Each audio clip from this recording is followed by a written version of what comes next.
Mexico and Its Religion. By Robert Anderson Wilson. Chapter 1. Arrival at Vera Cruz. Its appearance from the steamer. Getting ashore. Within the city. Throwing stones at an image. Antiquity of Vera Cruz. Its commerce. The Great Norther of 1852. A little steamer rides out the tempest. The vomito, or yellow fever. Ravages of the vomito. The vomito brought from Africa in slave ships. A curious old book. Our monk arrives at Vera Cruz, and what befalls him there. Life in a convent. A nice young prior. Our monk finds himself in another world. It was a stormy evening in the month of November, 1853, when the noble steamship Texas cast anchor in the open roadstead of Vera Cruz, under the lee of the low island on which stands the famous fortress of San Juan de Ulua. Hard by lay a British vessel ready to steam out into the teeth of the storm, as soon as the officers should receive from us a budget of newspapers. We were too late to obtain a permit to land that evening, so that we lay tossing at our anchors all night, and until the sun and the shore boats appeared together on the morning following. Vera Cruz. The finest view of Vera Cruz is from the harbor, and the best time to look upon it is when a bright sun, just risen above a watery horizon, is reflected back from the antiquated domes and houses, which are visible above the old massive city wall. Soon we were in one of the canoes alongside, and were quickly transported to the mole, on which we landed, among bales of cotton and bundles of freight that encumbered it. The iron gate of the city was now opened, and we passed through it, mixed up in the crowd of barefooted cargadores, or porters, who were carrying upon their backs bales of cotton, and depositing them in various piles in front of the custom house. How quietly and quickly these cargadores do their work! And what great power of muscle they have acquired by long application at this laborious calling! What a contrast does this city present to New Orleans, which we had left only 4 days before! Instead of the noise and bustle of a commercial emporium, all here is as quiet and as cleanly as a churchyard. Even the chiming of bells for the dying and the dead, which so incessantly disturbs the living by night and day in the season of the vomito, or yellow fever, is no longer heard, for it is the healthy season, the season of northers. The only noise is the little bells upon the necks of the donkeys, that are carrying about kegs of water for family use. The chain gang have completed their morning task of cleansing the streets and gutters, and as they are led away to their breakfast, a clank now and then of their chain reminds the traveler that crime has been as busy here as in more bustling cities. Morning mass is over, and bonnetless women of low and high degree are returning to their homes, some wearing mantillas of satin, black and shining as their raven hair, which are pinned by a jeweled pin upon the top of their heads. Others, more modern in their tastes, sport India shawls, while the common class still cling to the rebosa, which they so ingeniously twirl around their heads and chests as to include in its narrow folds their arms, and all above the waist except the face. Priests appear in black gowns, and fur hats with such ample brims that they lap and are fastened together upon the top of their heads. The armed patrol, in dirty cotton uniforms, and soldiers in broadcloth, are returning from morning muster, for in this hot climate the burden of the day's duties is discharged before breakfast. Under the arches, portales, and in the open marketplace, men and women are driving a brisk trade, in the most quiet way, in meats, and vegetables, and hucksters' wares. Nature has denied to the butcher of hot climates the privilege of salting meat, but he makes amends for this defect by cutting his tough beef into strips, which he rubs over with salt, and offers to sell to you by the yard. Vera Cruz is now as venerable a looking town as when I was here before, although the houses, and the plastered walls, and tops of the stone churches seem to have had a new coating of Spanish white within a few months. But the malaria from the swamps in the time of the vomito, or the salt atmosphere driven upon it by the northers, soon replaces the familiar dingy hue. The battered face of the stone image, at the side of the deserted church, has received a few more bruises since I was last here, for the marriageable young misses still most religiously believe that a stone thrown by a fair hand that shall hit the image full in the face will obtain for the thrower a husband, and an advantageous settlement for life. This is a small city, or the poor image could not have endured this kind of bruising for 200 years. The first Spaniard that landed here was Grijalva, won, in 1518, in a trading expedition fitted out by Velázquez, governor of Cuba. He was so successful in his traffic with the natives as to obtain, in exchange for a few trinkets, $14,000 worth of gold dust. His success so encouraged Velázquez that he fitted out a much larger expedition the following year, the command of which he gave to Hernando Cortés, of whom we shall have occasion to speak more at large hereafter. Cortés at first landed on the island of Ulua, in front of the site of the present city. But when he commenced his conquest, he transported his boats to the mouth of the river Antigua, where he founded his intended city, a little way below the place where the National Bridge now stands, and gave it the name of the rich city of the True Cross, Villa Rica de Vera Cruz, and there it was where he destroyed his little vessels. 90 years after the conquest of Mexico, the Marquis de Monterrey removed the port back to Ulua, and founded the present city of Vera Cruz. It was at first built of wood, but having been several times burned down, it was at length built of its present material, a porous stone full of animal remains, obtained from the bottom of the harbor. This stone, when laid in and covered over with cement, forms a very durable building material. The castle, which stands upon the island of Ulua, is now fast going to decay. 1. Commerce of Vera Cruz. As a fortification, it is no longer of great value. 2. Although it is computed that more than $16 million was expended in its erection. In fact, its only present practical advantage is derived from the lighthouse which stands upon one of its towers. 2.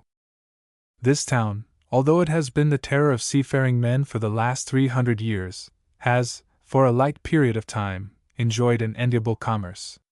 Nearly 3/4 of all the silver that has been shipped to Europe from America during that long period has been sent from this port, besides the other productions of the country, such as cochineal, vanilla, wood of Tabasco, sarsaparilla, and jalap. To all this we must add that all the trade of Spain with Japan, China, and the Philippine Islands was carried across Mexico from Acapulco, on the Pacific, to be shipped from Vera Cruz to Spain. During the long period we have named, this was the only port on the Atlantic side where foreign commerce was allowed, and this was restricted to Spain alone, and to a single fleet of merchant ships that came and went annually, until about 50 years before the Mexican independence, when free commerce was allowed with all the Spanish world.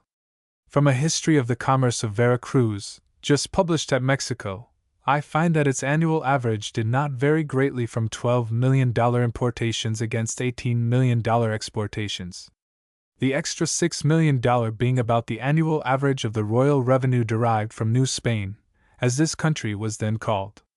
Silver constituted the bulk of this $18 million, both in weight and in value.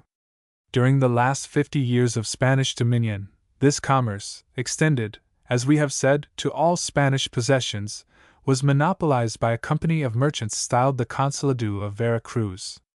Under the management of this company it averaged as high as $22 million. The Revolution broke up this monopoly, and almost annihilated the commerce of this port, but it rapidly revived after the Spaniards were driven out of the castle, and from this time it has gone on increasing, until now it amounts to $26 million, the imports and exports being equal, as there is now no king's revenue.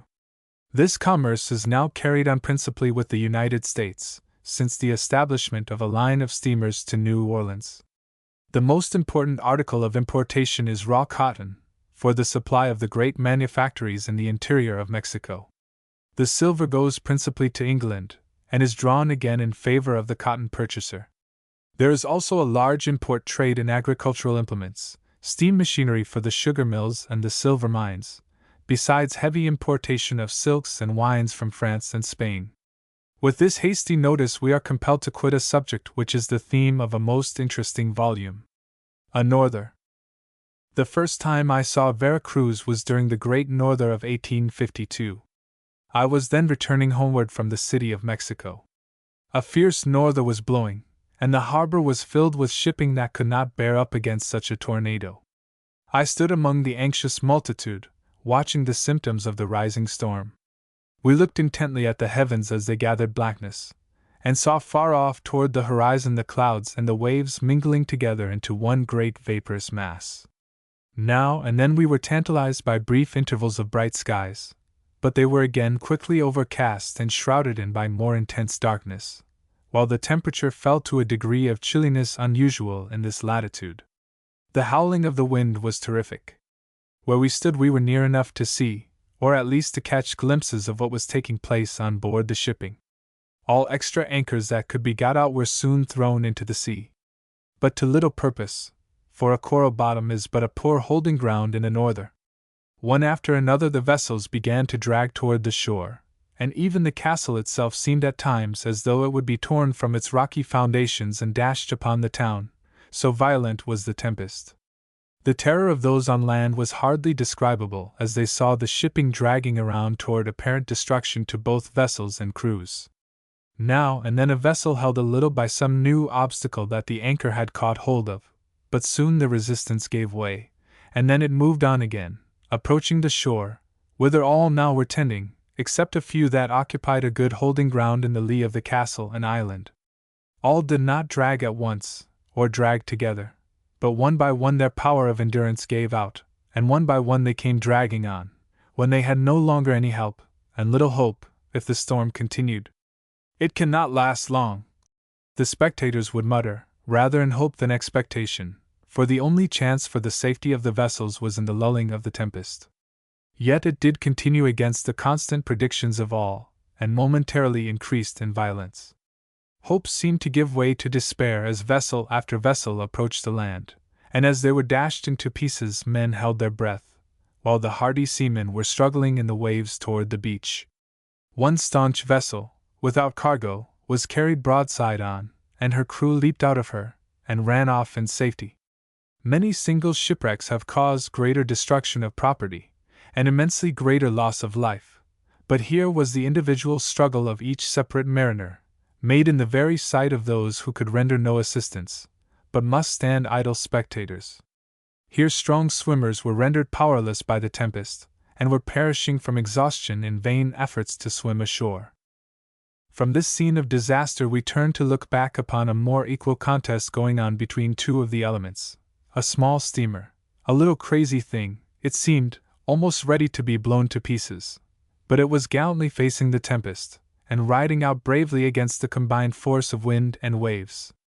But she mounted the waves, one after another, without any difficulty, though held by but a single anchor, as the strain on her cable was eased away by the action of her paddle wheels, which were kept in motion by an engine of the smallest class ever put into a river boat. This was said to be the most violent norther that had visited Vera Cruz in a century. It destroyed 16 vessels, and caused the loss of 13 lives, and yet so small an amount of steam power was fully able to bear up against the dreaded fury of a norther, and to ensure the safety of the vessel. The Buccaneers.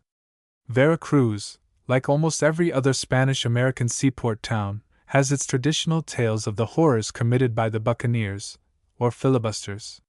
The history of the buccaneers, their origin, their fearful exploits of blood, the terror that their name even now inspires in the minds of all Spanish Americans, are too well known to demand a repetition here, though we may give the substance of their story, by saying that they had their origin in a laudable effort to avenge the gross wrongs inflicted by the Spaniards upon the honest traders of other nations, while trafficking with the native inhabitants of America, within the region which the Pope, as the representative of the Almighty, had bestowed upon the King of Spain, to conquer and subdue for the benefit of the Church. Elizabeth of England raised the question of the validity of the title of the King of Spain derived from so questionable a source, and insisted that he had no rights in America beyond those acquired by discovery, followed up by possession. But the King of Spain was too good a Catholic to have his right called in question, and when a heretic ship was caught among the West Indies, the avarice of priests and officials, and their holy horror at the approach of heresy to these regions, were exhibited in their dealings with the cargo and the unhappy crew. The inhuman treatment that the Spaniards inflicted upon honest traders aroused men to reprisals, and all ships venturing into these seas went fully armed. Private war was the natural consequence of Spanish cruelty and injustice, and the superior prowess of the Dutch and English soon made sad havoc with the plunder which the Spaniards had wrung from the natives for 100 years and more. The filibusters finally degenerated into pirates and robbers, and the treasure ships, galleons, of Spain, and the towns upon her American coasts, were the victims of their depredations. The fury of the buccaneers was mainly directed against the monks, and when they sacked a town, they never failed to pay an especial visitation to the convents.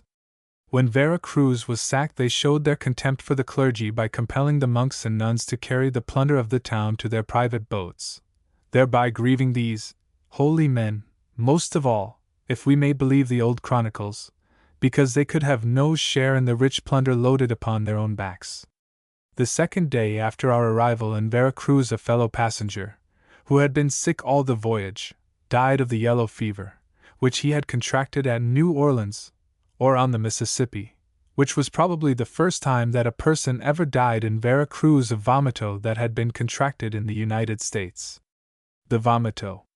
This is a fitting place to speak of this disease and of its ravages, which we witnessed before leaving New Orleans.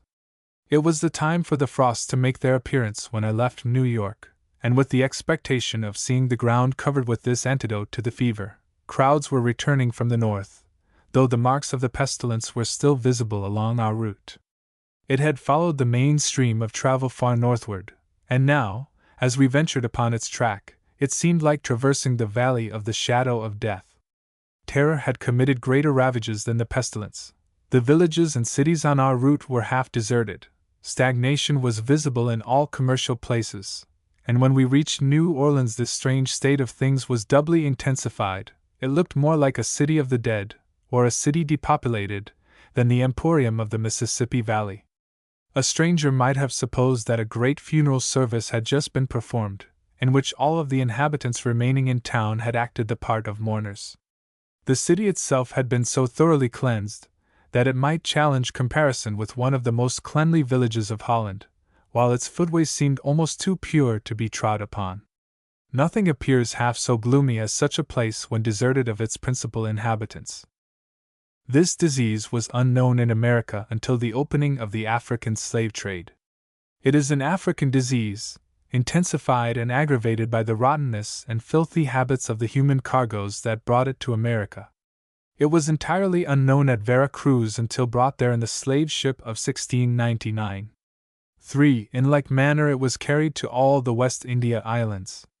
When the Negro insurrection in San Domingo drove the white population into exile, the disease was carried by the immigrants to all the cities of the United States, and even to the most healthy localities in the interior of Massachusetts. Old people still remember when New York was so completely deserted that its principal streets were boarded up, and watchmen went their rounds of silent streets by day as well as by night. The fever of the present year can be traced directly to this accursed traffic. Slaves had been smuggled into Rio de Janeiro, who brought the disease in its most virulent form from Africa. In that city it was carrying its hundreds to the grave, when a vessel cleared for New Orleans, having the disease on board. This vessel disseminated it in the upper wards of the city, while at the same time there arrived from Cuba another vessel which, from a like cause, had caught the vomito at Havana, and from this second vessel the disease was disseminated in the lower wards of New Orleans. It was the meeting of these two independent currents of the fever in the center of the city, on Canal Street, that caused that fatal day on which 300 victims went to their long homes. Such were the fruits of this offspring of an inhuman trade in a single city, in a single day. 3. Friar Page. I learned from the preface of a book in the Spanish language, which I purchased at Mexico, entitled The Voyages of Thomas Page, that a Dominican monk of that name, the brother of the royalist governor of Oxford under Charles I, was smuggled into Mexico by his Dominican brethren, against the king's order, which prohibited the entry of Englishmen into that country. As a missionary monk he resided in Mexico, or New Spain, as it was then called, 18 years. On his return to England he published an account of the country which he visited, under the title of A Survey of the West Indies. This being the first and last book ever written by a resident of New Spain that had not been submitted to the most rigid censorship by the Inquisition, it produced so profound a sensation that, by order of the great Colbert, French Minister of State, it was expurgated and translated into French by an Irish Catholic of the name of O'Neill. From this expurgated French edition the Spanish copy now before me was translated. From this Spanish edition I had made the several translations that are found in this, and the following chapters. I have since found a black letter copy of the original, printed at London, in 1677, but I have concluded to use the translations, as furnishing a more official character to the picture therein drawn of the grossly immoral state of the clergy, and of the religious orders. As it is from actual observation, and has the sanction of the censorship, it must be of more value to my readers than any account of personal observations that I might write. This is my apology for copying the most interesting portions of a long-forgotten book. When we came to land, says our author, we saw all the inhabitants of the city, Vera Cruz, had congregated in the plaza, public square, to receive us. The communities of monks were also there, each one preceded by a large crucifix. The Dominicans, the San Franciscans, the Mercedarios, and the Jesuits, in order to conduct the viceroy, of Mexico as far as the cathedral. The Jesuits and friars from the ships leaped upon the shore more expeditiously than did the Marquis Serralvo, and his wife. Many of them, the monks, on stepping on shore kissed it, considering that it was a holy cause that brought them here, the conversion of the Indians, who had before adored and sacrificed to demons. Others kneeled down and gave thanks to the Virgin Mary and other saints of their devotion, and then all the monks hastened to incorporate themselves with their respective orders in the place in which they severally stood. The procession, as soon as formed, directed itself to the cathedral, where the consecrated wafer, was exposed upon the high altar, and to which all kneeled as they entered. The services ended, the viceroy was conducted to his lodgings by the first alcalde, the magistrates of the town, and judges, who had descended from the capital to receive him, besides the soldiers of the garrison and the ships. Those of the religious orders who had just arrived were conducted to their respective convents, crosses, as before, being carried at the head of each community. Friar John presented us, his missionaries, to the prior of the convent of San Domingo, who received us kindly, and directed sweetmeats to be given to us, and also there was given to each of us a cup of that Indian beverage which the Indians call chocolate. 4. This first little act of kindness was only a prelude to a greater one.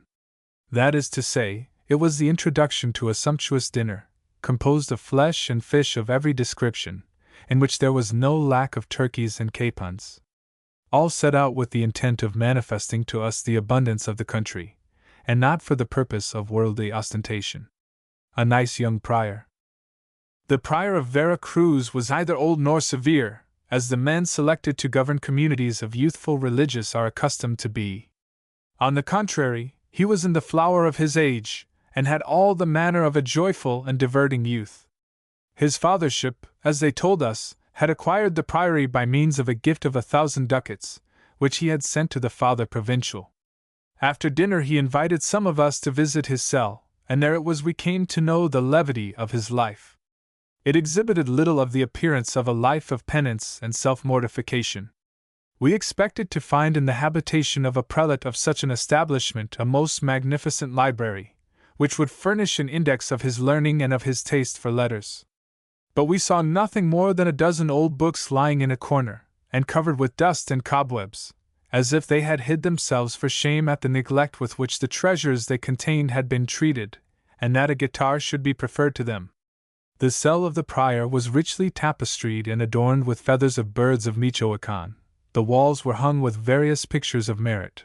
Rich rugs of silk covered the tables. Porcelain of China filled the cupboards and sideboards, and there were vases and bowls containing preserved fruits and most delicate sweetmeats. Our enthusiastic companions did not fail to be scandalized at such an exhibition, which they looked upon as a manifestation of worldly vanity, so foreign to the poverty of a begging friar. But those among us that had sailed from Spain with the intent of living at their ease, and of enjoying the pleasures which riches would produce, exulted at the sight of such great opulence, and they desired to establish themselves in a country where they could so quickly win fortunes so secure and abundant. 5. The holy prior talked to us only of his ancestry, of his good parts, of the influence which he had with the Father Provincial, of the love which the principal ladies and the wives of the richest merchants manifested to him, of his beautiful voice, of his consummate skill in music. In fact, that we might not doubt him in this last particular, he took the guitar and sung a sonnet which he had composed to a certain Amaryllis. This was a new scandal to our newly arrived religious, which afflicted some of them to see such libertinage in a prelate, who ought, on the contrary, to have set an example of penance and self-mortification, and should shine like a mirror in his conduct and words. 5. When we had satiated our ears with the delicacy of music, our eyes with the beauty of such rich stuffs of cotton, of silk, and of feathers, then our reverend prior directed us to take from his dispensaries a prodigious quantity of every species of dainties to allure the taste or satisfy the appetite. Truly we seemed in another world, by being transported from Europe to America.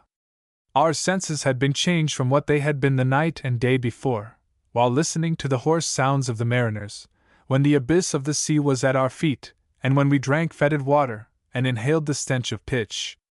In the prior's cell of the convent of Vera Cruz, we listened to a melodious voice accompanied with an harmonious instrument, we saw treasures and riches, we ate exquisite confectionaries, we breathed amber and musk, with which he had perfumed his syrups and conserves. Oh, that delicious prior! Chapter 2. An historical sketch. Truth seldom spoken of Santa Anna. Santa Anna's early life. Causes of the Revolution. The Virgin Mary's approval of King Ferdinand. The Inquisition imprisons the Vice-King. Santa Anna enters the King's army. The plan of Iguala. The War of the Two Virgins. Santa Anna pronounces for independence. Before commencing our journey to the interior, we must break the thread of our narrative by a brief biographical sketch, for this town is the birthplace, and here began the public career of that man whose life has become the history of his country. With him the Mexican Republic began, and with him it has been terminated. In 1822 he was first to proclaim a republic in the plaza of Vera Cruz, and when I stood in the plaza of the City of Mexico, in the winter of 1854, I heard him proclaimed absolute ruler of a state which had already ceased to be a republic. This was not the first time that he had been raised to absolute authority in Mexico, but the third time that this had occurred in his checkered career, a career that resembles more the vicissitudes in the life of a hero of Spanish romance than the memoirs of a living politician. Santa Anna. Santa Anna is a man of whom the truth has seldom been spoken, for no man can raise himself from a humble position to be the embodiment of all the powers of the state without creating a host of enemies, nor can a man be long in possession of absolute authority without raising up a tribe of flatterers. To the one, he is everything that is shocking to humanity, while to the other he is the perfection of all the moral qualities. This scurrilous manner in which all political discussions are carried on in Mexico has always furnished a ready apology for the suppression of liberty of speech, and for the enforcement of the Mexican law of ostracism in turn by every party in power. As we Americans have nothing to hope from his friendship, and nothing to fear from the displeasure of Santa Anna, we are able to take a correct view of his character from the records, and to affirm that he is either a saint, as represented by one party, nor a monster, as represented by the other, and as greatness is a comparative term, and goodness is often used in a comparative sense. We may also add that he is the first of Mexican statesmen, and as good as the best of his rivals. He has suffered unnumbered and overwhelming defeats, which have so exhibited his recuperative talents as to attract the admiration of foreigners. Other aspirants have risen to popular favor, and then fallen, one after the other, and have disappeared. But Santa Anna's falls have ever been a prelude to his rising again to a greater elevation, and there is no point of elevation to which he has risen from which he has not been ignominiously hurled. He is a politician whose course reminds us of a skillful swimmer in the breakers. Half the time he rides the waves and half the time he is submerged, yet never sinks so deep but that he rises again to the surface. When Santa Anna is in authority the fickle multitude cry out against him, and when he is in exile no suffering innocent can compare with him, and the books that at such times sell best in Mexico are those that vindicate his past career. Of such a man something must be said, and to render that something intelligible, a brief account of the social and political changes of his times must be rendered. Santa Anna was born at Vera Cruz, in the year 1796, in the most prosperous era of the colonial government of the Vice-Kingdom of New Spain, while Revillagigedo was Viceroy. The new and liberal code, regulating mines and mining, was yielding its legitimate fruits in the immensely increased production of silver and gold, while the newly granted privilege of unrestricted trade with Spain and her other colonies was followed by considerable shipments of grain from the tablelands of Mexico to the West India Islands. The profound peace that had reigned uninterruptedly for 275 years was still unbroken. Not a word of disloyalty was breathed, while the Inquisition of Mexico watched with the utmost care for the least appearance of rebellion against God or the king. Such was the religious and political stagnation at the time Santa Anna was born, and so it continued for the first 12 years of his life. But his youth was not to be passed in a period of national repose. The Mexican Revolution. It was the year 1808 that the news arrived in Mexico of the imprisonment of Charles IV. and Ferdinand VII, the dotard and simpleton who then disputed the Spanish throne, and who had rendered themselves the laughing stock of all Europe by going, each one in person, to advocate his side of a family quarrel before a common enemy, the French Emperor, by whom both had thus been caught like mice in a cage, and compelled to abdicate. At this news a feeling of indignation ran through the Vice-Kingdom, while all Europe laughed at the strange combination of knave and fool exhibited in the characters of the two Spanish kings. The people of New Spain saw in them only the guardians of the Church and the power of the infidels, and at once forgot the unnatural crimes of their two kings. They thought only of their piety, and with joy the news was carried throughout New Spain that one of their previous kings had consecrated his imprisonment to embroidering a petticoat for the Virgin Mary, and when this announcement was followed by another, a little more apocryphal, that the most holy image had, by a nod, signified her acceptance of the present, there could no longer be a doubt of his title of Most Catholic King, which might from that time onward be interpreted Most Catholic Mantua Maker. The world might now laugh at him, and hold him up to ridicule. All its ridicule mattered nothing to the Mexicans. It made no difference to them. To revere the king and render him a blind obedience was at all times a part of their religion. Whether either of the two were fit to be kings was not a question for the people to determine, and if the Virgin Mary had not nodded her approval, the solution of this question of competency would still be reserved for the tribunals of God and the Inquisition. It was sufficient for the people to know that both father and son had been compelled to abdicate, and that they no longer were kings of Spain, and that the brother of the French emperor occupied the vacant throne, which the Inquisition had associated, in their superstition, with the throne of God itself.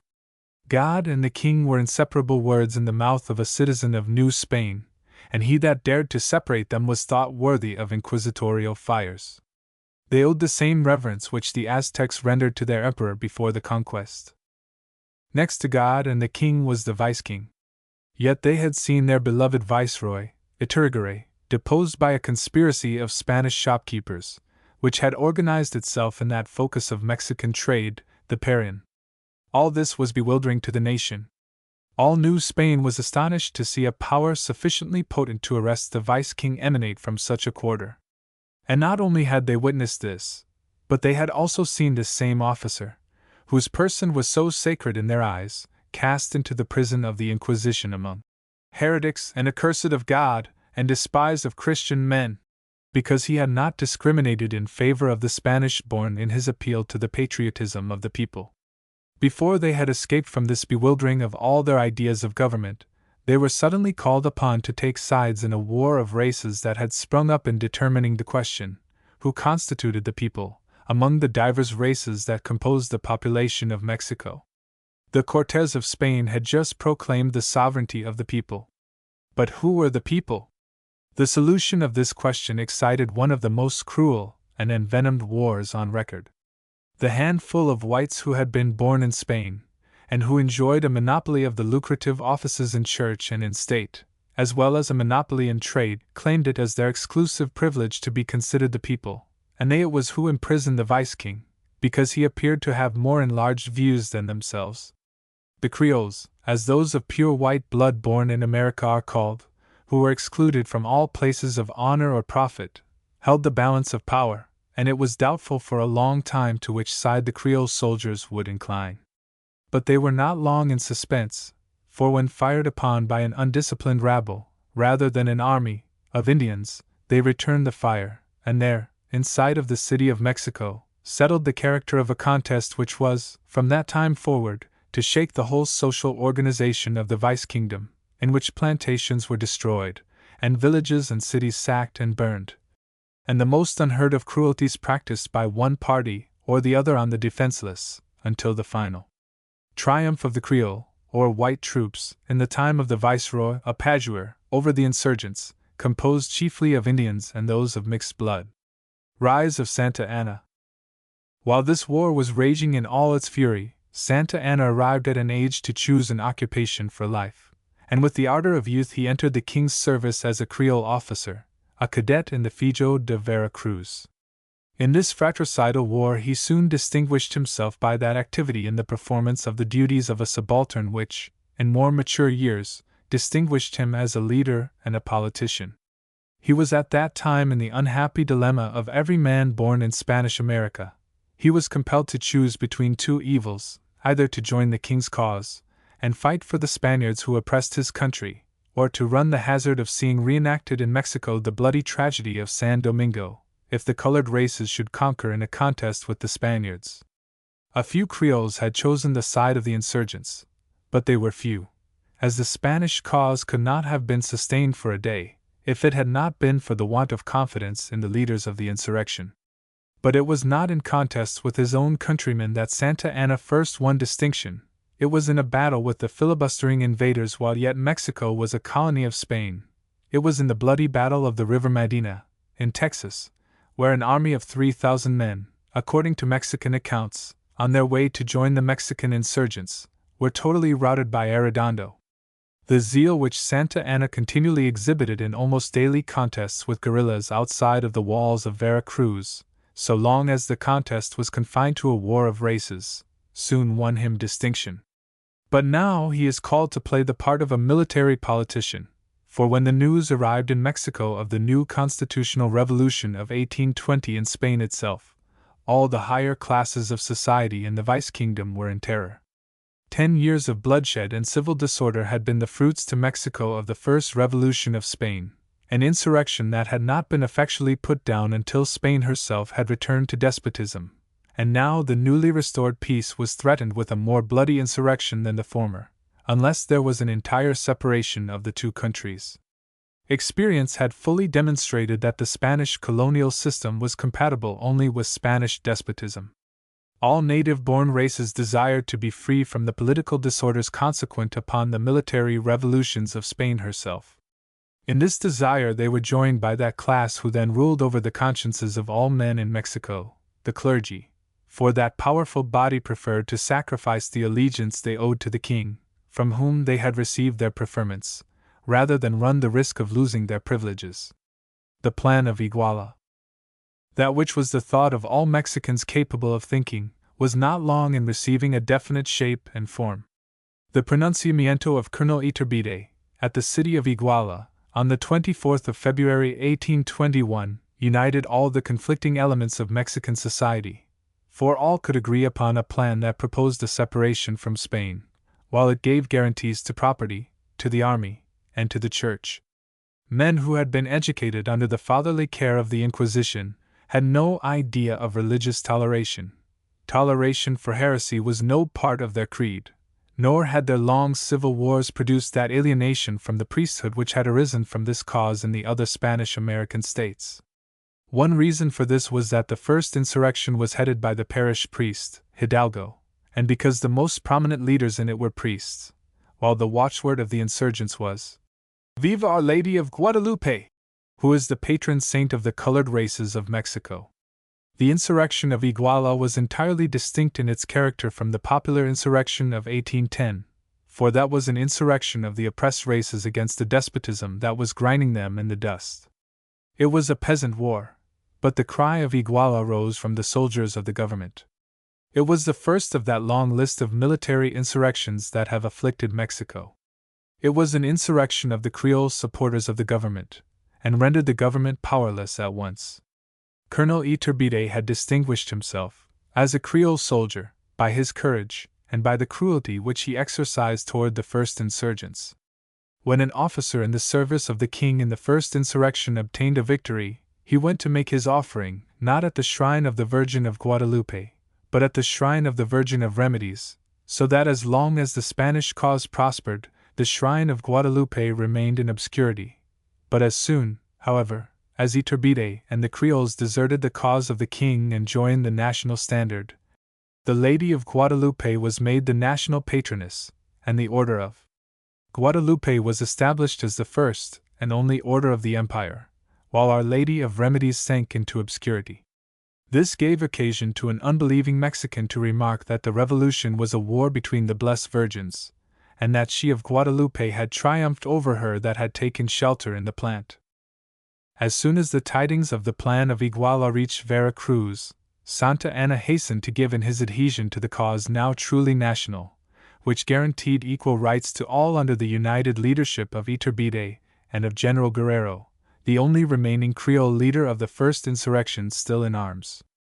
On the 18th day of March, 1821, he was the first to proclaim the plan of Iguala in the plaza of Vera Cruz. This promptness of Santa Anna in proclaiming the independence determined many who were hesitating in dread of a bombardment from Spanish forces in the castle of San Juan de Ulua, and this important step it was which first brought him prominently into notice. As a consequence of this political movement, Santa Anna was appointed second in command in Vera Cruz. Chapter 3. Incidents of Travel. The Great Road to the Interior. Mexican Diligences. The priest was the first passenger robbed. The National Bridge. A conductor of silver. Our monk visits old Vera Cruz. They grant to the Indians 40 years of indulgence in return for their hospitality. The artist among robbers. Mexican scholars in the United States. And Cerro. A railroad 11 miles in length, crossing the morass, connects Vera Cruz with the great national road to the tableland of the interior. The coach in which the journey to Mexico is made is placed on a railroad track and pushed on before a crazy locomotive, while behind the engine is a long line of freight wagons. At every cowpath that crossed our track stood a flagman waving his little red flag to the train as it passed, apparently in burlesque imitation of a regular road. The National Bridge. The famous National Bridge carries the national road over the river Antigua, at the mouth of which, a little way below, Cortés built his Vera Cruz, Villa Rica de Vera Cruz, and where he caused his vessels to be sunk before commencing his expedition to the interior. Little has ever been known in our country of that magnificent whole, of which this and other bridges of solid masonry are but parts. The National Road of Mexico was conceived and executed by a company of merchants known as the Consulado of Vera Cruz. It is about 90 miles in length, and cost $3 million. From Vera Cruz it runs northward, often within sight of the Gulf, till it nearly reaches the Cerro Gordo, where it turns inland, and passing upward through that celebrated gorge to Jalapa, a distance of 60 miles from Vera Cruz, and at an elevation of 4,264 feet above the sea. Thence, for the remaining 30 miles, it is carried over the famous mountain, Perote, to the great tableland of Mexico. It is a work of extraordinary character for the period in which it was built, and the method of its construction, and reminds the traveler of a Roman road of antiquity, though no Roman road ever passed over a mountain 10,000 feet in height. The ruin into which it has fallen in many places during the last 30 years of civil war serves to keep up the illusion, though it falls far short of those ancient roads in the material of which it is constructed, being of small rough stones, covered over with a durable cement. The system of stagecoaches between Vera Cruz and Mexico is as nearly perfect as any system of traveling dependent on weather can be. Comfortable hotels are established at convenient distances along the road, and if the passenger desires it, he can have endorsed upon his ticket a permission to tarry upon the road as long as he may desire. 6, and sometimes 8 horses drag the coach along at a hazardous speed. Twice out of 3 times that I have passed over this road, I have been overturned. Once, while riding on the top, a heavy iron axle broke like a pipe stem, throwing me off upon the rough stones, with the additional misfortune of having a heavy Frenchman fall upon me. But no bones were broken, and I still lived to tell the story. The neighborhood of the National Bridge is a favorite haunt of the Knights of the Road. Though very pious in their way, they have no scruples in relieving any priest who may fall into their hands of such worldly possessions as he happens to have about him. In fact, they seem to take a special delight in plundering these holy men, giving them the precedence in relieving their wants.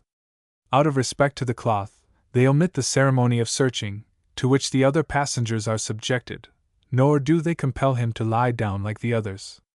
But with mock solemnity a robber approaches the sacred personage, and dropping on one knee, presents his hat for alms, which the priest understands to be a reverential mode of demanding all the valuables that he carries about him.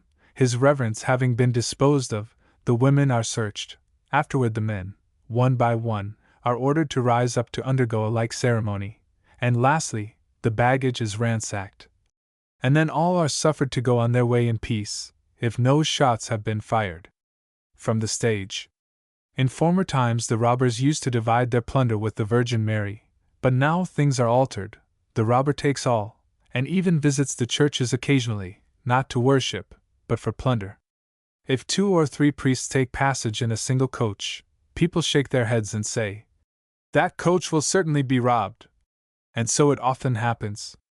The stage ordinarily passes this bridge in the night, when there is no opportunity to look at the magnificent scenery around. I saw it once by daylight, and long shall I remember the impression produced. I lingered about the spot to the last moment that Jim, or as he is here called, San Diego, the driver, would permit. We reluctantly took our places in the coach, and when the hostler let slip the rope that held the heads of the leaders, our 8 wild horses dashed off at a furious rate over a roughly paved road, to the no small disturbance of the reflections which such a spot awakens. We tried to think of the stirring events that had here so often taken place in times of civil war, when Gomez practiced such cruelties in the name of liberty, when robberies and murders were committed here in broad daylight, when the frowning battery that crowns the cliff stopped the passage of armies. But it was of no use to try to think. The wheels would strike fire upon the boulders lying in the road, tumbling us about until all romance and recollection were pounded out of us. Gladly we halted at Plan del Rio to take a little chocolate and look at the ruins of a stone bridge blown up by gunpowder, while new horses were being brought out to drag us up the Cerro Gordo Pass. Here we met a small body of soldiers conducting 8 freight wagons that carried loads of coined silver, and were drawn by 12 horses each, on their way to the coast, a common sight to the people of these parts, as was evident from the indifference with which they regarded such cargoes of money. Yet it was calculated to make an American stare, though he had been accustomed to look upon treasures of California in her palmiest days. But a few millions in silver make a most imposing show. Friar Page at Vera Cruz. Our monk, on his journey to this point, had kept along the shore, crossing the Antigua near its mouth, visiting old Vera Cruz. He thus describes what he there saw. The first Indians whom we encountered in our journey were at old Vera Cruz, which is on the seashore, where, as we have already said, the Spaniards first designed to establish themselves on undertaking the conquest of the country, but which they had to abandon on account of the little protection it afforded against the north winds. Here we began to note the power which the clergy and friars have among the poor Indians, how they rule them, and the respect and veneration which are paid them. The prior of Vera Cruz having written, the morning of our departure, advertising them of the day of our arrival, he commanded them to come and receive us, and to serve us during our transit through their territory. The poor Indians obeyed with the greatest promptitude the orders of the prior, and at a league from their village 20 of their principal men encountered us upon horseback, and handed a wreath of flowers to each one of us. Then they set out on their return in front of our caravan, and at a bowshot distance, and in this manner we proceeded until we came up with others on foot, with trumpets and flutes, which were played very agreeably before our whole cavalcade. Those who had come out were the employees of the churches and the chiefs of the fraternities, all of whom presented us a garland of flowers. Then followed others, the priest's assistants, acolytos, and the young people of the choir, who went singing a Te Deum Laudamus, until we arrived at the marketplace. There is always a plaza in the midst of the village, and here it was adorned by 2 great and most beautiful elms. Between these there had been constructed an immense arbor, in which was a table covered with jars and dishes of conserves, and other kinds of sweetmeats and biscuits for eating with the chocolate. While they were preparing the chocolate, heating the water, and adding the sugar, the principal Indians and the authorities of the village came and knelt down, and kissed our hands, and gave us their address, saying that our arrival was a happy event for their country, and that they gave us 1,000 thanks because we had left our native country, our parents, and our firesides, in order to go to regions so remote to labor for the salvation of souls, and that they honored us as gods upon earth, and as the apostles or Jesus Christ, and they said so many, many things, that only the chocolate put an end to their eloquence. We remained an hour, and manifested our gratification for the demonstration of affection and bounty with which they had favored us, assuring them that there was not anything in the world more dear to us than their salvation, and that to procure it we had not feared to expose ourselves to all the perils with which we were threatened by sea and land, nor even the barbarous cruelty of other Indians who did not know the true God, in whose service we had resolved to sacrifice even life. With this we departed from them, making gifts to the chiefs of rosaries, medals, little metal crosses, the Lamb of God, Agnus Dei, relics which we brought from Spain, and we conceded to each one 40 years of indulgence, in virtue of the powers which we had received from the Pope for distributing them, where, when, and to whom we pleased. On our going out from the shade of the arbor for mounting our mules, we saw the marketplace full of men and women on their knees, almost adoring us, and asking us to give them our blessing. We raised the hand on passing, and gave it to them by making the sign of the cross. The submission of the poor Indians, and the vanity excited by a reception so ceremonious, and with such public homage, turned the heads of our young friars, who began to believe themselves superior to the bishops of Europe, and even our illustrious superiors were not far from pride, but exhibited excessive haughtiness. Now that they had seen their vanity flattered with such great acclamations in their sight as were lavished upon us that day, although we were only some simple friars. The flutes and the trumpets began to resound again at the head of our procession, and the chiefs of the people accompanied us as far as half a league, and afterward they retired to their homes. Slowly has the stage been moving up the pass. The rattle of the wheels has ceased, the sun has made his appearance, and the awakened passengers are disposed to listen to tales of wild adventures. The loquacious are ready with an abundant supply. The best of these is the tale of The Artist Among the Robbers. The Artist Among the Robbers. For years ago, began the artist who made some sketches for this work. While I was making a pedestrian journey over this road, I seated myself, weak and hungry, upon a stone by the roadside, not a little tired of life and evil fortune. The remains of the yellow fever were still upon me, and only a $1 burdened my pocket, for I did not learn, until too late, how poor a place for an artist from abroad is this country, where the San Carlos is creating the native article by scores. I had not sat long in my gloomy mood before I had company enough, for as I looked up I saw, trooping down the side of the hill, a band of men, who I thought would soon put an end to my troubles. I took the thing coolly, for I cared little for the result, and had I cared, there was no helping it now. So I patiently waited their arrival. To the questions of the only one who could talk English I answered briefly, as I supposed they would soon end my troubles. When I told him that I cared little if he did kill me, the whole party laughed uproariously. The leader now came up, and having searched me, found my story to be true. I then drew an outline of a picture with my pencil, and gave it to him. This so pleased him that he wrote me a memorandum, and with verbal directions as to the way I was to go if I wished for lodgings for the night, he bade me adieu, and the party disappeared up the side of the woody hill, and I set out on my journey. The leagues were very long, but the landmarks were unmistakable, and without difficulty the artist reached the house and presented his paper to the old woman that appeared at the door. This paper procured him a good supper, and comfortable quarters for the night, for his fine open countenance and yellow hair seemed to have touched the heart of this old Mexican matron, a class of persons, by the way, who are the kindest mortals in the world.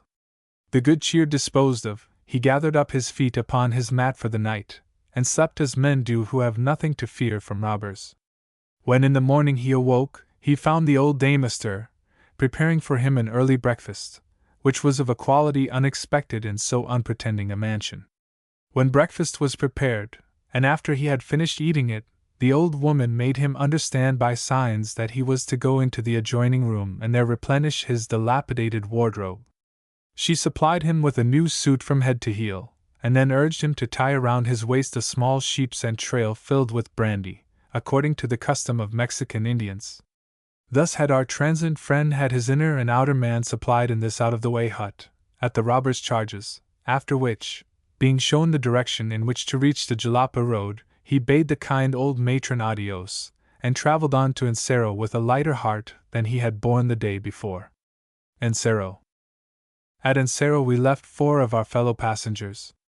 They were the son and 3 daughters of the widow who kept the inn. They had been through a full course of studies in one of the Roman Catholic boarding schools in the United States, and were now returned, having fully mastered the English language, the great desideratum of the Spanish-American people, and one of the sources from which the Catholic schools and colleges in the United States derive their support. What a beautiful spot is Encero, the country residence of Santa Anna! It may not be as productive as his estate of Monga de Clavo, in the hot country near Vera Cruz, but it is more salubrious and delightful.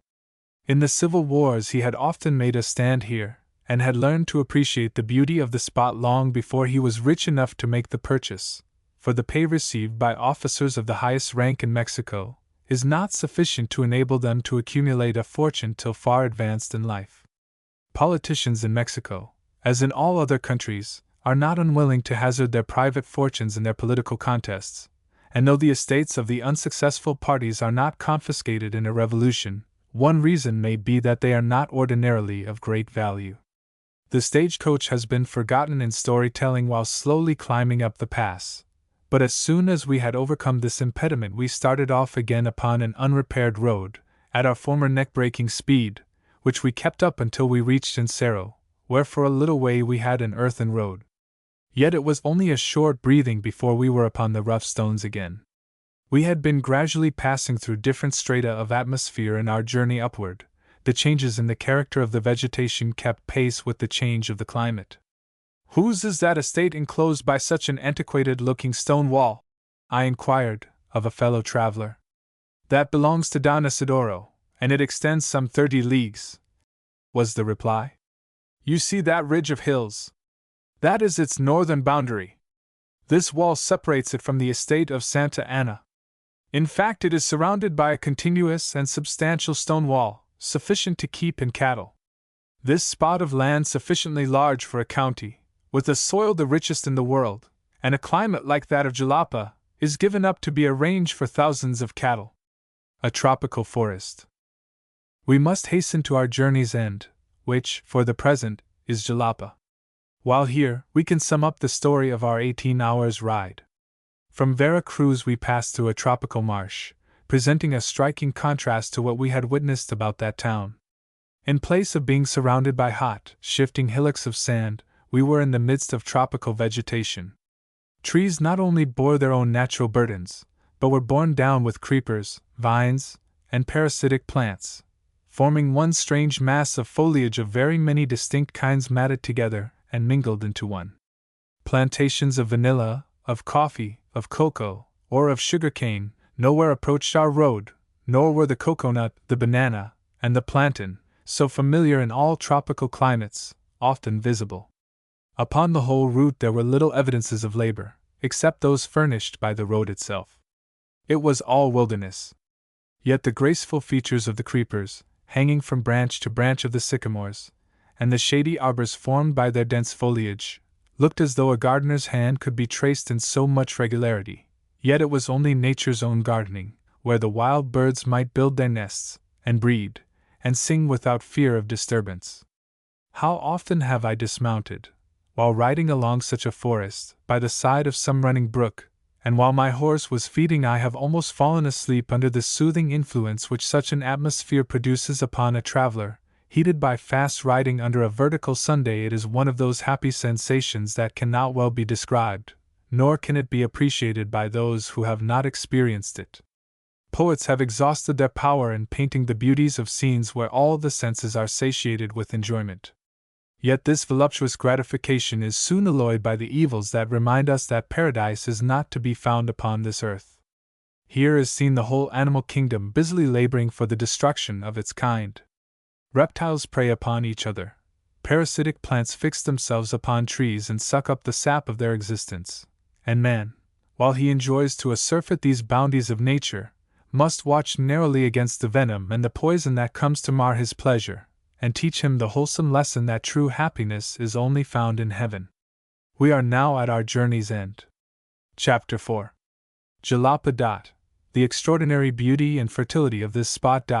Jalap, sarsaparilla, myrtle, vanilla, cochineal, and wood of Tabasco. The charming situation of Jalapa. Its flowers and its fruits. Magnificent views. The tradition that Jalapa was paradise. A speck of war. The marriage of a heretic. A gambling scene in a convent. Byron's lines, in the opening of The Bride of Abydos, are gorgeous enough.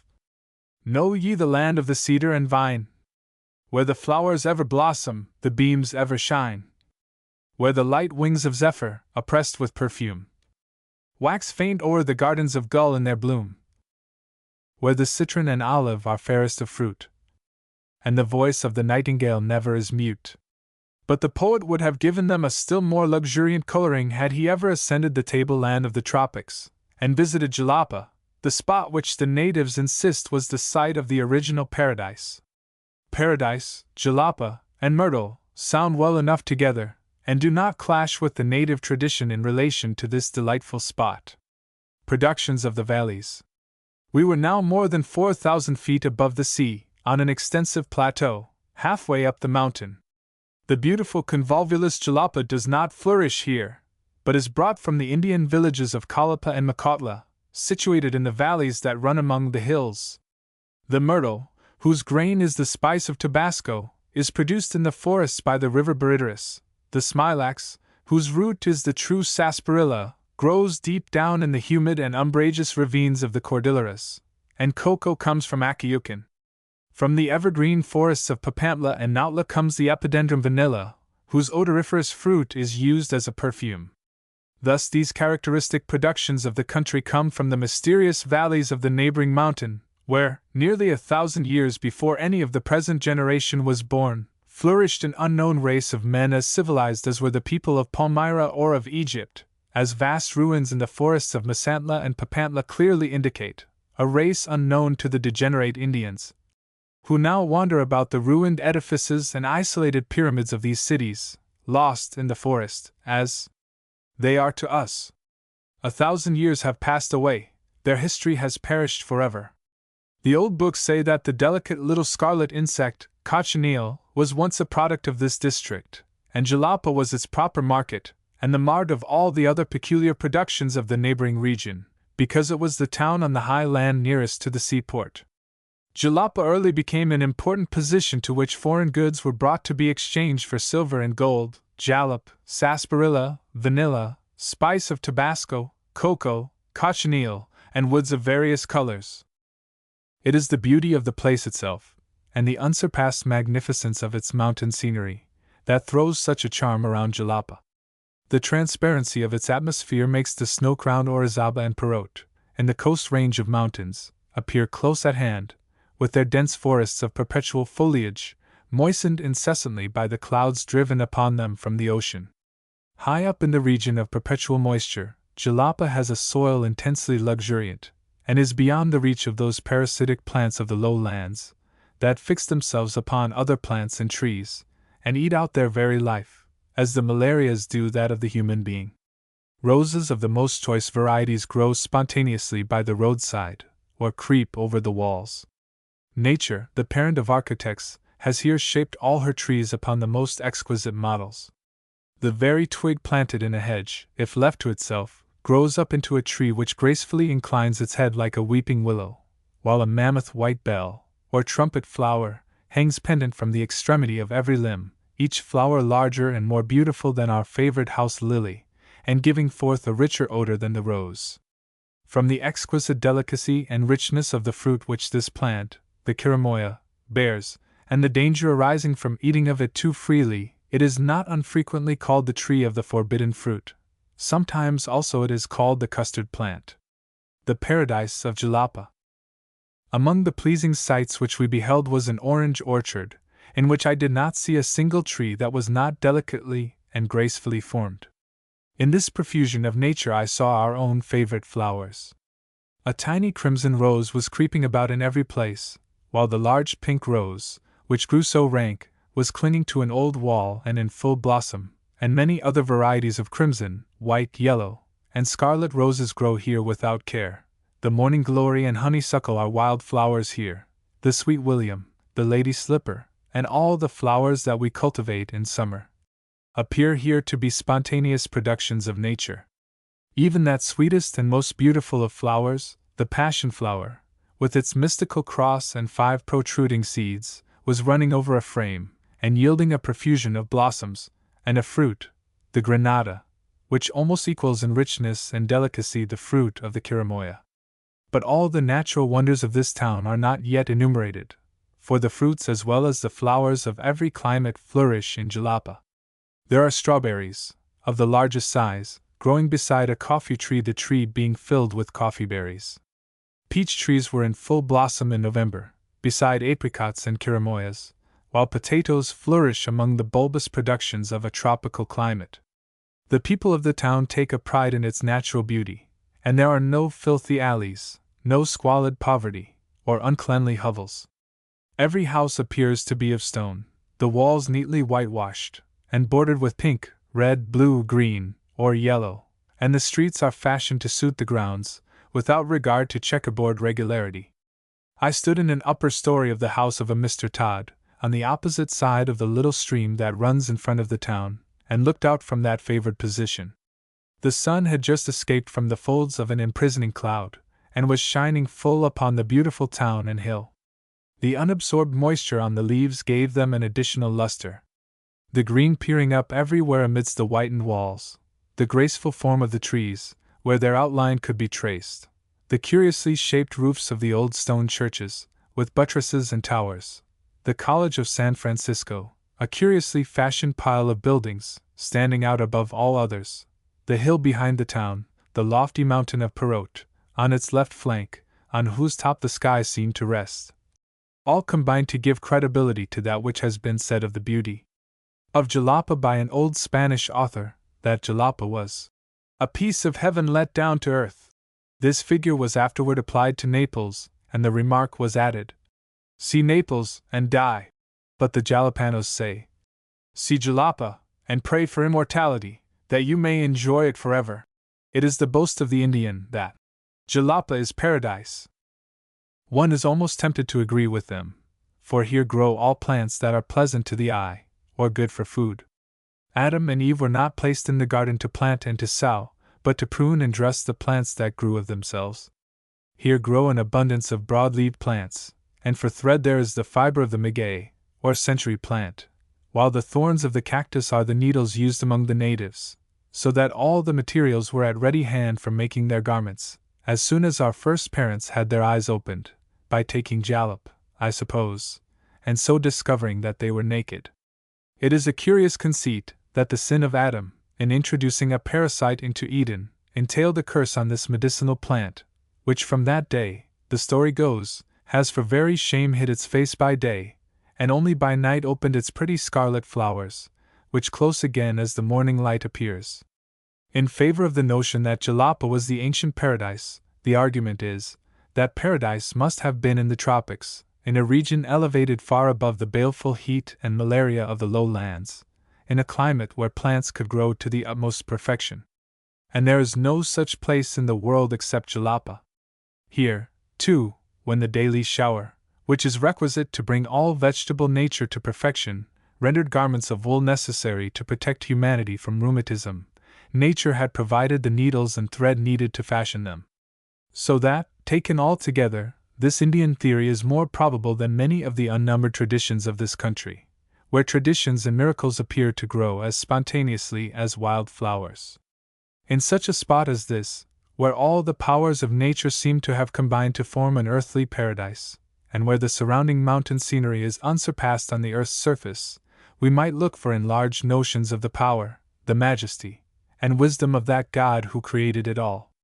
But images, like dolls, tricked out in the tawdry finery, are the objects which this people adore, and to whom they attribute more miraculous powers than were ever ascribed to the gods of their heathen ancestors. Humboldt says, "This people have changed their ceremonies, but not their religious dogmas." 6. A revolution. But let us take a look at the interior of this town. It is a little disturbed now, as there was a revolution yesterday, a revolution and a counter-revolution, in fact, all in one day. The governor and legislature of the state of Vera Cruz, which meets in this place, were taken prisoners in the forenoon, for imposing a tax upon the retail trade, but in the afternoon their friends rallied, and the governor and legislature were released, and the rebels driven from the town. In this double battle one man, at least, lost his life, for the funeral took place as we entered.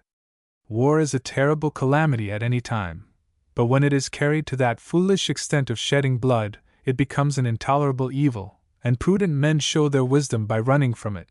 At least they did so at Jalapa. Jalapa, it may be here remarked, is built on the site of an old Indian village, which was one of the first to enter into alliance with Cortés.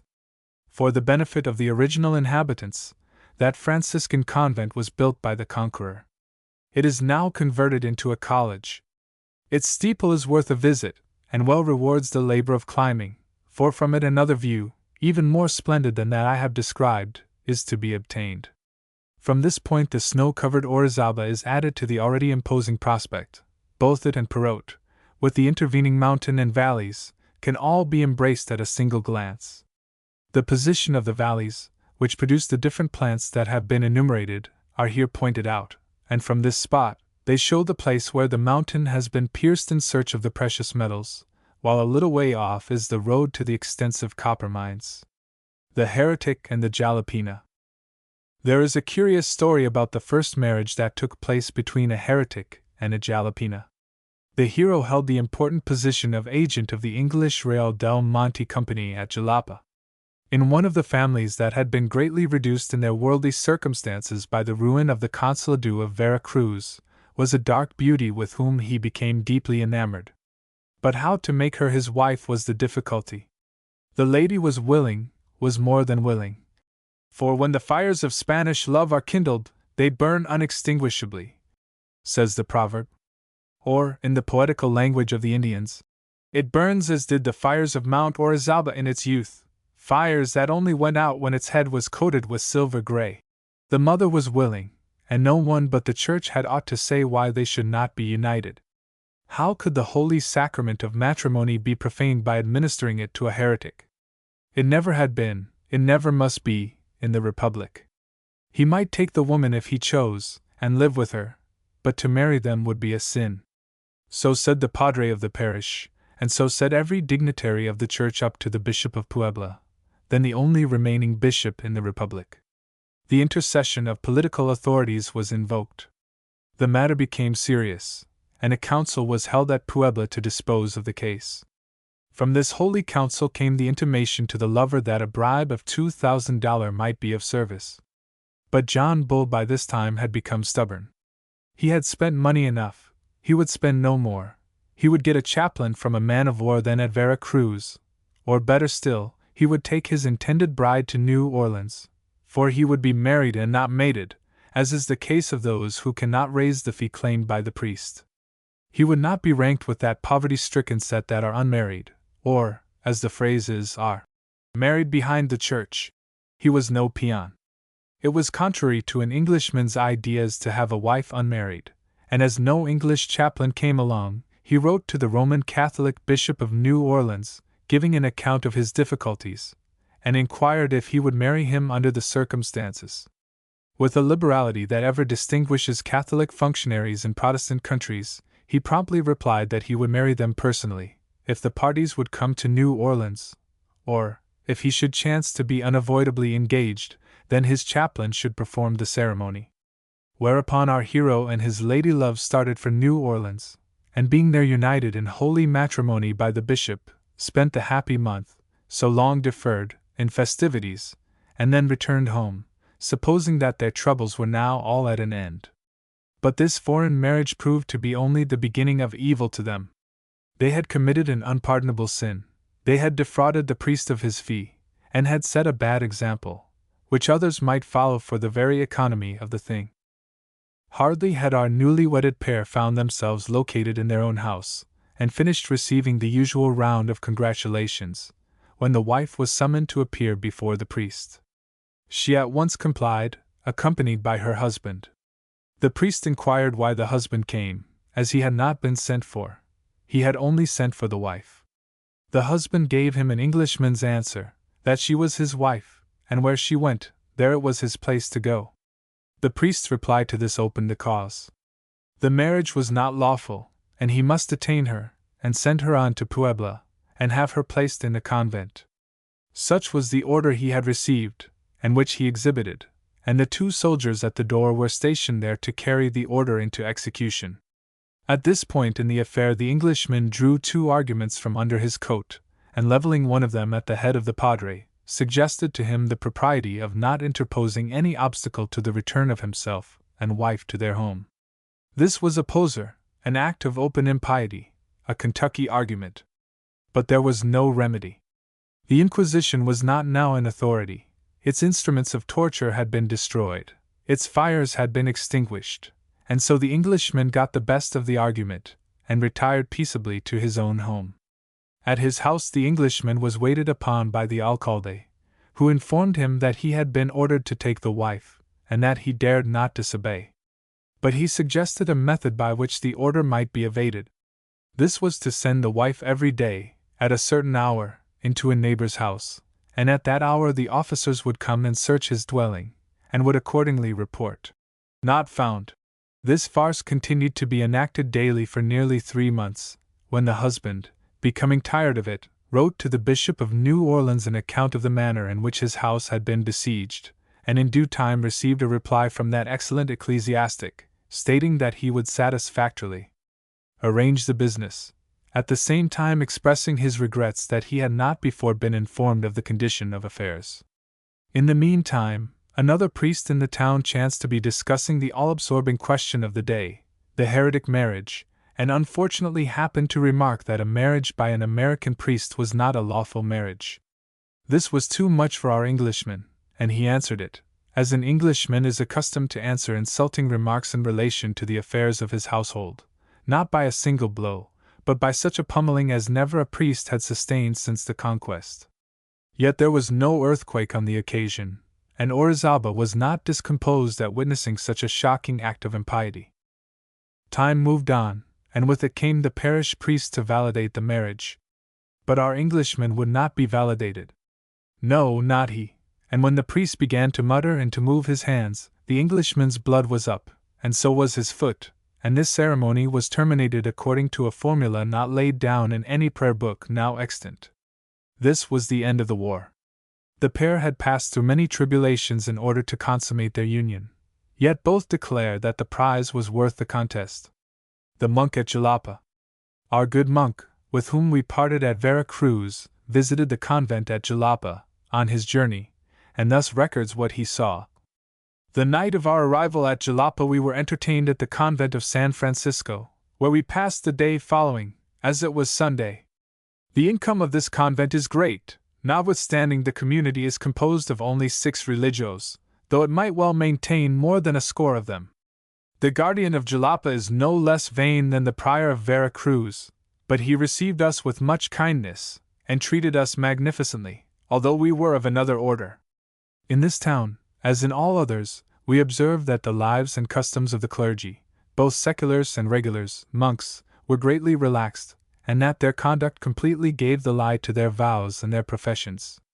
The order of San Francisco, besides the vows common to the other orders, that is to say, chastity and obedience, exacts that the vow of poverty shall be observed more scrupulously than the other mendicants enforce it. Their dress should be of coarse cloth, and of a color to which they have given a name, monk's gray, their girdles, or cordons, of rope, and their shirts of wool, if they can bear them. They are to go without stockings, and finally it is not lawful for them to use shoes, but to wear sandals. Not only are they prohibited having money, but they ought not even to touch it, either to possess anything as their own. In their journeys it is forbidden them to mount a horse, although they should fall by the way from fatigue. It is necessary that they should go afoot with sorrow and fatigue, esteeming the infraction of any of these precepts a mortal sin, which merits excommunication and hell. But they neglect all the obligations which the rigorous observance of these rules imposes upon them, to the neglect of all discipline, and to the disregard of the penalties. Those that have been transported to this country live in a manner which does not in anything show that they have made a vow to God of even trifling privations. Their lives are so free and immodest that it might be suspected, with reason, that they had renounced only that which they could not, or were unable to attain. Monkish gambling. We were surprised and even scandalized at the extraordinary sight of a San Franciscan of Jalapa, riding most beautiful mule, with a groom, or rather lackey, behind him, while only going to the end of the village to confess a sick man. His Reverence, as he went along, had his garments tucked up from beneath, which exhibited a stocking of orange color, a shoe of the most exquisite morocco, small clothes of Holland linen, with knots and braids of 4 fingers in width. Such a spectacle made us observe with more attention the conduct of that friar, and that of others beneath whose broad sleeves were exhibited a jacket embroidered with silk. They also wore shirts of Holland, and handruffs enclosed their hands. But we did not discover, either in their garments or in their table, anything that indicated mortification. On the contrary, everything exhibited the same vanity which was noted in the people of the world. After supper some of them began to speak of cards and dice, and they invited us to play, in order to contribute to the entertainment of their guests, one hand at a rubber. Almost all of our party excused themselves, some for want of money, others from not knowing the play. At length they found 2 of our religious that would place themselves hand to hand with other 2 Franciscans. The party being arranged, they commenced playing with admirable dexterity. A little was put down at first, it was doubled. The loss vexed the one, the gain stimulated the other. At the end of a quarter of an hour the convent of the Angelic Order 7 of Our Father of San Francisco had converted itself into a gaming house, and the poor religious friars into profane worldlings. We, who were simply spectators, had occasion to observe what passed in the play, and to acquire matter for reflection upon such a life. As the game went on engrossing in interest, the scandal continued to increase. The draughts of liquor were repeated with much frequency, the tongue unloosed itself, oaths mingled themselves with jests, while loud laughter made the edifice to tremble. The vow of poverty did not escape from the sacrilegious mirth. One of the San Franciscans, who had often touched money with his fingers and placed it on the table, when he gained any considerable sum, in order to divert the company, opened his broad sleeve, and with the hem he swept the table of all the stakes, amounting sometimes to more than 20 gold ounces, into his other sleeve, saying, at the same time, "Take care of it thou that canst, I have made a vow not to touch it." It was impossible for me to listen to such imprecations, and to witness such scandalous lives, without being moved. More than once I was on the point of reproving them, but I considered that I was a stranger, a passing guest, and besides, what I should say to them would be like preaching to the desert. I therefore rose up without making any noise and went to my sleeping place, leaving the profane crowd, who continued with their diversions until the dawn. The next day the friar who had laved his part with so much facetiousness, with more of the manner of a brigand than a religious, more suitable for the school of Sardanapalus or of Epicurus than for the life of a cloister, said that he had lost more than 80 doubloons, or gold ounces, it appearing that his sleeve refused to protect that which he had made a vow of never possessing. 7. Morals of the Monks. This was the first lesson which the Franciscans gave us of the New World. It clearly appeared that the cause of so many friars and Jesuits passing from Spain to regions so distant was libertinage rather than love of preaching the gospel, or zeal for the conversion of souls. If that love, if that zeal, were the motives of their conduct, they might offer their own depravity as an argument in favor of the truths of the gospel. Wantonness, licentiousness, avarice, and the other vices which stained their conduct, discovered their secret intentions. Their anxiety for enriching themselves, their vanity, the authority which they exercised over the poor Indians, are the motives which actuate them, and not the love of God or the propagating of the faith. Chapter 5. The War of the Secret Political Societies of Mexico. The Scotch and the York Freemasons. Anti-Masons. Rival classes compose Scotch lodges. The Yorkinos. Men desert from the Scotch to the York lodges. Law to suppress secret societies. The Escosies, or Scotch Masons, take up arms. The battle.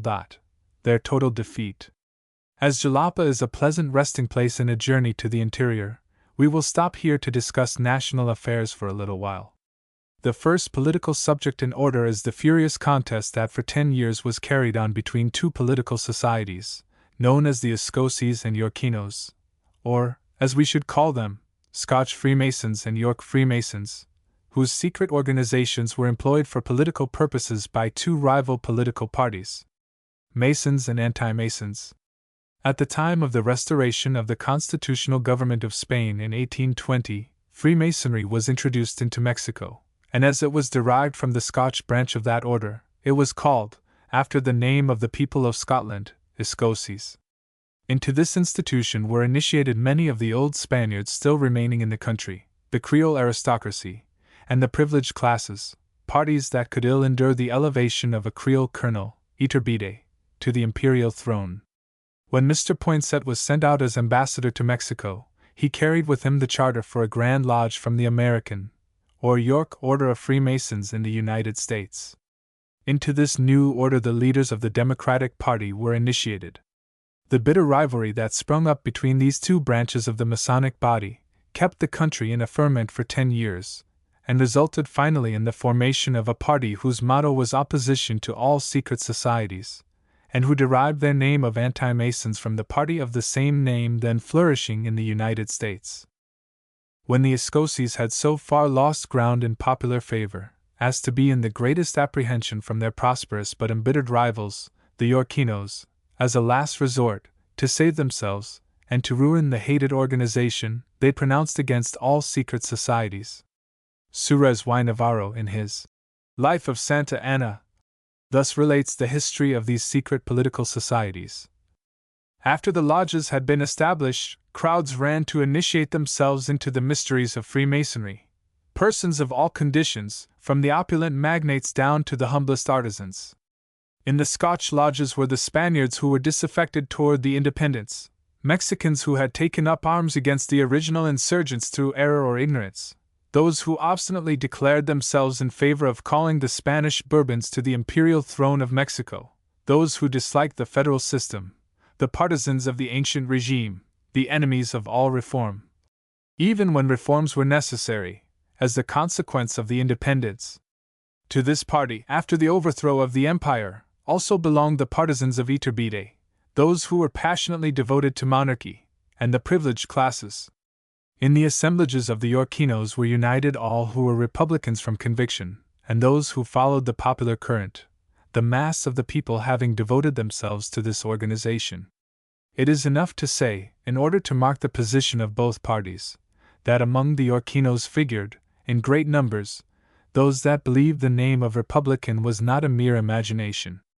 Some individuals of both associations had the same object and the same identical end, and only differed in the modes of making their principles triumphant.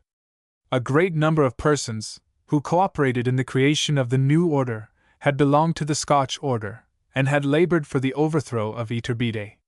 They knew the secrets of the Scotch party, their projects, their tendencies, and the desertion of such furnished 1,000 elements to the new order to make war upon the party they had abandoned. When parties were fully organized and assailing each other, the contest became terrible, and its consequences fearfully disastrous. Actions the most harmless, and questions purely personal, were matters for the contests of parties. The press was the organ of mutual accusations, now against particular individuals, and now against parties in conjunction.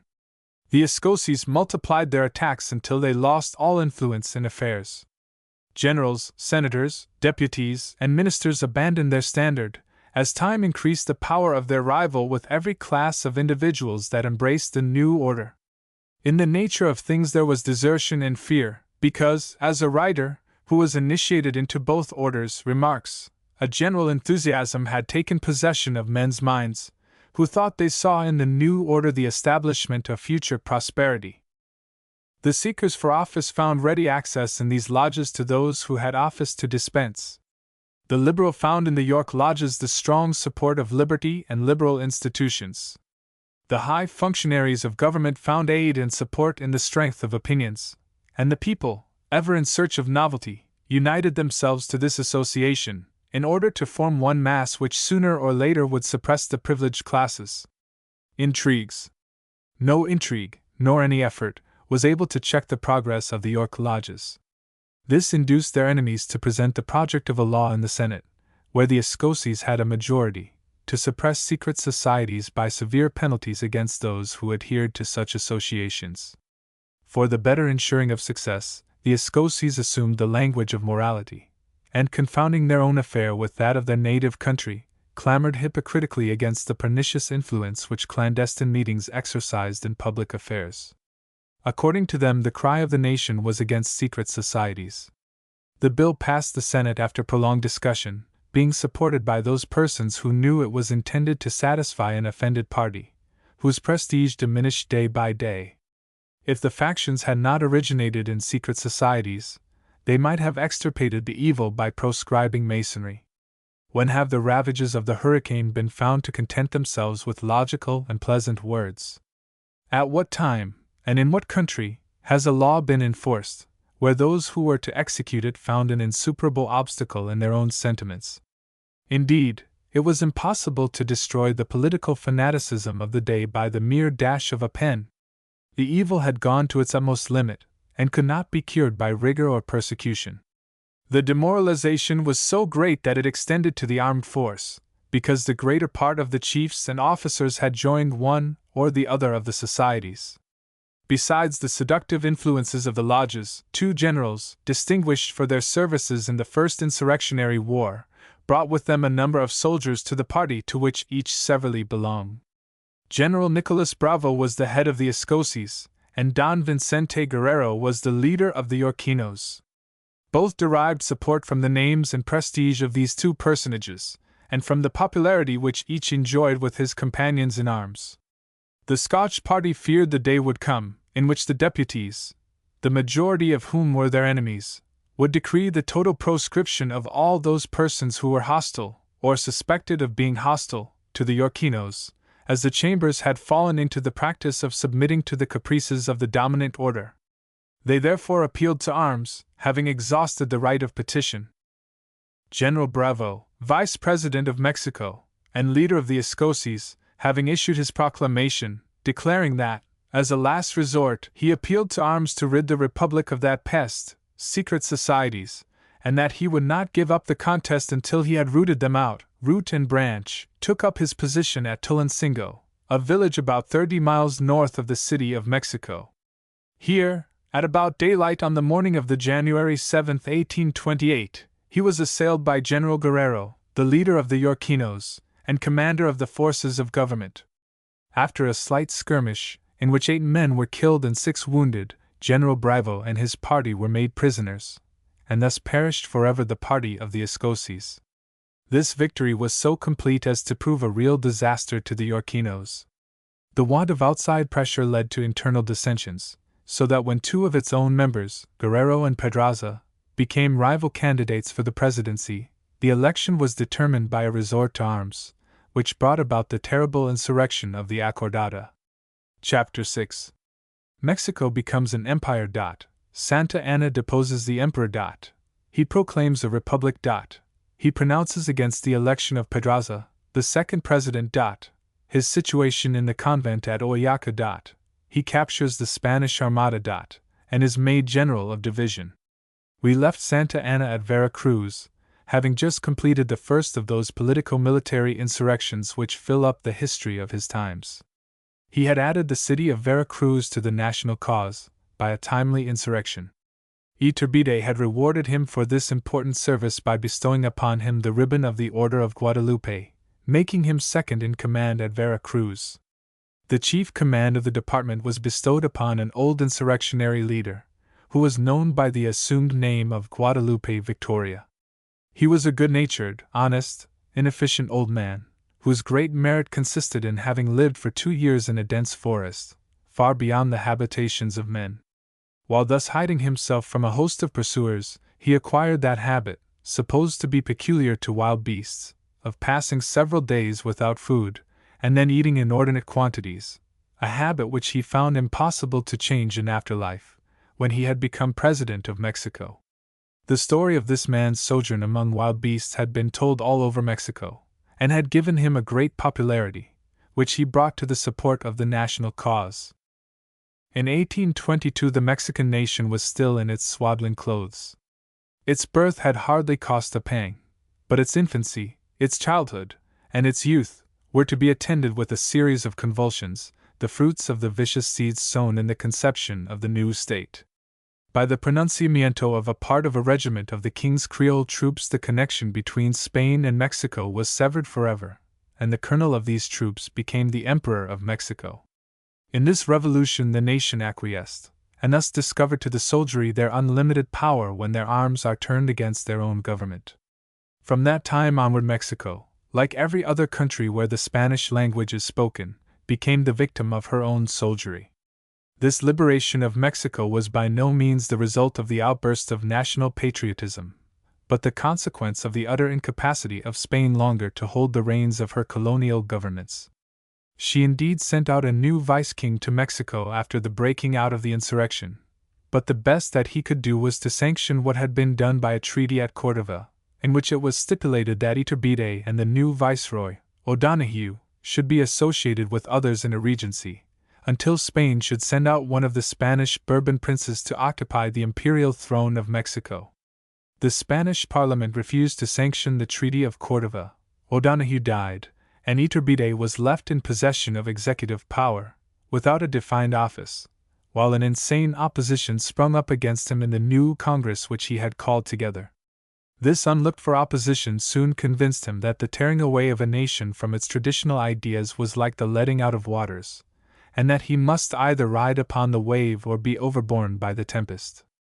A resolution of Congress, to take from him the command of the army, brought matters to a crisis. Accordingly, on the night of the 18th of March 1821, he caused himself to be proclaimed emperor by his partisans, and the next day this new revolutionary act was confirmed by Congress, under the intimidation of military force, and the nation again acquiesced. Iturbide deposed. The revolution had caused a stagnation in all the departments of commerce and of revenue. Iturbide had inaugurated his insurrection by seizing, at Iguala, $1 million belonging to the Manila Company, on its way to Acapulco. He made another like seizure at Perote, but these high-handed measures, while they proved but a drop in the bucket towards sustaining his government, increased his embarrassments, by destroying all confidence, so that his new authority had stamped upon it the unmistakable marks of dissolution. He was an emperor without traditional associations, he had an empire without a revenue, a large standing army without pay. The fickle multitude, who supposed that independence was to prove an antidote for every evil, began to murmur, while a host of demagogues, who envied the good fortune of Iturbide, were all beginning to clamor for a republic. The blow, however, came from an unexpected quarter. Santa Anna had quarreled with a superior officer, General Echevarri, and Iturbide had recalled him from his command. But Santa Anna thought it most advisable to disobey the emperor, and in the plaza of Vera Cruz, surrounded by the garrison, he proclaimed a republic, on the 2d of December, 1822. He joined in his insurrection the name and the influence of Victoria, yet both were insufficient to save him from a complete rout at the hands of Echevarri. At the critical moment in the affairs of Santa Anna, the Grand Lodge of the Acacias decreed the overthrow of Iturbide, and sent orders to General Echevarri, who was a member of the order, to unite his forces to those of Santa Anna in overturning the empire. This was a bitter pill for that general to swallow, but he swallowed it, and the two leaders together swallowed the empire. Iturbide, being unable to stem the torrent of insurrection, had abdicated. A republic had been established upon the ruins of the empire, and Victoria, the wild man of the woods, was elected first president. He served out his time, but the last year of his government was disturbed by the terrible insurrection of the Acordada, which had arisen out of the election of Pedraza as his successor.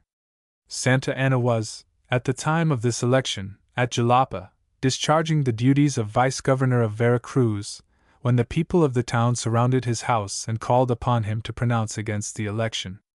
Thus becoming implicated, he was forced to make a new insurrection. This third pronunciamiento of Santa Anna was on the 5th of September 1828. He made his first stand at the castle of Perote, but finding this too isolated a position, he marched to Oaxaca, in the extreme southwest of the Republic, and took up his quarters in the Dominican convent of that city. As he was closely hemmed in by an active enemy, provisions grew scarce, and he was forced to resort to a novel method of supplying himself.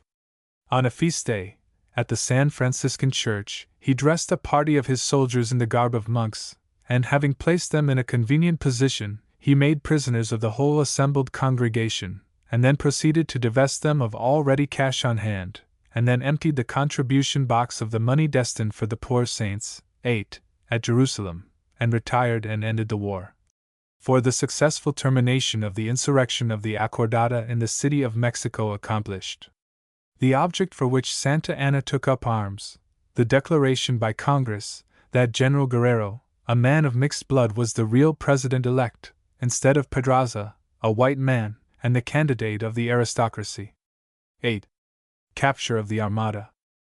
When King Ferdinand had regained his despotic authority, in 1825, by the aid of French bayonets, he bethought himself of Mexico, the most productive of his lost colonial possessions in America, which had yielded, to his predecessors, the total sum of $2,040,048,426, or rather an annual revenue in silver dollars of $6,800,000 during a period of 300 years. He was also incited by his impoverished noblesse, who could no longer obtain colonial appointments for their sons. The Spanish merchants also complained of the loss of their monopolies. But what at last aroused him to activity was the expulsion of the Spaniards from Mexico, in consequence of the ascendancy of the Democratic Party. Those of mixed and Indian blood were now truly enfranchised, and they were heard to utter strange voices, which had until then been suppressed by the combined power of a spiritual and temporal despotism, so that the bones of Cortés, the benefactor of the kings of Spain, were no longer safe in the convent of San Francisco, where they had lain for 300 years.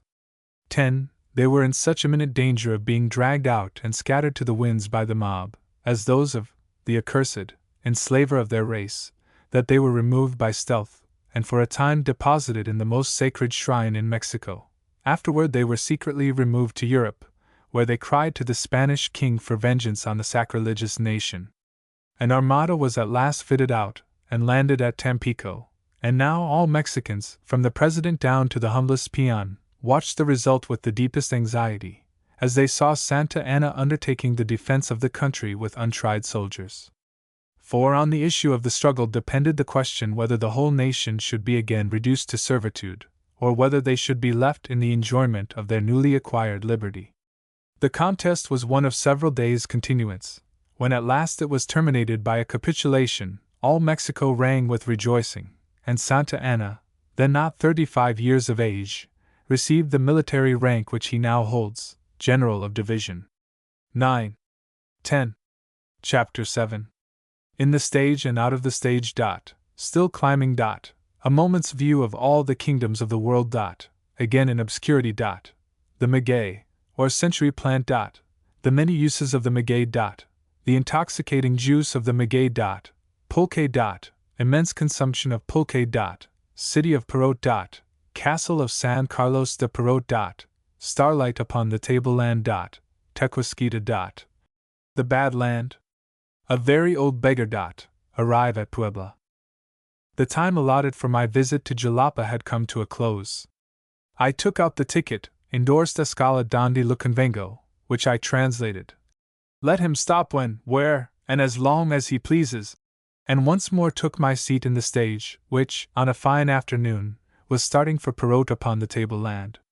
This short journey lay across the mountain of Perote, passing over an elevation of 10,400 feet, the highest elevation that a stagecoach has yet reached, and one from which the traveler can oftentimes enjoy a view of all the vegetable kingdoms of the world in a moment of time. I took my seat upon the top of the coach, above the driver, that I might enjoy a last lingering look at this nature's paradise, before the mountain ridge should intervene between the world I had left behind and the great salt desert that we were soon to traverse. The prospect from the coach top, as we traveled onward, was even more beautiful than that I have already described. For several miles beyond Jalapa we were descending and passing through one of those valleys of which the Spanish poets so often sing, where the roadside is covered with a profusion of the flowers and vegetation that flourish only in the most luxuriant soil. The valley was soon passed, and we began to ascend so rapidly that before an hour had passed we could mark the changing vegetation and observe the products of a colder climate. For this changing vegetation is a barometer, which, in Mexico, marks the ascent and descent as regularly as the most nicely adjusted artificial instrument. So accurately are the stratas of vegetation adjusted to the stratas of the atmosphere which they inhabit, as to lead the traveler to imagine that a gardener's hand had laid out the different fields which here rise one above another upon the side of the mountain that constitutes the eastern enclosure of the tableland. The fertility of the soil did not seem to diminish. It was only the character of the vegetation that changed step by step, as we wound our way up toward the summit of the Perote Mountain View. We changed horses at La Jolla, a place memorable in the annals of civil war, as the spot where General Rincon blocked up the pass when Santa Anna was retiring in 1845, a fugitive from the country. Here the road becomes so steep as to induce the traveler to walk a little, for the better opportunities he can thus have of surveying the novel sights that present themselves at every turn of the road. When he is fatigued with climbing, and breathing the peculiar air of this altitude, he can seat himself by the roadside to wait the arrival of the coach, and to catch momentary glimpses, among floating clouds, of the country through which he has passed in his ascent from the coast. He can see a long distance through such a rarefied atmosphere, but it is only a bird's-eye view, as the mass that is heaped together is more than his vision can fully take in, before a cloud, ragged and torn, has passed across the picture. The eye is delighted more with the details of a scene than with this mass of all the excellences of all the climates. Still he has time to divide into sections the world below him, and as he thus contemplates in part, he at length realizes as a whole the scene that is presented. The art of man never has, and never can, produce such a combination in the arrangement of the courses of vegetation. As the traveler stands at an elevation where pine trees crow in the tropics, where a post and board fence encloses a field of grain, and where a storm of snow and sleet had fallen only a few hours before, he can look down upon hills and plains, one below another, each one, in the descending scale, exhibiting more and more of tropical productions, until the regions of coconuts, and bananas, and sarsaparilla, and palms, and jalap, and vanilla, are reached in his perspective. This is a specimen chart, where all the climates and productions of the world are embraced within the scope of a single glance. It is time to re-enter the coach, and close all openings, for a dense fog is coming up from the sea, and has thrown so thick a curtain over the prospect, that the eye cannot penetrate it. The long line of freight wagons that have served to mark the route that we have come disappear, one after another. We ourselves are soon enveloped in darkness. With the fog has come a chill and piercing air, and the pleasure of our mountain ride is now over. Still we move on and up with little hindrance, as the road on this side of the divide is in good repair. But as we go down on the other side, we are impeded by freight wagons held fast in the mud, and unable to move downhill, it being easier to drag a wagon up an ascent than to draw it downhill through stiff mud. An entirely different world now presents itself. We are in a fine grain-growing country. Well-cultivated fields stretch out as far as the eye can reach, with farmhouses scattered here and there, that strikingly remind the traveler of his northern home at this season of the year. The maguey pulque. The fences here are chiefly formed by rows of the maguey or century plant, growing at the side of a ditch. Here it reaches its greatest perfection, and adds materially to the fine appearance of the fields, and is seen everywhere upon the tableland. It grows wild upon the mountains, and springs up in uncultivated places, as a weed. It is cultivated, as a domestic plant, in little patches, and is also planted in fields of leagues in extent. It grows luxuriantly in the richest soils, and shows itself in those desert plains, where nothing else, except a few spears of stinted grass and chaparral, can exist. The uses to which the maguey is applied are more numerous than the methods of its cultivation. When its immense leaf is pounded into a pulp, it forms a substitute for both cloth and paper.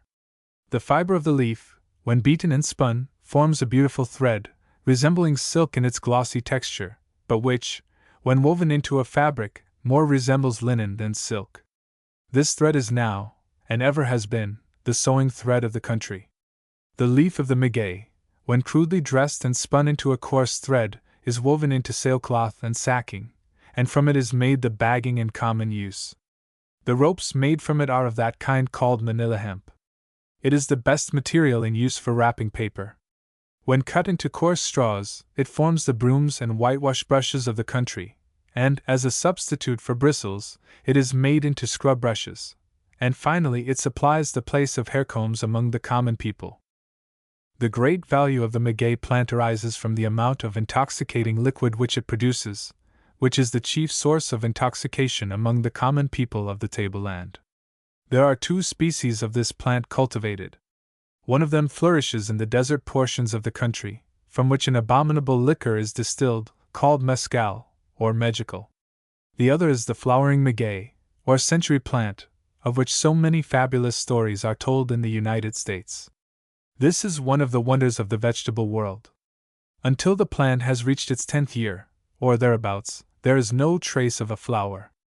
In its 15th year, or thereabout, there are certain appearances which indicate that the central stem, or hamp, which sustains the flower, is about to form in the center of the plant. If persons are not on the watch to cut out the heart at the proper time, the hamp shoots out, and grows to about the height of a telegraph post, for which I have often mistaken it, absorbing in its development the sap, which, when fermented, forms the intoxicating drink called pulque. The sprouting of the stalk takes place in November or December, but the beautiful cluster of flowers, for which it is so much admired, does not form at its top till February. In this last month, the monster leaf that envelopes the hamp begins gradually to unfold itself, exposing to view a slender stalk, higher than a man on horseback, with arms extended. On this stalk grow the flowers. Such is the century plant, in botanical language, the Agave americana. The juice of the maguey, in its unfermented state, is called honey water. It is gathered from the central basin by cutting off a side leaf and cutting out the heart, just before the sprouting of the hamp, for whose sustenance this juice is destined. The basin, thus formed, yields every day from 4 to 7 quarts, according to the size and thriftiness of the plant, for a period of 2 or 3 months. The process of taking it out of the plant is a little curious. Into the end of a long gourd is inserted a cow's horn, bored at the point. Through this horn and into the gourd the juice is sucked up by applying the mouth to a hole in the opposite side of the gourd. From the gourd shell the juice is emptied into a bottle formed from the skin of a hog, which still retains much of the form of the animal. To form this bottle of honey water into pulque, all that is necessary is to put into it a little of the same material which has been laid aside till it became sour, which operates like yeast, causing the honey water to ferment. As soon as the maguey juice in the hogskin has fermented, it is pulque, and is readily sold for 8, and sometimes as high as 25 cents a quart, producing a very large revenue upon the cost of the plant. It is not ordinarily sold at wholesale, but each maguey estate has its retail shops in town, from which the whole product of the estate is retailed out. One man, who has 5 of these shops in the city of Mexico, keeps his carriage, and is reckoned, among the magnates of the land, deriving from this source alone, it is said, $25,000 a year. The excise which government derives from the sale of this liquor, which, in taste, resembles sour buttermilk, amounted to $817,739 in the year 1793. Perote. The traveler from the coast always arrives at Perote at a late hour, and as he leaves it again at an early hour next morning, he recollects nothing of it but its chilly night air, and the good supper which he was too cold to enjoy. But on his return from Mexico, he usually has an hour of daylight, which he can improve in a survey of this small and cleanly town. Here the freight wagons, with their 20 horses apiece, stop to recruit, and the cargo mules, that take this route, are gathered in the immense stableyards, which give to the place the appearance of a collection of caravansaries. The whitewash brush has been industriously applied to the outside of the houses, and though they are chiefly built of that frail material, dried mud, they present a very neat and tidy appearance, giving one a very correct idea of what may have been the appearance of one of the first class of Indian towns in the times of Cortes. A few rods to the north of the town stands the castle of San Carlos, a square fort, with a moat and glacis. It is built in the best style of fortifications of the last century, having been designed as a depository for silver, when, in consequence of the wars of Spain with maritime nations, it was not deemed prudent to send it forward to the coast. It was much used for this purpose when the road below was blocked up, in the times of the insurrection, that began in the year 1810. At one time the accumulation here was so great that it is said to have amounted to 40 million of silver dollars, weighing about 1,300 tons, or a little short of the whole silver export of 2 years. This castle is now in a fine state of repair. It has a large garrison of lancers, and at the time of my visit was daily in expectation of the arrival of Santa Anna. From this castle Santa Anna, in 1828, issued his pronunciamiento against Pedraza. In this castle he was imprisoned by Rincon, in 1845, after his capture at Zico. From this castle he was banished by decree of the Mexican Congress, and to it he was now returning to hold the supreme power in the state. At 2 o'clock in the morning we were aroused from our comfortable beds to take our places in the stage, and soon we were again upon the road. There is something exceedingly attractive in the appearance of the skies upon this elevated tableland, 7,692 feet above the ocean. The morning starlight is very beautiful. It is so much clearer, and the stars are therefore so much brighter here than in the dense atmosphere where we inhabit, that the traveler, half chilled and sleeping, rouses himself to contemplate the brilliant sights above him. The brightest stars that he has watched from childhood up are brighter now than ever. New stars have filled the voids in his celestial chart, and satellites are dancing round well-known planets. The North Star is still visible, now 19 degrees above the horizon. The Dipper has dipped far down to the northward. The Southern Cross, that mysterious combination of 5 stars, that emblem of the faith of Southern America, which only reaches full meridian at midnight prayers, is here 25 degrees above the horizon, shining brilliantly. And then there are so many unknown southern stars, and so many unfamiliar constellations, that the short hours of night are well spent upon the driver's box. We have been gradually descending into what appears to have once been the bottom of a salt lake. The ground is partially encrusted with a compound salt called tequesquita, is composed of equal proportions of muriate of soda, carbonate of soda, and insoluble metal, common earth. This compound is used by the Mexican bakers and soap boilers as a substitute for salt and soda. A stinted grass is here and there scattered in patches over the bad land, as these barren plains are called, but the dry earth, which is rarely moistened for 6 months together, is covered with drifting sand, which is driven about by the hot winds of this desert. How great was the change from what we had passed! The celestial chart, that we had been admiring with so much rapture, had gradually rolled itself up, and as the sun came out, we had a view of the dreariness around us. It was truly a bad land, a land of evil, even a land for wolves to prowl in, and where vultures watch for the carcasses of dying mules, and where robbers ply their calling with little fear of detection. Here, in the midst of all this dreariness, we saw a pretty lake, and beautiful scenery around it, that looked for a little while like an enchanted scene, and then vanished into air. We passed the hostelry of Tepeagualco, where water is drawn from a fabulous depth, and soon came to that most celebrated spring of fresh water, situated upon the boundary line of the 2 departments of Vera Cruz and Puebla, and bearing the poetical name of the Eye of Waters.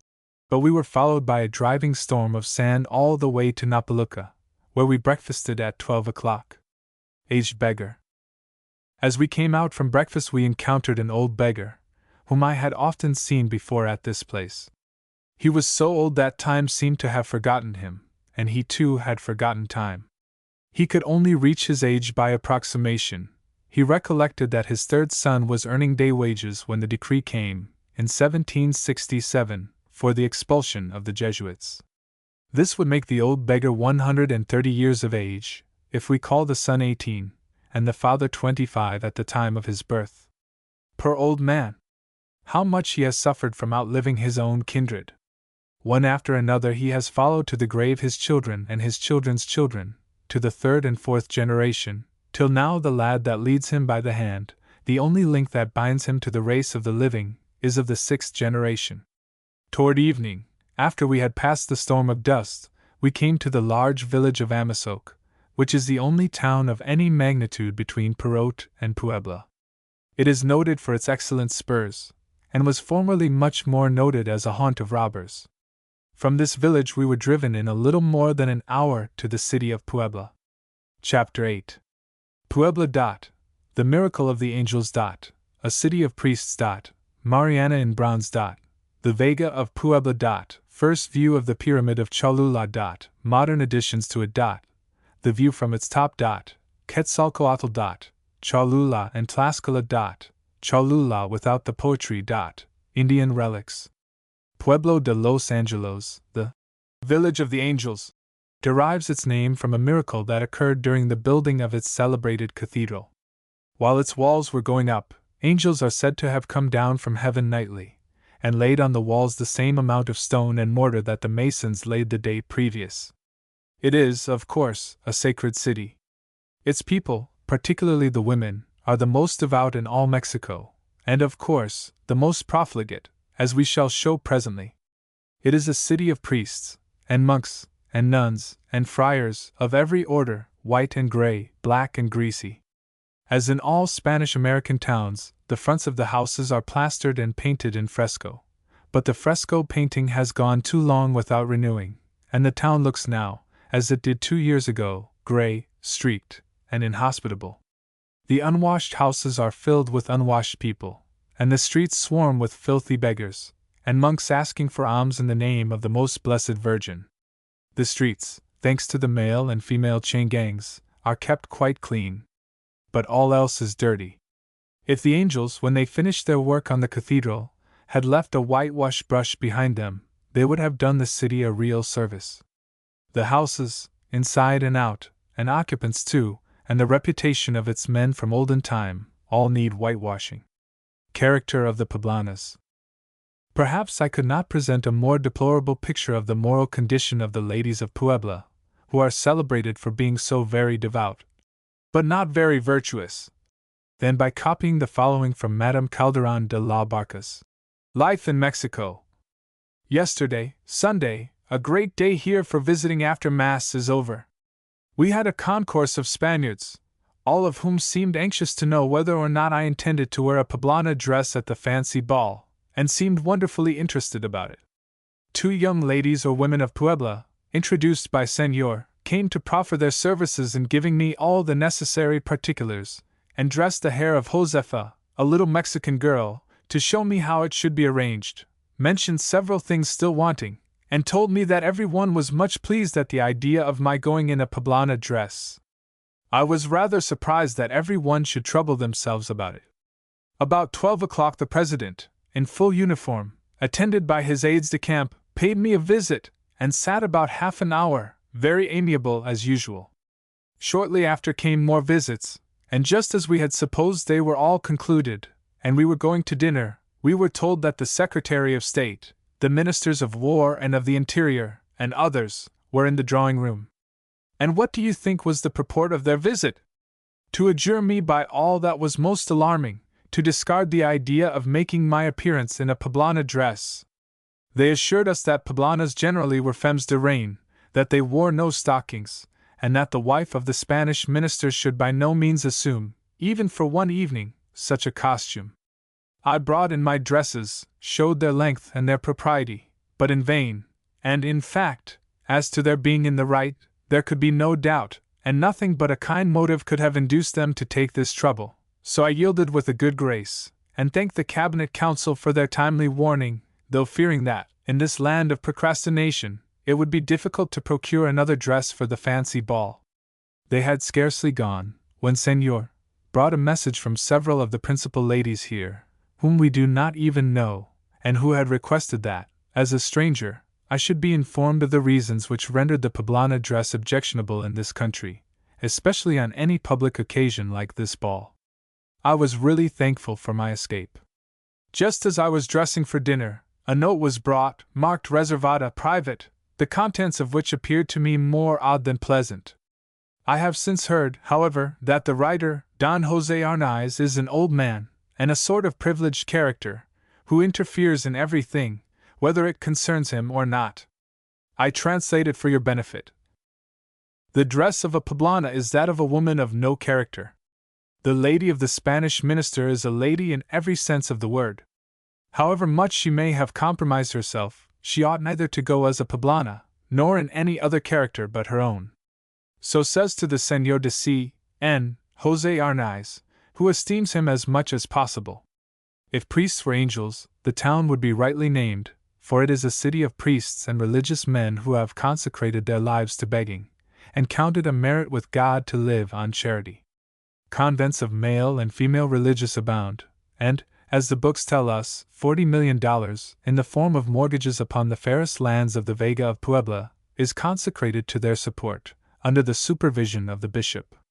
That smoking mountain, that outlet to infernal fires, is so loose at hand as to suggest the idea that this whole mass of impurity and moral rottenness may have been vomited up from the bottomless pit, or that the fallen angels, in their way thitherward, tarried here to found a sacred city, see its cathedral finished, and then led the way down the inclined plane to that brimstone convent where friars most do congregate. Mariana in bronze. In this city of dirty houses and dirty faces there is, nevertheless, some public spirit. Since I was last here a bronze equestrian statue has been set up in the Grand Plaza. It is a bronze woman, sitting quietly and easily upon a furious bronze horse. The horse is in a terrible state of excitement, but the woman is not alarmed in the least, for she seems to be well aware that it is only make-believe passion, badly executed in bronze. Who could this woman be but Malinche, or Mariana, the Indian mistress of Cortez, a fit patroness of the women of Puebla? She was the first convert that Cortez ever made to Christianity, and her sort of Christianity is not unusual in Mexico. That beautiful cone that rises so majestically out of the plain between Puebla and Tlaxcala bears the name of Malinche. But as this name was applied to her paramour as well as to herself, an additional testimonial, in the form of a bronze statue, was deemed requisite, for she is considered here as almost a saint, and would be altogether such if she had not been the mother of children, and ended her career by getting married. That act of getting married, not her former life, rendered her unfit for a saint, for how could an honest housewife be a saint? She might have been the best of mothers and the best of wives, and have performed scrupulously the duties that God had assigned to her upon earth, but she was lacking in romance, in those aerial materials from which saints are made. Saints are made in damp, cold prison cells, where, in the midst of self-inflicted misery, they see visions, dream dreams, and perform cures upon crowds as deluded as themselves. It was a delightful afternoon when I mounted my horse for a ride to Cholula. The wind of the day before had driven away every vapor from this exceedingly transparent atmosphere, excepting only the cloud that was resting upon Popocatépetl, a little below its snow-covered summit. It was such weather as we have at Harvest Home, and it was truly a harvest home throughout the whole Vega. Men were working in gangs in the different fields, gathering stalks, or husking corn, or cutting grain, or plowing with a dozen plows in company, or harrowing, or putting in seed. It was harvest time and seed time together. The full green blade and the ripened grain stood in adjoining fields in this region of perpetual sunshine. As I rode along between carefully cultivated estates, I did not fail to catch the enthusiasm which groups of cheerful field laborers always inspire in one whose happiest recollections run back to the labors of the farm. Such are the varieties this country affords. 3 days ago I was enjoying the most delicate tropical fruits, which I plucked fresh from the trees. Yesterday I was traversing a salt desert covered with clouds of drifting sand, and I was now among grain farms of a cold climate. Pyramid of Cholula. Right before me, as I rode along, was a mass of trees of evergreen foliage, presenting indistinctly the outline of a pyramid, which ran up to the height of about 200 feet, and was crowned by an old stone church, and surmounted by a tall steeple. It was the most attractive object in the plain, It had such a look of uncultivated nature in the midst of grain fields. It would have lost half its attractiveness had it been the stiff and clumsy thing which the pictures represented it to be.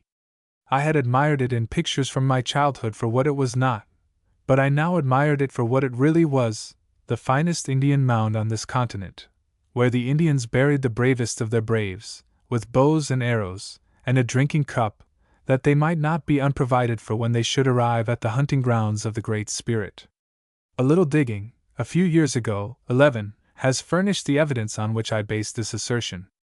This digging has destroyed the old monkish fiction to reinstate the truly Indian idea of the dead, and of the necessity of mounds for their burial. 11.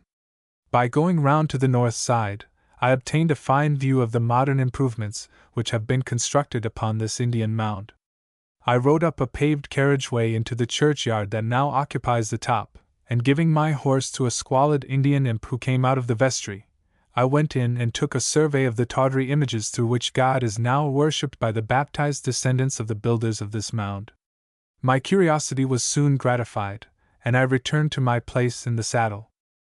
I followed the wall around the churchyard, stopping from point to point to look upon the vast map spread around on every side. Orizaba, which I first saw when 150 miles out at sea as a mammoth sugar loaf sitting upon a cloud, had at Jalapa, and at the Eye of Waters, different forms, while here it appeared to be joined with the Perot, forming the limit of the horizon toward the east. On the west where Popocatépetl is Taxawatl and Malinche, while smaller mountains and hills seemed to complete the line of circumvallation, which gave to the elevated plain of Puebla the aspect of the bed of an exhausted lake, and to the isolated hills, rising here and there upon its surface, the appearance of having been islands when the waters covered the face of the land. The cloud was still resting upon Popocatépetl, but its crest, far above the clouds, was in that region where, in the tropics, ice and snow lie undisturbed forever. The marks which it bore of having once been the smoke pipe of one of nature's furnaces, furnished us with the translation of its name. The mountain with a smoking mouth. But that lake of fire has long since ceased to burn, and when the mountain had last emitted smoke was unknown to the oldest inhabitant. And that other mountain is Taxawatl, or the White Woman, lying so quietly and snug, in her covering of perpetual snow, at the side of the volcano, called up in the minds of the Indians the strange conceit of man and wife. There were forests on the mountain sides and trees along the rivers covered with green, but all else looked dry and parched. Seldom, indeed, has the eye of man ever rested on a finer farming country than the great plain of Puebla, and seldom are lands seen better cultivated. Cholula. Cholula was of old sacred to Quetzalcoatl, the god of the air, who, during his abode upon earth, taught mankind the use of metals, the practice of agriculture, and the arts of government. Translating myth into history, we may call him the great Aztec reformer. He is represented as a man of fair complexion with curling hair and flowing beard, very different from the type of the Aztecs. On his way from Mexico to the coast he remained for a while at Cholula, where a mound and temple was raised to his honor. This tradition made Cholula the Mecca of the Indian world, and with the merchants who came to attend the annual fair held at the base of the mound came also hosts of pilgrims, to offer sacrifice to the memory of that god who introduced flowers into the native worship, and discouraged cruelties and human sacrifices. At Cholula I was so fortunate as to procure one of the images of Quetzalcoatl, cut in stone, with curled hair and Caucasian features. I afterward verified the same by comparison with the great image found at Mexico, not without strong suspicions that both were counterfeits, for in this country even the most sacred records are open to suspicion. Popular tradition and the most approved authors will have it that some stray white man had found his way among the Mexicans, and taught them empirically the calculations and divisions of time, and a very few of the arts of civilized life unknown to our Indians, and they venerated him as a god. But the probabilities are that the whole story is a myth, and for once the Inquisition was right in suppressing speculation in relation to him, whether he was St. Thomas or not. At the base of this pyramid, 300 years ago, flourished the rich and opulent city of Cholula, which, according to Cortes 12, contained 40,000 houses. He says that he counted from this spot 400 mosques, 13, and 400 towers of other mosques, that the exterior of this city is more beautiful than any in Spain. That is, as he and all other historians of the conquest agree in representing it, it was at the same time not only the Mecca and the commercial center, but the center of learning and refinement of Mexico. Here Indian philosophers met upon a common footing with Indian merchants. Its government, too, was republican, and upon these very plains, 300 years ago and more, flourished two powerful republics, Tlaxcala and Cholula.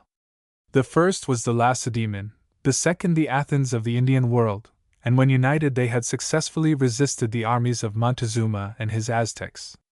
But Aztec intrigue was too powerful for the American Athens, and the polished city of Cholula having been subdued by the same arts by which Philip of Macedon had won the sovereignty of Athens, a combination of intrigue and of arms, Tlaxcala was left alone to resist the whole force of the Aztec Empire, now aided by the faithless Colulans. Yet Tlaxcala was undismayed by the new combination brought to bear against her, and did not readily listen to the proposed alliance of Cortes. It was only after 3 terrible battles with Cortes that Tlaxcala learned to appreciate the value of his alliance, an alliance which has conferred upon her perpetual freedom and a distinct political organization to the present time. 12:13. This is the poetry of the thing. Let us give it a little matter-of-fact examination. The spot on which I stand, instead of being what it has often been represented to be, is but a shapeless mass of earth 205 feet high, occupying a village square of 1,310 feet. It is sufficiently wasted by time to give full scope to the imagination to fill out or restore it to almost any form. 100 years ago, some rich citizen constructed steps up its side, and protected the sides of his steps from falling earth by walls of adobe, or mud brick, and on the west side some adobe buttresses have been placed to keep the loose earth out of the village street. This is all of man's labor that is visible, except the work of the Indians in shaving away the hill which constitutes this pyramid. As for the great city of Cholula, it never had an existence, for if there had been, only 300 years ago, such a city here, composed of 40,000 houses, with 400 towers, besides the 400 mosques, then some vestige or fragment of a fallen wall or a ruined tower would still be visible. But I searched in vain for the slightest evidence of former magnificence, and was driven to the unwelcome conclusion that the whole city was fabricated out of some miserable Indian village, inferior, perhaps, to the present town of one-story, whitewashed mud huts. My contemplations were broken in upon by a swarm of squalid women and children from the church vestry, importuning me to buy relics in clay, which might answer the double purpose of images of saints or of heathen gods, according to the taste of the purchaser. But when they found me impracticable, they brought out their greatest curiosity, a flint arrowhead, such as used to be plowed up in scores near the place where I was born. Thoroughly disgusted with the sight of this Acropolis, with this ancient Athens of mud, I turned my horse's head toward Puebla, and as I rode on, I met scores of these modern Athenians trotting homeward, bareheaded and barefooted, carrying papooses on their backs, while their faces, forms, and hair, and ragged dress, were the very counterpart of the Indians of North America. The Indians of Puebla have long enjoyed the distinguished honor of being the governing men, while the white inhabitants were ineligible to a seat in the city councils. This city was formerly an Indian village, bearing the indigestible name of Quitlaxcapan, or Snake in the Water. But in 1530, the Vice-King Mendoza established here a Spanish colony, but left the original government unchanged, so that, down to the independence, the city administration was conducted by an Indian alcalde, assisted by a council of 4 Indians. Notwithstanding the anomalous form of its government, Puebla has ever been a great manufacturing town, and at this day consumes a quantity of cotton equal to some of our large manufacturing cities. Chapter 9. A Ride to Popocatépetl. The Village of Atlisco. The Old Man of Atlisco and the Inquisition. A Novel Mode of Escape. An Avenging Ghost. The Vice-King Revillagigedo. The Court of the Vice-King and the Inquisition. Ascent of Popocatépetl. How a Party Perished by Night. The Crater and the House in it. Descent into the Crater. The Interior. The Workmen in the Volcano. The View from Popocatépetl. The first white that climbed Popocatépetl. The story of Corchado. Corchado converts the volcano into a sulfur mine. One of the first objects of interest in Mexico is the volcano of Popocatépetl. A stage runs from Puebla to Atlixco, but beyond that village the visitor must travel upon horseback. Atlixco is worthy of a special notice from its situation in a most fertile valley, and its peculiar location at the base of a conical hill. This hill, like every attractive locality in Mexico, is the scene of romantic traditions of the common people.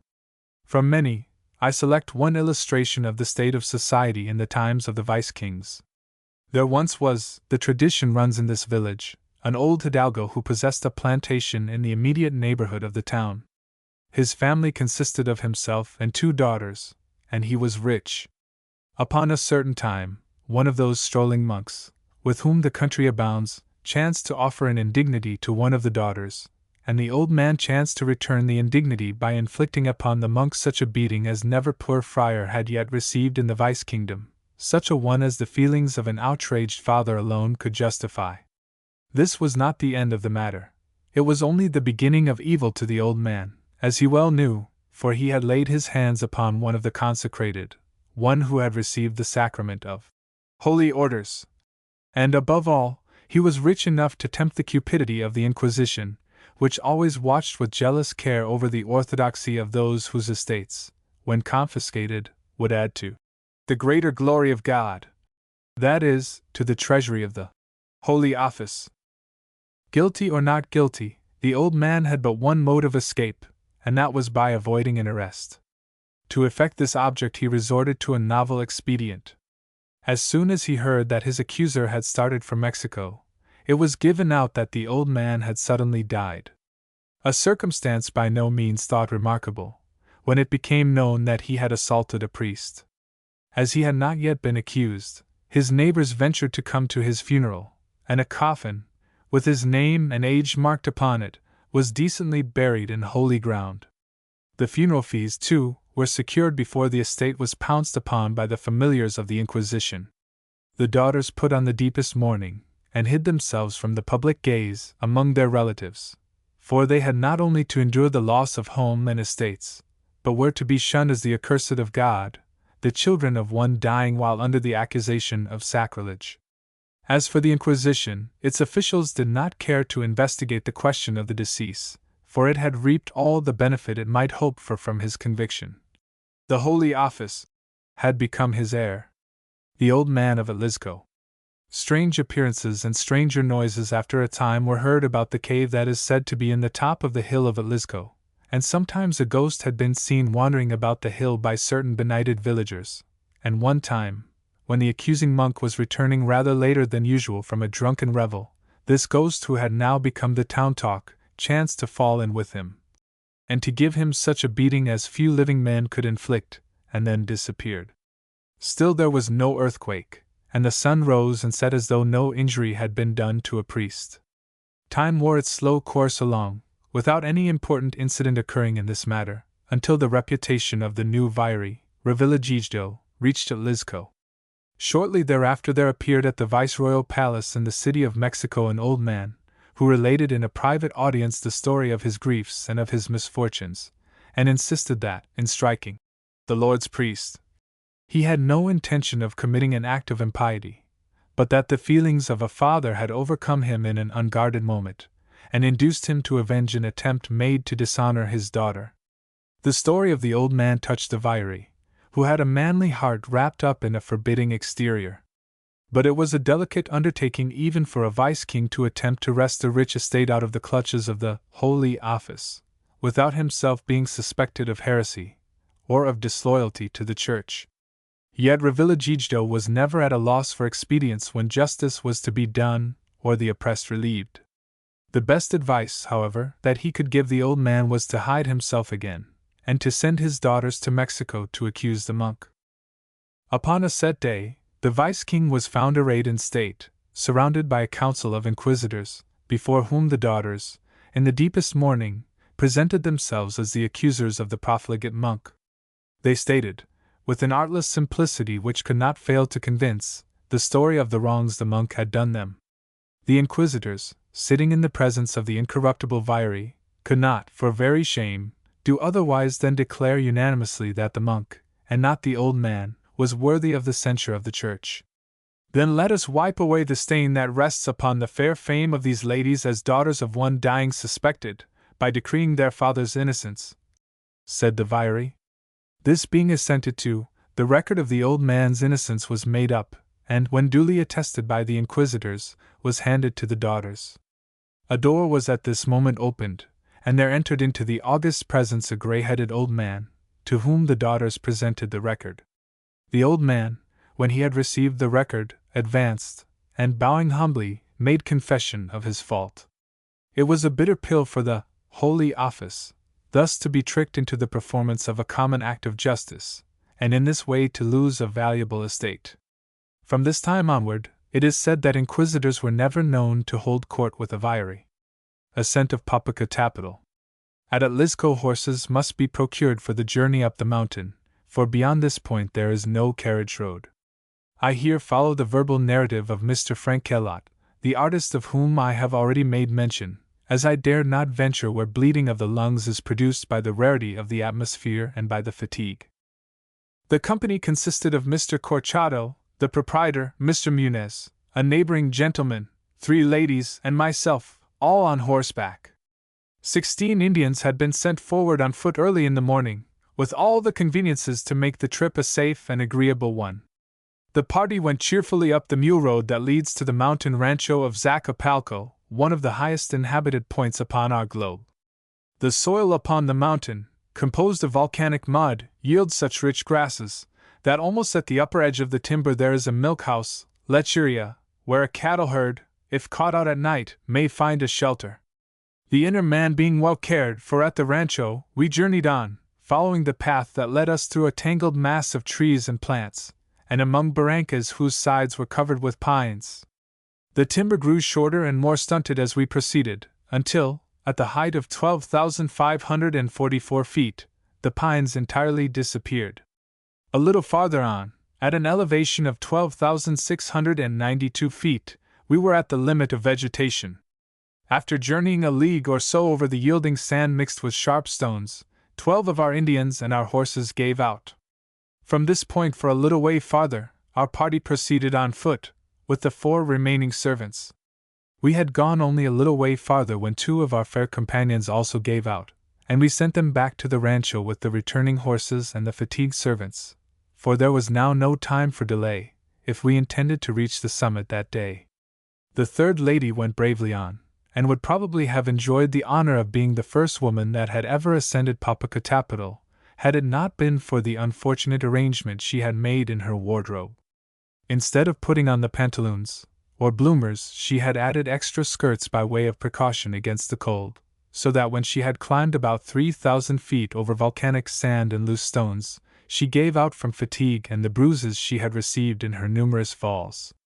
It was a painful effort even for those of us who had no skirts to impede us to get on, and it was imprudent for her to proceed farther, for the icicles would be in her way as much as the sand and stones, for these icicles were like spikes projecting upward from the rocks, and between which we should have to place our feet and pick our way as best we could without falling upon them. In this state of things there was no alternative, and we were reluctantly obliged to dissuade her from farther effort, and to consign her over to the kind attentions of 3 more of our Indians, who had given out, to conduct her down the mountain. Unfortunately, one of the last 3 Indians sent back had in his pocket all the chocolate, an article almost indispensable to the comfort of a party climbing a high mountain, and unconscious of our loss, we continued our way until it was too late to remedy this loss. The basaltic rock which we had now reached was covered with the icicles which I have described, and we found no little difficulty in placing our feet between them, and guiding ourselves with the iron-pointed sticks which had been furnished us, while the dizziness caused by looking back upon the world we had left behind added to our troubles. Mr. Corchado, to draw off our attention from our own hardships, related to us the story of the death of 6 of his workmen, who undertook to make the journey down the mountain by night. Each of them had a load of stolen brimstone on his head.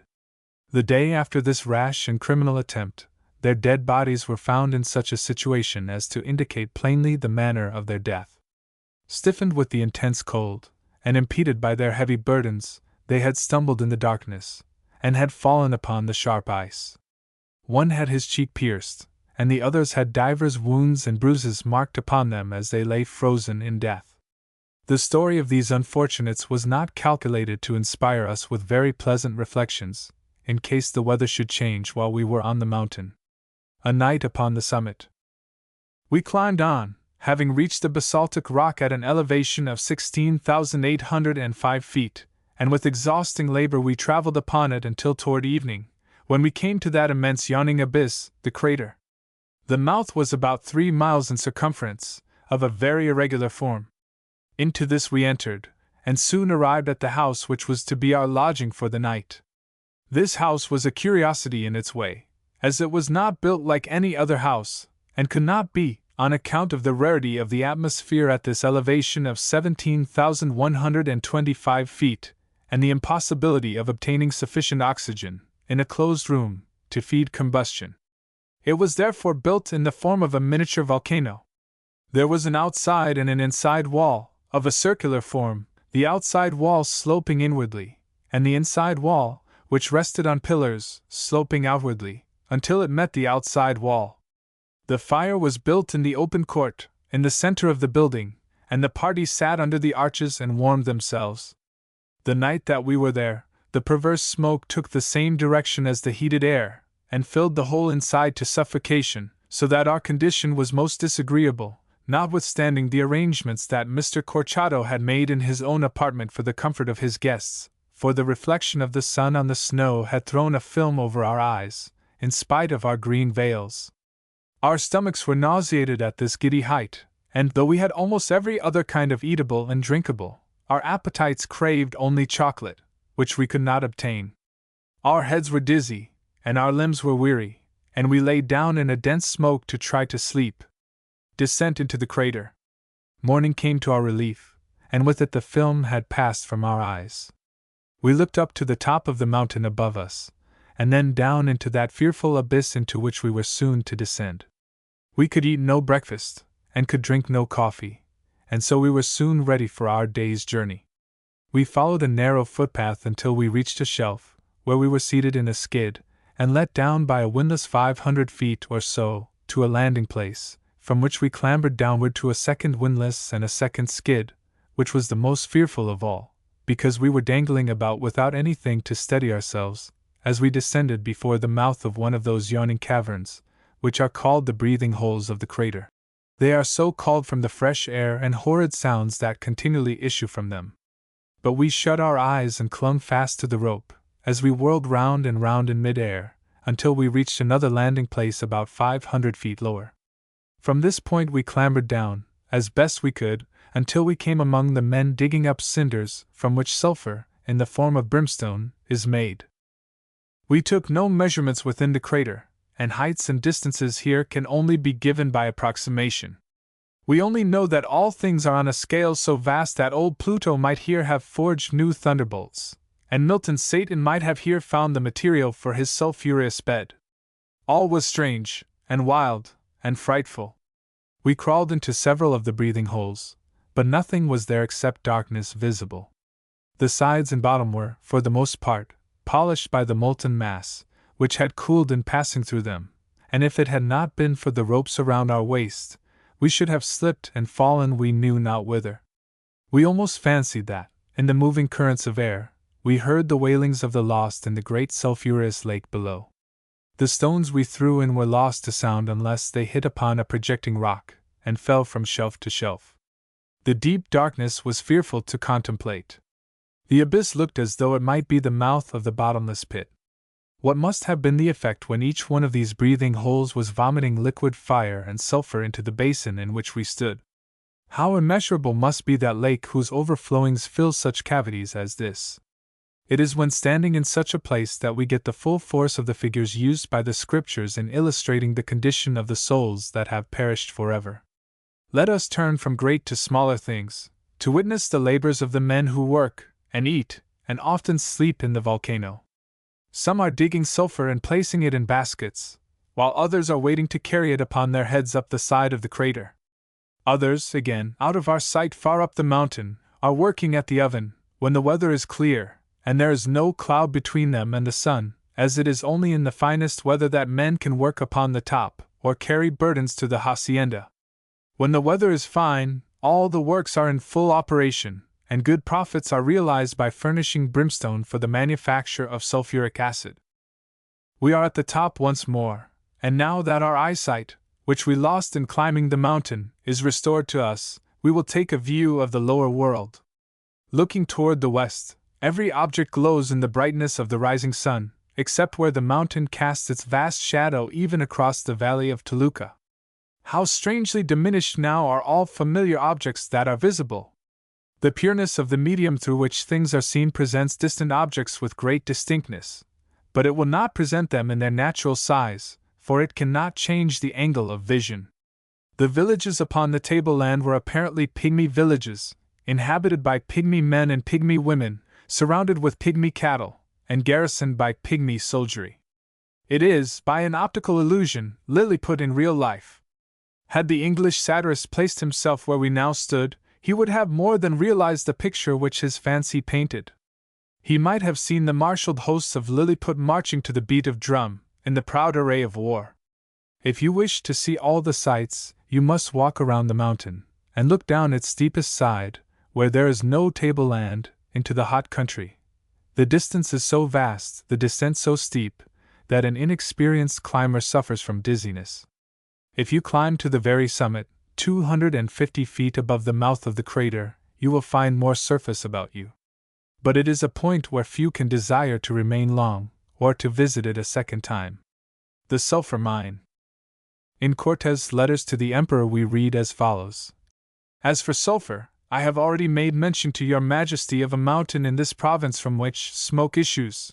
Out of it sulfur has been taken by a Spaniard, who descended 70 or 80 fathoms by means of a rope attached to his body below his arms, from which source we have been enabled to obtain sufficient supplies, although it is attended with danger.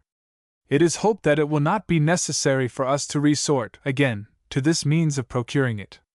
As the Indians told us that it was dangerous to ascend, and fatal to those who made the attempt, I caused several Spaniards to undertake it, and examine the character of the summit. At the time they went up, so much smoke proceeded from it, accompanied by noises, that they were either unable or afraid to reach its mouth. Afterward I sent up some other Spaniards, who made 2 attempts, and finally reached the aperture of the mountain whence the smoke issued, which was 2 bowshots wide, and about 3/4 of a league in circumference, where they discovered some sulfur which the smoke deposited. 14. Bernal Diaz says that the crater was perfectly round, a mile in diameter. Volume 1. Page 186. During one of their visits they heard a tremendous noise, followed by smoke, when they made haste to descend. But before they reached the middle of the mountain there fell around them a heavy shower of stones, from which they were in no little danger. 14. In or about the year 1850, Corchado, an active and enterprising white man, had become a favorite with the Indians at the foot of the mountain, who proposed to him that he should accompany them when they again undertook one of their expeditions into the volcano, which of late had been very frequent. This was a proposition that exactly accorded with his adventurous character.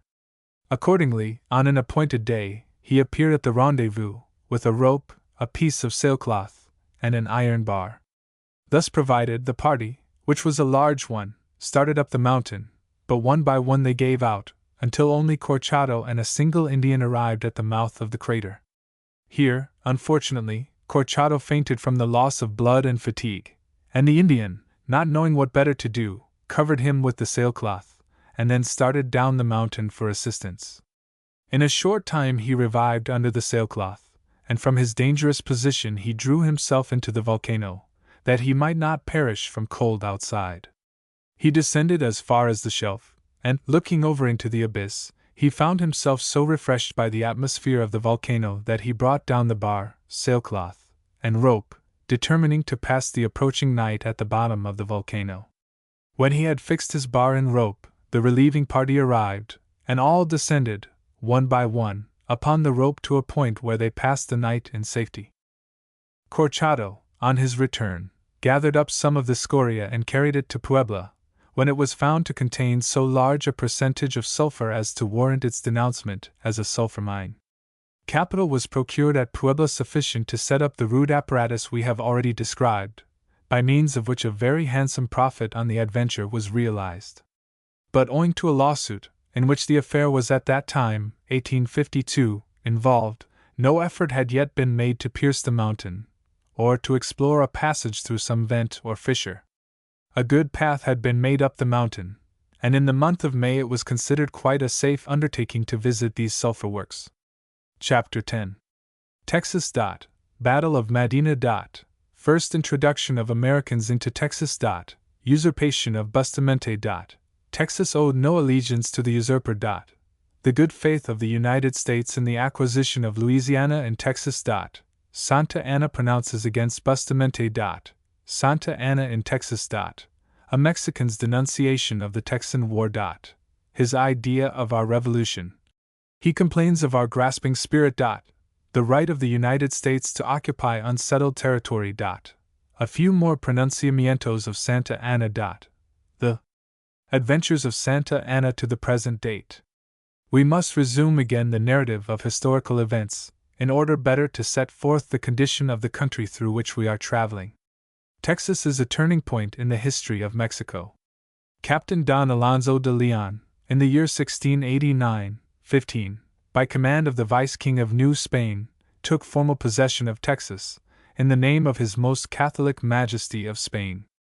Afterward a few military and missionary settlements were commenced, with indifferent success, as the Indians were of a less docile character than those of the southern provinces. They were ever restive under the yoke of spiritual taskmasters, so that the feeble missions and presidios had only a sickly existence down to the time of the breaking out of the civil wars of Mexico. 15. We have already noticed the statement that, in the year 1819, a Mexican general routed at the river Medina a party of 3,000 men, who were on their way to join the Mexican insurgents. The above number is somewhat improbable. Say there were 500, which would be about as many as could well be mustered at that early period for a filibustering expedition at New Orleans. In 1820 Moses Austin applied to the Spanish authorities, and obtained from them the right to settle a certain number of families in Texas. He died soon after, and his son Stephen obtained a confirmation of the grant, or rather, a new grant, from the authorities established at Mexico under the Federal Constitution of 1824. Under that Constitution Texas was annexed to Coahuila, and together with it, was formed into the United State of Coahuila and Texas. From the authorities of this state divers other Americans obtained grants of land under the provisions of the colonization law of the Mexican Congress of the year 1824. From this time all things went smoothly on, and the grantees were busily engaged in introducing the number of families which were stipulated for in the said law, and in the grants made under it, when the Spanish Armada landed at Tampico. Downfall of Bustamante. In consequence of the great dangers threatening the country, Congress had conferred dictatorial powers upon the President of the Republic, Vicente Guerrero. By virtue of his dictatorship, he had invested the Vice President of the Republic, Bustamante, with the command of an army of reserve, which he established at Jalapa. As soon as the Spanish army had capitulated to Santa Anna, Bustamante put forth a pronunciamiento, and marching to the city of Mexico, he deposed the President, whom he afterward caused to be cruelly put to death. Having now, by means of a successful military insurrection, possessed himself of the executive power, he proceeded by violent means to overturn, one by one, the governments of the individual states. In this war against the states he was also successful, except in the most distant one, that of Coahuila and Texas. Texas clearly owed no allegiance to the usurper Bustamante. It was an independent state in all respects, excepting those powers it had conceded to the general government by adopting the federal constitution. The subversion of this constitution reinstated Texas as an independent republic. It owed no farther allegiance to Mexico. Texas might at once have applied for admission into our Union, or have asked to be annexed to any other foreign state, pleading not only her inherent right to do so, but the excessive cruelties that Bustamante inflicted on those state authorities that opposed his usurpations.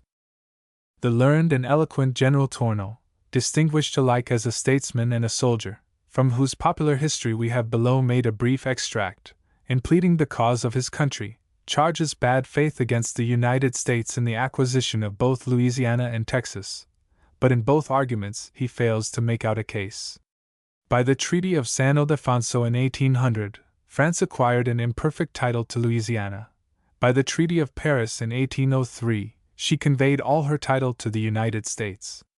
But before the United States would pay over any money on account of the Treaty of 1803, she required Spain to confirm the Treaty of San Ildefonso by putting France into the actual possession of Louisiana.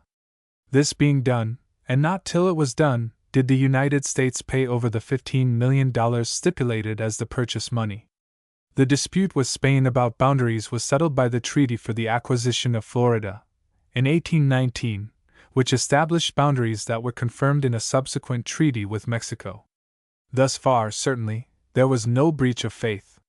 On the night of January 3d, 1832, the garrison of Vera Cruz pronounced against the usurping government of Bustamante, which was then suffering dreadfully from the want of funds. A delegation was sent the same night to Santa Anna, who had been in retirement at his estate of Manga de Clavos since the murder of his friend, President Guerrero. This fourth insurrection was prosecuted with varying success for several months, but was finally terminated by the capitulation of Bustamante at Puebla, and the recalling of Pedraza from banishment in the United States, to serve out the few months that remained of his term of office as president. In 1832, Santa Anna was elected successor to Pedraza as president of the Federal Republic of Mexico. Texas had now of right the option of returning into the family of Mexican states, or of maintaining her separate existence, but she was under no obligation to return, for, the Confederacy having been once broken up, it was optional with the only member that had not submitted to the usurper to re-enter this unreliable family, or to continue outside. This election was not long open, for, by the Pronunciamiento of Toluca, 1835, the federal constitution was again abolished, and Santa Anna became dictator in fact, if not in name. The clergy were at the bottom of this last revolution, and they demanded, as the price of their support, the extirpation of heresy from the territory of the Republic. This meant the indiscriminate slaughter of all Texans.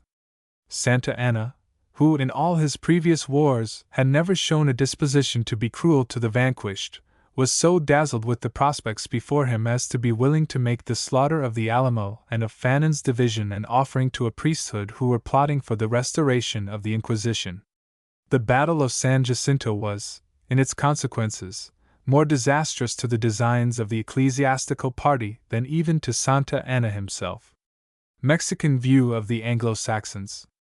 Let me stop in my narrative of events to translate a Mexican's eloquent denunciation of the Anglo-Saxon race. It is from the pen of General Torno, a most uncompromising enemy of that race and of its religion. Thus he opens his account of the Texan difficulty. In order to understand what we today, 1852, are, and what we today value, it is indispensable to discover, and to perpetuate the history of one of the greatest scandals of the age, all of its antecedents, all of its consequences, all that can aid in coming to knowledge of this greatest act of injustice of which the Mexican nation has been the victim. Those who cross the sea change their skies, but not their nature. The Anglo-Saxons abandoned their country from physical and moral necessities, and on account of their political and religious quarrels. Transporting themselves to the virgin forests of America, they brought with them the characteristics of Northmen. They were distinguished for sobriety, laboriousness, and industry, for ardor in their enterprises, for constancy, and for that spirit of adventure which subjugates all by the right of conquest. They leveled all obstacles by the vigor of their arm and the sweat of their brow, and from their successes has arisen the hope of acquiring everything by the inspiration of their talents and the force of their genius. The English, of whom John Cabot was a compatriot, came by the northern route to America, and discovered an immense country, whose rivers are the grandest, whose forests appear to be antediluvian, whose lakes would be called seas in Europe, with harbors on an extensive coast which rivaled the greatest in the world. It has a soil suited to every purpose of agriculture. In short, it has facilities for all enterprises, and for raising the material of a productive commerce sufficient to establish advantageous relations with the Old World, and for creating an independent society, for supplying its necessities, for making its condition enviable, for rivaling the power, the influence, and the destinies of its parent country. The country which they discovered they found scarcely inhabited, although here and there wandered some tribes without social organization, without government, without the power of concentration, even to the extent which numbers give to savages.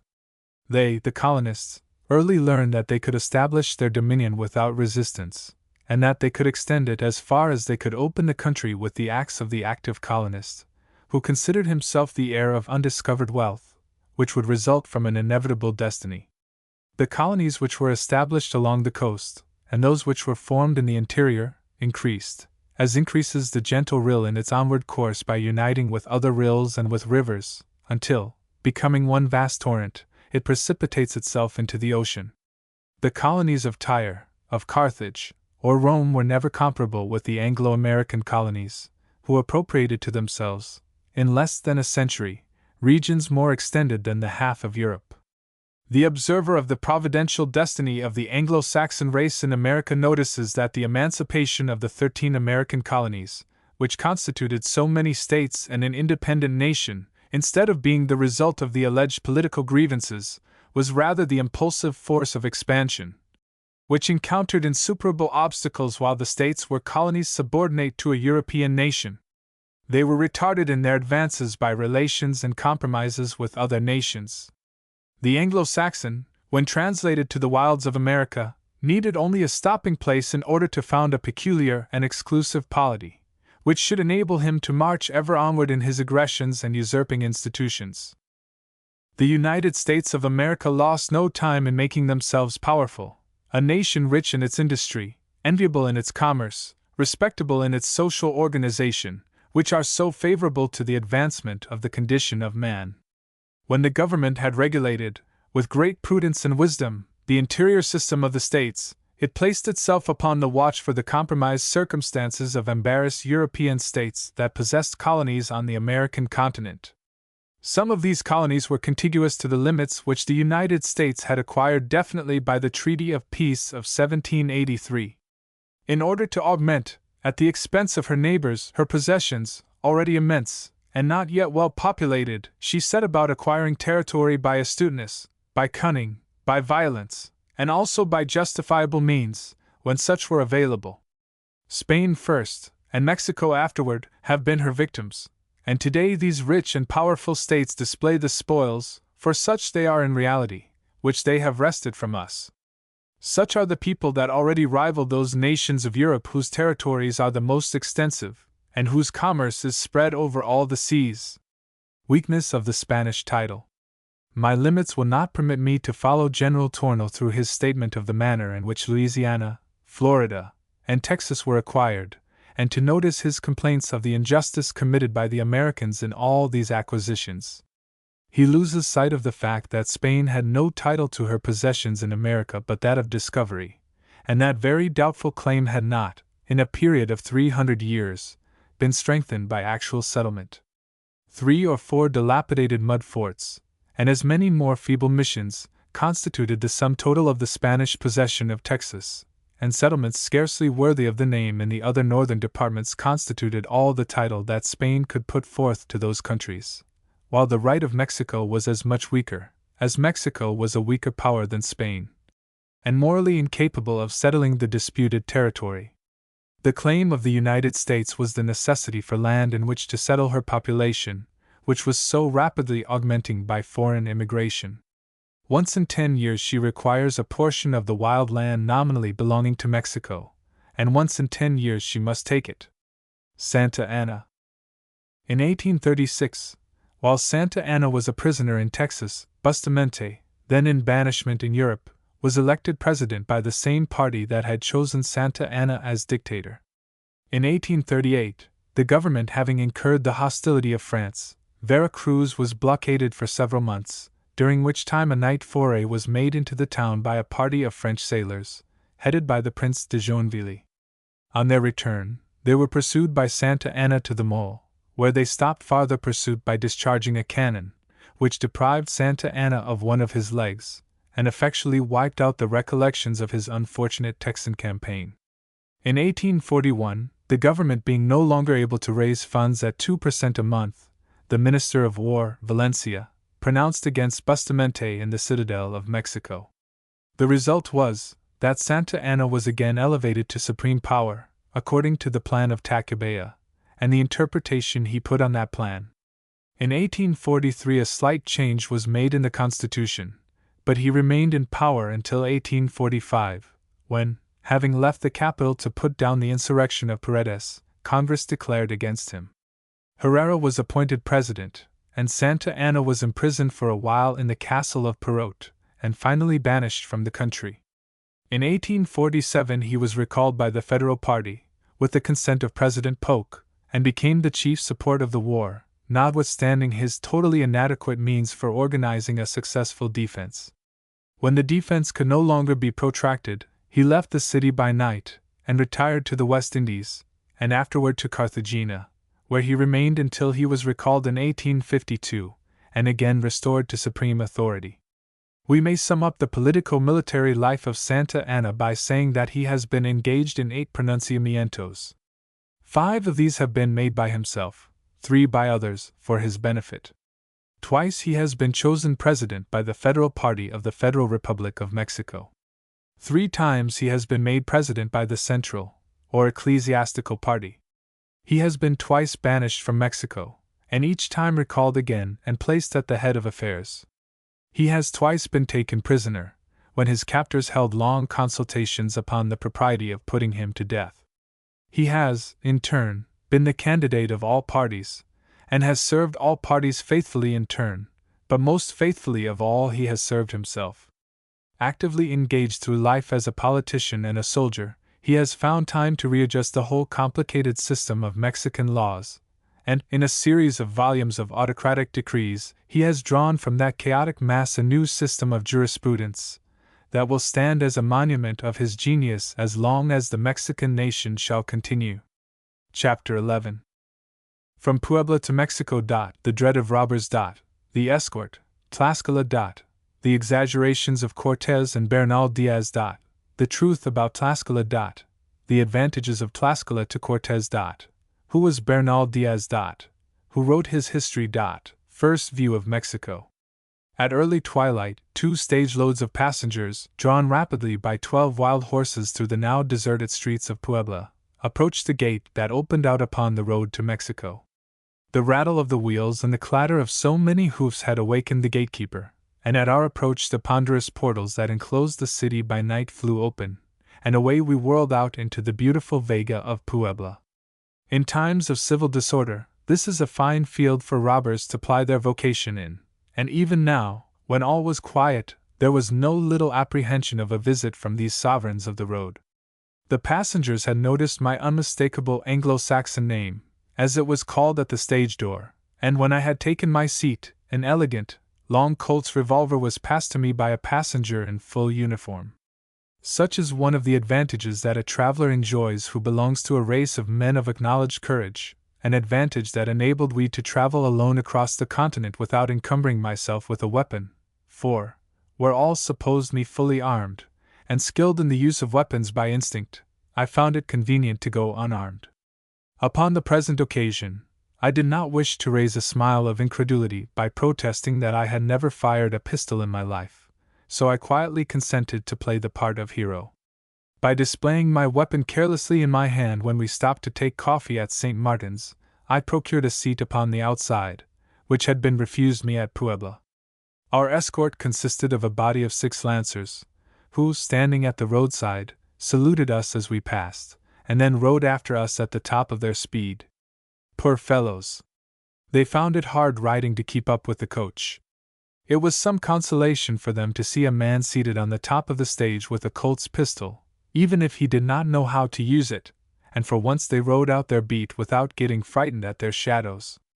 As the robbers were as great cowards as themselves, whether the man on the box was really a fire-eater or not, it answered the same purpose. These stage guards are heroes in their way.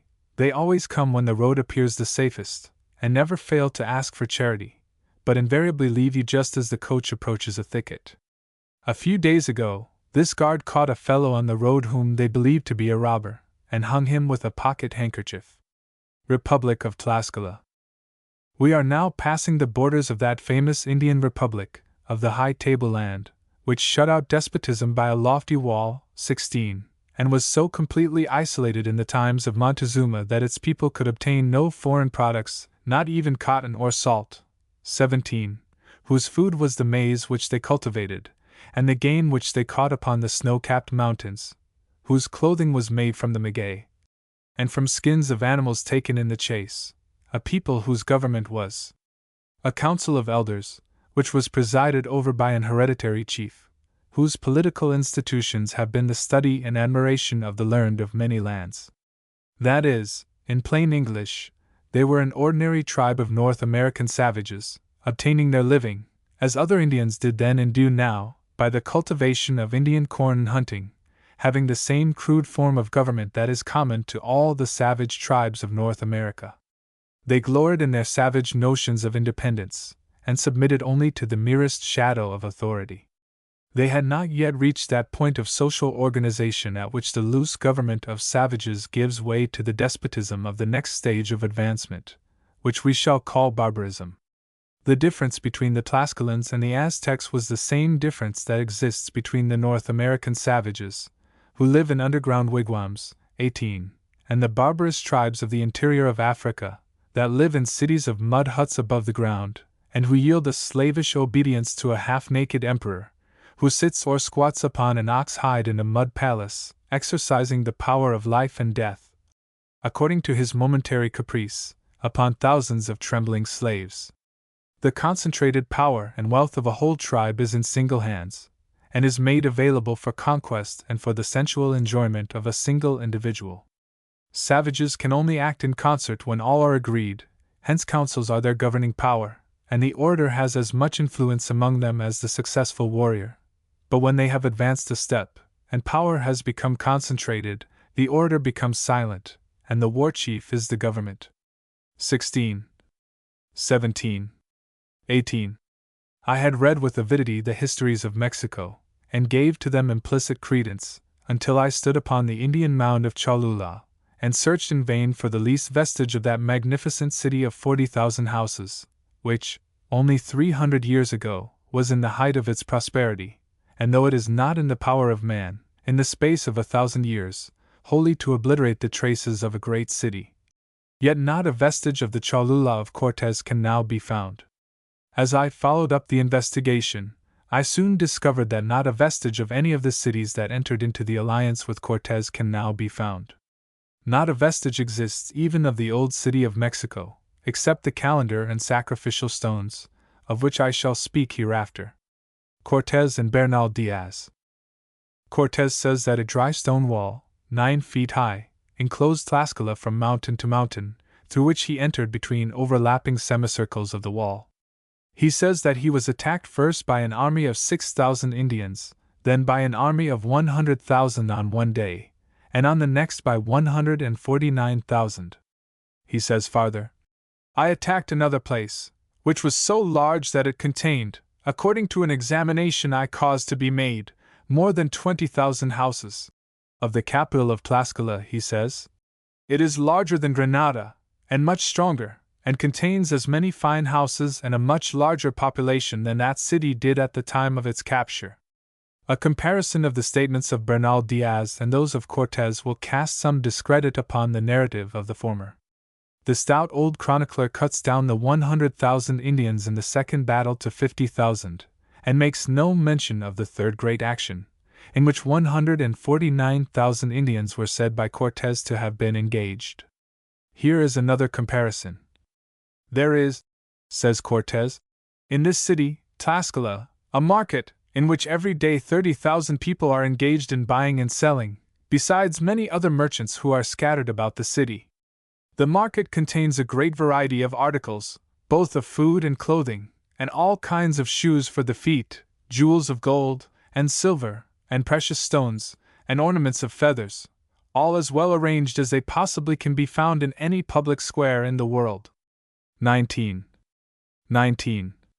Now see the difference between this great Munchausen and his professed apologist and companion, the writer of Bernal Diaz, who was familiar with the suppressed manuscript of Las Casas, and makes quotations from it. The elder Xicoténcatl, says Bernal Diaz, now informed Cortés that it was the general wish of the inhabitants to make him a present, if agreeable to him. Cortés answered that he should at all times be most happy to receive one. They accordingly spread some mats on the floor, and over them a few cloaks, upon which they arranged 5 or 6 pieces of gold, a few articles of trifling value, and several parcels of manufactured nequin, altogether a poor present, and not worth 20 pesos, dollars. The caciques, on presenting these things to Cortés, said to him, Malinche, we can easily imagine that you will not exactly experience much joy on receiving a present of such wretched things as these, but we have told you before that we are poor, possessing neither gold nor other riches, as the deceitful Mexicans, with their present monarch, Montezuma, have, by degrees, despoiled us of everything we had. Do not look to the small value of these things, but accept them in all kindness, and as coming from your faithful friends and servants. These presents were, at the same time, accompanied by a quantity of provisions. 20. The truth about Tlaxcala. Thus, according to Cortés, the Tlaxcalans dwelt in cities rivaling the most polished and commercial cities of Europe. According to Diaz, they were so poor that they were unable to make a present worth $20. Cortés gives a view of a large wall of dry stone, about 9 feet in height, which extends across the valley from one mountain to the other. It was 20 feet in thickness, surmounted throughout its whole extent by a breastwork a foot and a half thick, to enable them to fight from the top of the wall. Diaz says, we came to an enormous entrenchment, built so strongly of stone, lime, and a kind of hard bitumen, that it would only have been possible to break it down by means of pickaxes. 21. Such a wall, or the vestiges of it, would last for thousands of years, for it is not in the destructive power of man wholly to obliterate it, and yet I have been utterly unable to find even a ruin, and I verily believe the whole of this Chinese wall is a fiction. 21. Tlaxcala is an Indian reservation of an oval shape, 69 miles long by 42 miles wide. Its climate is cold. Its soil is not remarkably good. It has had its independent government since the time of Cortés. Its means of subsistence have been increased, and extensive manufactories have been established. The only enumeration ever made of its inhabitants was in 1793, when it was found to contain 51,177 souls. In the extravagant official estimate of last year, its population is set down at 80,171. 22. Cortés says that Tlaxcala contained a population of 500,000 inhabitants, according to a report made by his orders. We have here our historians within metes and bounds, between mountains and stone walls, a perfect non-intercourse established with all the world, all foreign means of supply cut off, and the Indians dependent for subsistence upon their own rude cultivation of maize. My readers may call me extravagant if I should say that Tlaxcala probably contained about 10,000 inhabitants in the time of Cortés, and could therefore, in an emergency, produce 1,000 warriors. A greater number than this would be contrary to the laws of population. I might here stop and call hard names, but it is not my purpose to bring a railing accusation against any. My only duty is to place evidence before the reader, and then let him judge how much reliance is to be placed upon any historical statements that have been trimmed and modified to suit the purposes of the Spanish Inquisition. 22. The quick wit of Cortés early discovered that Tlaxcala was a great natural fortress, and that he could make it the center and base of his operations in the wars he was contemplating against the different Indian tribes of the tableland. The hatred borne against the Mexicans by the Tlaxcalans assured him of their cooperation against Montezuma. Hence the Tlaxcalans were especially favored. They shared with him in all the perils of his enterprise, and in the plunder gathered from the conquered tribes, for with them rested the question whether he should succeed, and be hailed as the hero of a holy war, or should be branded as a buccaneer, robber, and enslaver. And when, in course of time, the Indian element became the ruling power, curses loud and deep were muttered against the enslaver of the Indians, and the Tlaxcalans came in for their share of imprecations. Censorship of historical books. But who was Bernal Diaz? This would be a strange question to ask in a country where there was liberty of speech and liberty of the press. But in Spain the censorship was not only repressive, but it was suggestive. It not only suppressed the writings of authors, but compelled them to father productions that were the very opposite of those they wished to publish. Take the case of poor Sahagan, who wrote a refutation of the historian of the conquest, under the pretense of giving the Indian account of that event. When his book was finally allowed to see the light, after a delay of many years, it was found that his own account of the conquest had been suppressed, and the regular Spanish account had been substituted. Of Las Casas's Apology for the Indians, 23, which had occupied 32 years of his life, that part only was allowed to appear which treated of Saint Domingo. But his refutation of the histories of the conquest of Mexico is wholly suppressed. To have proved the conquistadors a gang of unprincipled buccaneers would have spoiled the Holy War, which was just what the Inquisition would not allow to go before the world.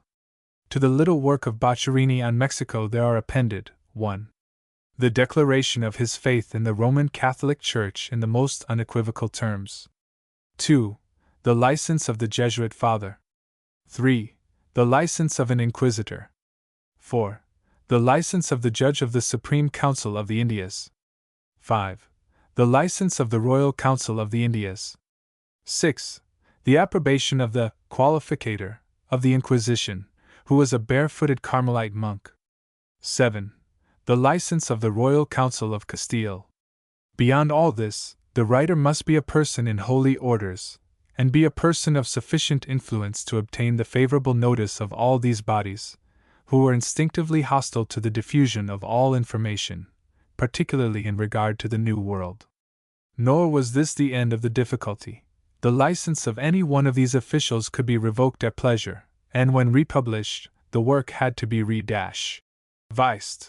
Even as late as the year 1825, a Spanish standard author could not be republished without expurgation. 24. With such facts before us, it is safe to declare that not a single statement of fact that affected either the interests of the king or the church was ever published in Spain or her colonies during the 300 years of the existence of the Inquisition. But everything published was modified to suit the wishes of the censors, without any regard to the sentiments of the putative author. 23. 24.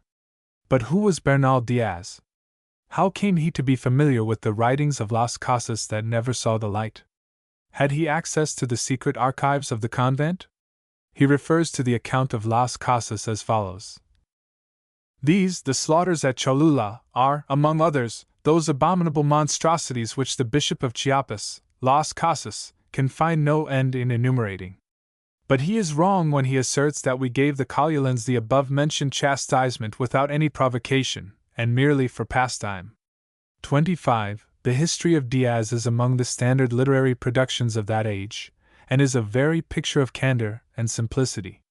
On every page there are such evident efforts at truthfulness as to raise a suspicion that something more than a simple narrative was the object of writing this book 50 years after the conquest. By supposing the author to be only 16 years old when he came to America, Lockhart makes him only 70 years of age when he wrote the work. But if we suppose him to have been of a reasonable age when he began his adventures, he must have been between 80 and 90 years old when this book is alleged to have been written. Gomara had overdone the matter in the superhuman achievements which he had ascribed to Cortés, while Las Casas had proved the conqueror and his party to have been a gang of cruel monsters. Now, something had to be done to avert the odium that was beginning to attach to this crusade against the enemies of the Church. In Spain, where a padlock was upon every man's mouth, and where each one buried his suspicions in the most secret recesses of his heart, and trembled lest, even in his dreams, a thought of impiety might reach the ear of a familiar, history could always be made to conform to the interests of the Church. 25. Since the records of the Spanish Inquisition have become the property of the public, and the manner in which the facts of history were trifled with is now understood, it is a question more easily asked than answered. Who wrote such and such a book? Who wrote Bernal Diaz? Who, then, wrote the history of Bernal Diaz? We have seen that it cuts down the monstrous exaggerations of Cortés more than a half, yet we shall see that the statements of Diaz are still incredible.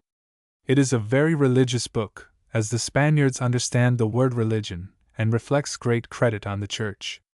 But with the slight evidence we have presented, no one would charge the work with being altogether a fiction, and Bernal Diaz a myth.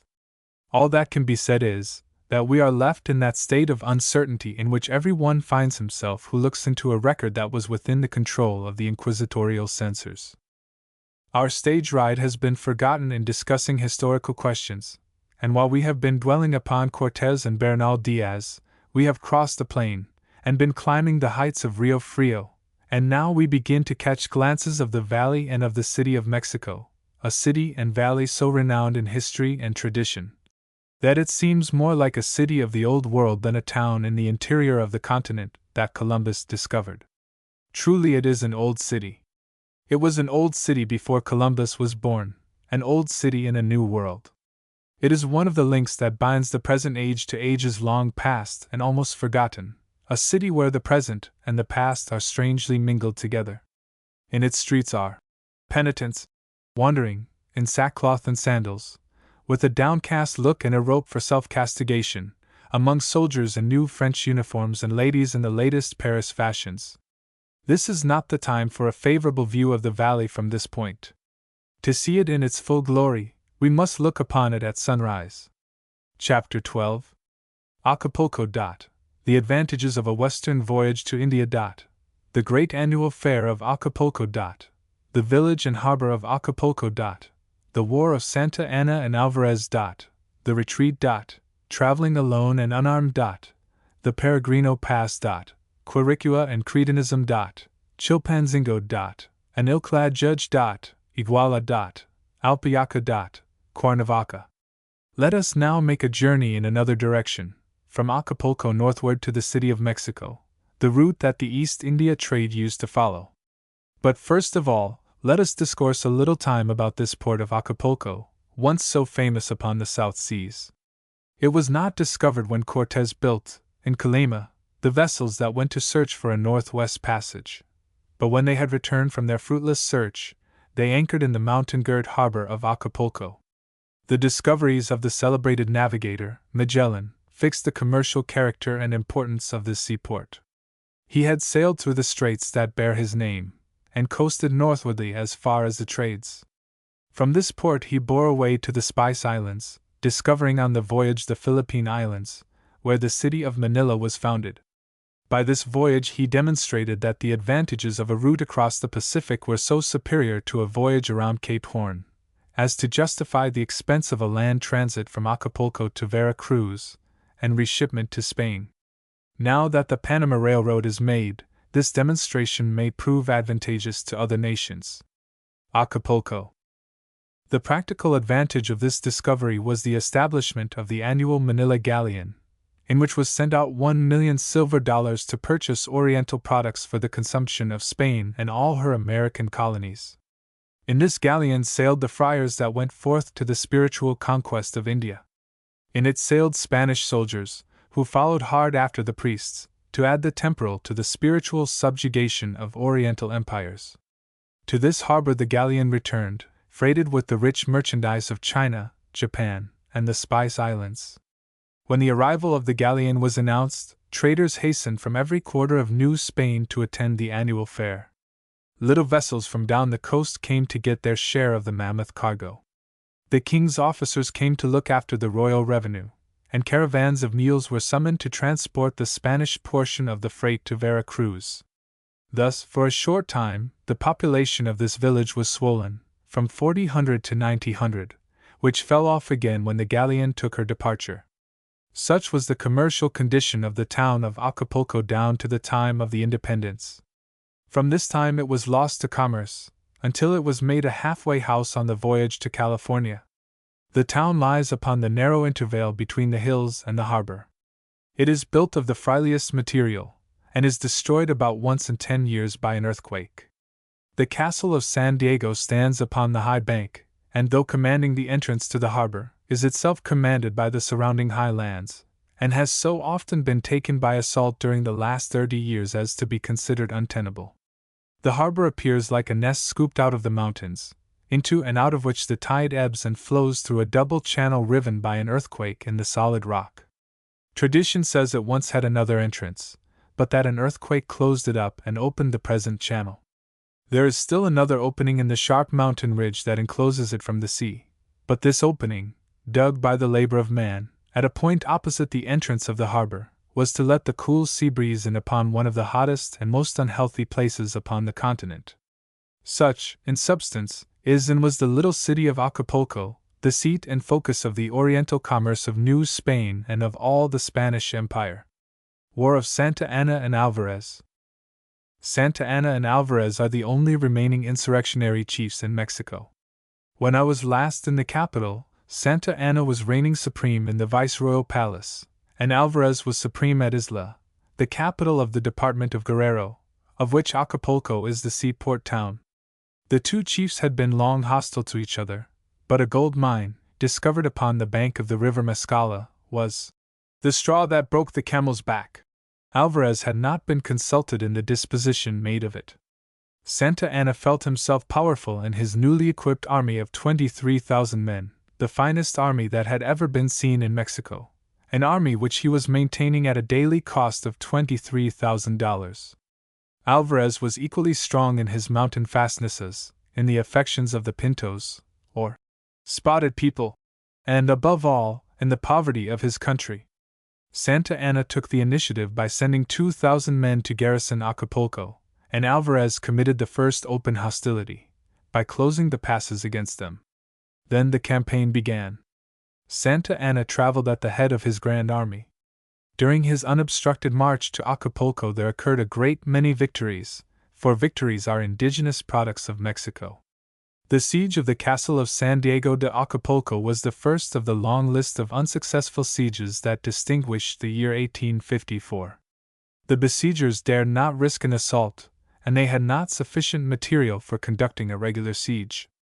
For some weeks the opposing forces remained looking at each other, while almost the only blood spilled was by the clouds of mosquitoes that hovered over the camp of the Grand Army, and by the swarms of fleas that infested the castle. It might well be called a bloody war, for few escaped without bearing the scars of wounds and bloodletting. While the besieging army was itself thus almost devoured, and had devoured all the eatables of the Pintos, symptoms of rebellion showed themselves at Mexico, to suppress which required the presence of Santa Anna. The generals of his army thought that they also might render more important services to the country in the streets of Mexico than in this inglorious war with bloody insects. A retreat was therefore sounded, and the country of the Pintos was evacuated. Thereupon rushed forth the little garrison from the clutches of the devouring insects, and issued a heroic proclamation, which was enough to frighten a whole army. It is time to commence my itinerary across the mountains northward to the city of Mexico. My journey was by the same mule path that Oriental merchants have climbed for centuries, as is shown by the vestiges of that strange race of which Humboldt speaks, an intermixture of Manilamen and Chinamen with the native race. My traveling companion, who had a pistol, left me and went back at the first venta, or station house, for leagues from Acapulco. At Lamone's, the second station house, for leagues farther, I passed the night sleeping upon a table on the veranda. This is the common lodging place for solitary travelers in Mexico. Here I formed my first acquaintance with the venta pig, who considers himself the peculiar friend of the traveling public. All the advances made by my new acquaintance at this first interview were occasional tugs at the blanket during the night, and divers unsuccessful attempts to turn the table over. At Alta, 2 stages farther on, the pig ensconced himself on a mat with the children, while he gave me no farther annoyance than an occasional visit, and thrusting of his nose into the hammock where I slept.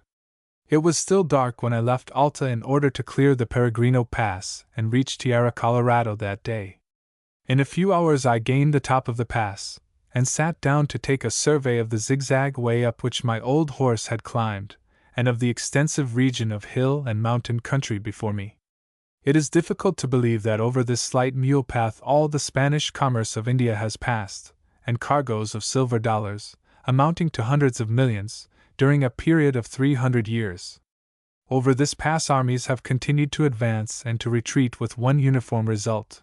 If the army is a large one, it is starved out of the country. If it is a small one, it is destroyed. Hunger devours the large armies. The pintos devour the little ones. All around was now as quiet and solitary as the grave. There were no signs to indicate that this spot had been the scene of so much life and contention. The prospect was a delightful one, and I could have enjoyed it much longer had I not been assailed by that common enemy that has assailed every general and colonel that has crossed this pass, an empty stomach, so that I and my old horse did our very best to reach the ford of the Papagala, where there was a presumptive possibility that eatables might be found. I found entertainment for beast at the ford, but no food for his rider until we reached Tierra Colorado.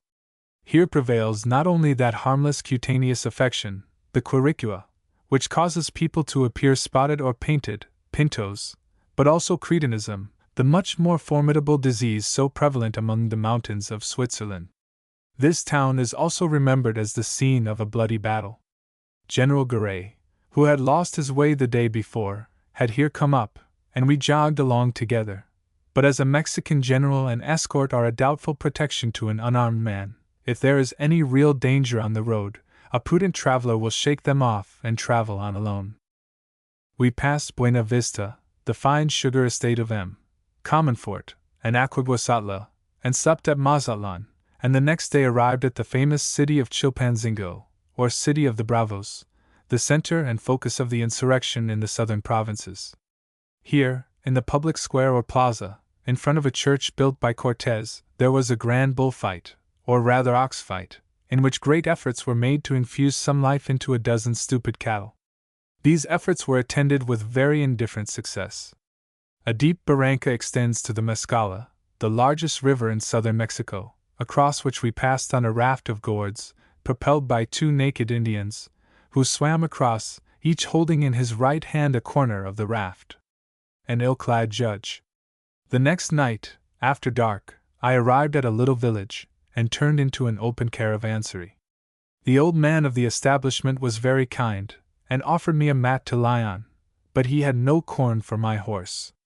After making some inquiries that were a little unpleasant for a man who was traveling without a passport to answer, he said he would procure for me some corn from the alcalde. This village magistrate, who, in the absence of the judge of first instance, is ex officio a judge, was an enormous Negro, over 6 feet in height, whose dignity was not certainly dependent upon his official robes, for a single napkin constituted his whole apparel. He sat upon an ox skin, which did duty for the woolsack, the very personification of the majesty of the law, with curled wig, and hide as black as the gown of the Lord Chief Justice, with the advantage that both were natural. This was the second Negro I had yet seen in the country. The other held a commission as captain in the army, and was in the escort of General Garay. I had a hard day's ride to reach the city of Iguala in time to witness the celebration of the independence, which was proclaimed here in 1821. The celebration, for the most part, consisted in eating and drinking from booths placed around the central square of the town. As I had little time to spare, I hurried on, and soon came to the Puente de Isla, the carriage road, that is finished thus far southward from the city of Mexico. I started early next morning upon my journey.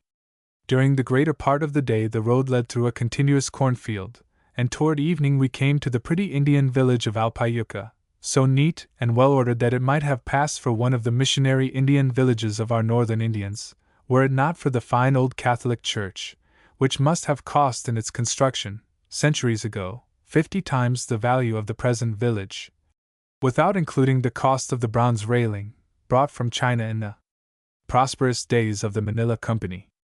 Cuernavaca. Not stopping to examine the ruins of great antiquity near this place, I rode on 6 leagues farther, when I arrived at the venerable city of Cuernavaca, the place selected by Cortez as the finest spot in all New Spain. This was bestowed upon him, at his own request, by the Emperor Charles V, as a residence. It merits to this day the distinction that has been given to it as one of the finest spots on earth.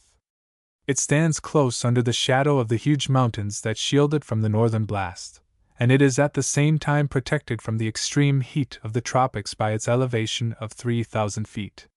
The immense church edifices here proclaim the munificence of Cortes, while the garden of Laborde, open to the world, shows with what elegant taste he squandered his 3 several fortunes accumulated in mining. The combination of a fine day and a voluptuous climate, the beautiful scenery, and the happy faces of the people celebrating New Year's Day in the shade of the orange trees, made an impression upon a traveler not easily forgotten. I was too near the city of Mexico to remain long here, and I rode on, up the zigzag way that leads over the mountain rim of the Valley of Mexico. I was not fortunate enough to accomplish the journey from city to city in a single day, and from necessity, had to pass the night at the halfway house, upon the summit of the mountain, 10,000 feet above the sea. A poor Hungarian, who had been detained here like myself, came and laid his blankets with mine, and then we lay down, and chattered and shivered together until the morning. Such a night as this detracts somewhat from the enjoyments of this otherwise pleasant journey, but when I got a morning view of the valley and city of Mexico from the cross of the Marquis of the Valley, the sufferings of the chilly night were soon forgotten. Chapter 13. California. Pearl fisheries. Missions. Indian marriages. Villages. Precious metals. The conquest of California compared with that of Mexico. Upper California under the Spaniards. Mexican conquest of California in 1825. The march. The conquest. California under the Mexicans. American conquest. Sinews of foreign wars. A Protestant and religious war. Early settlers compared. Mexico in the heyday of prosperity. Rich costume of the women. Superstitious worship. When I first saw California. Lawyers. Without laws. A primitive court. A territorial judge in San Francisco. Mistaken philanthropy. Mexican side of the picture. Great alms. City of Mexico overwhelmed by a waterspout. The superiority of Californians.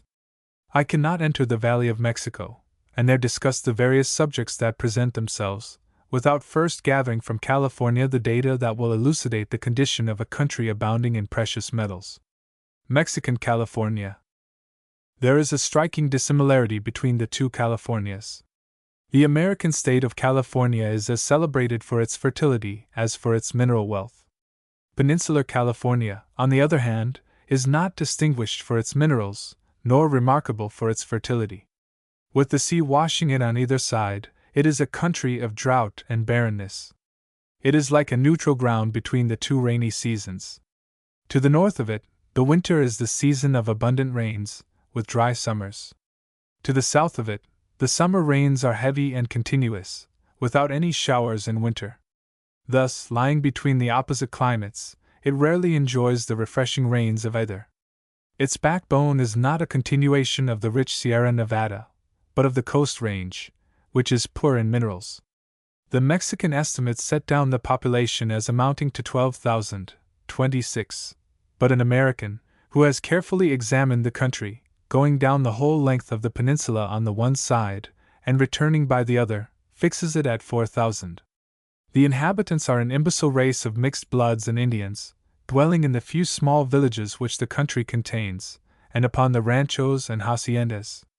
26. Californian pearl fishery. Cattle thrive where water is to be found, and many of the natives are excellent herdsmen. Fish are abundant, but the Californians lack the necessary energy to become successful fishermen upon a large scale. The pearl fisheries have for centuries brought strangers to this shore of the Gulf, and many of the inhabitants have served as divers with success.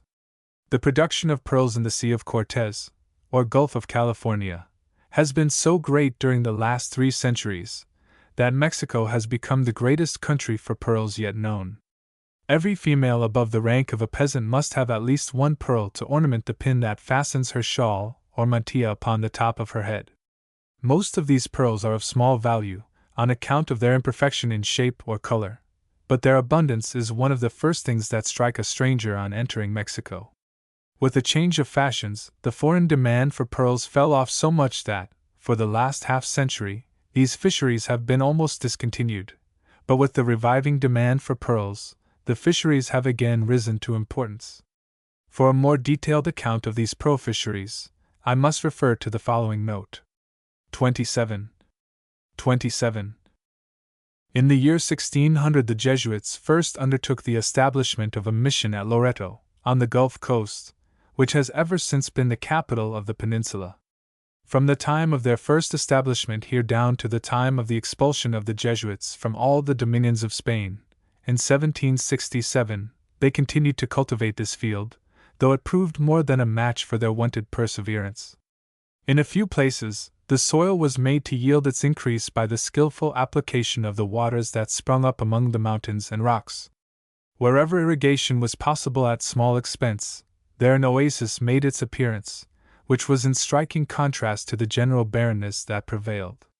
The manner in which conversions were effected by the Spanish priests may seem a little strange to the voluntaries of our day.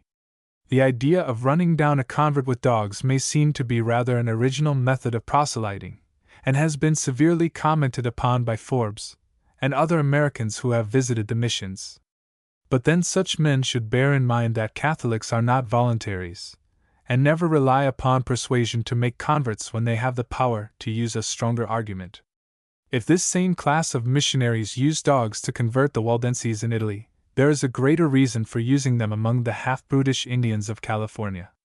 With such a race, moral suasion has no force, and to adduce arguments to convince a man whose only rule of action is the gratification of his sensual appetites, would be labor thrown away. The good fathers took a more sensible view of the case. Having once obtained the consent of an Indian to receive Christian baptism, they took good care that he should not fall back from his profession, but retained him a prisoner of the cross. They used as much mildness as is compatible with their system, and only compelled their converts to labor as much as was necessary to the success of the mission, the rest of the time being devoted to their spiritual edification. That is, they were employed in repeating Latin prayers and a Spanish catechism, after an old Indian who acted as prompter. Sometimes it was necessary to allow the Indians to go abroad for a time, but then their return was provided for by retaining the squaws and papooses as hostages, in the same manner as they provided for the return of the plantation bulls, by shutting up the cows and calves in the corral. The system pursued by the Jesuits, and, after their expulsion, by the Dominicans, was to treat the Indians as though they were half human and the other half bestial. Abstractly considered, this was very wrong, but it was practically the only system of treatment that gave any promise of improving their condition. Though in many respects they were treated as slaves, yet the missionaries had generally at heart the best interests of the Indians. With them it was a settled rule that when an Indian was to be married, his kindred should be carefully inquired after, and that among them he was to marry, or not at all, for long experience had taught the fathers that certain diseases, hereditary among them, were checked by each marrying into his own clan, while they were aggravated by intermarriage with a stranger.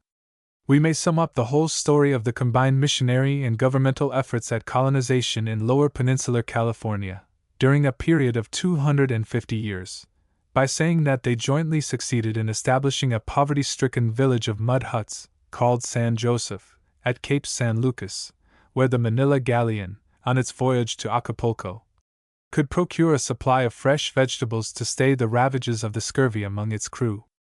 They also established a less important village at La Paz, which, with Loreto, and divers small hamlets and ranches, constitutes all there is of this parched peninsula.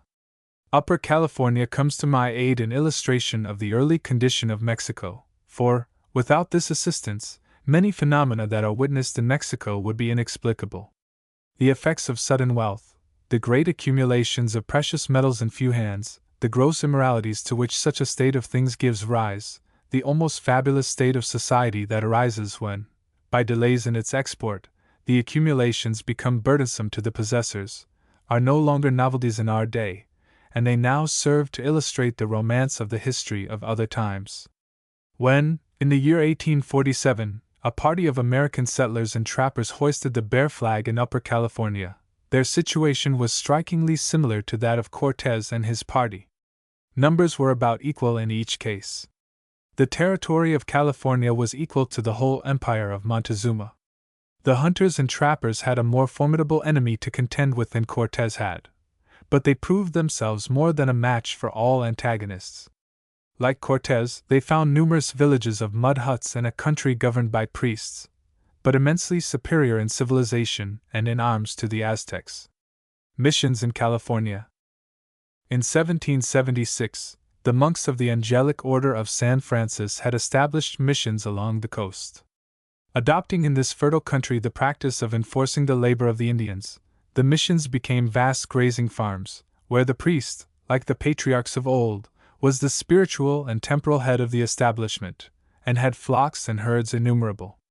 Villages, pueblos, had been established by the aid of the royal government, and mud forts, presidios, were founded as a protection to both mission and pueblo, and ranges, ranchos, for cattle were granted to individuals. Such was California when it submitted to the Plan of Iguala. It was reported to have had 75,000 Indians in connection with its missions, and a large white and mixed population. But according to our custom, we must deduct 2/3 from all Spanish enumerations, and estimate the population of every class at only 25,000 at most.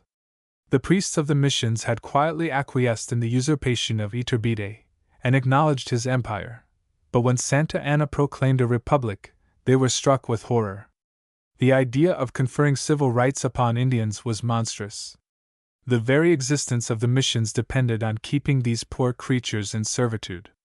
And as for republicanism, that was incompatible with the government of the Church, and, as good Catholics and priests, they solemnly protested against it. Had these missionaries been as poor as the apostles, they probably would not have been disturbed for their want of republicanism. But their wealth proved their ruin, and the ruin of Upper California. The new republic was at peace, and the surplus soldiery had to be got rid of.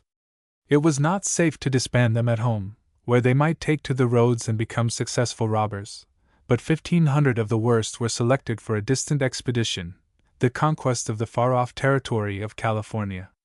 And then a general was found who was in all respects worthy of his soldiery. He was preeminently the greatest coward in the Mexican army, so great a coward that he subsequently, without striking a blow, surrendered a fort, with a garrison of 500 men, unconditionally, to a party of 50 foreigners. Mexican conquest of California. Such was the great General Icandria, the Mexican conqueror of California, and such was the army that he led to the conquest of unarmed priests, and an unarmed province. It was a perilous expedition, perilous, not to the soldiers, but to the villagers upon their route. All dreaded their approach and rejoiced at their departure, for their march through their own country was a continued triumph, if one may judge from the amount of plunder they took from their friends upon the road. It was an expedition that Falstaff would have rejoiced to command, and his regiment would have distinguished themselves in such a war. Dry and dusty were the desert plains over which they marched, and dry and dusty were the throats of the army, for cigaritos were scarce, and muskal could seldom be found. But the toils of the long marches were relieved by frequent fandangos, for the wives that followed the expedition equaled the men in numbers and courage. This long journey, and these days of perilous marching and nights of dancing, at length came to an end by their arrival at the enemy's frontier, the frontier of California, which, to their joy, they found unguarded, nor was there any found to dispute their passage or to make them afraid. For, had there been 50 resolute persons to oppose them, this valiant army would have absconded, and California would have remained an appanage of the crown of Spain. But Providence had ordered it otherwise, and this horde of vagabonds, leperos, came rushing on, with their wives and children, until they reached the cattle yards, corrals, and then was displayed their valor and their capacity for beef, and in the name of God and liberty, they gratified their appetite for plunder. The priests, on their part, stood up manfully, and witnessed a good confession. They refused to accept this phantom of liberty which a party of vagabonds brought to them. The conquerors, however, could afford to be magnanimous in the midst of so much good eating, and no vengeance was inflicted upon unarmed men. But when the prefect of the missions was shipped off to Manila, the war was at an end, for there was no means of defense, or rather, it was changed from a war against priests to one against the cattle. Thus was California conquered and annexed to the United States of Mexico in the year 1825, and the laws and constitution of that republic extended over it. But it is an abuse of words to say that any law existed from that time onward. The confusion produced by the eruption of this horde of vagabonds continued uninterrupted, and it involved, in one chaotic mass, law, order, and every public and private right. The history of the country is inexplicable, and its public archives are a mass of such gross irregularities, and show such a total disregard of all law, that they are little better than the Sibylline leaves. American conquest of California. The party that raised the bear flag met with no opposition. The party that landed from the shipping and took possession of Monterey and San Francisco were alike successful. But when a small party of American soldiers, under General Kearny, entered the country from the west, the rancheros took the alarm, and rushed forth on their fleet horses to defend their private property from spoliation, for they had no idea of regular soldiers disconnected from robbery and cattle stealing. The Californians fought bravely, and hemmed in the little army of Americans until they were in a suffering condition for provisions, and until the dreaded hunters and trappers, and drafts from the shipping, routed the herdsmen and released the beleaguered force. This is all there was that looked like war in the American acquisition of this most valuable territory. Not only was there this similarity in respect to the inadequate means by which Mexico and California were acquired, but there is also a striking similarity in the fact of the immediate discovery of inexhaustible mines of precious metals, that gave importance to an otherwise comparatively insignificant conquest. Though so many centuries apart, each produced the same effect upon the political affairs of nations by suddenly furnishing the world with an abundant supply of the precious metals. The mines of Mexico, with some small supplies from South America, furnished the sinews of those religious wars that desolated Europe after the Reformation, and enabled Spain to maintain her vast armaments in the Spanish peninsula, and in her Italian kingdoms and principalities, and in her Belgian provinces. Spain was able to subsidize the armies of the Catholic League in France, and the forces of the Catholic princes of Germany, and to turn back the tide of the Protestant Reformation after it had entered Italy, overrun Navarre, and reached her own frontier. The gold of California and Australia has furnished England the sinews by which she has set on foot armies, and subsidized nations in the present crusade against Russia. At the time of the Reformation, all the precious metals were poured into the lap of a fanatical Catholic government. Now they are in Protestant hands, and all, at last, find their resting place, even those of Mexico, in the London market, while out of English Protestantism has our republic arisen, which is still united to her by a common language, a common religion, and commercial relations, so that the London market regulates the value of our stocks and the price of the food we eat. But our common Protestantism is not the Protestantism of the Reformation, that was the Protestantism of princes, and everywhere rested for support upon state patronage, the people, in that epoch, having no political existence. Protestantism was then a state institution, and soon lost its vitality in such an unnatural alliance. The Protestantism of our day is the Protestantism of dissent, which rejects state support, yet has shown itself more powerful than governments. It has restored peace to Ireland, and made its proselytes thereby tens of thousands after the last British regiment was withdrawn. It has rent in twain the Church of Scotland, and is fast revolutionizing the Church of England, by driving to Rome those who prefer superstition to democracy, while it draws the remainder of the nation to itself. In the United States it is the ruling power, though it has here no political authority. It has penetrated the most obscure hamlets of France and Spain, and made thousands of converts in Italy itself. And where its preachers could not penetrate, there the written word has found its way. Mexico 2 centuries ago. The letters of Cortés show that he, like his master, was above the superstitions of the Spanish race, yet both, skillful diplomatists, knew well how to avail themselves of the superstitions of others. The early Spanish adventurers to Mexico were a good illustration of the doctrine of total depravity, and the priests, that held them in leading strings, were as depraved as themselves. Like priests, like people, our first settlers in California had learned self-government and self-control in the school of Protestantism, and when they took possession of that part of the country beyond the limit of Spanish settlements, where there were no laws and no written code, they were a law unto themselves, and the Spanish Americans that gathered about them found more perfect protection to life and property than they had ever before enjoyed. The Spanish adventurers at Mexico lavished the wealth which they had acquired by the forced labor of the Indians in the mines upon priests and monks, who amused them with lying miracles. They also gave money as an atonement for the criminal lives they led, and to shield themselves from the vengeance of the Inquisition, where they were suspected of being rich. The religion of the Californians was a simple veneration for the truths of Scripture. In some it amounted to devotion, but it was devotion sanctioned by reason and the understanding.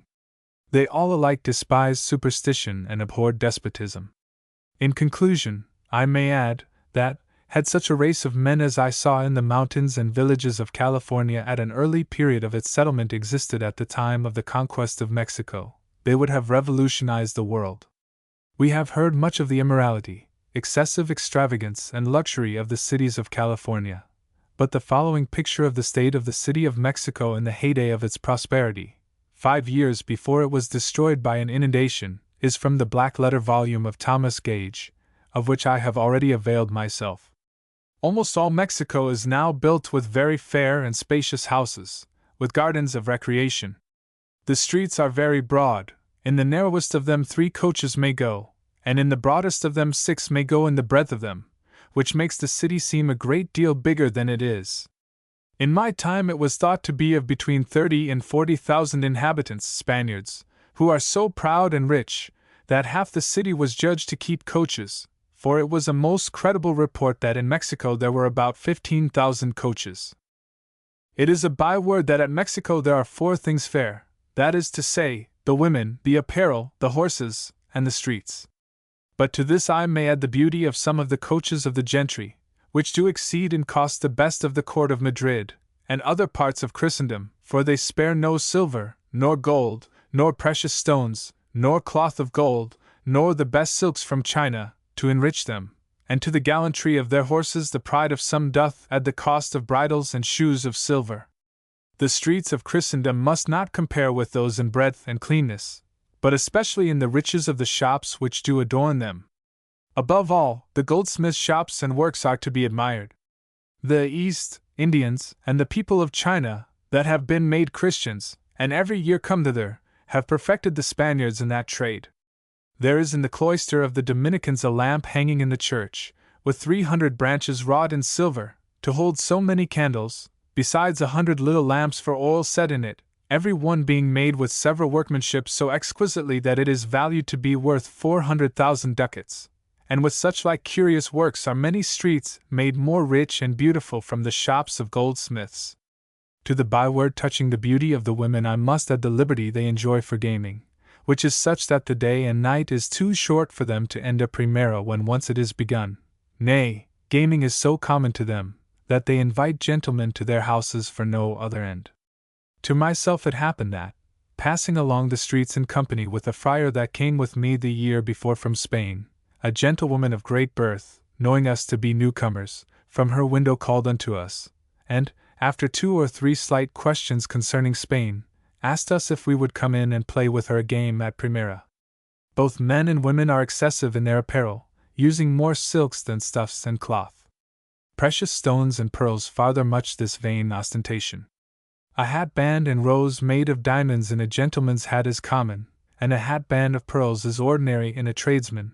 Nay, a blackamoor, or tawny young maid and slave, will make hard shift, but she will be in fashion with her neck chain and bracelets of pearls, and her ear-bobs of considerable jewels.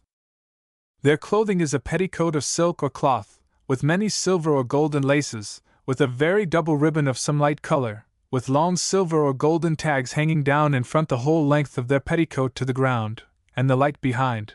Their waistcoats, made like bodies, with skirts, laced likewise with gold and silver, without sleeves, and a girdle about their waist of great price, stuck with pearls and knobs of gold. Their sleeves are broad and open at the end, of Holland or fine China linen, wrought, some with colored silks, some with silk and gold, some with silk and silver, hanging down almost to the ground. The locks of their heads are covered with some wrought coif, and over it another of network of silk, bound with a fair silk, or silver, or golden ribbon, which crosses the upper part of their foreheads. and hath commonly worked out in letters some light and foolish love poesy. Their bare, black, and tawny breasts are covered with bobs hanging from their chains of pearls. And when they go abroad, they use a white mantle of lawn or cambric, rounded with a broad lace, which some put over their heads, the breadth reaching only to their middles behind, that their girdle and ribbons may be seen, and the two ends before reaching to the ground almost. Others cast their mantles only upon their shoulders, and swaggerers like to cast the one end over the left shoulder, while with their right arm they support the lower part of it. More like roaring boys than honest civil maids. Their shoes are high and of many soles, the outside whereof of the profaner sort are plated over with a lift of silver, which is fastened with small nails with broad silver heads. Most of these are or have been slaves, though love have set them loose at liberty to enslave souls to sin and Satan, and for the looseness of their lives, and public scandals committed by them and the better sort of the Spaniards, I have heard them say often, who possessed more religion and fear of God, they verily thought God would destroy that city, and give up the country into the power of some other nation. And I doubt not but the flourishing of Mexico in coaches, horses, streets, women, and apparel, is very slippery, and will make those proud inhabitants slip and fall into the power and dominion of some other prince of this world, and hereafter, in the world to come, into the powerful hands of an angry judge, who is the King of kings and Lord of lords, which Paul saith, Heb X. 31, is a fearful thing. For this city doth not only flourish in the ways aforesaid, but also in the superstitious worshipping of God and the saints. They exceed Rome itself, and all other places of Christendom. And it is a thing which I have very much and carefully observed in all my travels, both in Europe and America, that in those cities wherein there is most lewd licentiousness of life, there is also most cost in the temples, and most public superstitious worship of God and the saints. So much for worthy Thomas Gage, and his estimate of the Mexicans of his day. Americans in California. I arrived at San Francisco in the midst of the gold excitement. The town was crowded with rough-looking muscular men in red shirts, slouch hats, and trousers over which were drawn high-topped boots. A Colt's revolver, a belt filled with gold, and an unshaven visage completed the tout ensemble of a crowd who were purchasing supplies for their companions in the mines. They strode along, conscious that they belonged to the Anglo-Saxon race and the aristocracy of labor. As they turned into the temporary houses or booths which then constituted the town, or threaded their way among the piles of merchandise that encumbered the streets, the effeminate natives instinctively shrunk back, conscious of their own imbecility. The Spanish Americans were overawed by their presence, and even Sydney convicts thought it most profitable to turn their thoughts to honest labor. The miner had his vices too as well as his virtues. If you will follow him as he opens right and left a crowd that surrounds a table heaped with lumps of gold and silver coin, you will see how carelessly he throws down a piece of metal, looking sharply into the eye of the cunning dealer of the Monte cards. If he detects a false move, he cocks his weapon, and draws the gold back into his bag and strides away. Such were the men who knew no fear, and dreaded no labor or fatigue, and who have made California in 5 short years a state more powerful than the Republic of Mexico. In an interior town I was called to practice as an attorney. My first client was the driver of an ox team, who was suing for extra services in addition to his regular wages of $500 a month and board, Doe versus Pickett. My office was a space of 4 feet by 6, partitioned off by 2 cotton sheets, in the corner of a canvas store. The ground was for a while the floor, yet I paid in advance the monthly rent of 2 ounces of gold, and never had occasion to regret the outlay. The heavy winter rains at length compelled my landlord to lay a floor of rough boards, which cost him $700 for 1,000 feet. Before the establishment of the state government, there was a judiciary created by an autocratical edict of General Riley, and a pamphlet, extracted and translated from the Mexican constitutional laws of 1836, constituted the corpus juris civilis of the territory of California. The remainder of the law was made up of the judge's ideas of equity, and of the law he had read before leaving home. And artificial and rude as was this system, still it was wonderfully efficient, and it was well for the people of California that it was so, for an unparalleled immigration had brought with it an unparalleled amount of litigation. With the daily occurring causes of litigation, crowds assembled at the schoolhouse on the plaza, where from morning to night sat a judge dispensing offhand justice. In front of him sat 3 or 4 clerks conducting the business. The crowds of lawyers, litigants, and witnesses that surrounded the court were not idle spectators, but represented the ordinary accumulation of business for the day, which was to be disposed of before the adjournment of the court. Speedy justice was more desirable than exact justice, where labor was valued at a gold ounce a day, and none were more desirous of speed than the lawyers, whose prospects of compensation depended much upon the promptitude with which judgment was rendered. The moving spirit of the whole scene, Judge watched from behind the desk all that was said or done, seldom withdrawing his attention unless to administer an oath for the consideration of $1, or to sign an order for the consideration of $2. Sometimes he would change his position, but whether warming his uncovered feet at the fireplace, or drawing on his boots, or replenishing his stock of tobacco, there was the same unalterable attention on his part. As soon as he comprehended a case, his authoritative voice was heard, closing the discussion, and dictating to a clerk the exact number of dollars and cents for which he should enter up a judgment. And then another, and another case was called up, and submitted to this summary process, until about 9 o'clock at night, when the day's work terminated. All orders asked for by a responsible attorney were granted ex parte, the judge remarking that if the order was not a proper one, the other party would soon appear, and then he could ascertain the real merits of the case. The grand feature of this court was the facility with which an injunction could be obtained, and the rapidity with which it could be set aside. Californian courts. Crime was almost unknown until we got a state government and a code of laws, which, with misplaced philanthropy, had made the legal practice so easy upon criminals that a conviction was next to impossible. Then it was that crime stalked abroad in the face of day, and Sydney convicts plied their trade in San Francisco after it had become a city. Shops were entered and robbed in business hours, and by night men were murdered in the streets, and thefts escaped punishment. Then it was that men, caught in the commission of crime, were hanged in the open streets, and combinations were formed for self-defense. But when a new legislature gave efficiency to the laws, the community yielded a willing obedience to the magistrate. From an early day there had been minors' courts, which, with their alcaldes, had conciliated differences. But when magistrates were elected, these courts disappeared. This was a change from bad to worse, for no condition is so deplorable as that of a people whose magistracy are powerless. Such is a fair picture of California in its worst estate, when the worst and the best of all nations were there congregated, and kept in subjection by the law-abiding spirit of an Anglo-Saxon immigration, a state of society in the first year of its existence, yet infinitely superior to that existing in the city of Mexico 100 years after the discovery of the mines of Haxel and Pachuca.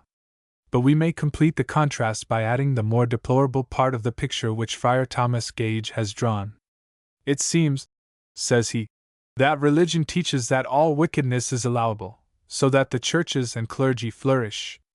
Nay, while the purse is open to lasciviousness, if it be likewise open to enrich the temple walls and roofs, this is better than any holy water, or water to wash away the filth of the other.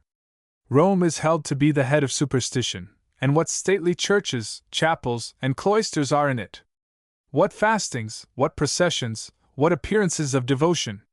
And on the other side, what liberty, what profaneness, what whoredoms, nay, what sins of Sodom are committed in it, insomuch that it could be the saying of a friar to myself, while I was in it, that he verily thought there was no one city in the world wherein were more atheists than in Rome. I might show this much in Madrid, Seville, Valladolid, and other famous cities in Spain and in Italy, in Milan, Genoa, and Naples, relating many instances of scandals committed in those places, and yet the temples are mightily enriched by those who have thought their alms a sufficient warrant to free them from hell and purgatory. But I must return to Mexico, which furnishes 1,000 witnesses of this truth, sin and wickedness abounding in it, and yet no such people in the world toward the church and clergy. In their lifetime they strive to excel one another in their gifts to the cloisters of nuns and friars, some erecting altars to their best devoted saints, worth many thousand ducats, others presenting crowns of gold to the pictures of Mary, others lamps, others golden chains, others building cloisters at their own charge, others repairing them, others, at their death, leaving to them 2,000 or 3,000 ducats for an annual stipend. Mexico 2 centuries ago. Among these great benefactors to the churches of that city, I should wrong my history if I should forget one that lived in my time, called Alonso Cuellar, who was reported to have a closet in his house laid with bars of gold instead of brick, though indeed it was not so, but only reported for his abundant riches and store of bars of gold, which he had in one chest, standing in a closet distant from another, where he had a chest full of wedges of silver. This man alone built a nunnery for Franciscan nuns, which stood him in above 30,000 ducats, and left unto it, for the maintenance of the nuns, 2,000 ducats yearly, with obligation of some masses to be said in the church every year for his soul after his decease. And yet this man's life was so scandalous, that commonly, in the night, with 2 servants, he would go round the city visiting such scandalous persons, whose attire before hath been described, carrying his beads in his hands, and at every house letting fall a bead, and tying a false knot, that when he came home in the morning, toward break of the day, he might number by his beads the uncivil stations he had walked and visited that night. Great alms and liberality toward religious houses in that city commonly are coupled with great and scandalous wickedness. They wallow in the bed of riches and wealth, and make their alms the coverlet to cover their loose and lascivious lives. From hence are the churches so fairly built and adorned. There are not above 50 churches and chapels, cloisters and nunneries, and parish churches in the city, but those that are there are the fairest that ever my eyes beheld, the roofs and beams being, in many of them, all daubed with gold, and many altars with sundry marble pillars, and others with Brazil wood stays standing one above another, with tabernacles for several saints, richly wrought with golden colors, so that 20,000 ducats is a common price of many of them. These cause admiration in the common sort of people, and admiration brings on daily adoration in them to those glorious spectacles and images of saints. So Satan shows Christ all the glory of the kingdoms to entice him to admiration, and then he said, All these things will I give thee if thou wilt fall down and worship me. Matthew 4. 8, 9. The devil will give all the world to be adored.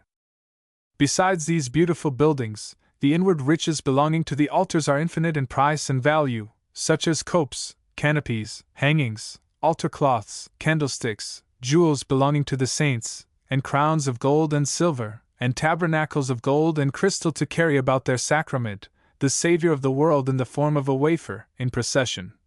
All of which would mount to the worth of a reasonable mine of silver, and would be a rich prey for any nation that could make better use of wealth and riches.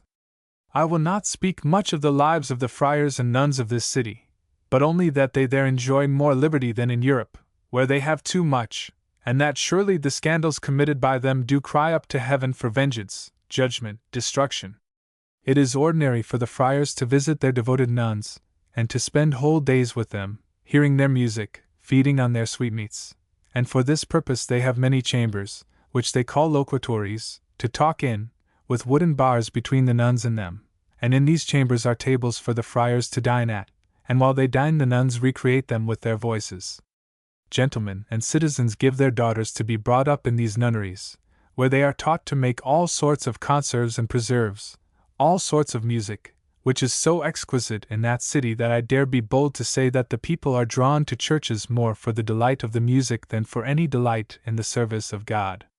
More, they teach these young children to act like players, and to entice the people to the churches, they make these children act short dialogues in their choirs, richly attiring them with men and women's apparel, especially upon Midsummer's Day and the 8 days before their Christmas, which is so gallantly performed that many factious strifes and single combats have been, and some were in my time, for defending which of these nunneries most excelled in music and in the training up of children. Such is a picture drawn by a candid writer of one of the most devout Catholic cities in the world, where licentiousness and papacy went hand in hand until they reached that extreme point of corruption, that, as in the case of Sodom, God overthrew the city by judgment from heaven, not by fire and brimstone, but by a waterspout, which, in the space of the 5 years that it lay upon the town 3 feet deep, loosened the foundations of all buildings and impoverished the inhabitants. And when at length the earth opened and swallowed up these waters, the city had to be rebuilt. The misery and distress that this flood inflicted upon the lower orders of the inhabitants was great in the extreme. It was on Sunday morning that the cause of the moral superiority of the American miners over those of Mexico was visible. Then the noise and bustle about my residence was hushed. The most immoral seemed to be overawed by a sense of respect for the religious opinions of others, and when the sound of a ship bell, hung on the limb of a tree, was heard, all except the baser sort repaired to the shade of an oak, so large and venerable that it might have shielded the whole household of Abraham while engaged in family worship. A portable seraphim gave forth a familiar tune, in which all joined in singing with a zest which is only realized by those whom it carries back in recollection to distant home.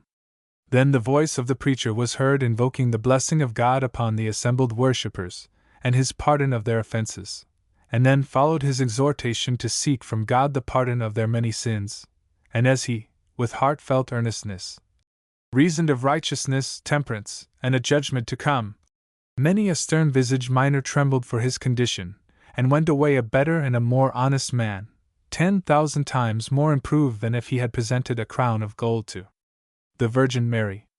We are now prepared to enter the Valley of Mexico, and examine the objects that there present themselves. Chapter 14. First sight of the Valley of Mexico. A Venice in a mountain valley. An emperor waiting his murderers. Cortez mowing down unarmed Indians. A new kind of piety. Capture of an emperor. Torturing an emperor to death. The children paying the penalty of their fathers' crimes. The Aztecs and other Indians. The difference is in the historians. The superstitions of the Indians. The Valley of Mexico. An American survey of the valley. A topographical view. The ponds Chalco, Zacamulco, and Tezcuco were never lakes. My first view of the Valley of Mexico was from the point where the Acapulco road passes the cross of the Marquis of the Valley. I had read with eagerness the history of the conquest, and of the adventures of the noble conquistador. Not a shadow of a doubt had then crossed my mind in regard to the truth of all that had been so elegantly written. Beautiful composition had supplied the place of evidence, and that practice of writing romances of history which the Spaniards had inherited from the Moors had completely captivated me, as it had thousands of others. The aspect of the valley was all that my fancy had painted it. The sun was in the right quarter to produce the greatest possible effect. The unnumbered pools of surface water that abound in the valley appeared at that distance like so many lakelets supplied by crystal fountains, as each one reflected the bright sun from its mirror-like surface. These all were enclosed in the richest setting of nature's green. It was such a scene as would justify the extravagant language which Spaniards have employed in describing it. While I recalled its traditional history, I was tempted to exclaim as a native would have done, and to give credence to the fables of which this valley has been the scene. Here, as the story ran, amid floating gardens of rarest flowers and richest fruits, lay, in olden time, another Venice, a Venice in an inland mountain valley, a Venice upon whose Rialto never walked a Shylock with his money bags, for in this marketplace the most delicious fruits the world produces, the loveliest flowers, rich stuffs resplendent with Tyrian dyes, and princely mantles of featherwork, were bought with pretty shells, and such money as the sea produces.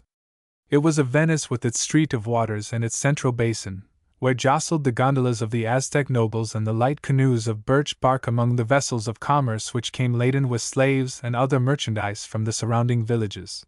A basin that disappeared the same day that the Indian Empire fell. Guatemozin. This basin was the last vestige of Aztec dominion, and when there no longer was any safe shelter upon the land, Guatemozin retired to his canoe and took shelter here, and calmly waited till his time should come to be murdered. He could not flee. He could not capitulate, for he was an emperor. As he sat here waiting for death, what must have been his reflections? What thoughts did not the very boat he occupied call up? How often had it carried him out upon the lake to the floating gardens and volcanic islands, where he had witnessed so many times the gorgeous reflections of an evening sun upon the snow-capped Popocatépetl, in whose bowels the god of fire had his dwelling. And then the lake itself, how much it had perplexed his thoughts, that in one part its waters should be fresh, with islands teeming with the richest vegetation, and in another part salt and bitter, with utter barrenness resting upon its shores. How he used to meet his brother of Tezcuco in the after part of the day, to exchange congratulations and talk over affairs of interest to both the royal families. Now all these pleasures were terminated forever. His brother of Tezcuco was in the ranks of his enemies, seeking his destruction. Thus sat the emperor, surrounded by a numerous fleet of canoes, whose occupants were without hope of escape or strength to fight, but with Indian stoicism, all sat waiting their inevitable doom from freebooters whom they had disappointed of their prey. As the emperor and his nobles sat here witnessing the destruction of their pumice stone palaces and mud-built huts, and the filling up of their canals, they consoled themselves with the reflection that their gold and their wealth were all at the bottom of these canals, and that the Spaniards, in their hot haste to enjoy the spoils of the city, were unwittingly burying forever the prize for which they were contending. Such were the thoughts of these Aztecs as they sat in their canoes, longing for death to relieve them from agony of suspense, enduring all the torments of the extremest thirst, which they vainly sought to quench by draughts of the brackish water of the lake. They had not long to wait, for, by the express commands of Cortez, his followers were mowing down unresisting citizens, because the emperor, over whom they had no control, would not surrender himself. Who can stand for the first time upon the mountain rim that encloses this valley, and not have his thoughts carried back to some such scene as this? The recollection is not easily eradicated that the remnant of a once powerful tribe of Indians, partially emerged from barbarism, here received their death, in cold blood, at the hands of a party of white murderers. The good Archbishop Lorenzana commends the piety of Cortez in never neglecting to attend Mass before going out to his daily work of slaughter. It was a pious act, no doubt, that on the last morning of the siege he stopped and listened to a Mass, that pantomime which set forth the death of the Redeemer of the world, preparatory to consummating the butchery of Indians incapable of resistance. Garci Holguin, the master of a brigantine, or rather flatboat, bolder than the rest, drove through the fleet of canoes that occupied the basin, until he encountered in the center a canoe containing the person of the emperor, whom he made prisoner and brought to Cortez, whereupon the slaughter ceased. Neither the horrid sight which the city presented, nor the fallen fortunes of a brave enemy, could move the soul of Cortez. A brigand knows no remorse and feels no pity.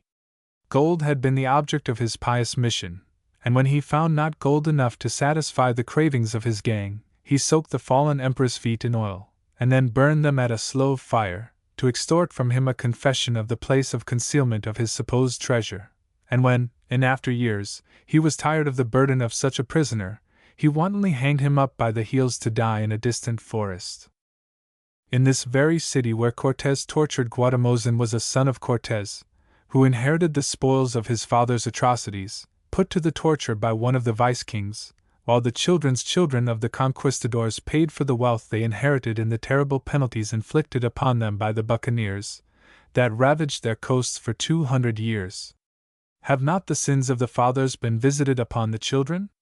The Aztecs, their empire, and their city, have long since disappeared. Their crimes, and the despotism which they exercised over the tribes they had conquered, are all forgotten in the terrible catastrophe that extinguished their national existence. 300 years of servitude in the indiscriminate mass of Indian serfs has blotted out every feeling of nationality.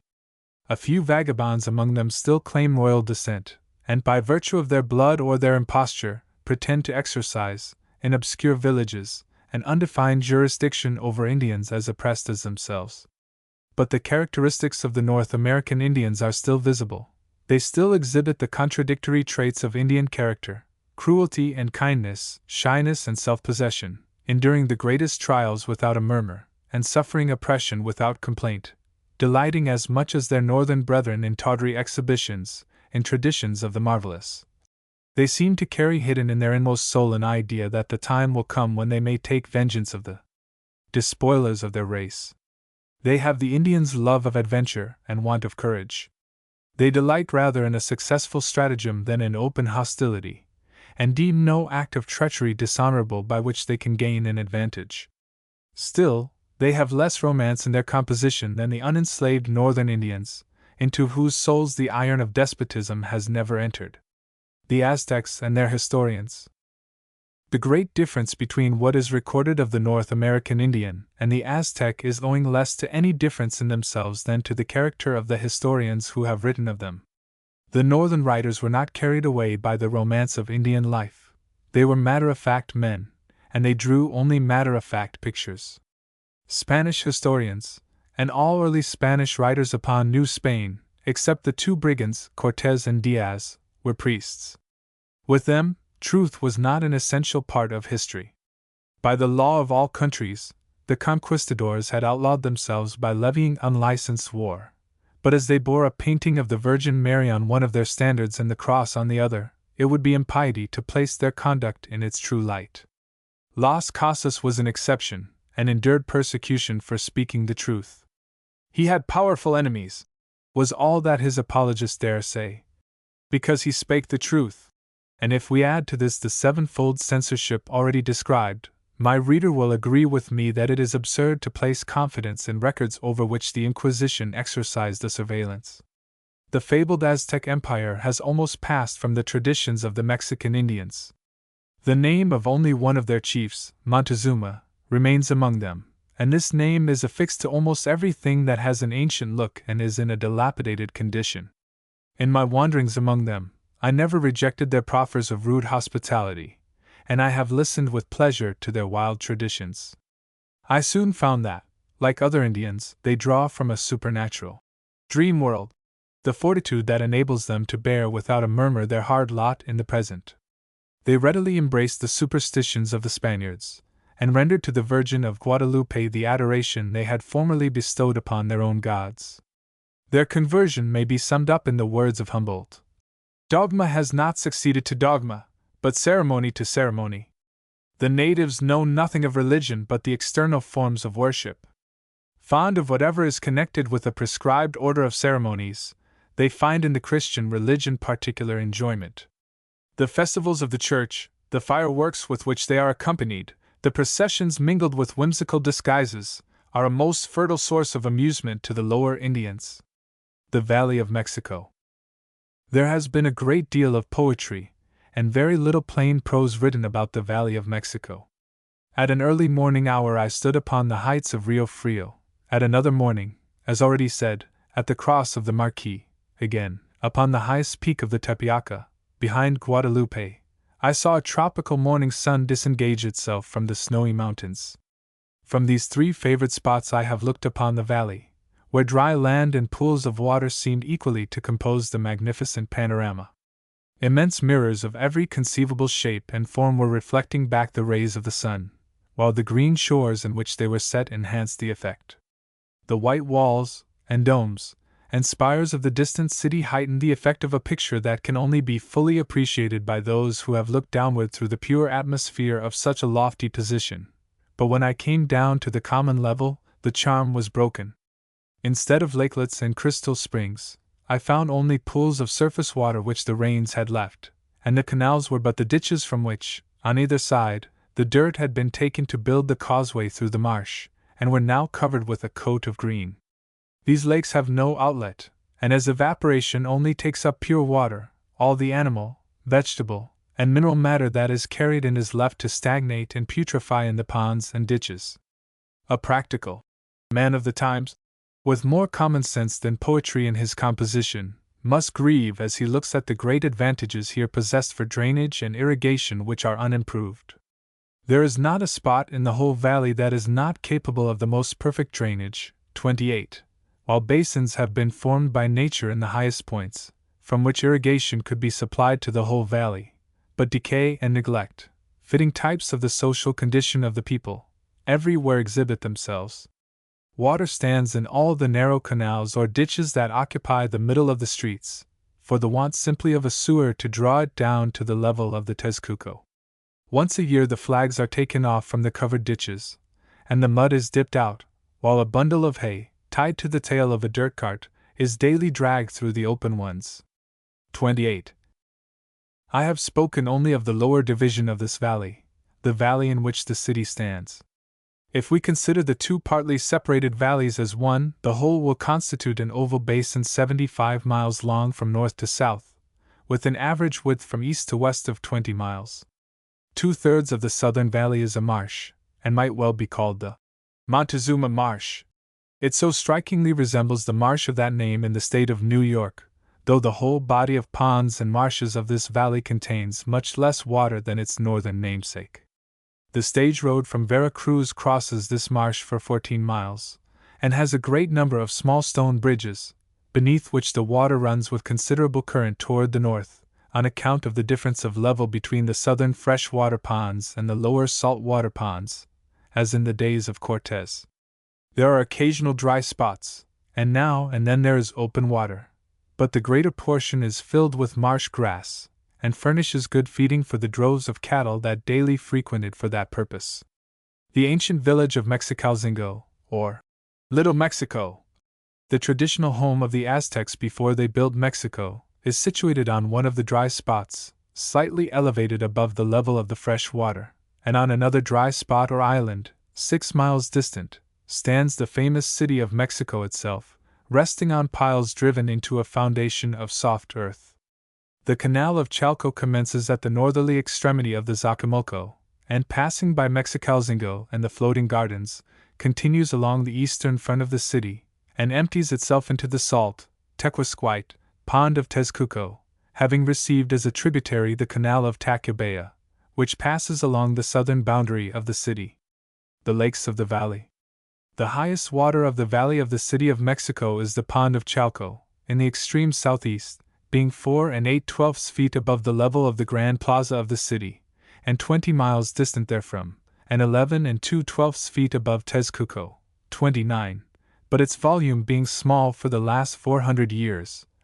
The slight impediments of long grass and a few Indian dikes have prevented any injury to the city by a too rapid flow to the northward. Zacamulco is the pond, or open space in the marsh, that extends from the Chalco to near Mexicalzingo. Tezcuco is the lowest water in the valley, being 6.5 feet below the Grand Plaza of the city. 30. It receives the surplus of the waters that have not already been evaporated in the other ponds. At this great elevation, 7,500 feet, evaporation does its work rapidly all over the valley, but it is in Tezcuco that the residuum of the waters is deposited. 29. 30. Chapter 15. The two valleys. The lake with a leaky bottom. The water could not have been higher. Nor could the lagunas or ponds have been much deeper. The brigantines only flat-bottomed boats. The causeway canals fixed the size of the brigantines. The street canals. Stagnant water unfit for canals. The probable dimensions of the city canals. Difficulties of disproving a fiction. A dike or levee. The canal of Huatoca. The map of Cortez. Wise provision of Providence. The fiction about the numerous cities in and about the lake. It may be well here to repeat that, strictly speaking, there are two valleys of Mexico, the upper northern valley, and the valley of the city of Mexico. The first extends in an oval form to the north of the hills of Tepeaca, some 60 miles, and communicates with the plains of Otumba and Apam. In this valley are the two ponds, or lagunas, of Zumpango and San Cristobal, the highest waters of Mexico, and in it also is the half of the Tezcuco, which is the lowest laguna of the valleys. It is a country of fine farming lands, and was probably inhabited long before the time of the arrival of the Aztecs in the lower valley, as I infer from its proximity to the extensive ruins of Teotihuacan, that have come down from a remote and highly civilized antiquity. The ancient lakes. The valley of the city of Mexico, which lies to the south of these hills, is also of an oval shape, but is not more than 20 miles in extent. The surface water with which it is saturated is in part fresh, and in other parts tequesquite, that is, where the waters have a current they are fresh, but where they remain from year to year discharging their volume only by evaporation, then they become infused with the saline properties of the soil. 31, and all about them is marked with barrenness. If the process of evaporation was less intense than it is, 32, all vegetation would die from the extreme humidity of the soil. As the gardener's phrase is, it would rot. Even in the city of Mexico itself, a couple of feet of digging in its alluvial foundation brings you to the water level in the dry season, and 70 or 80 yards of boring does not carry you beyond the perceptible influence of tequesquite. 33. The effects of this law of evaporation puzzled the Aztecs, who were, of course, ignorant of all philosophical principles, and could only account for the disappearance of the immense mass of water that fell in the valley in the wet season, upon the hypothesis that the Tezcuco had a leaky bottom, or that there was a hole in the lake, an idea that thousands in Mexico credit to the present day. This was the origin of that absurd story which Cortés repeats in his letters, that this lake communicated with the sea, and had its daily tides. 31. 32. 33. There could not have been a much greater volume of water in this marshy valley in the time of Cortés than at present, if the whole accumulations of each year were to be carried off by evaporation alone from so small a surface as is here presented for the sun to act upon. But as the volume of water is the turning point in the history or fable of the conquest, I must adduce the proofs and arguments that are at hand to establish this statement. The level of the water could not have been higher, it is clear, for in that case either Mexico, Mexicalzingo, or Iztapalapan could have been inhabited. Cortés' account of deep waters has often been made plausible by adding the hypothesis that the accumulating mud of centuries has filled up the lakes, so that they now are only shallow ponds. But this by no means removes the difficulty, for then, as now, the waters of the southern laguna flowed into Tezcuco, conveying with them the infinitesimal infusion of Tequisquite that had instilled itself into the Chalco. Had the volume of Chalco and Zacamulco been increased several feet, then the slight Indian barriers and the long grass would no longer have been able to retard the progress of the water till evaporation had diminished its quantity, but, precipitating itself in a mass into the Tezcuco, it would have overwhelmed the town of Tezcuco and all other villages upon the shores, and established an equilibrium of surface in the two ponds. All the lagunas, canals, and ditches that have been described are navigated by small scows that draw but a few inches of water, which are the medium of an extensive internal commerce. Through the lagunas and canal of Chalco come from Cuautla all the supplies of the products of the hot country for the city and surrounding region. This commerce exceeds the whole foreign trade of the Republic. 34. This kind of boat was probably introduced by Cortés, and in this convenient form his 13 brigantines were probably made, for, had his brigantines been of a larger draught of water, they could not have navigated canals intended only for Indian canoes. One of these vessels, when supplied with a sail, a cannon, and a movable keel or sideboard, would be a formidable auxiliary in an assault upon the city at the present day. And if one such scow was placed in the ditch on each side of the southern causeway, as Cortés alleges, it would enable an assailing enemy to present just so much more front as the additional width of 2 boats would give him. 34. The causeways and canals.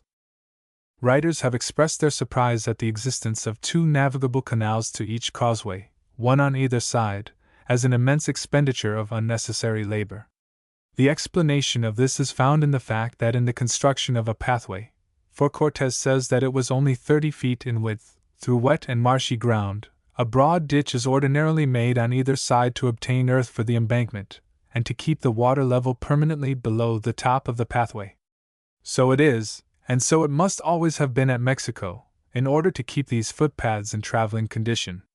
In the dry season, which is the winter, these broad ditches are covered with floating islands of green scum. But in the rainy season, which is the summer, they may be navigated by the shallow Mexican scows.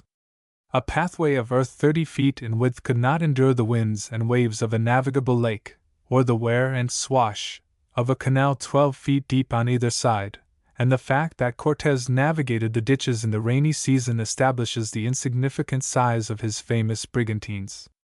As the level of the surface of the land and the surface of the water at Mexicalzingo, at Mexico, and at the village Tezcuco, does not materially vary now from what it was in the time of Cortés, if we can take for data the foundations of the church built by the conquistadors at these several places, we shall have to look to another quarter for a supply of water for the city canals, which were sufficiently capacious for canoe navigation. This supply we readily obtained by allowing the waters of the canals Tacubaya and Chalco to pass through the streets of the city in ditches sufficiently large for canoes, instead of passing along the south and east fronts outside. By this hypothesis we obtain a current, a prerequisite to the very idea of a canal, particularly in the streets of a city. The savants of Europe have shown their profound ignorance of the first principles of canal navigation in taking it for granted that the canals of Mexico were filled with stagnant water that had set back from the stagnant pond of Texcoco, and that the level of the pond must at all times have been so high as to fill the canals, thus keeping the city in constant danger from any sudden rise in the laguna. But aside from the rules of canal construction, there is an important sanitary question involved. The present ditches in the middle of the streets, though they have a perceptible current and a slight infusion of tequisquite, are an intolerable nuisance, and have a deleterious effect upon the public health. How much more so must they have been when, from the uncleanly habits of the Indians, they were the common receptacle of all kinds of filth, and were constantly stirred up to their very bottoms by the setting poles of the navigators. The system of canaling is a system of slack water navigation, but abhors stagnant water. We come next to the question of the dimensions of these street canals. We know that they were intended only for the navigation of Indian canoes, that two of them, which intersected the causeway of the night retreat, Cortez crossed with his army, all of them climbing down into the canal, wading across, and then climbing up on the other side while loaded with their armor, and fighting all the time against the superior force of the Aztecs, and that Alvarado actually leaped across one of the openings, shows conclusively that the canals could not have more than equaled in breadth the present canal of Chalco. On the hypothesis that Cortez used scows that drew no more water than the scows that at present navigate the canals, his story becomes credible, so far, at least, as the possibility of making the circuit of the city in large boats in a season of rains. Truth against fiction. It is an ungracious task to sift truth from fables. One man is displeased at seeing held up as a fiction a narrative which he has been accustomed to read with pleasure, and to take for truth, because it was elegantly written, and he requires an accumulation of proofs and arguments before he will abandon a belief which he has adopted without evidence. Another man, who deals only in matters of fact, is easily convinced, and is annoyed at an accumulation of proofs and arguments where one is sufficient. The superstitious man cannot, of course, be convinced, for his belief does not rest upon evidence, and he is indignant that an attempt should be made to detract from the glory obtained by the Virgin Mary and the Church in this victory over the infidels. Had I attempted to prove that the feather which is now preserved with so much care in the church of San Juan de Lateran at Rome did not fall from the wing of the angel Gabriel when he came to announce to Mary her conception, and that the whole history of that feather was a fable, notwithstanding it has received the attestations of so many of the Holy Fathers, I should be cursed for my impiety no more than I shall be for raising the question of the authenticity of the histories of the conquest. With all these difficulties before me, I will venture to add one or two more reasons that have induced me to doubt the existence of those famous brigantines, which required a depth of 12 feet of water. In support of the hypothesis that the street ditches, called canals, were independent of the Texcoco for their supply, we have still the remains of an old Indian dike, which extended from near Iztapalapan, along the east part of the city, to Guadalupe or Tepeaca, which must have been intended to shut off the Texcoco when the water was high, and when it receded they probably opened a weir at the northern extremity, through which the waters of the city that had been discharged upon the flats of San Lazaro found an outlet. The waters of the valley are now distributed in the best possible manner to favor evaporation, and yet so completely is this power taxed, that when, in 1629, a waterspout, bursting over the small river Guadalin, had forced the waters of Zampango over its barriers into the San Cristobal, and that again into the Texcoco, the city was inundated to the depth of about 3 feet. Evaporation was unable to remove or materially lessen this new volume of water in a period of 5 years. This fully demonstrates that the average annual fall of water is equal to the full capacity of evaporation.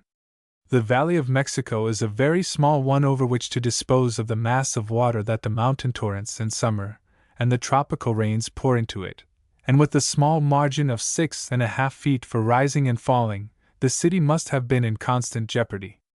Still, the floods have been much less frequent than would have been supposed, fully demonstrating the great uniformity in the fall of water in the Mexican season of rain.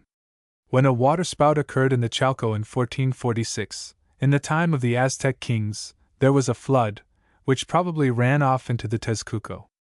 Under the Spaniards, the following floods are enumerated: the first in 1553, the second in 1580, the third in 1604, the fourth in 1607, the fifth in 1629.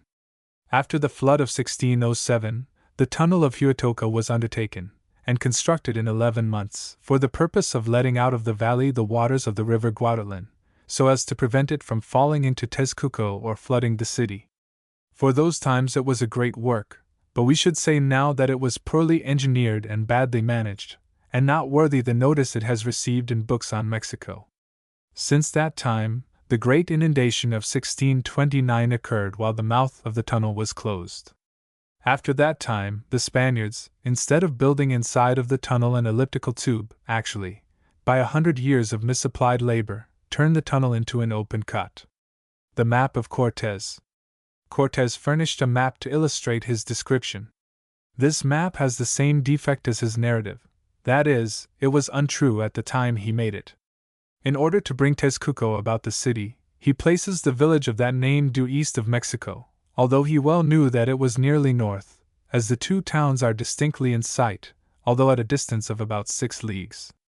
Now, if we carry the village of Tezcuco and the shore of the lake with it to its correct position, we shall have the Laguna of Tezcuco in about its present form and size.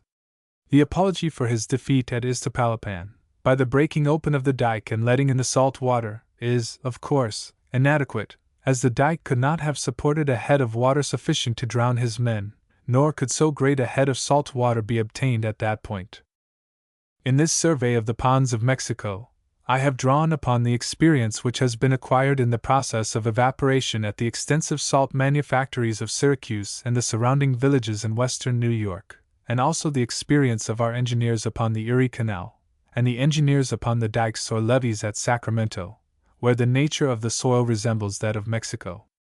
And I may now conclude this long survey of the canals and lagunas of Mexico, by saying that it is a wise provision of Providence that all bodies of water that have no outlet are found to contain a considerable infusion of salt, otherwise their accumulations of decaying matter would be such that mankind could not live in their vicinity. This valley is an illustration of that truth. Tezcuco, surrounded by barrenness, is not deleterious to life, while the freshwater lagunas, though continually changing their volume, render Mexico unhealthy in summer by the gases which they exhale from decaying vegetation. Ancient population of the valley. I have pretty thoroughly described this small valley, and have also stated how large a portion of it is flooded with surface water, and how large a portion of this water is infused with salt. In the vicinity of Tacubaya the land is remarkably fertile, and there is good tillable land as the mountains are approached, especially about Chalco on the southeast. But under Indian cultivation, the whole of this valley could have produced sustenance for only an extremely limited population, if the product of the floating gardens and the ducks caught upon the pond should be added. It is totally inadequate to feed the population of Mexico under the vice-kings, 400,000, or its present population of say 300,000, nor could the valley itself be made to sustain 1/3 of this. This valley, it must be recollected, is enclosed on all sides except the north by mountains that exceed 10,000 feet in height, while the commissariat capacity of barbaric tribes is not such as to provide extensive supplies from a distance. Under such circumstances, we should look for an extremely limited population. Yet the most surprising part of the story of the conquest is the enormous population assigned to the numerous large cities which they allege the valley contained. Diaz says, "A series of large towns stretched themselves along the banks of the lake, out of which the lake, still larger ones rose magnificently above the water." Cortés says that Iztapalapan contained 10,000 families, which would give the town 50,000 inhabitants. Amacuaruca, 20,000 inhabitants. Mexicalzingo, 3,000 families, or 15,000 inhabitants. Asiaca more than 6,000 families. Huitzilopochtli, 5,000 or 6,000. The population of Chalco he does not give, nor the population of the very numerous villages whose names he mentions. At the present day there are a few mud huts in nearly every locality named, but not enough in any one instance to merit the name of a village.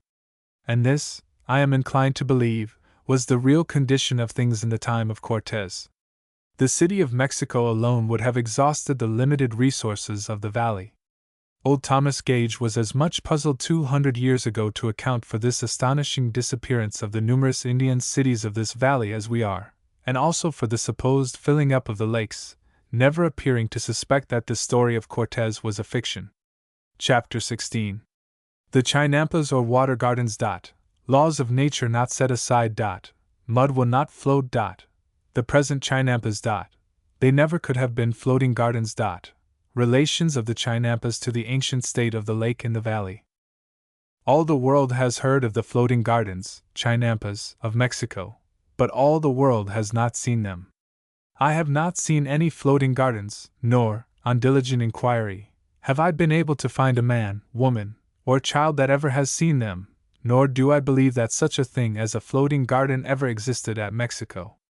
Humboldt admits that they do exist, says that he has seen floating earthy masses of great size in the tropical rivers, and then describes the manner of the construction of the Chinampas, but in such a way as to satisfy the careful reader that he does not intend to say that he saw them himself, and evidently makes his statement upon hearsay, and takes it up as an admitted fact, without having his mind called to the physical impossibilities of floating a mass of earth that was of a greater specific gravity than water.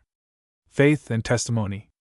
When the historians of the conquest wrote their marvelous narratives of alleged adventures and of the new empire, it was a question for the emperor and the Inquisition solely, whether their writings should pass for history or be condemned as fabulous. With this question the people had nothing to do but to believe as it suited those in authority. The question being settled that the publication of the letters of Cortez as a verity would redound to the glory of the Church and the King, then it was also settled that there should be no contradiction published, and as these marvelous tales were spread abroad throughout Europe, with the masses of silver from the newly discovered mines, men were prepared to believe almost anything, even that rich vegetable mold, when saturated with water, could float. It not being lawful to promulgate the facts of the conquest, the memory of events that really transpired ultimately passed from the recollections of men, so that the letters of Cortez were taken for truth, even in their most minute details, so that, in a subsequent century, we find a vice-king employing an engineer to search for and clean out the hole in the bottom of the Tezcuco. For, from the vice-king down to the most insignificant official, all assumed that the letters of Cortez gave a correct picture of affairs at that time, and all showed the greatest embarrassment in accounting for the magnitude of the changes that are supposed to have occurred without a sufficiently adequate cause. It is a common difficulty in all purely Catholic countries, for there the rule of evidence is an unnatural one. The people have been taught to believe from their infancy that the laws of nature can be set aside upon every trifling occasion, at the momentary caprice of any one of the multitude of saints who are to govern the world. And on proof that any mortal has set aside the laws of nature or wrought a miracle, he at once becomes a saint. With these dutiful children of the Church, there can be no fixed laws of evidence. The only ground of belief is, and ever must be, has the statement been sanctioned by the highest authority? If so, it is true; if not, it is to be doubted, however positive the proofs may be. A difficulty that the traveler everywhere encounters is that he can believe nothing that he hears, even on the most trifling subject, without careful examination and weighing of testimony. As he cannot examine everything himself, he is constantly liable to be imposed upon by taking for granted that which is everywhere affirmed. Humboldt, for once, with all his caution, seems to have fallen into the common trap, and credited, without examination, the story of the floating gardens. The Chinampas.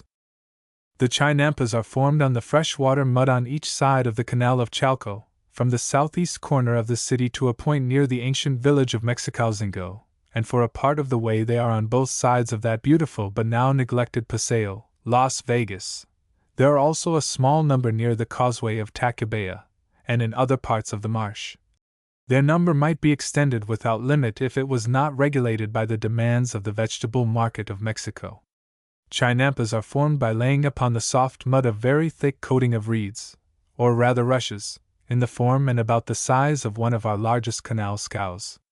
Between two Chinampas a space of about half the width of one is left, and from this open space the mud is dipped up and poured upon the bed of dry rushes, where it dries, and forms a rich, mock soil, which constitutes the garden.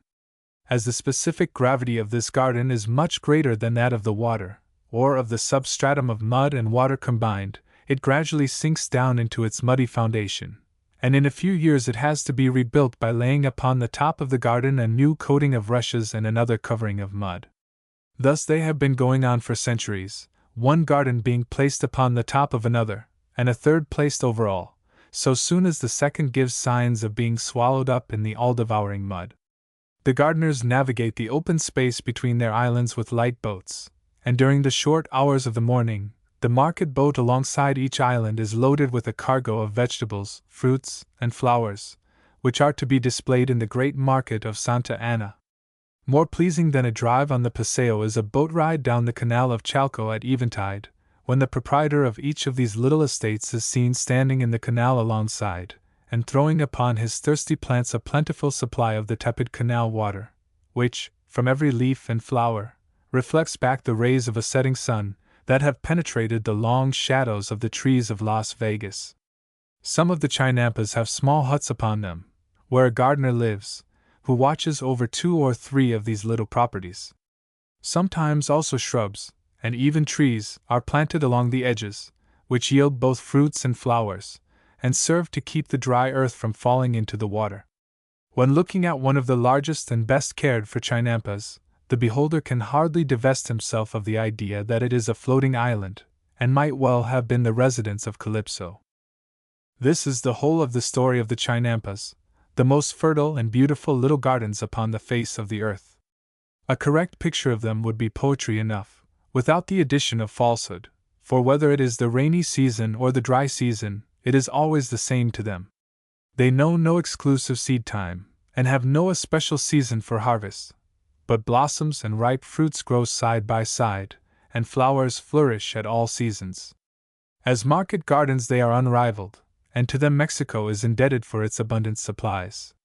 The evidence that Humboldt, 35, produces in favor of floating gardens, viz., that he saw floating islands of some 30 feet in length in the midst of the current of rivers, amounts to little in this case, for every one that has traveled extensively in tropical lowlands has seen vegetation spring up upon floating masses of brushwood. Where earth torn from the river bank is so bound together by living roots as to form a raft, it will always float for a little while upon the current, provided that its specific gravity does not materially exceed that of the water, and those grasses that flourish best in water will spring up and grow upon these islands. Peat, too, in bogs, will float and form islands, for the simple reason that it is of less specific gravity than water, and vegetation will also spring up on these peat islands. But all this furnishes no evidence that the invariable law of nature, which carries to the bottom the heaviest body, has been suspended at Mexico. Had the floating gardens been built in large boats, made watertight, they might have floated. But, unfortunately, the Indians had not the means for constructing such boats. Even timber rafts would have become saturated in time, and sunk, as rafts of logs do if kept too long in the millpond, waiting to be sawed into lumber. 35. There is another law of nature, which must not be lost sight of, which is at war with the idea of a garden floating on a bed of rushes, and that is capillary attraction, which would raise particles of water, one by one, among the fibers of the rushes until the frail raft on which the earth rested was saturated, and still pressing upward, the busy drops would penetrate the superincumbent earth, moistening and adding to the specific gravity of the garden by filling the porous earth until it became too heavy to float, if it ever had floated. Nearly 300 years had passed away before men ventured to question the truth of the statement that the gardens along the canal of Chalco ever floated, and then it seemed like temerity to raise the question, even if it were only a popular fallacy. It has therefore been treated by all modern writers as a well-established matter, and one of not sufficient importance to justify its minute investigation. With me the question was a far different one. I had, after careful inquiry and observation, come to the conclusion that the marshes of the Valley of Mexico were, in the time of Cortes, substantially in the condition in which we find them at the present day, that the filling up they had undergone in that time was counterbalanced by the relief they had gained by the canal of Huatoca. The chinampas constitute an important link in the chain of proofs to establish this fact. if I have succeeded in showing that these gardens of the Aztecs, instead of floating upon the water, rested upon the muddy bottom, it follows as a matter of course that the depth of the water in the laguna could not, in the day of the Aztecs, have been materially greater than it now is. Chapter 17. The Gambling Festival of San Augustine. Suppressed by government. The losses of the saint by the suppression of gambling. How travelers live in the interior. A visit to the palace. Gambling at Tlalpan. I have already said that my first entry into the Valley of Mexico was from the south, through the suburban city of Tlalpan, where in good old times was held the great gambling festival of San Augustine. The advancing morality of our day has put an extinguisher on this noted festival, which was one of the most noted days in the Mexican calendar. Crowds flocked to it to gamble, to dance, and to adore the most holy Saint Augustine. To a looker on it was hard to say whether it was the devil or the saint whom the people had come to worship. The chief business of high-born dames seemed to be to make a display of their taste in dress, and to set off the whole contents of their wardrobe, for 5 times in each day was their entire wardrobe changed, and so often did they appear in a new set of jewels. To this festival came also noblemen and highway robbers, to gamble and to rob each other, and to be robbed by the women at the Monte table. In honor of the saint, the city was crowded with monks, and thieves, and Magdalens, and the dignitaries of the church and state. The rich and the poor came together to enjoy the Saturnalia in honor of the most blessed Saint Augustine. Gambling was here duly sanctified by the participation of the priests, who were here, as they are everywhere in Mexico, the most expert gamblers at the tables. While this festival continued, money changed hands more rapidly than in California in her worst days. 5 dances a day were the pastime, but at the Monte table was the solid sport. This was the great attraction that had called all the crowd together.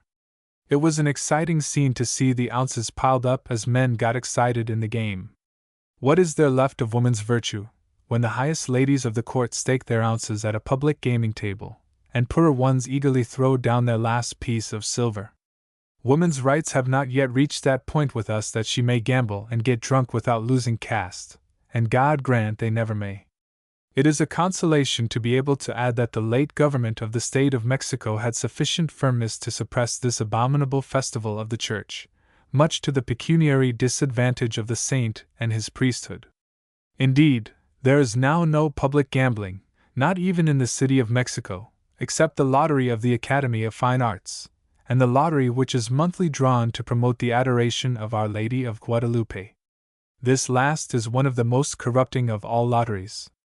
Tickets for as small a price as a Spanish shilling are hawked about the street, and by the exhibition of a splendid scheme the poor Indians are tempted to venture their last real in the hopes of winning a rich prize, through the kind interposition of the Virgin, to whom they are taught to pray for that purpose. It is true that a Mass is performed for the benefit of all losers, but this Mass has never had the power of restoring to the poor Indian his lost shilling. Let us now go from this place, where gambling used annually to have its festival, or rather, harvest of victims, into the Cathedral Church of San Augustine, to whom the lucky gamblers were accustomed to dedicate a part of their winnings, that thus they might sanctify their unrighteous calling by bringing robbery to the saint for an offering. Poor saint! How much he and his priests have suffered by this wanton interference of the civil government in church affairs, this prohibition of Monte playing in honor of the festival of San Augustine.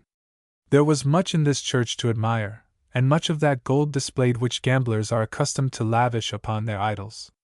It seemed like another worship and another religion from that which I had been accustomed to witness in the humble chapels of the Pintos, in whose country I had so long been wandering. Again I was in the saddle, and soon upon that noted causeway by which Cortez entered the city of Mexico. It has lost none of its attractions in the course of centuries, but has been kept in fine repair as a carriage road, while the venerable trees that line it on either side look as old as the time of the conquistadors. This noble carriageway, through the marshy ground of the Valley of Mexico, is an enlargement of the old causeway of the Indians, or rather, it has been built over and around it, that having been less than 30 feet in width. I soon arrived at Churubusco, the scene of one of the bloody battles of the American campaign in this valley.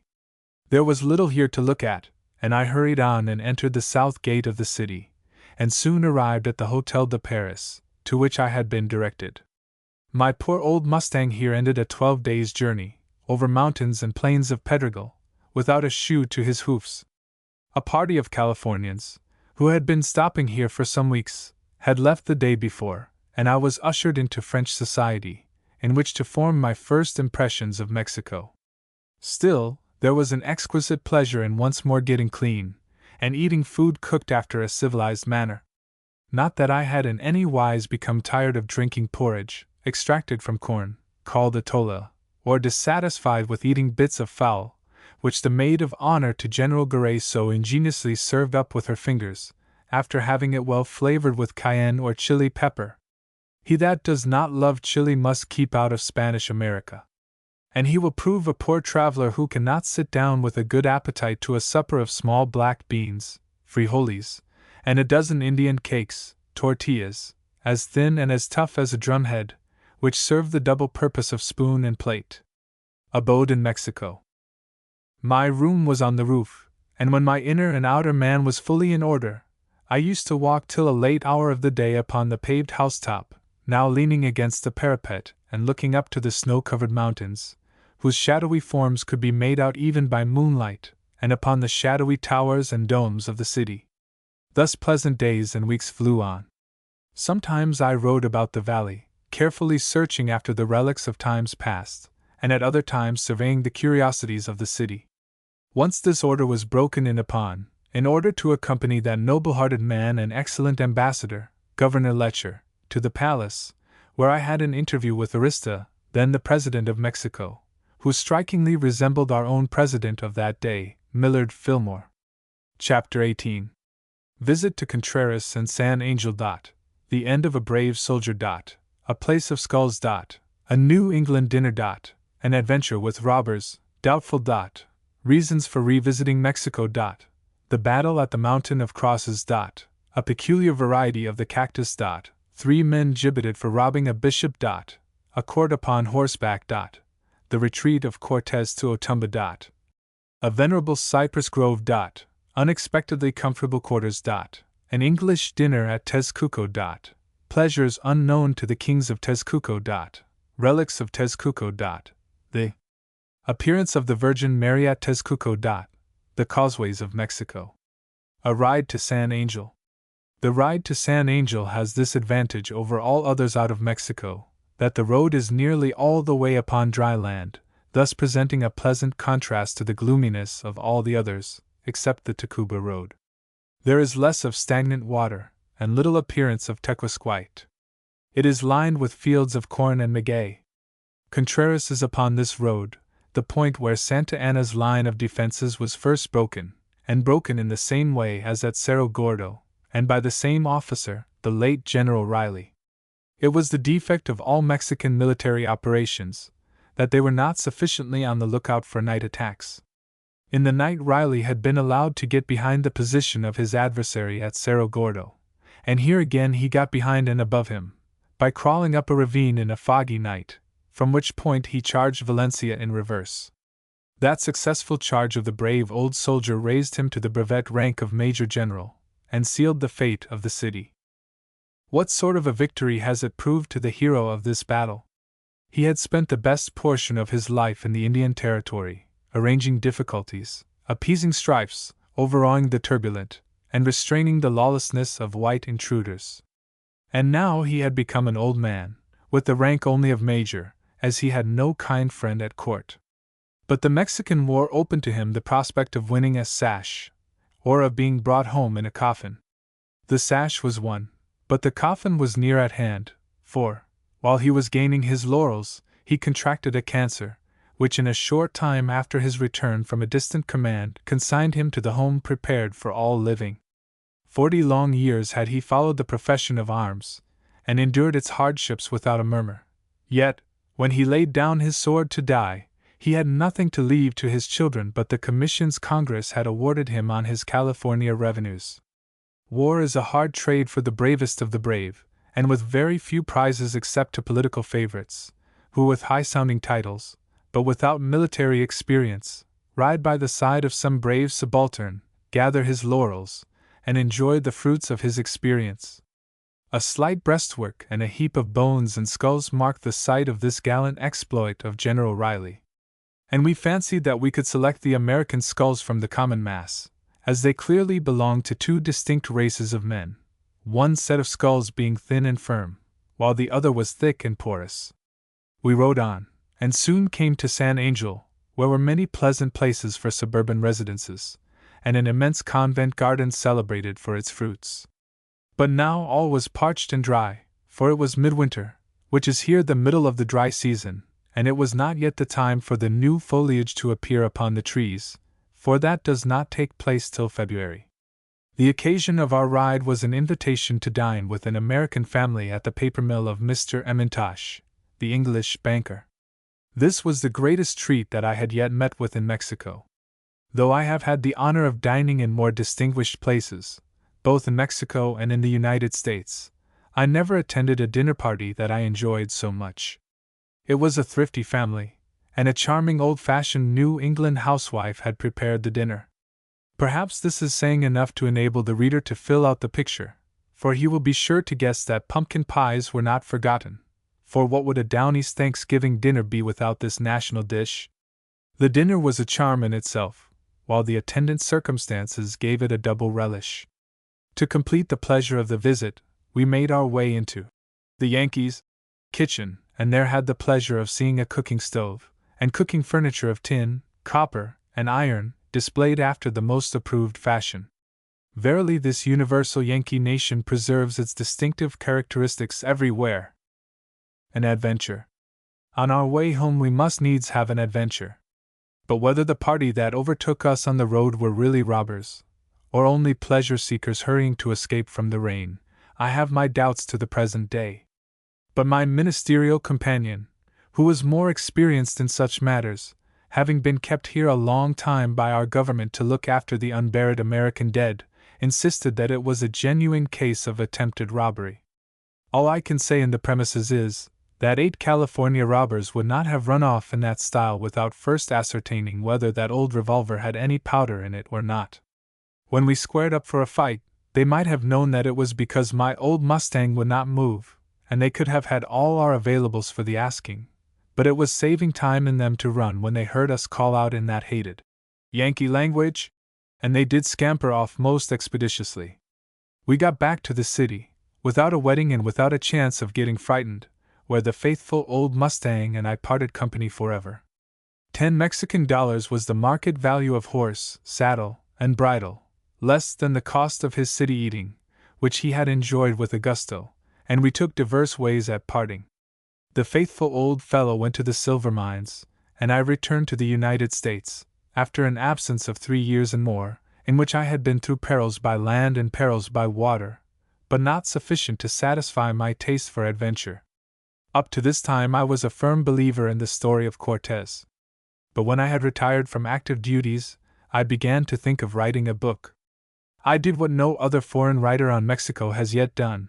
I made a journey to the country at my own charges. I was not in the employment of any company or any government. I was under no obligation to praise any man who did not deserve it, and not disposed to speak unnecessary evil of any, whether they deserved it or not. My advantages above most writers upon Mexico were these: my independent position, and my intimate knowledge of the character of the North American Indians, acquired before I had gained any preconceived notions from the writings of others. My father, who had lived among the Iroquois, or Six Nations, in the family of Joseph Brant, and went through the usual forms of adoption in place of some Indian who had died, gave me my first lessons on Indian character, and a taste so early acquired I followed up in after life. My ancestors for several generations dwelt near the Indian Agency at Cherry Valley on Wilson's Patent, and in a neighboring village was I born, but removed early in life to a part of the country that had belonged to the Senecas, where I enjoyed a good opportunity of studying Indian character. It was the feast day of the Kings, Los Reyes, when after my return to Mexico, I was again in the saddle, riding out from Mexico toward the village of Tezcuco. I had to take a byway to avoid the Guadalupe road, which was blocked up in consequence of the holiday. In doing so, I had to leap a ditch or canal, in which both I and my horse came near closing our pilgrimage in a quagmire, but in time we were again upon the road. It is a dreary place about the hill of Tepeaca, or Guadalupe, and if the Virgin had not smiled upon the barren hill and made roses grow out of it, it would be as uninviting as one of the hills of the valley of Sodom. This hill is now called the Mountain of Crosses, for upon it, in 1810, the first insurgent, Hidalgo, the priest of Dolores, won a battle against the royal troops, which should have been followed up by an entry into Mexico, but Providence ordered it otherwise, and the forest of crosses that once covered it proclaimed a bloody slaughter without any results. The shores of Tezcuco approach the hill in the wet season, leaving but a narrow margin for the road, but in the dry season this margin is greatly enlarged. I have already explained the composition of Tequisquite, and the manner of its production. Here it was lying in courses, or spots, as it had been left by the receding and drying up of the water during the present dry season. Little piles of it had been gathered up here and there to be taken to town for use, probably by the bakers or soap boilers, who are said to pay 14 shillings an arroba for it. Besides a little stunted grass, there was here no sign of vegetable life except a peculiar species of the cactus family, which resembled a mammoth beet without leaves, but bearing upon its top an array of vegetable knives that surrounded a most exquisite scarlet flower. Fate of robbers. There was another sight by the roadside more in keeping with the gloomy thoughts which this desert plain excites. It was the dead bodies of 3 men, who had been condemned by a military commission for robbing a bishop. They were shot, and their bodies were placed on 3 gibbets as a warning to others. The bishop said he would have pardoned the robbery, but when they went to that extreme limit of depravity of searching within his shirt of sackcloth for concealed doubloons, it was more than a bishop could endure. The worthy ecclesiastic had renounced the world and all its vanities, and had put on the badges of poverty and self-mortification for $50,000 a year, and he wore the disguises that ought to have shielded him from the suspicion of being rich. These military commissions are no new invention in Mexico, for that famous Count de Galvez, the vice-king who built the castle of Chapultepec and deposed the Archbishop of Mexico, had a traveling military court, with chaplain and all spiritual aids, to accompany the dragoons that scoured the road in search of robbers. When a fellow was caught, court, chaplains, and dragoons made rapid work in dismissing him to his long resting place, and saying a cheap mass for the repose of his soul, and then again they were ready for another enterprise. In this way the roads were made safe in the times of that viceroy. Had I known the real distance to Tezcuco, I ought to have abandoned the journey on account of the lameness of my horse. But either the Virgin Mary, or, more probably, the extreme purity of the atmosphere on these elevated plains, had deprived me of the power of measuring distance by the eye. This is excessively annoying to a traveler. He sees the object he is attempting to approach at an apparently moderate distance, plain in sight, and as he rides along, hour after hour, there it stands, just where it seemed to be when he first got sight of it. I finally reached my destination in good time for a dinner, and for as good a night's entertainment for man and beast as could be found in all the Republic of Mexico. When I turned the head of the lake, I was close upon the track which Cortez and his retreating band followed into the plains of Otumba. Poor wretches! What a time they must have had of it in this disconsolate retreat, wounded, jaded, like tigers bereft of their prey. They mourned for their companions slain, but most of all for the booty they had lost. They grieved for those that went down in the cutter, and also for the biscuits and the butter, and hobbled on, as best they could, while the natives pursued them with hootings and volleys of inefficient weapons. Passing this point and turning to the northeast, they entered the plains of Otumba, where they encountered the whole undisciplined rabble of the Aztecs, and scattered them like chaff before the wind. A night at Tezcuco. Soon after I had passed the head of the lake and turned southward, I entered a cultivated country between tilled grounds and little mud villages along the road. These were the representatives of the magnificent cities enumerated by Cortez. That fine grove of cypresses which had been a landmark all day was now close at hand, and I could form some idea of its great antiquity. But the day was passing away, and it was still uncertain whether I could find safe quarters for the night, where my horse, and the silver plates on my bridle, and the silver mountings of my saddle would be safe. I never owned such fancy trifles, but they were on the horse given me at the stable. A good dinner and a clean bed I did not expect to find, nor could I have found them a year earlier. But the new and enterprising company of Escandone and Company, who now have the possession of the real Del Monte silver mines, of which I shall speak hereafter, had just completed the Grand House, Casa Grande, in connection with the salt manufacture, which they carry on here solely for the use of that single mine. It was a neat, one-story residence of dried mud, adobe, and worthy the occupancy of the proudest king of Tezcuco. Though the flagging of the interior court was not all completed, yet the managing partner had taken possession, and it was fitted up according to the most approved style of an Anglo-Saxon residence. As horse and rider passed into the outer court, there stood ready a groom to lead the former into the inner court, where were the stables for the horses, and I entered the house to enjoy the unlooked-for pleasures of English hospitality in this out-of-the-way Indian village. The resident partner was an Englishman. His connection with the real Del Monte Company extended only to the manufacture of salt.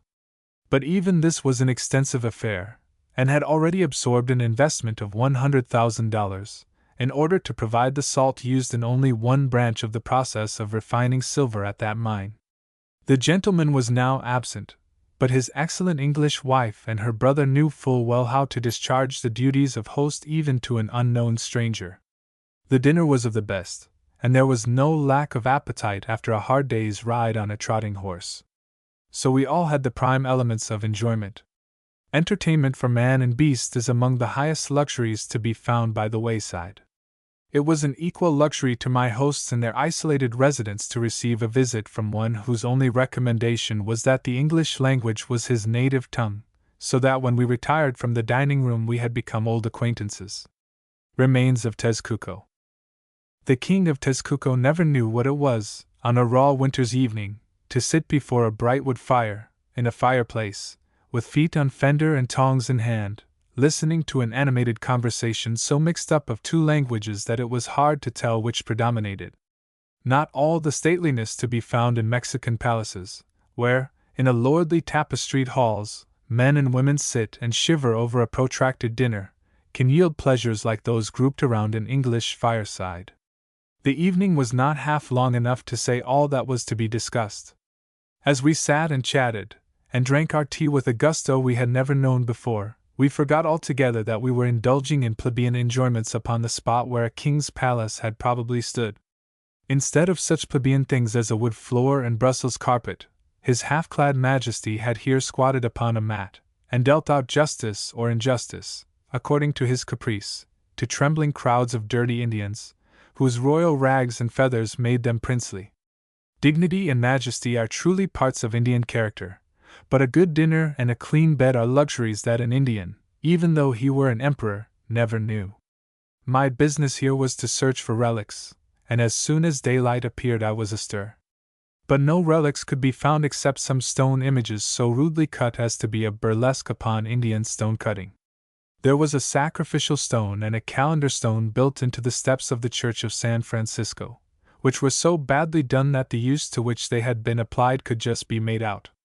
Here, too, was a rude stone wall that had been built over the grave of Don Fernando, the first Christian king of Tezcuco, who had been converted to Christianity by Cortez. There is also here one of those little chapels which Cortez built, which indicate extremely limited means in the builder. At the distance of a bowshot from this is the site of the slip canal, which Cortez says he caused to be dug, 12 feet wide and 12 feet deep, in order to float his brigantines. Nearby, the Indians were digging a new canal for the little steamboat which now plies on the Laguna. When they reached a point less than 3 feet from the surface, they were stopped by the water. How could Cortez, under greater disadvantages, dig to the depth of 12 feet, without even iron shovels? I returned to the hacienda and inquired if there were no other relics. The proprietor assured me that he had been unable to find any except the Indian mounds which he showed me, and some stone cellar steps that he had found in digging.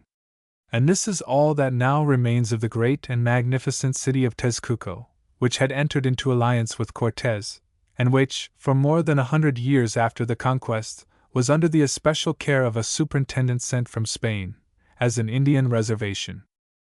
There are here 8 Franciscan monks in a convent. 7 of these monks I was assured were living at home with their families and children, but the 8th, who happened to be a cripple, lived in the convent. A major in the guard was pointed out to me, who, having committed a murder, took sanctuary in the church, where he remained several days, when, and we have his own word for it, the Virgin Mary appeared to him and freely forgave him. On this news getting abroad, there was great rejoicing in Tezcuco that the Virgin had at last visited them. From being stigmatized as a murderer, the object of this visit was almost adored as a saint, and became one of the principal men of the village, and was created a major in the new corps. After I had surveyed the salt works and the glass works, I turned my horse's head toward Mexico by the road along the eastern shore, so that I made the complete circuit of Lake Tezcuco.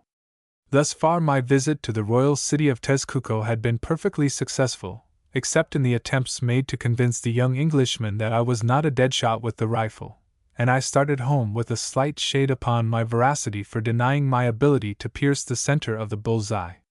But otherwise it was a disagreeable parting to all of us.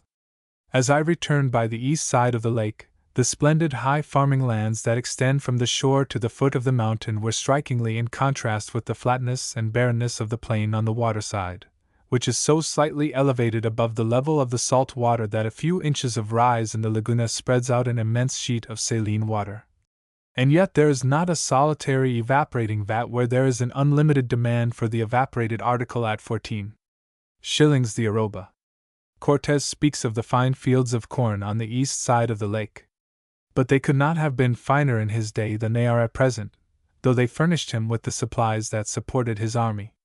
I reached the head of Tezcuco at noontide, where the heavy water of the salt lake was driving up toward the fresh water, as described by Cortez, but it was under the pressure of a strong north wind. The Aztec causeways. Now that I am on the new causeway, broad and spacious like all the others, it may be well to conclude the discussion of the physical condition of this valley by determining the size of the old Aztec causeways. An island embosomed in a marsh has always formed a favorite retreat for an Indian tribe, whether among the Everglades of Florida or the wild rice swamps of northwestern Canada. Such a retreat is still more desirable when, in addition to the security it affords from an enemy, it is likewise a resort for wild ducks, as was and is the case with the laguna of the Mexican Valley. Hence, probably, the Aztecs selected this place as the site of their village, and to reach it, it was necessary to make one or more footpaths across the marsh. As the Aztecs had no beasts of burden, this must have been a task of no little magnitude. To have made it 30 feet wide would not only have been a work of immense difficulty, but would have destroyed the defensive character of their position.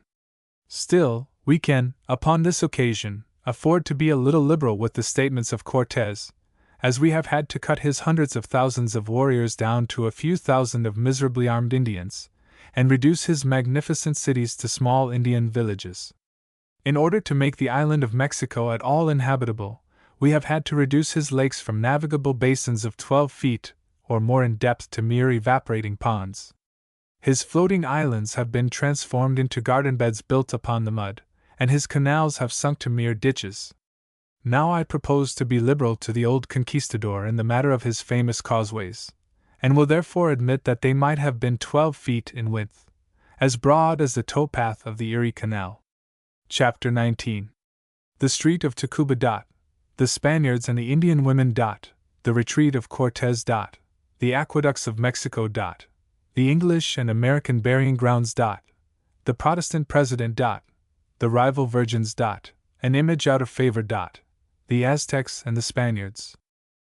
As I rode along the street to the gate and causeway of Tacuba, over which Cortez retreated on this sorrowful night, Triste Noche, I naturally fell into reflections upon the righteous retribution that overtook a portion of the Spanish robbers on that night, and upon the mysterious ways of Providence in allowing Cortez and a remnant to escape being burned alive by the Indians after the infamous lives which, by their own admissions, they had been leading in the city. The Indians had made a feeble resistance when Alvarado murdered their chiefs, and had cringed into submission when Cortez returned. But now their wrongs had reached that point where even Aztecs could endure no more. Their cup of iniquity seemed full, when Cortez, who had left a wife in Cuba, sent to the little village of Tacuba, called by Diaz Tlaquepa, to fetch thence some women of his household, among whom was the daughter of Montezuma. He had already one daughter of Montezuma in his power, whom he had given in charge of the king of Tlaquepa, her relative, when he marched against Narvaez. 36. The women being rescued, Cortez afterwards sent Ordaz, with 400 men, which brought on hostilities that ended in this night retreat. 36. The household of Cortez. Cortez was worse than the Mormon governor of Utah, who is said to have 36 wives in his household. But they are, at least, voluntary inmates of his harem, while the household of Cortez had been taken by violence. It is one of the prominent traits of Indian character that, while they are inhuman to their female captives, they guard with the utmost jealousy the virtue of their wives. Even among the debased Indians of California, female infidelity is punished with death, and I have seen the whole population of an Indian village on the upper Sacramento thrown into the utmost confusion, the women howling, and the men brandishing their weapons, because a base Indian had sold his wife to a still baser white man. Such a thing was never, they said, done in the tribe before. And here we have Cortez, in contempt of even Indian notions of virtue, sending to bring to his harem, by violence, another daughter of Montezuma. As Bernal Diaz goes more into detail than Cortez, he now and then drops an expression that furnishes a clue to many an enigma otherwise unexplainable. In speaking of the avarice of the officers, he lets fall the following confession of his own infamy. This was a good hint to us in future, so that afterward, when we had captured any beautiful Indian females, we concealed them, and gave out that they had escaped. As soon as it was come to the marking day, or if any one of us stood in favor with Cortez, he got them secretly marked, viz., branded with a red-hot iron, during the night time, and paid 1/5 of their value to him. In a short time we possessed a great number of such slaves. 37. 37. Never was there a band of Anglo-Saxon outlaws, cutthroats, pirates, or buccaneers that reached that point of human depravity that they could brand, as cattle are branded, with a red-hot iron, swarms of women taken by violence, in order that they might not make any mistakes in recognizing their numberless wives. None but Spanish heroes of a holy war ever exhibited such a picture of total depravity. When the Aztecs were thus roused to action by the brutal lust of Cortez, they assailed him with frenzy rather than with courage, until his quarters in the city became untenable, and then this night retreat was undertaken, in which all the gold, if there really was any, and all other treasures, and 2 sons and 1 daughter of Montezuma, were lost in the confused rush of such a multitude over this footpath. The Indian story is that Cortez slew the children of Montezuma when he found himself unable to carry them off. Perhaps he did, but the probability is that they perished by chance, or rather, it seems to have been by chance that Cortez or any of his gang escaped and came safe to Tacuba. We must now give up history to talk of things by the roadside. The hard water, from the springs on the south side of Chapultepec, is carried over stone arches upon the causeway of Tacubaya to the gate of Belen. But at Santa Fe, several leagues distant from the city, is a stream of soft water, which is brought to the powder mill, Molina del Rey, where it turns a wheel. Thence the aqueduct, passing by the north side of Chapultepec, is carried along the highway to the causeway of San Cosmo. It passes the gate of San Cosmo, enters the city, and terminates in the street of Tacuba. By these 2 gates, and by the side of these 2 parallel aqueducts, the American army entered the city of Mexico. The objects of interest by the roadside, after I had passed the city gate, were, first, the French Academy, which is well worthy of a visit for its pretty grounds, if nothing more. When we had got farther on, the land rose a little above the water level of the swamp. Here a branch road and the aqueduct turned off to Chapultepec, and in the angle thus formed by the 2 roads is the English burying ground or cemetery. In this resting place of the dead there is not a spot that cannot be irrigated at all seasons of the year, while the art of man has been busy in improving the advantages that nature has so lavishly bestowed. Just before my first arrival in Mexico, public attention had been particularly directed to this quiet spot, from its having been chosen as the place for depositing the ashes of the last president of Mexico, at whose burial no holy water had been wasted and no candles had been burned, and for the repose of whose soul no masses had ever been said, or other religious rites performed. And yet he slept as quietly as those who had gone to their burial with the pomp and circumstance of a state funeral. No priest had shrived his soul, his lips had not been touched with the anointing oil, nor was incense burned at his funeral, yet he died in peace, declaring in his last hours that he had made his confession to God, and trusted in him for the pardon of his sins, and refused all the proffered aid of priests in facilitating his journey to heaven. Thus died, and here was privately buried, the first and last Protestant president of Mexico, the only really good man that ever occupied that exalted station, and probably the only native Mexican who ever had the moral courage to denounce the religion of his fathers upon his dying bed. The American Cemetery. Adjoining the English cemetery on the south side is the American burying ground, which has been established since the war, where have been collected the remains of 750 Americans that died or were killed at Mexico, and a neat monument has been erected over them. Here Americans that die henceforth in that city can be buried. An appropriation of $500 a year would make this more attractive than the English cemetery, but the place has been wholly neglected by Congress since that worthy man, the Rev. G. Goss, completed his labors. There is a pleasure in observing the natural affinities which, in foreign countries, draw close together these two branches of the Anglo-Saxon family. A common language and a common religion overmaster political differences, and the English and American dead are laid side by side to rest until the judgment. At the south of the American cemetery is a vacant lot, which the King of Prussia should purchase, so that the Germans may no longer be dependent on Americans for a burying place, and that the three great Protestant powers of the world may here, as they everywhere should, be drawn close together. Tacuba is a very small village, and is not in any wise noted except for an immense cypress tree, that must have been a wonder even in the time of Cortez. Tacuba has the historical notoriety of being the place where hostilities first broke out between the Aztecs and the Spaniards, and the spot where the night retreat of the latter terminated. Here the land is quite fertile, and a little way from the village are several watermills, where the grain raised in this part of the valley is ground into flour. The Virgin of Remedies. A little way beyond Tacuba is the hill and temple of the Virgin of Remedies. It was upon this hill, within the enclosure of an Indian mound, that the retreating party of Cortez made their first bivouac, and built fires and dressed their wounds. Hence they gave to the hill the name of Remedios, and the church afterward erected was dedicated to Our Lady of Remedies. Diaz tells us that it became very celebrated in his time. The story about Cortez finding a broken-nosed image in the knapsack of one of his soldiers is not mentioned either by himself or Bernal Diaz, and must therefore be an afterthought, to give plausibility to a subsequent imposition. From this point Cortez and his party, without their women or treasures, trudged along to the foot of the hills to Tepeac, or Guadalupe, and thence around the foot of Tezcuco to the plains of Otumba. The story is, that while Cortez and his men were resting here, a soldier took from his knapsack an image, with nose broken and an eye wanting, which Cortez made the patron saint of the expedition, and held it up to their adoration, and that this little incident so encouraged the men that they started off with renewed vigor. The whole of this story is probably a very silly modern invention.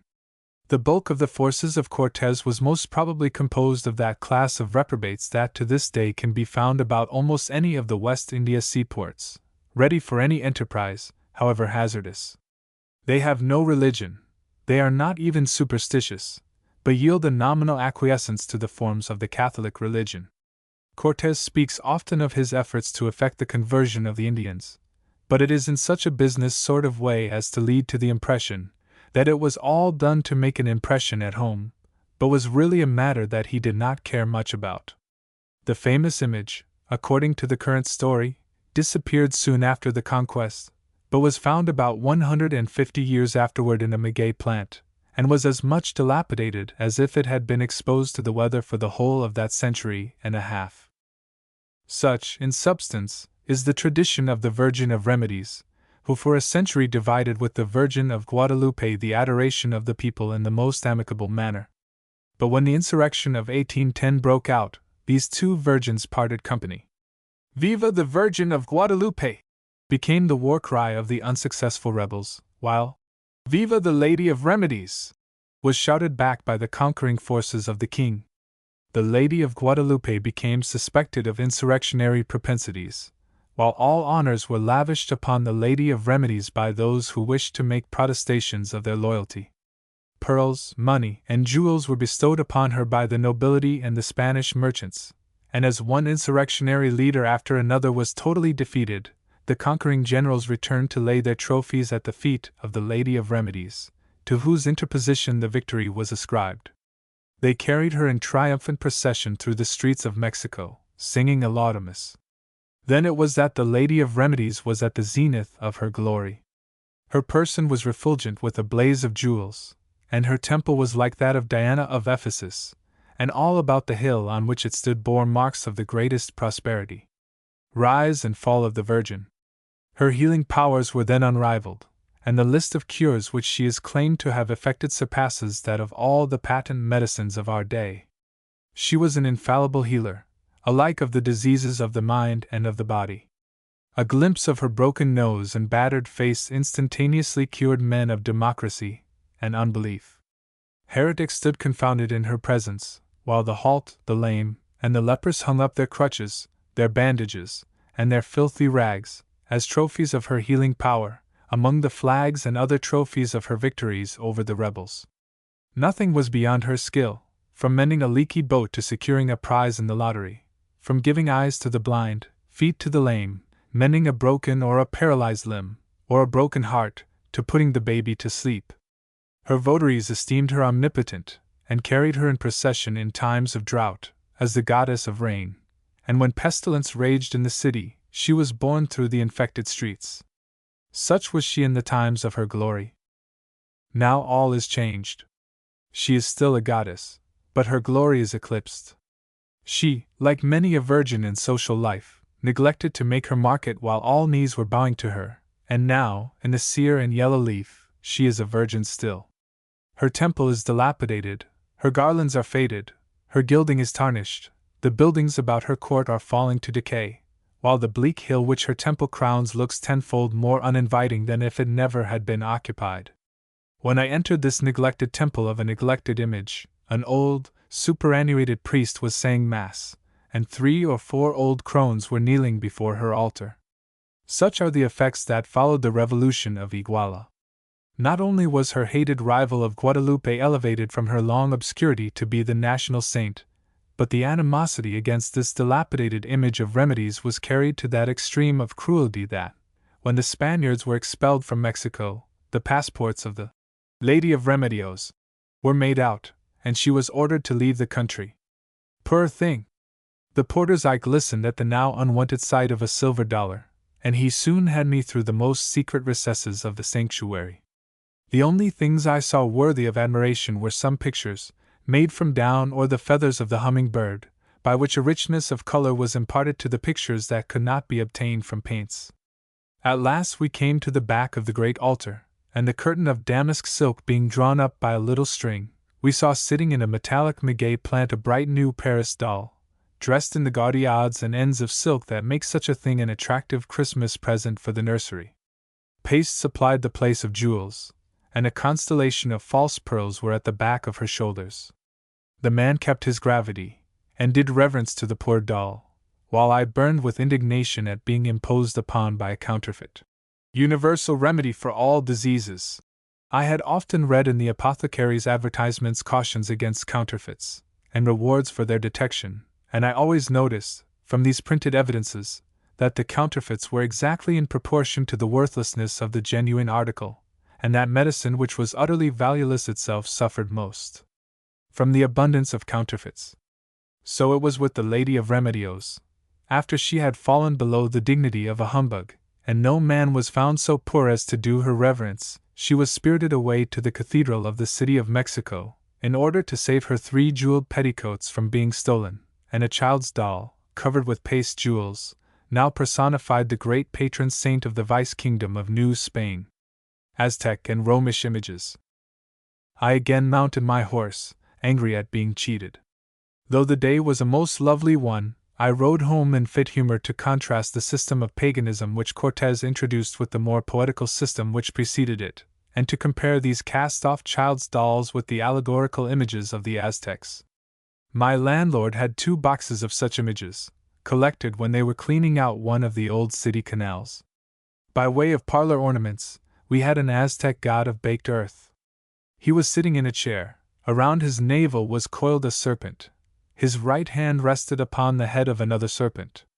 This, according to the laws of interpreting allegories, we should understand to signify that the god had been renowned for his wisdom, that with the wisdom of the serpent he had executed judgment, and that his meditations were the profundity of wisdom. And yet this allegorical worship, defective as it may have been, was forcibly superseded by the adoration of a child's doll, one that had very possibly been worn out and thrown from a nursery, and perhaps picked up by some passing monk, was made the goddess of New Spain, and clothed with 3 petticoats, one adorned with pearls, one with rubies, and one with diamonds, at an estimated cost of $3,000,000. Which was the least objectionable superstition?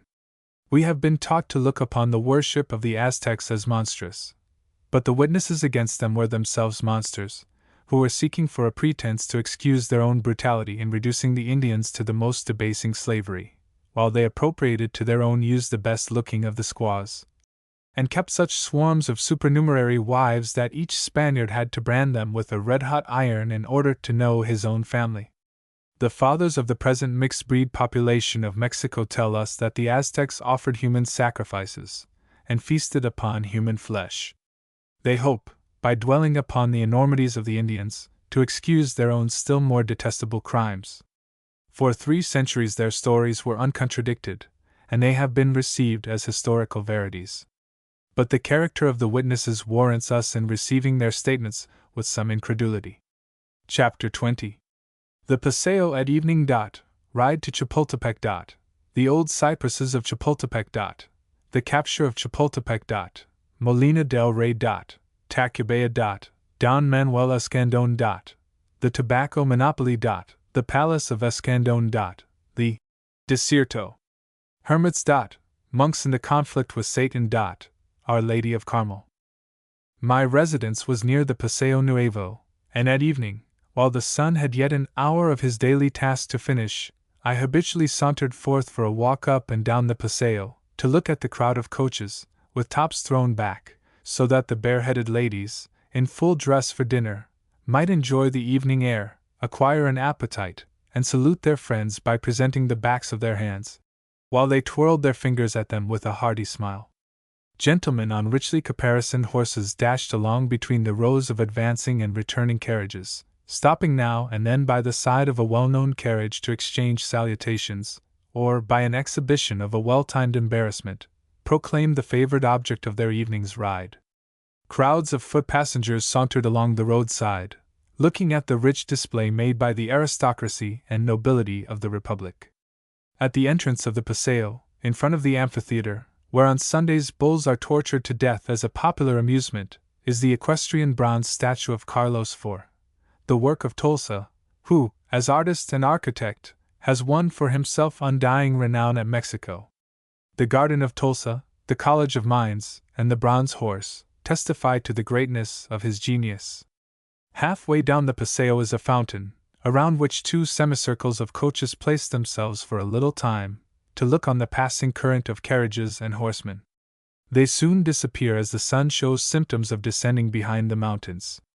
On Sundays the scene is more animated, and then the President, with his bodyguard of lancers, and attendants in scarlet livery, is seen to dash into the Paseo, ride down and return through the Alameda, among whose trees and fountains the Sabbath crowds most do congregate.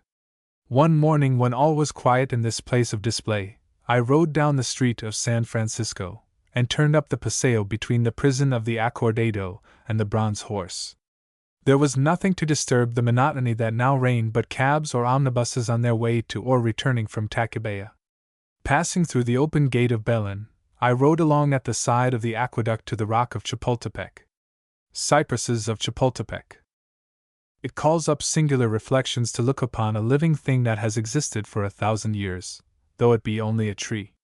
Though so many centuries have rolled over the venerable cypresses of Chapultepec, yet they still are sound and vigorous. The extensive springs of pure water that issue from beneath this immense rock have kept them flourishing in the midst of a turquoise white valley. Long gray threads of Spanish moss hang pendant from the extremity of their limbs and cover the lower leaves. These trees are the only living links that unite modern and ancient American civilization, for they were in being while that mysterious race, the Toltecs, were still upon the tablelands of Mexico, a race that has left behind, not only at Teotihuacan, but in the hot country, the imperishable memorials of a civilization like that of Egypt. And from them the Aztecs acquired an imperfect knowledge of a few simple arts. 38. These trees had long been standing, when a body of Aztecs, wandering away from their tribe in search of game, fixed themselves upon the islands of this marsh, first about the rock of Chapultepec, then at Mexicalzingo and Iztapalapan, and finally at Mexico. These trees were undisturbed by the Spaniards when Cortés took the city, and the Americans respected their great antiquity, so that during all the wars and battles that have taken place around and above them, they have passed unharmed. Not only unnumbered generations, but whole races have appeared and disappeared, while these trees have quietly flourished amid the strife of the elements and the contentions of men, taking no heed of the passing events of which they were spectators. The Toltecs, of whom we must speak more fully hereafter, were the first of these races that disappeared from the tableland, the victims of wars, and of that plague of the Indian races, the Matlashuatl. As the Aztecs rose into importance by their success in war and by the multitude of their captives, Indian princes made the springs near Chapultepec their favorite bathing place, and spread their mats under these trees, and in their shadow enjoyed their noontide slumbers. Then the palefaces came, and peopled the valley with a race of mixed blood, and vice-kings occupied the place that had been the sacred retreat of the Aztec chiefs. These trees had added many rings to their already enlarged circumference before the vice-kings disappeared, and an emperor sat in the shade which had been their favorite retreat, and the Aztec eagle floated again upon the standard that waved over Chapultepec. But it was only the galvanized corpse of that brave bird, and the emperor was only a victim prepared for the sacrifice. Since that time much bad gunpowder has been burned over the heads of the trees, and the roots have been shaken by the discharge of the cannon of the castle at every change of rulers, as one ephemeral government succeeded another, but these cypresses still remain unharmed, and may outlive many other dynasties. Chapultepec and Molina del Rey. The Americans captured Chapultepec by a coup de main. Having made several breaches through the stone wall behind the cypresses, they rushed through under those trees and up the side of the hill next to them, not allowing themselves to be delayed by the turnings of the road. The general in command, the late General Bravo, was a man of tried courage, and not deficient in military sagacity. He sent most urgent requests to Santa Anna for reinforcements, urging that General Scott was too prudent a soldier to attack the city before carrying the castle, and that the garrison was inadequate for its defense. But Santa Anna was completely paralyzed, as Scott designed he should be, by the large force, under General Smith, which was threatening the south front of the city. When it was too late, Santa Anna discovered that this was only a feint. The King's Mill, Molina del Rey, is an old powder mill, standing on elevated ground in the rear of Chapultepec. It has nothing about it to give it notoriety except the slaughter of the American troops that here took place from a masked battery, manned by a body of volunteers from the workshops of the city. The whole affair was a military mistake. Its capture was not necessary to ensure the capture of Chapultepec, for, as soon as that fortress, which commanded the mill, should be in our power, the mill would be untenable. But repeated successes had made the American officers imprudent, so that without first battering down its walls, the division of General Worth rushed up, regardless of a flank fire of the castle, to carry this old building by assault. After the sacrifice of about 700 lives, cannon were brought out and the breach made, and then the difficulty was at an end. A mile or so by the road leading south and west from Chapultepec is Tacubaya, where are the suburban residences of the Archbishop, the President, and of divers city bankers, and where the English banker, Mr. Jimerson, has introduced English gardening, and in a Mexican climate, enjoys the pleasure of an English country residence. Don Manuel Escandon. the most attractive establishment of Tacubaya is the new palace of Don Manuel Escandon, a native-born, self-made Mexican millionaire, a man whose capital has so enormously accumulated before he has even reached middle life, that he was able to propose to discount a bill for $7 million as an ordinary business transaction, though ultimately government divided the bid with another house. This most remarkable instance of accumulation of wealth in modern times is deserving of a passing notice, which I give on the authority of my landlord, who had a personal knowledge of his history. Don Manuel enjoyed, in addition to an intimate knowledge of his own countrymen, the advantages of a foreign education, which had extended to an examination of those arts and improvements that elevate Europeans above the semi-barbarous people of Spanish America. The first enterprise that brought him prominently forward was the establishment of that vast and most perfect system of stagecoaches, of which I have already spoken, on an original capital of $250,000. The wretched condition of the roads, and the heavy losses that at first always attend enterprises of that magnitude, disheartened his partners, who were glad to sell out to him $150,000 of the capital stock at a discount of 50%. Afterward, the late Zuratussi bought into the scheme, and ultimately became the owner of all the property, having, before his death, more than realized the highest anticipations of himself or Escandon. $100,000, or thereabouts, were the profits to Escandon by this establishment of a series of hotels and stages quite across the continent. By the successful running of a blockade of the coast, he realized nearly another $100,000. The numerous enterprises open to men of superior sagacity, who fully understand the wants of a country in a state of chaos, and are familiar with the improvements of other countries, were readily embraced by him, until he found himself possessed of sufficient capital to become the principal purchaser of the extensive silver mines of Real del Monte, of which the salt works of Tezcuco are but an outside appendage. The tobacco monopoly had yielded to the King of Spain an average return of nearly $1 million annually. Under the Republic the consumption of the weed had greatly increased, but from the prevalence of disorder in every branch of the administration, this important branch of the revenue was almost entirely absorbed by the officials through whose hands it passed, so that the sum realized by government in the most unproductive year fell off to $25,000, but finally reached $45,000, the amount at which it was farmed out by Escandon and Company. Since that time the return to government has gone on increasing, until it was advertised to be let the last year at the round sum of $1,200,000. How much more the partners realized during the years that they held the contract is, of course, known only to themselves. The new house which Don Manuel has built at Tacubaya is decidedly the finest palace in the Republic. The position is well chosen, and the sum of $300,000 has been laid out upon the house and grounds. It is a combination of an Italian villa, with the comforts and conveniences of English life. London, Paris, and New York have alike contributed to its furniture. I was told that $50,000 was invested in pictures alone. When I looked at the perfection to which the house, the grounds, and the ornamental works had been carried, my only wonder was that $300,000 could have paid for such a combination of elegance and good taste.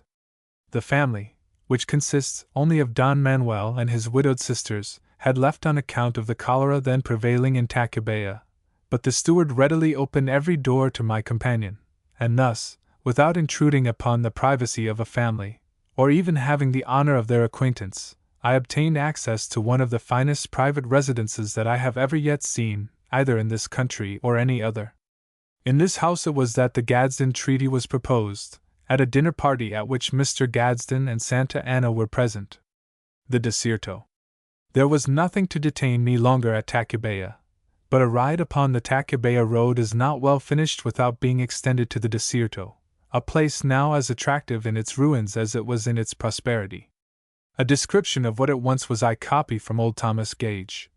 But more north, south, westward, 3 leagues from Mexico, is the pleasantest place of all that are about Mexico, called the Soledad, or Desierto, the solitary place or wilderness, where all wildernesses like it.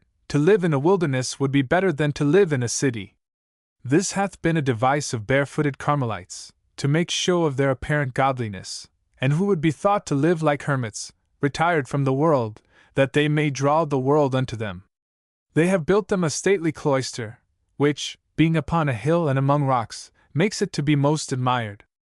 About the cloister they have fashioned out many holes and caves, in, under, and among the rocks, like hermits' lodgings, with a room to lie in, and an oratory to pray in, with pictures, and images, and rare devices for self-mortification, as scourges of wire, rods of iron, haircloth girdles with sharp wire points, to gird about their bare flesh, and many such like toys, which hang about their oratories, to make people admire their mortified and holy lives. All these hermits' holes and caves, which are some 10 in all, are within the bounds and compass of the cloister, and among orchards and gardens, which are full of fruits and flowers, which may take 2 miles in compass. And here among the rocks are many springs of water, which, with the shade of the plantain and other trees, are most cool and pleasant to the hermits.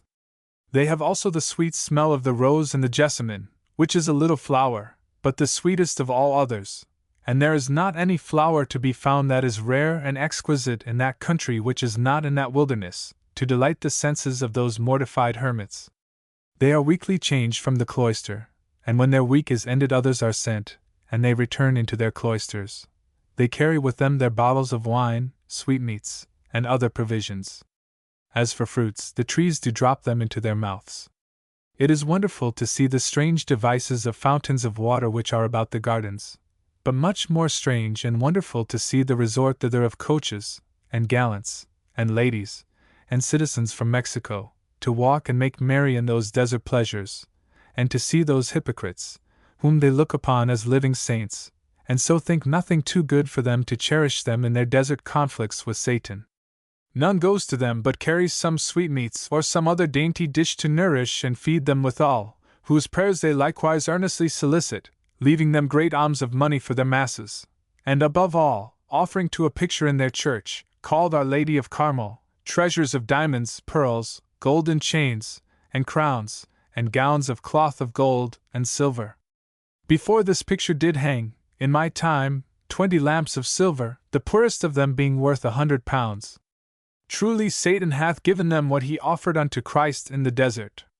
All the dainties and all the riches of America hath he given unto them in that desert, because they daily fall down and worship him. In the way to this place is another town, called Tacubaya, where is a rich cloister of Franciscans, and also many gardens and orchards. But it is, above all, much resorted to for the music in that church, wherein the friars have made the Indians so skillful that they dare compare with the Cathedral Church of Mexico. Chapter 21. Walk to Guadalupe. Our ambassador kneeling to the host. An ambassador with, and one without lace. First sight of Santa Anna. Indian dance in church. Juan Diego not St. Thomas. The miracle proved at Rome. The story of Juan Diego. The holy well of Guadalupe. The temple of the Virgin. Public worship interdicted by the Archbishop. Refuses to revoke his interdict. He fled to Guadalupe and took sanctuary. Refused to leave the altar. The arrest at the altar. Placuit pinturas in ecclesia esse non debir, any quod collider vel adorator, in paridibus pingitor.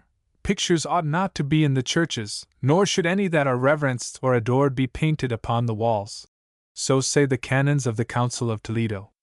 I was one of a vast crowd that, on a Sunday of December, 1853, were hurrying out of the city by the old gate and causeway of Tepeac to the suburban village of Guadalupe Hidalgo, once Tepeac, but now consecrated to the Virgin Mary, who, tradition says, appeared there in a bodily form to an Indian peon.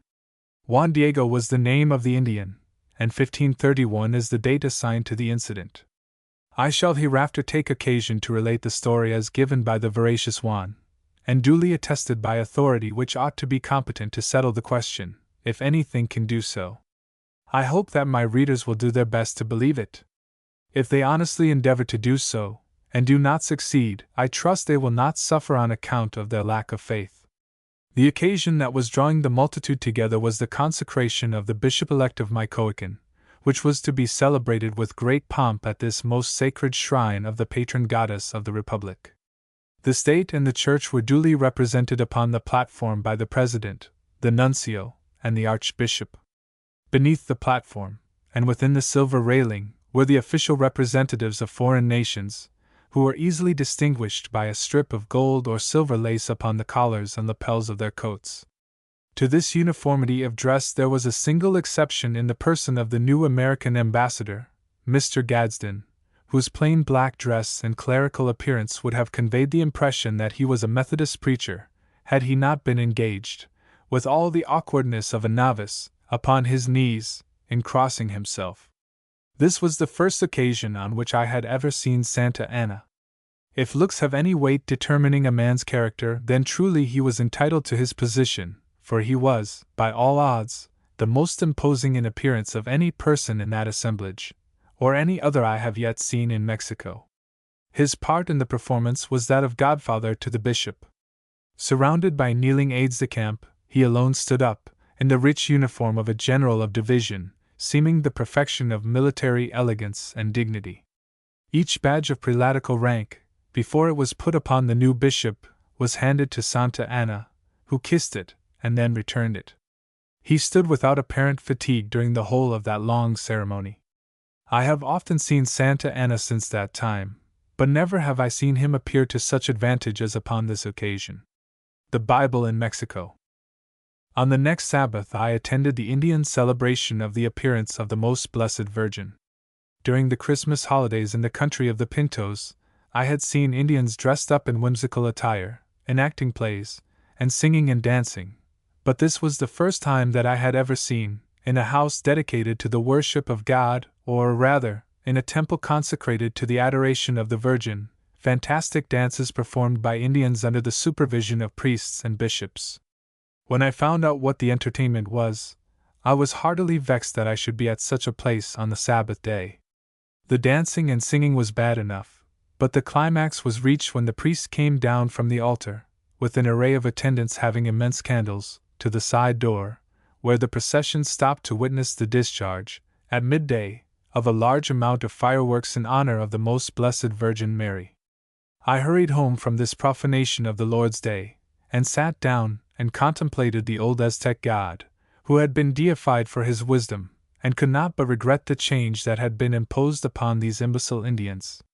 The next Sabbath after this was the national anniversary of the miraculous apparition, but, having seen enough of this sort of thing, I concluded that my Sabbaths would be better spent in staying at home and reading a Spanish Testament, which had been brought into the country in violation of the law. When I was first at the city of Mexico, Governor Letcher related to me the stratagem by which he contrived to smuggle an American Bible agent out of the country when the police were after him, on an accusation of selling prohibited books. For in such a country as this, the Word of God is a prohibited book. Juan Diego, upon whose veracity rests the story of the miraculous appearance of the Virgin, was an Indian peon, and though, like the rest of his race, he probably was an habitual liar, yet when he bears testimony to a miracle he is presumed to speak the truth. He lived in a mud hut somewhere about the barren hill now consecrated to the Virgin of Guadalupe.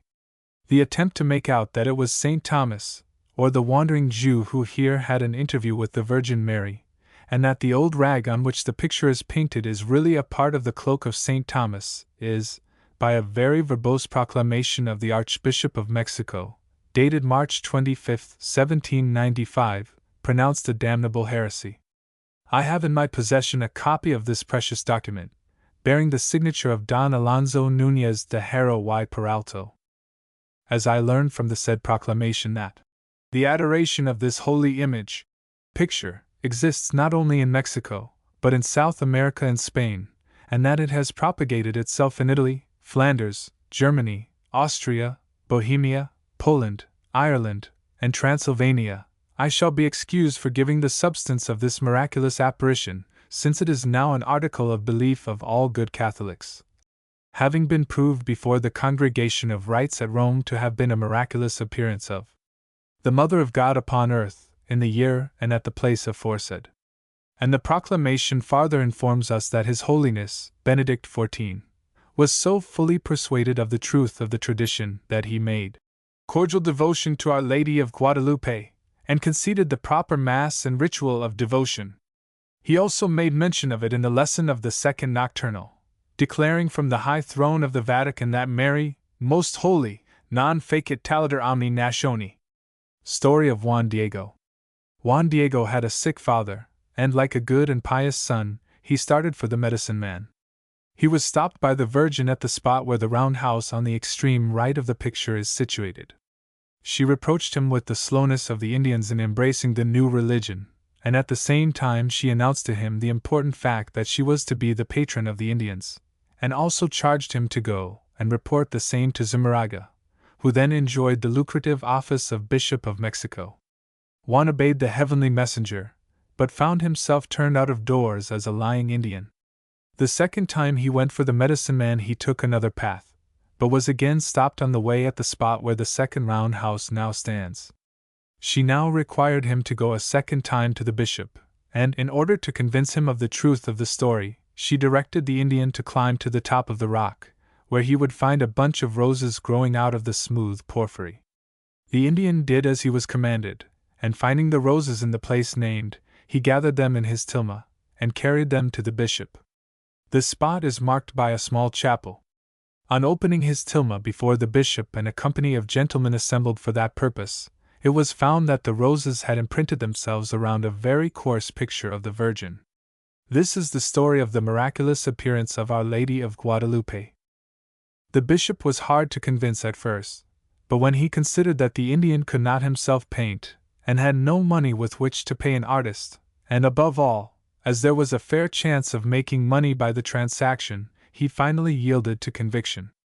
His example was soon followed by the whole nation, and then the several buildings, one after another, began to make their appearance.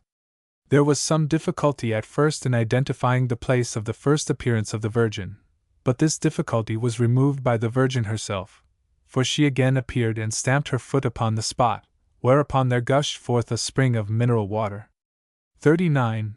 This has proved an infallible cure for all diseases of body and mind, and to it the Indians resort to drink, and wash, and drink again, until it would seem that they must soon exhaust the fountain, so great is the multitude that resort to this spring of the Virgin. 39. The collegiate church, for there cannot be two cathedrals in one diocese, is the principal building in the picture. It is not large, but it surpasses anything I have yet seen for its immense accumulation of treasure, excepting always the cathedral. A railing formed of plates of pure silver encloses both the choir and the altar of the Virgin. These are joined together by a passageway, which is enclosed by a portion of the same precious railing. The golden candlesticks, the golden shields, and other ornaments of gold, dazzle the eyes of the beholder, while the 3 rows of jewels, one of pearls, one of emeralds, and one of diamonds, encircling the holy image, produce an impression not easily erased. The contrast that is presented between these hoards of wealth and the extreme poverty of the multitude that here congregate is most striking. The religion of Mexico is a religion of priestly miracles, and when the ordinary rules of evidence are applied to them, they and the religion that rests upon them fall together, hence the necessity of exacting at the start a blind submission to authority, and an abnegation of the reasoning faculties the moment the subject of religion is approached. We have applied the ordinary rules of evidence to the romance of the Conquest, and we find that it will not stand the test of an examination. But if we doubt the history of the Conquest, we must doubt the history of all the miracles of the Church, for all of them rest on the like untenable grounds. I did not wonder at finding the country abounding in unbelief. Now that the fires of the Inquisition have ceased to burn, the priesthood are made the butt and laughing stock of those who are educated. Still, the national mind does not run toward the pure gospel, which is here unknown and prohibited, but to infidelity and socialism. A sincere Protestant can have no sympathy with either side. An interdict. The following is Thomas Gage's account of an affair that took place in this temple in his time. Don Alonso de Zerna, the archbishop, who had always opposed Don Pedro Mexia and the Vieri, to please the people, granted to them to excommunicate Don Pedro, and so sent out bills of excommunication, to be fixed upon all the church doors, against Don Pedro, who, not regarding the excommunication, and keeping close at home, and still selling his wheat at a higher price than before, the archbishop raised his censure higher against him, by adding to it a bill of cessatio ad divinis, that is, a cessation of all divine service. This censure is so great with them that it is never used except for some great man's sake, who is contumacious and stubborn in his ways, contemning the power of the church. Then are all the church doors shut up, let the city be never so great, no masses are said, no prayers are used, no preaching permitted, no meetings allowed for any public devotion, no calling upon God. The church mourns, as it were, and makes no show of spiritual joy and comfort, nor of any communion of prayers one with another, so long as the party remains stubborn and rebellious in his sin and scandal, and in not yielding to the church's censure. And whereas, by this cessation of divinities, many churches, especially cloisters, suffer in the means of their livelihood, who live upon what is daily given for the masses they say, and in a cloister where 30 or 40 priests say Mass, so many pieces of $8 do daily come in. Therefore this censure is inflicted upon the whole church, that the party offending or scandalizing, for whose sake this curse is laid upon all, is bound to satisfy all priests and cloisters, which, in the way aforesaid, suffer, and to allow them so much out of his means as they might have daily got by selling away their masses for so many dollars for their daily livelihood. To this would the Archbishop have brought down Pedro, to have emptied out his purse, nearly $1,000 daily, toward the maintenance of about 1,000 priests, so many there may be in Mexico, who from the altar sell away their bread God, sacrament, 40, to satisfy with bread and food their hungry stomachs.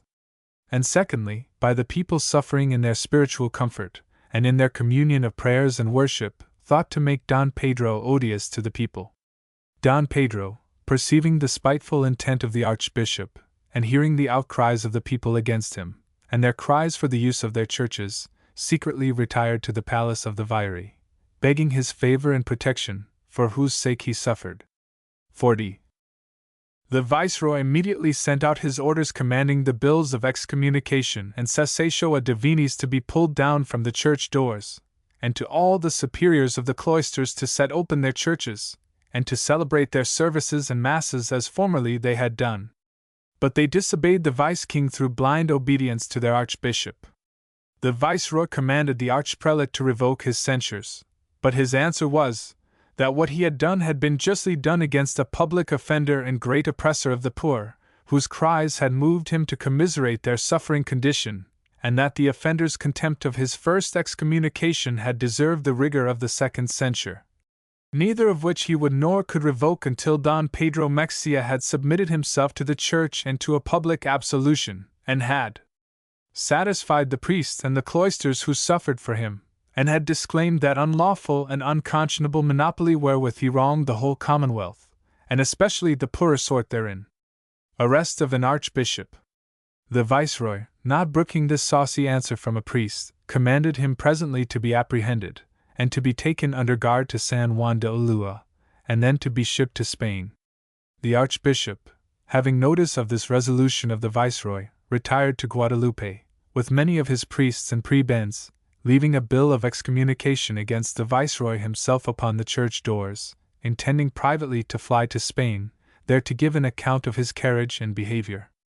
But he could not escape the care and vigilance of the viceroy, who, with his sergeant and officers, pursued him to Guadalupe, which the archbishop understanding, he betook himself to the sanctuary of the church, and there caused the candles to be lighted upon the altar, and the sacrament of his bread God to be taken out of the tabernacle, and attiring himself with his pontifical vestments, with his mitre on his head, his crozier in one hand, in the other he took his God of bread, and thus, with his train of priests about him at the altar, he waited for the coming of the sergeant and officers, whom he thought, with his God in his hand, and with the "Here I am," to astonish and amaze, and to make them, as did Christ the Jews in the garden, to fall backward, and disable them from laying hands on him.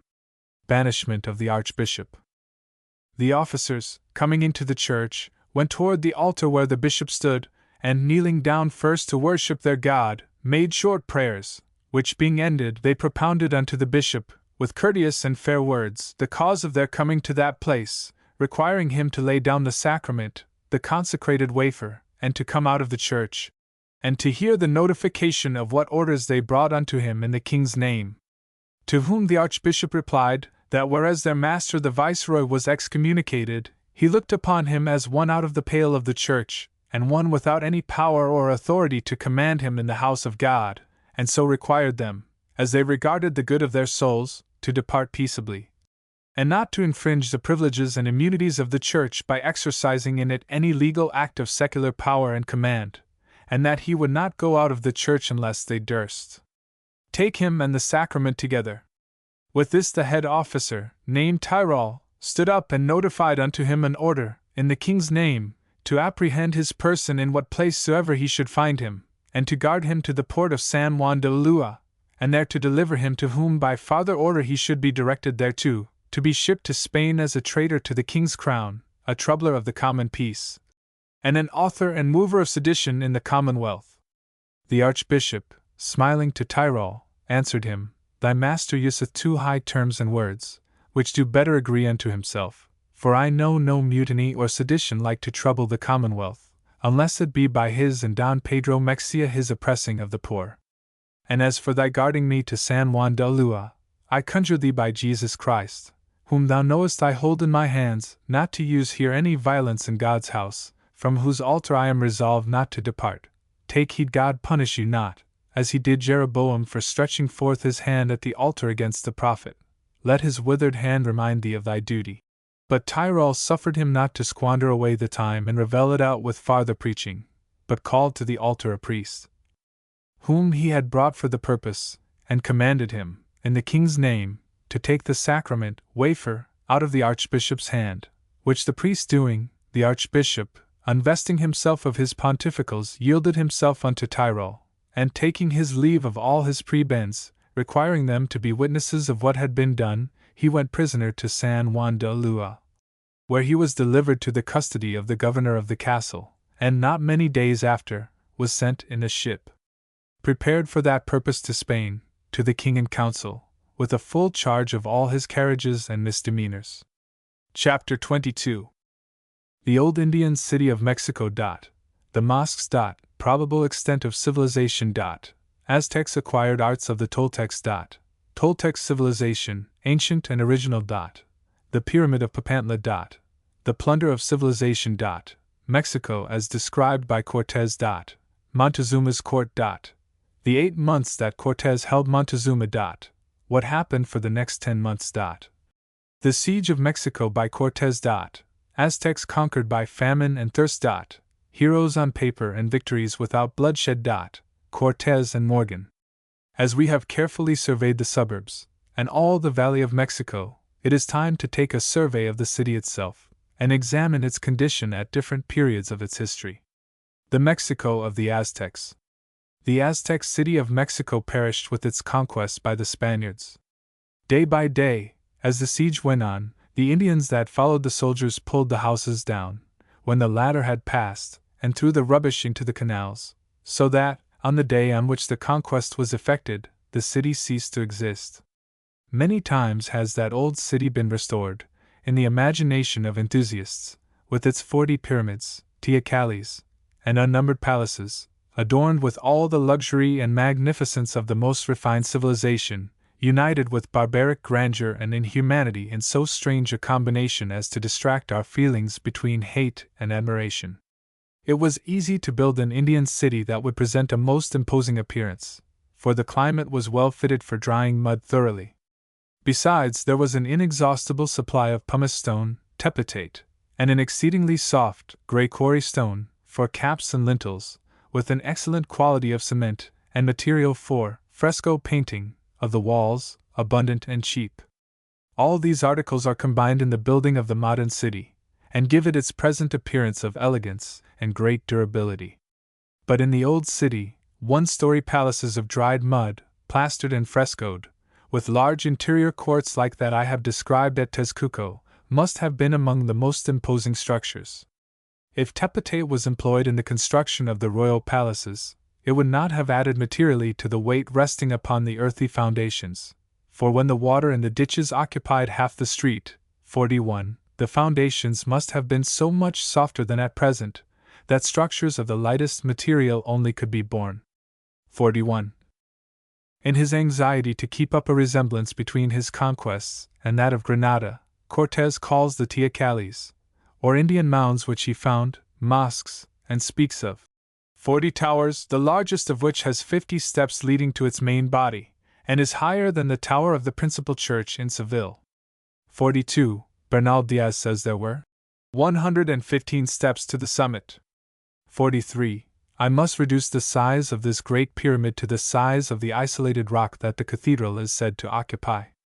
The difficulty of getting rid of the earth that composed these 40 artificial mountains does not seem to have troubled historians so much as it would a contractor. I have often thought that those hillocks of earth on the north side of the town were once small artificial mounds on which the Indians offered their worship, for in the canal near by was found that collection of clay divinities of which I have already spoken. 42. 43. The difficulty in the way of forming a correct idea of that old city is owing to the defective character of our witnesses. The one confesses to the habitual practice of falsehood for the purpose of deceiving the Indians. The other acknowledges practices that render the character of both infamous, and would make their testimony of no weight in a court of justice unless corroborated. We must therefore feel our way as best we can.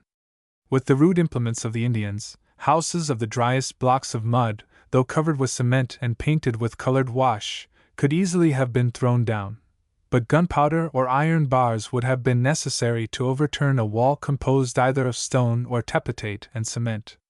Villages built of dried mud are often imposing in their appearance, and are yet most perishable, for the first overflow of waters, that shall cover but a few inches of the walls of the houses, will in a few hours reduce a whole village to a mass of ruins. Again, the dry wall that has fallen becomes saturated, and dissolves itself into soft mud. My hypothesis is, therefore, not without its difficulty, for at every inundation of the city in the times of the Aztecs we have to suppose it totally destroyed, an evil that could not be remedied until the water had entirely subsided, and new mud had been formed into blocks and dried in the sun, and a new village or city built every 25 years. To sum up my theory of Aztec civilization, they had earthen gods, earthen cooking utensils, and earthen aqueducts. Their temples were small buildings, upon moderately sized Indian burial mounds, and their palaces and sacred enclosures were of dried mud, and of a single story in height. The Toltecs. With this solution, the difficulty that occurred to Humboldt is in part removed, viz., that the allotted time, 170 years, was too short a period in which to transform a tribe of North American Indians into a settled community. The remainder of the difficulty is explained by an event taking place in our own days. It is hardly 30 years since the Apache Indians began the systematic plunder of the northern states of Mexico, and now even these nomades begin to show the first glimmerings of civilization. Their captives teach them the use of much of the plunder they have brought to their own villages. Though their treatment of female captives is inhuman, yet it is not an uncommon thing for a captive to become a wife, and to introduce into her wigwam, and to inculcate upon the minds of her children, a few of the primary ideas of civilization. It is the commonly received notion that the Toltecs abandoned the tableland about the time of the arrival of the Aztecs, but continued to flourish in the region of the Gulf Coast and in other parts of the hot country, that the vast ruins which abound in those regions were inhabited cities till within a few generations of the coming of the Spaniards, and that in Yucatan, the part most distant from Mexico, that civilization continued quite down to that period, that for a great portion of the 170 years of their national existence, the Aztecs kept up predatory excursions into the Toltec region, and out of its dense population derived an inexhaustible supply of slaves and the plunder of civilization, included in which may have been the best wrought of the stone idols that are still preserved. So that the Aztec civilization resolves itself into the very ancient civilization of the Toltecs. Pyramid of Papantla. We have removed to a greater antiquity, but have not got rid of the question of the origin of Mexican civilization. The year 600, named by Humboldt, may be considered as the time of their appearance on the tableland. Out many of the ruins in the hot country might claim 1,000 years earlier antiquity. These massive remains must have stood, abandoned as they are now, in the midst of the forest, for a long time before the conquest, as their very existence was unknown to the Spaniards until near the close of the last century. The close resemblance between the apparently most ancient of these works, and those of the Egyptians and other Eastern civilizations, does not involve the idea of a common origin or of intercourse, but only leads to the suggestion that the human race, in its progress, naturally follows the same path, whether upon the eastern or western continent, and that it is separated by a cycle of thousands of years from the civilization of our day. As a specimen of the works of the Toltecs, I insert a sketch of the Pyramid of Papantla. The Pyramid of Papantla, says Humboldt, 44, is not constructed like the pyramids of Cholula and Mexico. The only materials employed are immense stones. Mortar is distinguished in the seams. The edifice, however, is not so remarkable for its size as for its symmetry, the polish of the stones, and the great regularity of their cut.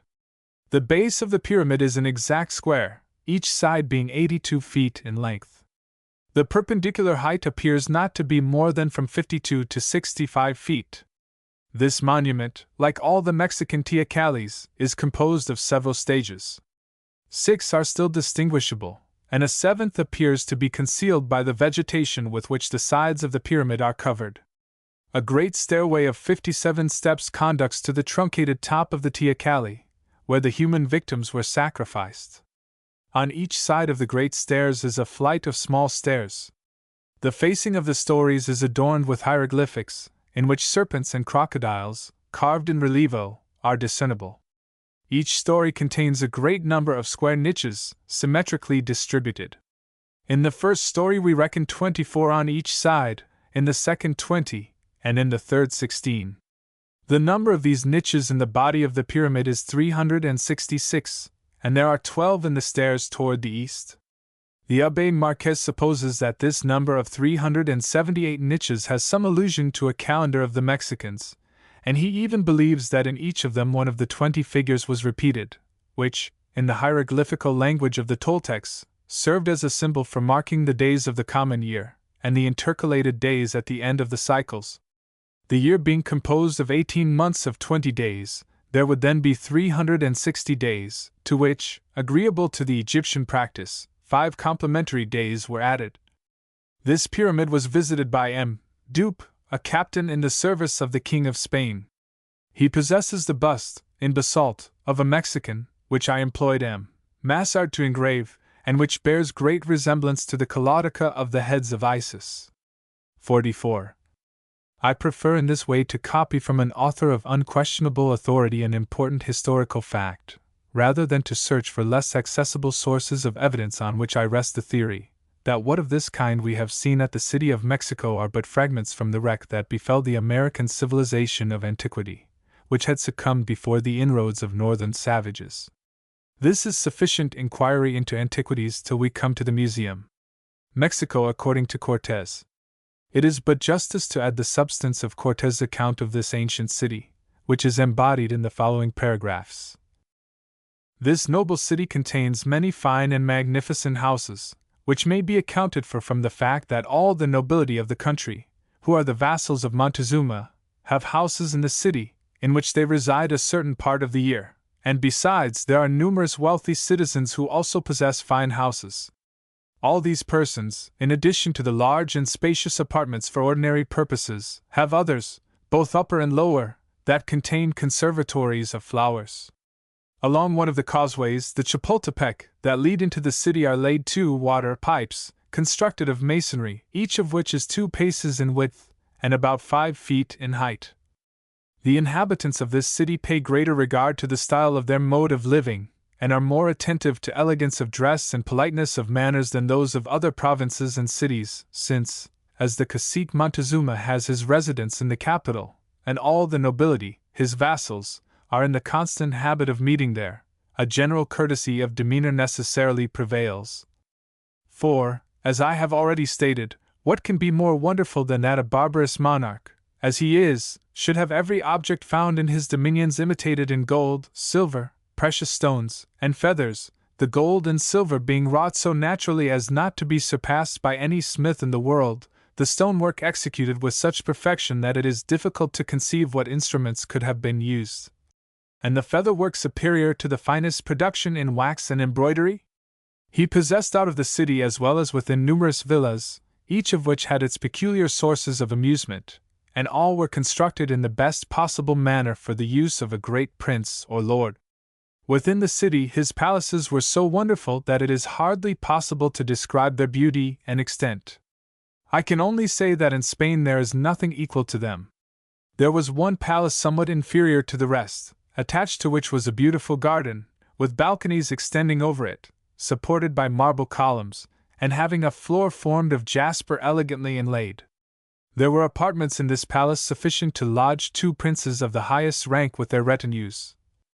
The emperor has another beautiful palace, with a large courtyard paved with handsome flags in the style of a chessboard. Every day, as soon as it was light, 600 nobles and men of rank were in attendance at the palace, who either sat or walked about the halls and galleries, and passed their time in conversation, but without entering the apartments where his person was. Daily his larder and wine cellar, 45, were open to all who wished to eat and drink. The meals were served by 300 youths, who brought on an infinite variety of dishes. Indeed, whenever he dined or supped, the table was loaded with every kind of flesh, fish, and vegetables that the country produced. The meals were served in a large hall, in which Montezuma was accustomed to eat, and the dishes quite filled the room, which was covered with mats, and kept very clean. He sat on a small cushion curiously wrought of leather. 46. He is also dressed 4 times every day in 4 different suits entirely new, which he never wears a second time. None of the caciques who enter his palace have their feet covered, and when those for whom he sends enter his presence, they incline their heads and look down, bending their bodies, and when they address him, they do not look him in the face. This arises from excessive modesty and reverence. 47. No sultan or other infidel lord, of whom any knowledge now exists, ever had so much ceremonial in his court. 45. 46. 47. Proceedings of the Spaniards. It was in the spring of 1519 that Cortés and his company had landed at Vera Cruz.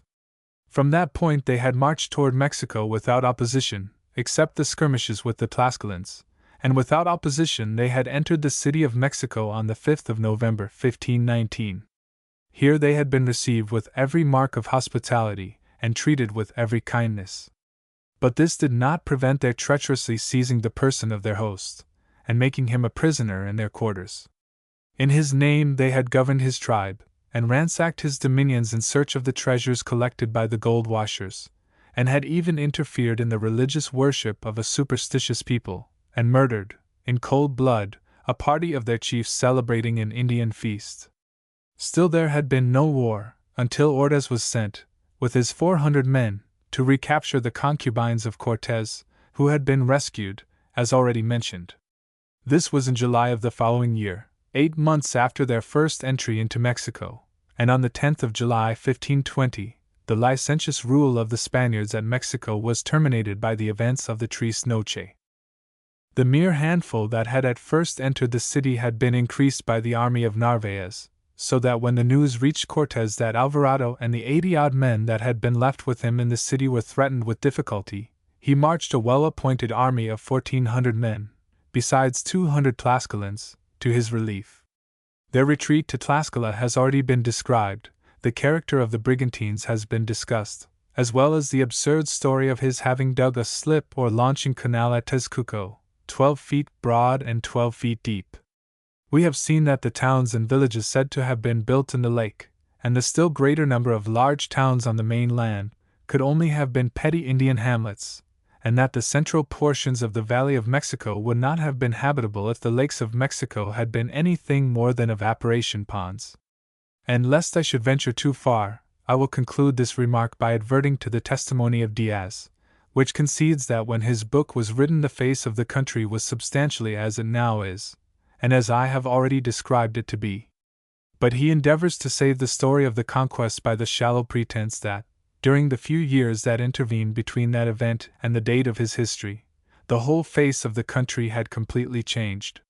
48. 48. The great mystery is why so large a body of Spaniards, if they really amounted to the number claimed by Cortés, should have retreated from the city at all, as they do not complain of being short of provisions. They had the great Teocalli for a fortress, on which they might have planted their cannon, and leveled the city in a few days, if not in a few hours, and the great plaza in which to maneuver their cavalry and protect the Indians while leveling the rubbish of the broken walls. But a panic having seized them, and having escaped from the city by a badly managed night retreat, 10 months elapsed before the Spaniards, on the 13th of May 1521, laid siege to the city. And with varying success the siege was continued just 3 months, until Guatimozin was taken prisoner, on the 13th of August 1521, so that the siege was carried on in the midst of the rainy season, when the flats must have been covered with water, and the ditches well filled.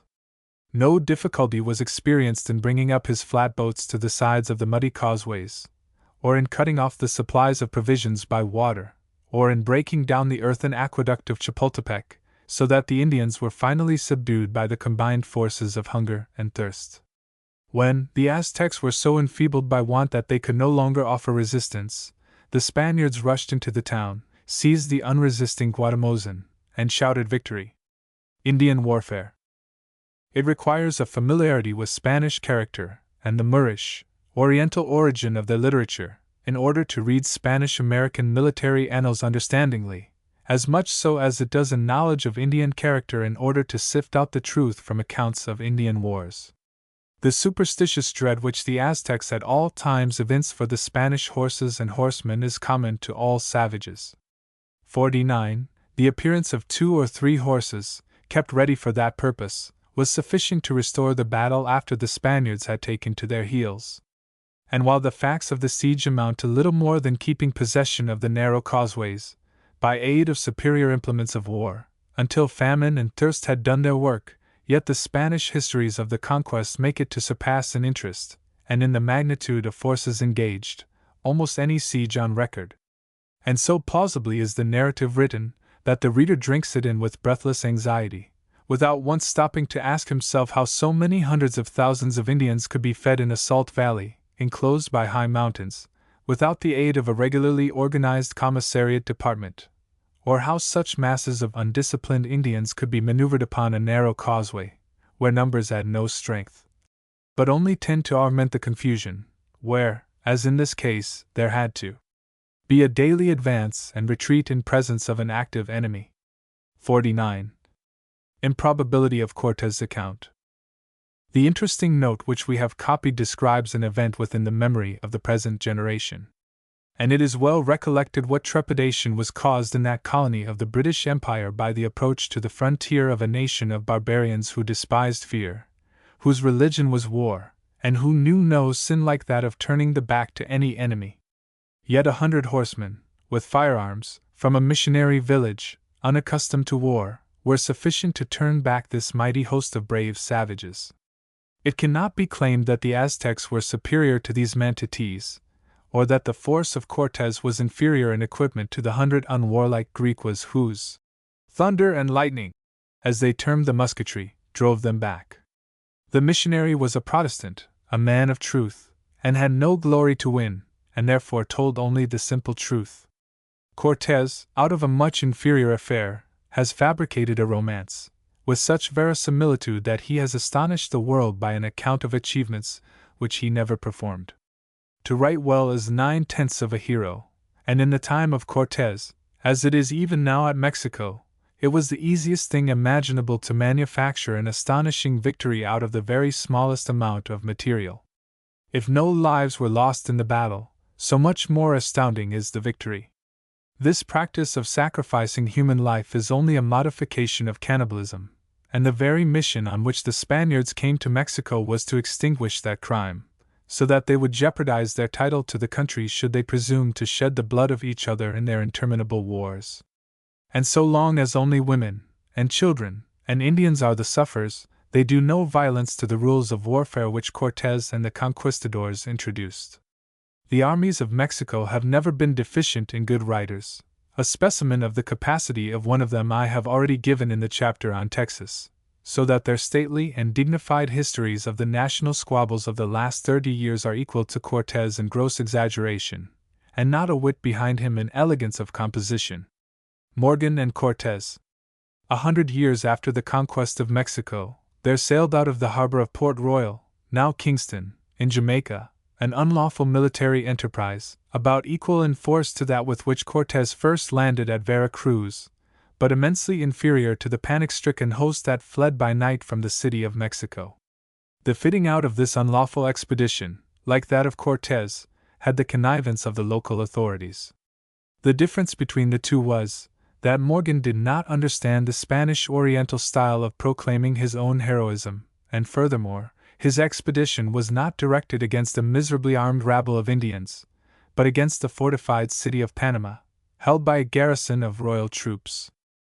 Mooring his little fleet in the harbor of Chagres, Morgan marched his small force across the isthmus, which then presented greater difficulties to his passage with cannon and munitions of war than Cortez encountered in his march to Mexico.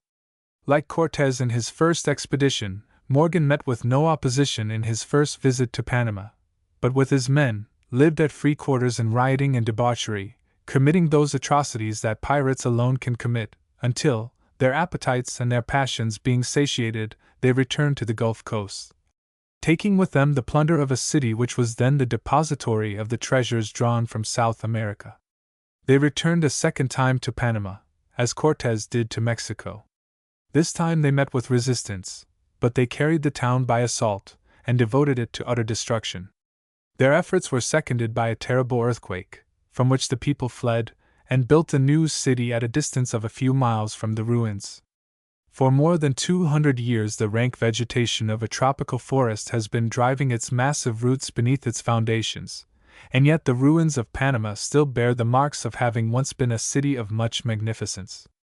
2 massive stone bridges, a pavement, diverse broken walls, and a solid tower standing up above the tops of the tall forest trees, proclaim the incontrovertible fact that the traces of a large city cannot be altogether blotted out in the course of a few centuries.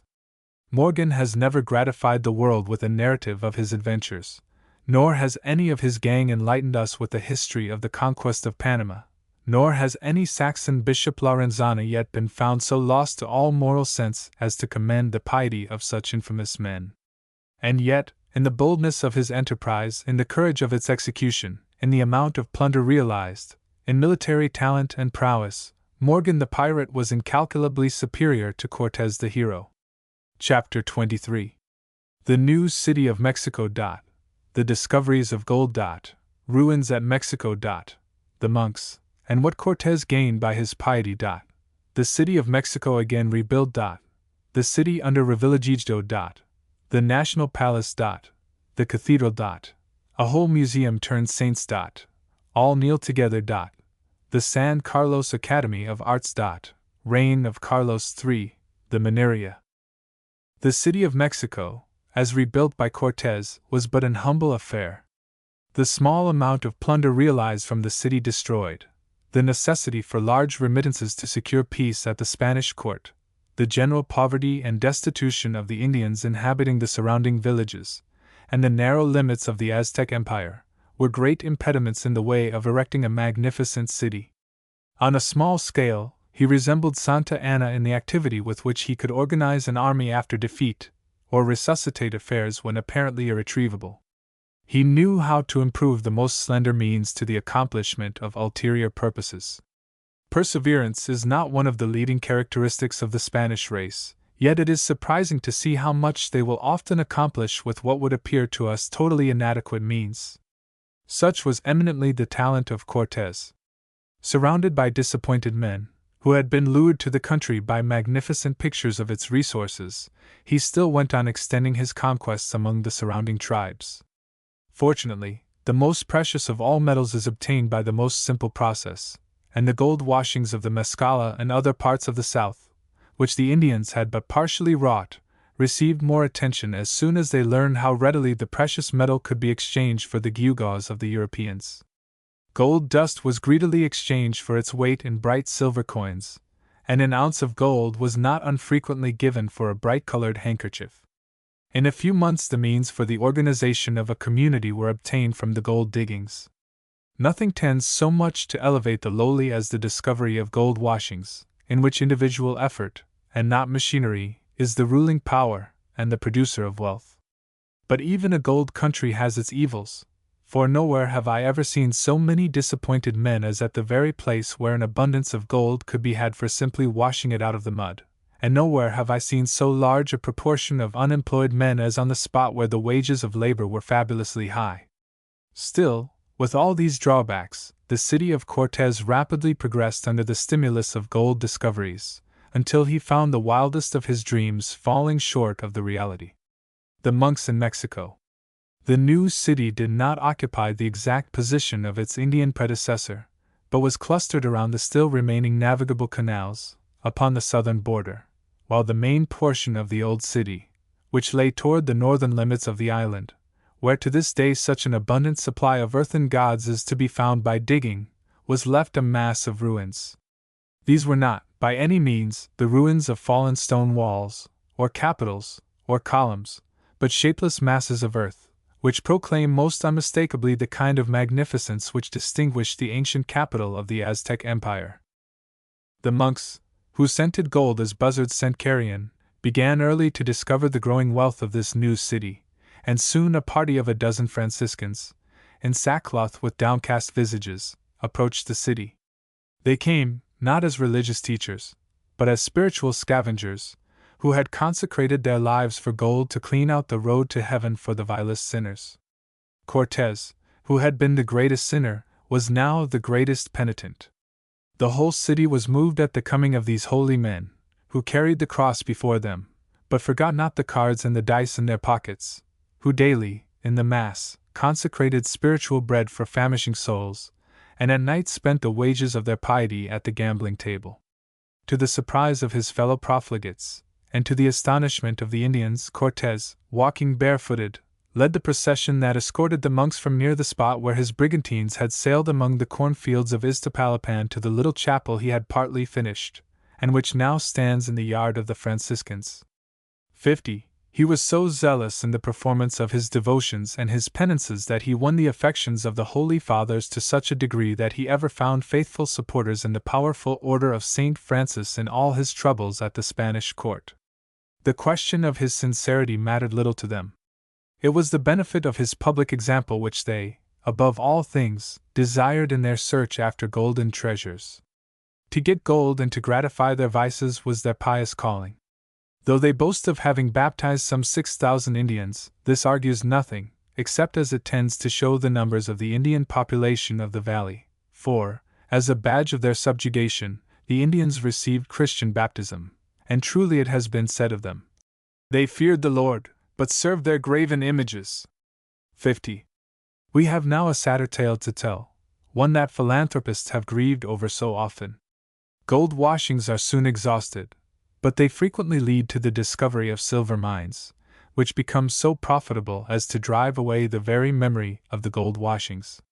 Thus the fact that gold washings ever existed in Mexico, or even in Brazil, is almost forgotten, and the places where those washings were rests in vague tradition.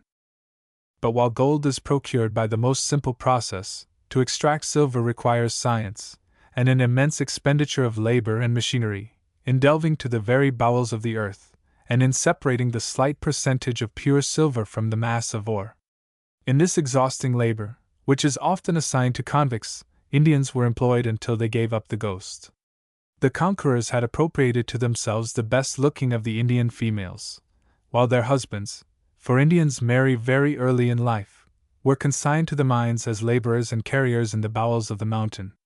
From this promiscuous intercourse, so early introduced, has arisen the present mixed-blood population of Mexico. The offspring of sin, they are a nation of sinners. The pure Indians are the descendants chiefly of the unenslaved tribes, like the Tlascalans and Texcucans, who carried on the subsequent wars of Cortez, and the whites are mostly descendants of later immigrations. In a former chapter we have seen that the evils which California suffered in the first years of its existence afflicted Mexico down to the time of the great inundation of 1629, and from the pen of an eyewitness we have given a picture of the state of society at that time. But during the 5 years that the water rested on the city, its superabundant wealth disappeared. Many of the nobility and gentry withdrew to Puebla, carrying with them their treasures and their vices, while multitudes of the poorer classes perished. So that when the Virgin of Guadalupe, in her great mercy to an afflicted people, caused the earth to open and swallow up the great excess of waters, they had become a sobered and a more moral population. It is from this abating of the waters in the year 1634 that we have to date the origin of the present city of Mexico, for the foundations of all the buildings except those about the cathedral were so much softened by 5 years of soaking that they could not be relied on, and a new city grew up upon new foundations. This is the Mexico of the present day, a city more elegant than substantial, and dependent more upon the plaster and colored washings of its walls than solid masonry for its apparent durability. The Viceroy Revillagigedo. It was the great Vice-King Revillagigedo, toward the close of the last century, 1789, who gave the finishing strokes to the city, and established its reputation as the finest city on this continent, while the Vice-Kingdom continued. It was then one of the best lighted cities to be found, while in its paving he expended the large sum of $347,715. 51. We have seen, in our own day and in our own large cities, the popular applause which follows the rigid enforcement of wholesome ordinances, and it may be well supposed that in a city like Mexico, such an unusual proceeding would elevate the fearless magistrate in popular estimation, and make him the subject of all kind of apocryphal anecdotes. 51. The best of the anecdotes illustrating his sternness in enforcing city ordinances is the following. A police officer once reported to him the case of the occupants of a house who had neglected sweeping in front of their premises. He informed him that the family had consisted of a widowed mother and 2 daughters, but that the mother had died during the previous night, and that, instead of sweeping the street as usual, the daughters sat at the door weeping, and soliciting money of passers-by to bury the dead body. "Return," said the Viceroy sternly to the officer, "and stand at the door until there are 12 shillings, $1.50, in the plate, and then take it, and bring it and the offenders to me." The officer did as directed. "Deliver the money to the municipal treasurer, in payment of the fine for violating the city ordinance," said the Vice-King to the officer, "and then return to your duty." He then turned to the orphans. "I hear that your mother is dead, and that you wish to obtain the means of burying her. Here is an order on your parish priest, who will bury your mother, and here is a trifle for yourselves," he said, handing to each of them a gold ounce. They went their way, blessing the man that had succored them in their necessity. This early example of the rigid enforcement of city ordinances has never been forgotten in Mexico, where, considering its limited means, for its revenue, 52, does not exceed $400,000, including its landed rents, its government is well sustained, and its laws better enforced than in many of our own cities. Its police consists of a military patrol, 53, who, oddly enough, perform the duties of lamplighters. 52. 53. The National Palace. The National Palace is an immense structure, which occupies the eastern front of the Grand Plaza, and is sometimes foolishly called the Halls of the Montezumas.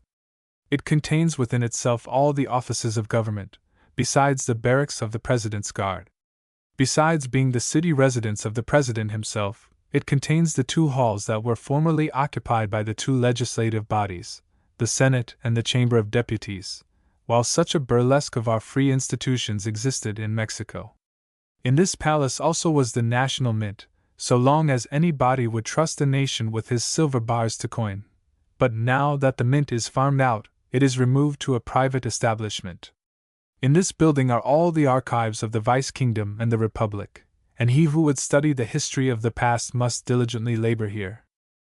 The cathedral is upon the northern side of the Grand Plaza, and is said to occupy the site of the great Teocalli, and to have a rocky foundation. Whether this last assertion is really true, I have no means of verifying, but there must be something unusual about its foundations, as its towers are the only ones that I know of in the city that do not lean a little. 90 years was this vast edifice, or rather, pile of edifices, in building, and the amount of treasure expended in its construction seems to a stranger to be fabulous. The best of its many fine views, or rather, the one I admire the most, is the one from the entrance to the National Palace, though the one most commonly given is that from the front of the municipality building, which occupies the entire south front of the plaza. Images in the cathedral. The interior of the cathedral is certainly imposing, but I had so early in life attached the idea of the Gothic architecture to everything magnificent in the way of churches, that this Moro-Spanish style fails to produce an effect commensurate with the merits of the building. Again, images are not associated with my early ideas of divine worship, and when, passing from side altar to side altar, I feel that I am only looking at wax figures, they produce no solemnity in me. And when I afterward learned, or thought I learned, that the showman of the strolling museum got his wax figures at the same shop, or from the same molds in which were cast the images of the saints, they call up the idea of Punch and Judy. Before these images I have seen hundreds of worshippers prostrate, repeating their prayers with the most profound reverence, while the sight of the image filled me with boyish glee that I could hardly suppress. The identical image that was labeled Bluebeard in the museum is now St. Peter. The disconsolate widow is now the Weeping Virgin, Charlotte Temple, and the baby that never knew its father is now Mary and the infant Christ. Macbeth, looking as though he had the toothache, is St. Francis. Othello is here a saint, and the sleeping Desdemona is now the Sleeping Virgin. The monster that poisoned 6 husbands, and sits meditating the death of a 7th, is now dressed in the latest Paris finery, and is a saint. The old miser, who laid up such hoards while he starved himself to death, is here placed among saints. The clothes are different, but there is the same forbidding visage.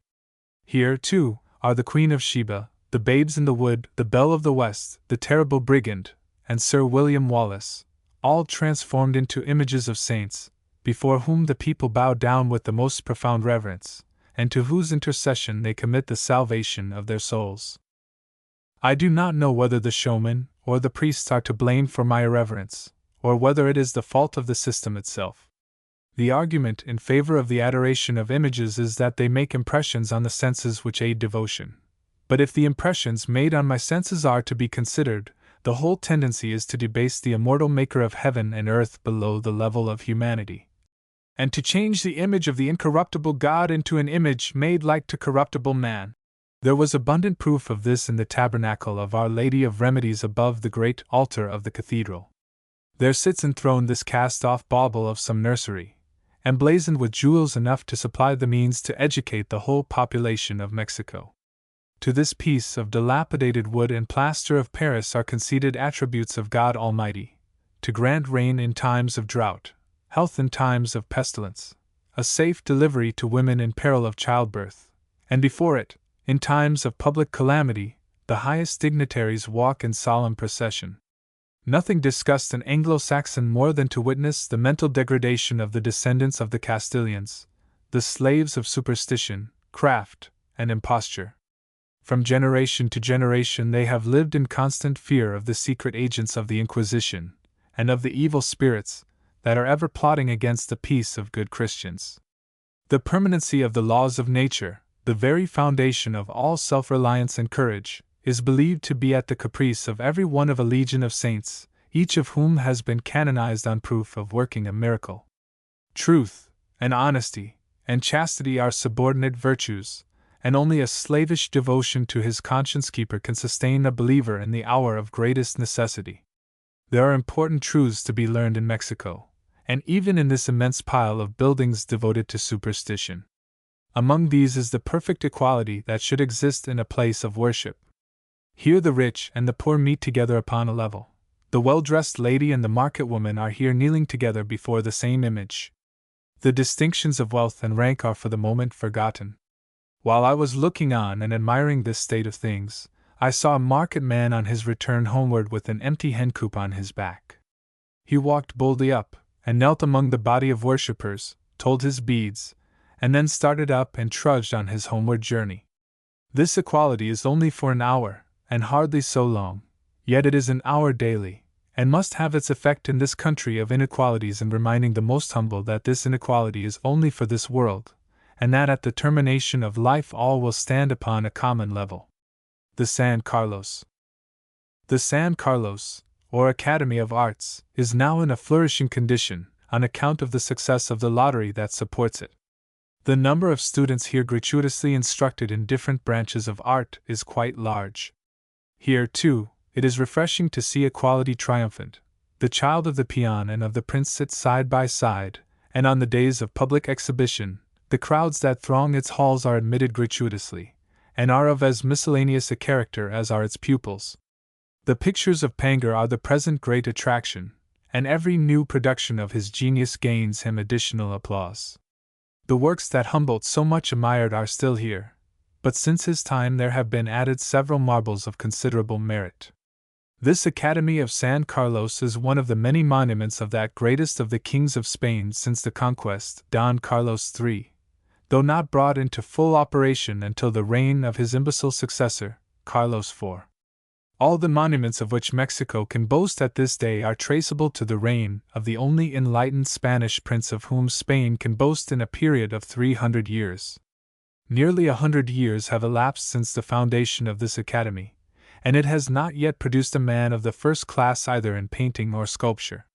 The College of Mines, the finest building in this city, is another exhibition of the liberal spirit which governed in the reign of Don Carlos.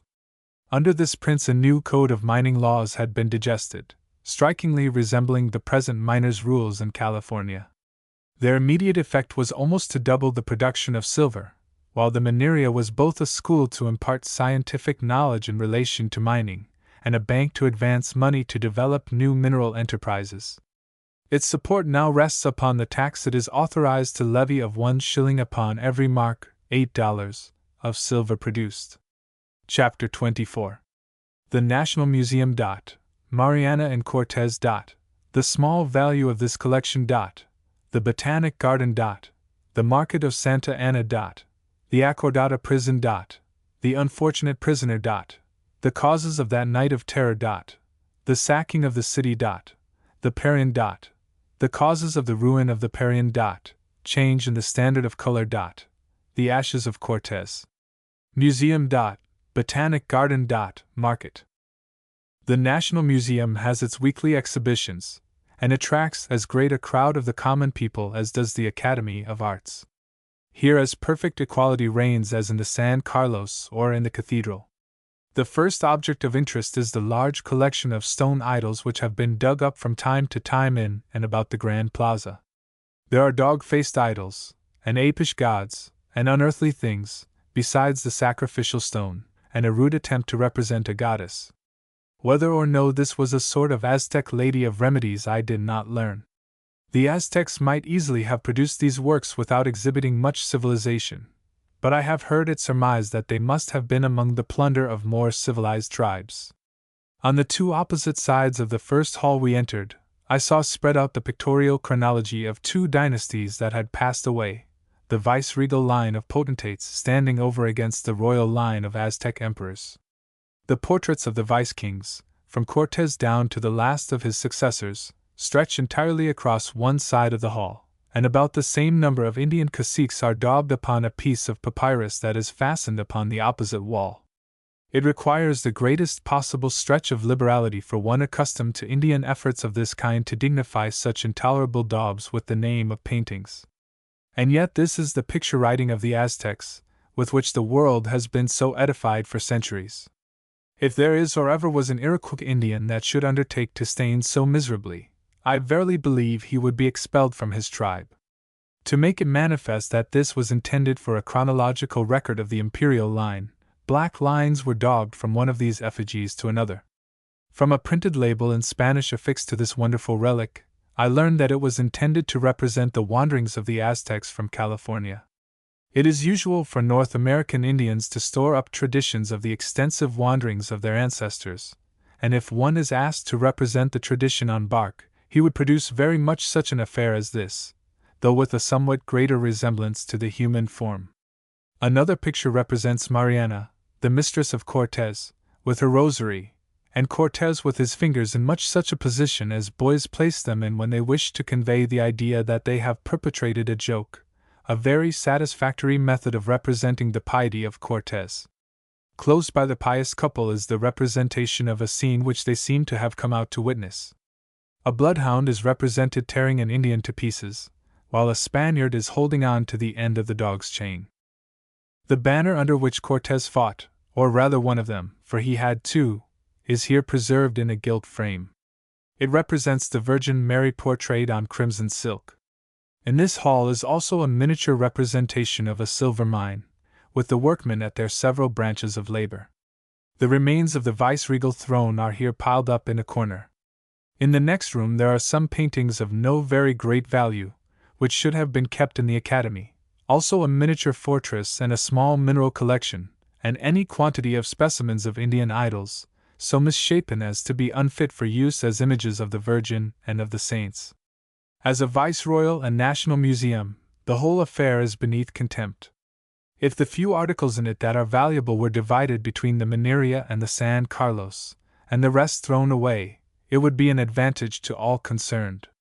The Indian relics in this museum are not only much inferior to the specimens of the art of the savage islanders of the South Seas, but immensely inferior to many private collections of Indian curiosities that I have seen, and they go far to demonstrate the entire absence of civilized arts among the aboriginal inhabitants of Mexico. In an interior court of the museum is the Botanic Garden. This, like the National Museum, is a paltry affair. With the exception of the manilita, or tree that bears a flower resembling the human hand, of which there are but 2 in the Republic, there is nothing deserving of notice in this garden. In the large interior court of San Francisco a Frenchman has, as a private speculation, opened a garden and made a collection of the national plants of Mexico that is well worth a visit. In this private garden is one of the finest and rarest collections of the cactus family that I have ever seen, either in Mexico or elsewhere. The market of Santa Ana is the central market of the city. It adjoins the palace, and is close to the canal.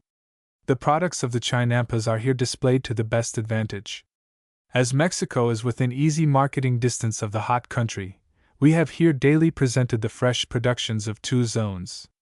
This is one of the places where the appetite of a stranger can not only be gratified with the greatest variety of delicacies ever collected in one spot, but the excellency and abundance of the articles presented are perplexing to the person who would venture upon the bold experiment of tasting every new article offered to him. As a vegetable and flower market, it has no equal. The Acordada? The Acordada prison is the principal state as well as city prison. Here are confined men charged with every offense, from rioting to murder. Oftentimes these extremes are found together in the interior court of the prison, where the felon, with his hands steeped in innocent blood, is entertaining a crowd of novices in crime with the details of his adventures, and of his many hairbreadth escapes from the cruel officers of the law.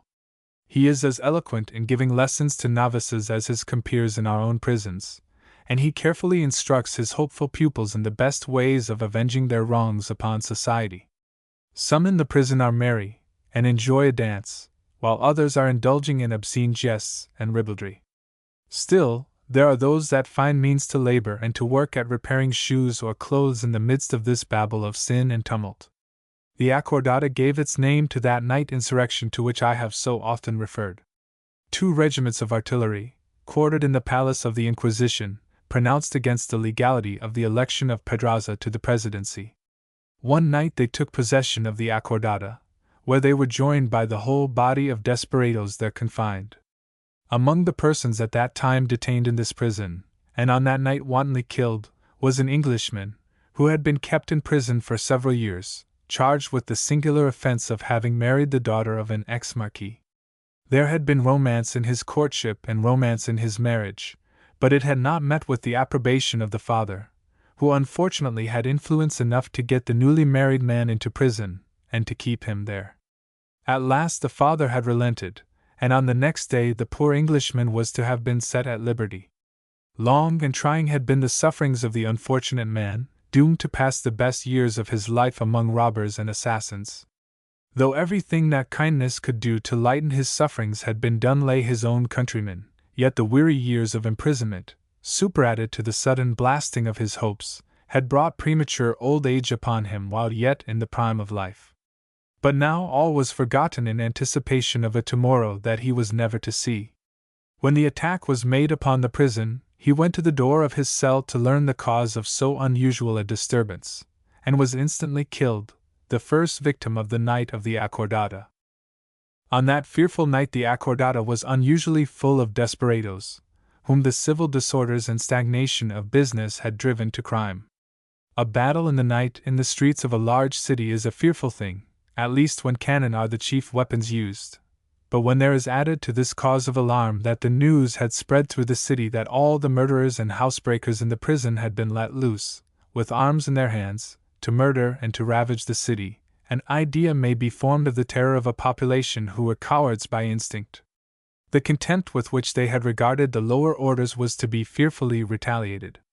Hate, mingled with avarice, and inflamed by pulque and bad liquor, was to do its work, and that, too, without pity. Men, untamed by kindness of those above them, were now the masters of the lives and property of all, and there was no remedy. Fear had held the common people in a degraded position, but they feared no longer. Those who had lorded it over the poor instead of laboring to elevate their condition, were now to suffer the consequences of that neglect. It is a thankless task to labor for the elevation of the degraded, and oftentimes we are stung with the ingratitude of those whom we have desired to aid. But God, who has enjoined this unpleasant duty upon us, has borne our daily ingratitude without casting us off, and we but imitate Him when we continue to minister to the ungrateful, and the unthankful, and even the unmerciful. The people of Mexico had shown more liberality, and given more than we. But they had not given it to educate and to elevate the condition of the poor, but to feed pampered priests, who walked in long robes, and who loved salutations in the markets, and to women like them, who had placed themselves in an unnatural relation to the world. God requires of all men not only contributions of money, for that is but half charity, but personal services in discharge of the duties of good citizens, and in relieving the afflicted, and he that disregards such duties may suffer as the Mexicans did in the night of the Acordada insurrection, which turned young hairs gray, and destroyed forever the happiness of unnumbered families. When the common people, brutalized by oppression, found themselves masters of the city, and their oppressors powerless, then burst forth the pent-up hatred of 10 generations.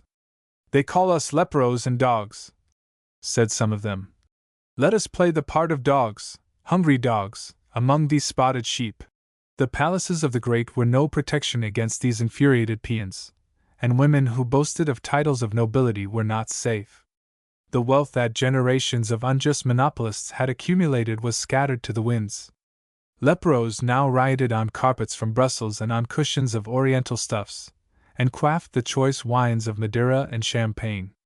In the fury of their intoxication they lost all restraint, and indulged in every excess and enormity. Robbery and murder were the order of the day. In carrying away the plunder, disputes arose, and then they murdered each other as readily as they had murdered those who claimed the title of citizens. Fear was the only authority they had learned to respect, and they knew no other government than the hated police. But now, when the police were powerless, they could amuse themselves according to the instincts of their brutish natures. They had never been taught self-control, and animal indulgence was the utmost of their ambition, and they found amusement in violating all laws, human and divine. The murders, the ravishings, the wanton destruction of the richest household stuffs, and luxuries, and works of art in that night, cannot all be written, nor can they ever be effaced from the memory of those who witnessed them. The Parian. Stretching across the Grand Plaza, opposite the cathedral and in front of the buildings of the municipality, once stood the noted mart of commerce called the Parian, an ill-looking structure, in which was accumulated the mass of foreign merchandise. In this same pile of buildings had been concocted the conspiracy which, in the year 1808, had caused the seizure of the Vice-King, Iturrigare, and his imprisonment in the Inquisition. The complaint against the Vice-King was that he was about to recognize the political equality of the native-born population with the emigrants from Spain. For this offense, his reputation and that of his kindred was to be forever blackened by a suspicion of heresy. In the night of the Acordada insurrection, the Spanish shopkeepers of the Parian found themselves utterly defenseless. They could no longer invoke the aid of the Inquisition in oppressing and trampling on the people, whom their wantonness, and the wantonness of others like them, had brutalized.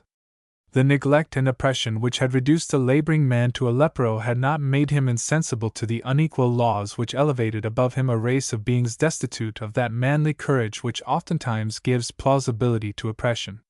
Now the lepero took delight in visiting upon the present occupants of this building a fearful punishment for the crime committed there 20 years before, and among the guilty crowd there was to be found many an innocent sufferer.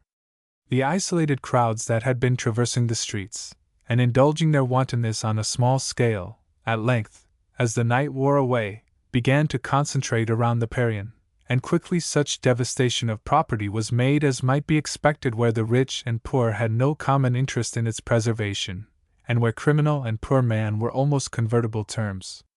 The plunderers had little idea of the value or uses of the property they were scattering to the winds, and while they wasted millions worth of property, they wantonly shed the blood of the proprietors in the midst of their merchandise.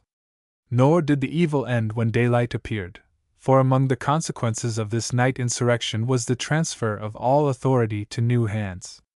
Those who the day before had been stigmatized with the impurity of their blood were now the governing power, who, under the forms of law, were to carry into effect the behest of the successful insurgents. Neither the sight of the ruins of the night before, nor bales of merchandise strewed about among corpses and spattered with blood, could move the new masters of the city to pity the fallen condition of a class of men who had proved themselves too cowardly to defend their own usurpations, and too tyrannical to instill into the lately proscribed races any ideas of compassion. The overturn. For 300 years pure white blood and Spanish birth was an indispensable qualification for promotion in the Vice Kingdom, and the slightest tincture of colored blood was an indelible disgrace. But one night of tumult and rapine changed the popular standard of color. And he who had boasted the day before of his pure white blood and Spanish origin, now sought to hide himself from the officers of the law, who visited with the penalty of banishment the crime of having been born in Spain. Men now, for the first time, boasted of their Indian origin, and of the slight infusion they were able to discover of colored blood in their veins, while a man of Indian descent, and who spoke a provincial dialect, was declared elected President of the Republic of Mexico. So uncertain are all divisions of rank formed on the arbitrary distinction of color. During the night strange murmurings were heard against the accursed enslaver of their race. The descendants of Cortez were fearful for the safety of his ashes, which had lain quietly in the convent of San Francisco, 54, so long as the Inquisition possessed the power of compelling men to reverence his memory as the champion of the cross, the favorite of the Virgin Mary, the hero of a holy war against the infidels. But now that this accursed institution, and the infamous gang connected with its management, had become powerless, the national feeling began to manifest itself so openly that the remains were removed secretly and by night to the sanctuary of the most sacred shrine of Mexico, that of Santa Teresa, where they remained until a safe opportunity presented itself for shipping them off to the Duke of Montebello, a Sicilian nobleman, who inherits the titles and also the vast estates of Cortez in the valleys of the Cuernavaca and Oaxaca, upon which none of the revolutionary governments have laid violent hands. 54. Chapter 25. The priests gainers by the independence. Improved condition of the peons. Mexican mechanics. The oppression they suffer. Low state of the mechanic arts. The story of the portress. Charity of the poor. The whites not superior to mestizos. License and women's rights at Mexico. The probable future of Mexico. Mormonism impending over Mexico. Mormonism and Mohammedanism. The clergy and the other white fomenters of the separation from Spain never contemplated the formation of a republic, or the arming of the leperos. They were alarmed at the bold reforms of the liberal Cortes of Spain, and trembled at the prospect of losing their privileges and monopolies. They judged that the safest course for them was the establishment of an empire upon the subversion of the Vice Kingdom, which would be so weak a power that they could overawe it. The priests reasoned correctly, and have augmented their privileges and their wealth, as we shall presently see. The Spanish monopolists were ruined by the Revolution, as we have seen in the last chapter. But the common people were the gainers ultimately by the expulsion of the Spaniards, though the whole country suffered for a time by the withdrawal of the capital of the Spaniards. The benefit derived by the peons from this revolution was the political importance which it gave them. The Parian and the Lepero perished together. The latter ceased to exist when the last stone of the former disappeared. The Spaniards had been banished from the country long before the authorities undertook the removal of this obnoxious edifice, and those who wished to avoid a like fate sought security in acts of benevolence, so that at Mexico charitable institutions are now so well conducted that it is one of the few Catholic cities in the world that can boast of being free entirely from beggars. Political power gave to the common people an importance in the social scale which they had never before enjoyed. With the cheapness of clothing, the unclad multitude have disappeared, and the new generation find more employment and better wages than their ancestors did, when all branches of industry were clogged with monopolies, and they are, consequently, more industrious and temperate. Mexican mechanics. Still, the Mexican peon is immensely below the American laborer, and still has to be watched as a thief, for the want of a little morality intermixed with his religious instruction.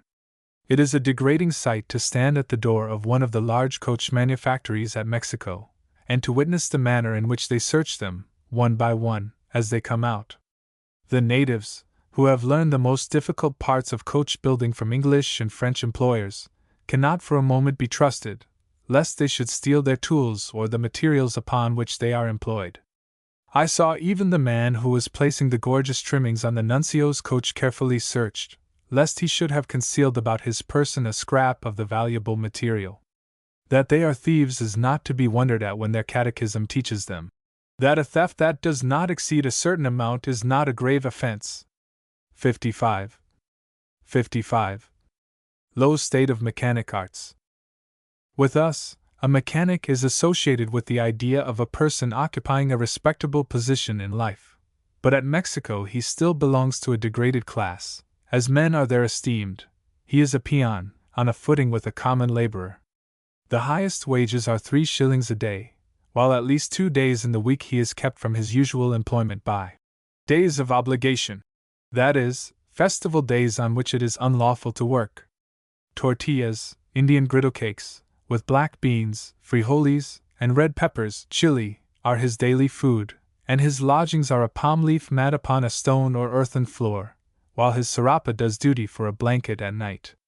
The greasy friar does not forget him as he goes his rounds in search of Peter's pence, and the priest sets before him the horrid consequences of entering purgatory without first discharging the debt he still owes for his baptism. He and his wife still remain unmarried, for how can they ever raise the money to pay the priest? And if by chance he gets involved in debt, or for the debt of one of his kindred, 1/3 part of his daily labor is embargoed by the creditor. When the Mexican mechanic has a small kit of uncouth tools, he works upon his own account, but at the smallest possible profit. When he has finished a pair of shoes, if he be a shoemaker, he or his wife starts out to dispose of them to some passerby in the street before a new pair is undertaken. When the tinman has finished a sprinkling pot, he or his boy walks the street till it is sold, and then perhaps a tin bath is made, and if, luckily, from a chance customer he has obtained an extra price, a fiesta is proclaimed to the family connection, and maybe the additional luxury of buying a ticket in the lottery of the Virgin of Guadalupe is indulged in, and a vow is made that if he wins a prize, 1/2 of the profits of the stake shall be deposited as a gift at her shrine. In this way a week is passed, and it is terminated with the entire exhaustion of the little fortune of the poor mechanic. The kindred have had a time, pulque and liquor have been passed around freely, the women have enjoyed equal rights with the men, they have drunk their full share, and smoked their little cigars. The tin man, once more penniless, with an aching head, but with a light heart, returns to his little hammer, and a piece of solder and tin got on the pledge of his future earnings. Such is the condition of native Mexican mechanics, and of the mechanic arts at the capital.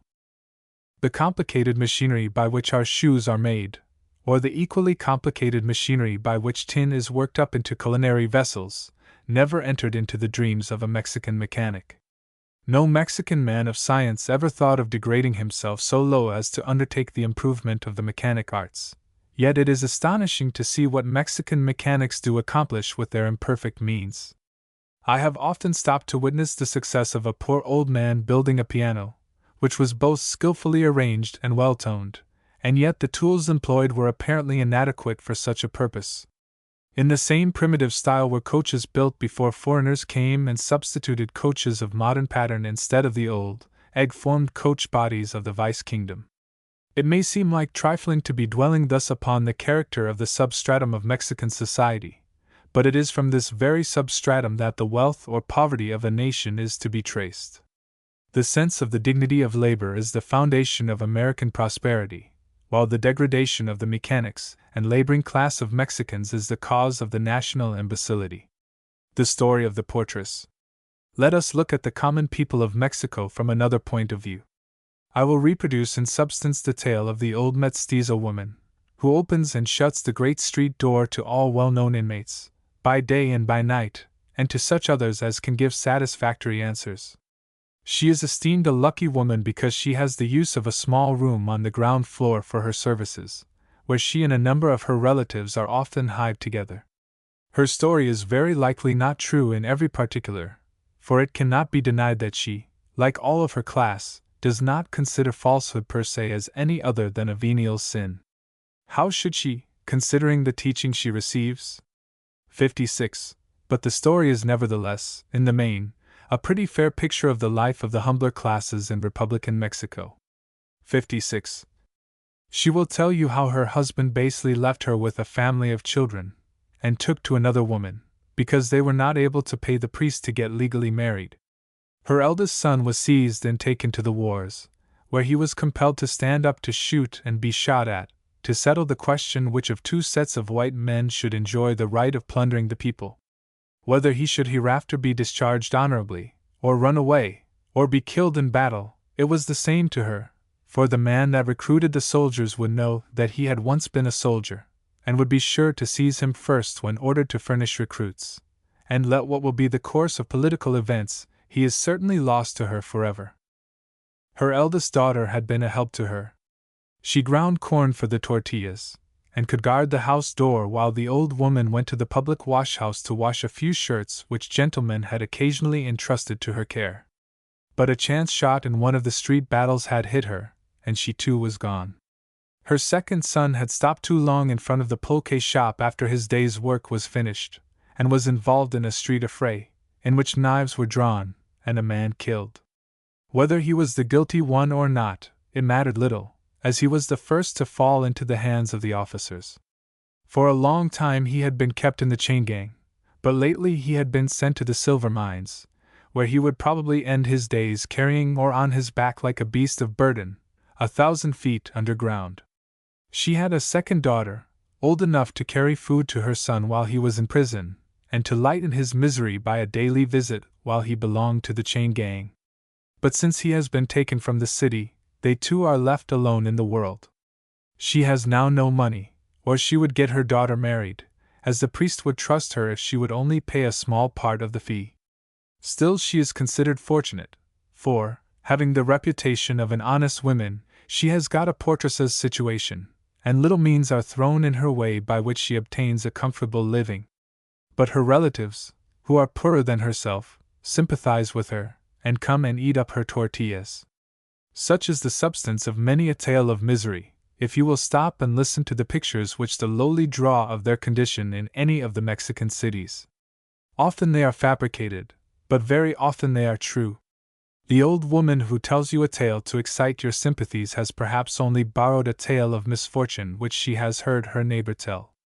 Those who reproach these poor unfortunates with being beggars, thieves, and liars forget that they have been made such by oppression.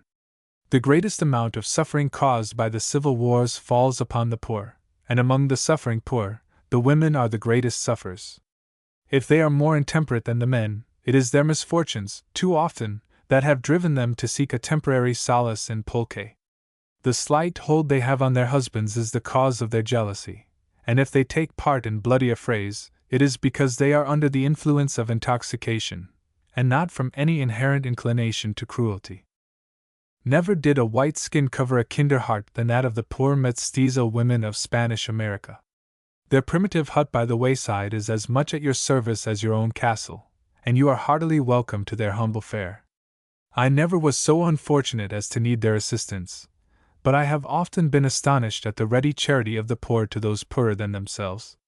I once encountered an Irishman who had begged his way from the Gulf Coast almost to the Pacific, and I was greatly surprised at the cheerfulness with which a poor widow woman, keeper of a venta, accepted of a blessing instead of more tangible coin for a night's entertainment. In delicate health always, and not without a full share of experience among strangers, I know full well how to appreciate the kind offices which a woman only can render. When death stared me in the face, and she could do nothing for a perishing heretic except to solicit a passing procession to chant a Misericordia por un enfermo americano, that kindly office was not wanting. When, with returning health, I ventured out into the street, leaning upon a staff, a poor Indian woman, forgetting her native shyness, begged me to sit down under the shade of her roof while she prepared for me a little orange water, and when, a little refreshed by her orange water, I tottered on, I shall never forget the look of sympathy which she bestowed upon an unknown stranger. An Indian woman is always kind, but the kindest of her race is the poor despised Indian woman of Spanish America. It is too common to look down coldly, and not unfrequently with contempt, upon those who occupy the humbler walks of life, and to speak only of their vices. The peon has his vices, and they are glaring enough, but he is certainly not worse than his white neighbor. I had been so long in California, and had seen so many exhibitions of courage in street fights and personal encounters, that I had come almost to consider the words white man and brave man as synonymous. But when I found myself in Mexico at the breaking out of a civil war, I soon learned that white men are not always brave, and that they were superior to the Indian in little else except in the gilding with which they covered their vicious and corrupt lives. They borrow their customs from Paris and their style of living, but their morals are even below the Paris standard of virtue. Woman's rights at Mexico. The law, which sinks the civil existence of the wife and the husband, and which charges the husband with liability for the debts and trespasses of the wife, is sometimes stigmatized as harsh, unnatural, and tyrannical. If those that consider it so could for a little while enjoy the matrimonial freedom of Mexico, they would soon discover abundant reason for praising the wisdom of our ancestors in hedging about with so many disabilities an institution which is both the safeguard of public morality and of our free government. Family government, self-government, and political freedom dwell together, while despotism and family license are inseparable. At Mexico, old family relations are not broken up by new marriages. Household family worship is unknown, but like so many pagans, each one trudges off to say her prayers separately, and at a favorite shrine. The wife has her separate property and interests, which she manages with the aid of her next friend. The husband, too, has his separate interests, and too often his next friend is his neighbor's wife. After my return from Mexico, I heard a woman in a public assembly advocating, as social reforms, the institutions of a country in a state of moral and political decomposition. I felt like exclaiming, "Cursed be that woman who would introduce into our happy country the social customs of paganism, and cursed be that people who listen to her infidelity. May a like evil fall upon those legislative tinkers who have deprived the husband of the power of creating a trust for the protection and support of his wife in time of necessity." We have examined sufficiently the social condition of Mexico to show that there is no natural sympathy between the whites and the colored races, or the governing and governed races of Mexico.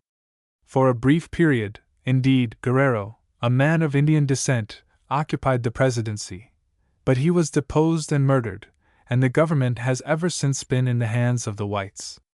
The present Pinto War in the Southwest looks toward again reviving the Indian rule. It is carried on too languidly to promise success, as there seems to be no one in the movement possessed of the energy of that Indian drummer, Carrera, who usurped the supreme power in Guatemala. On the other hand, Mexico is like a ripe pear, ready to fall into the lap of any unscrupulous adventurer who chooses to make common plunder of its churches, its church jewels, and the inordinate private fortunes of its priesthood and nobility.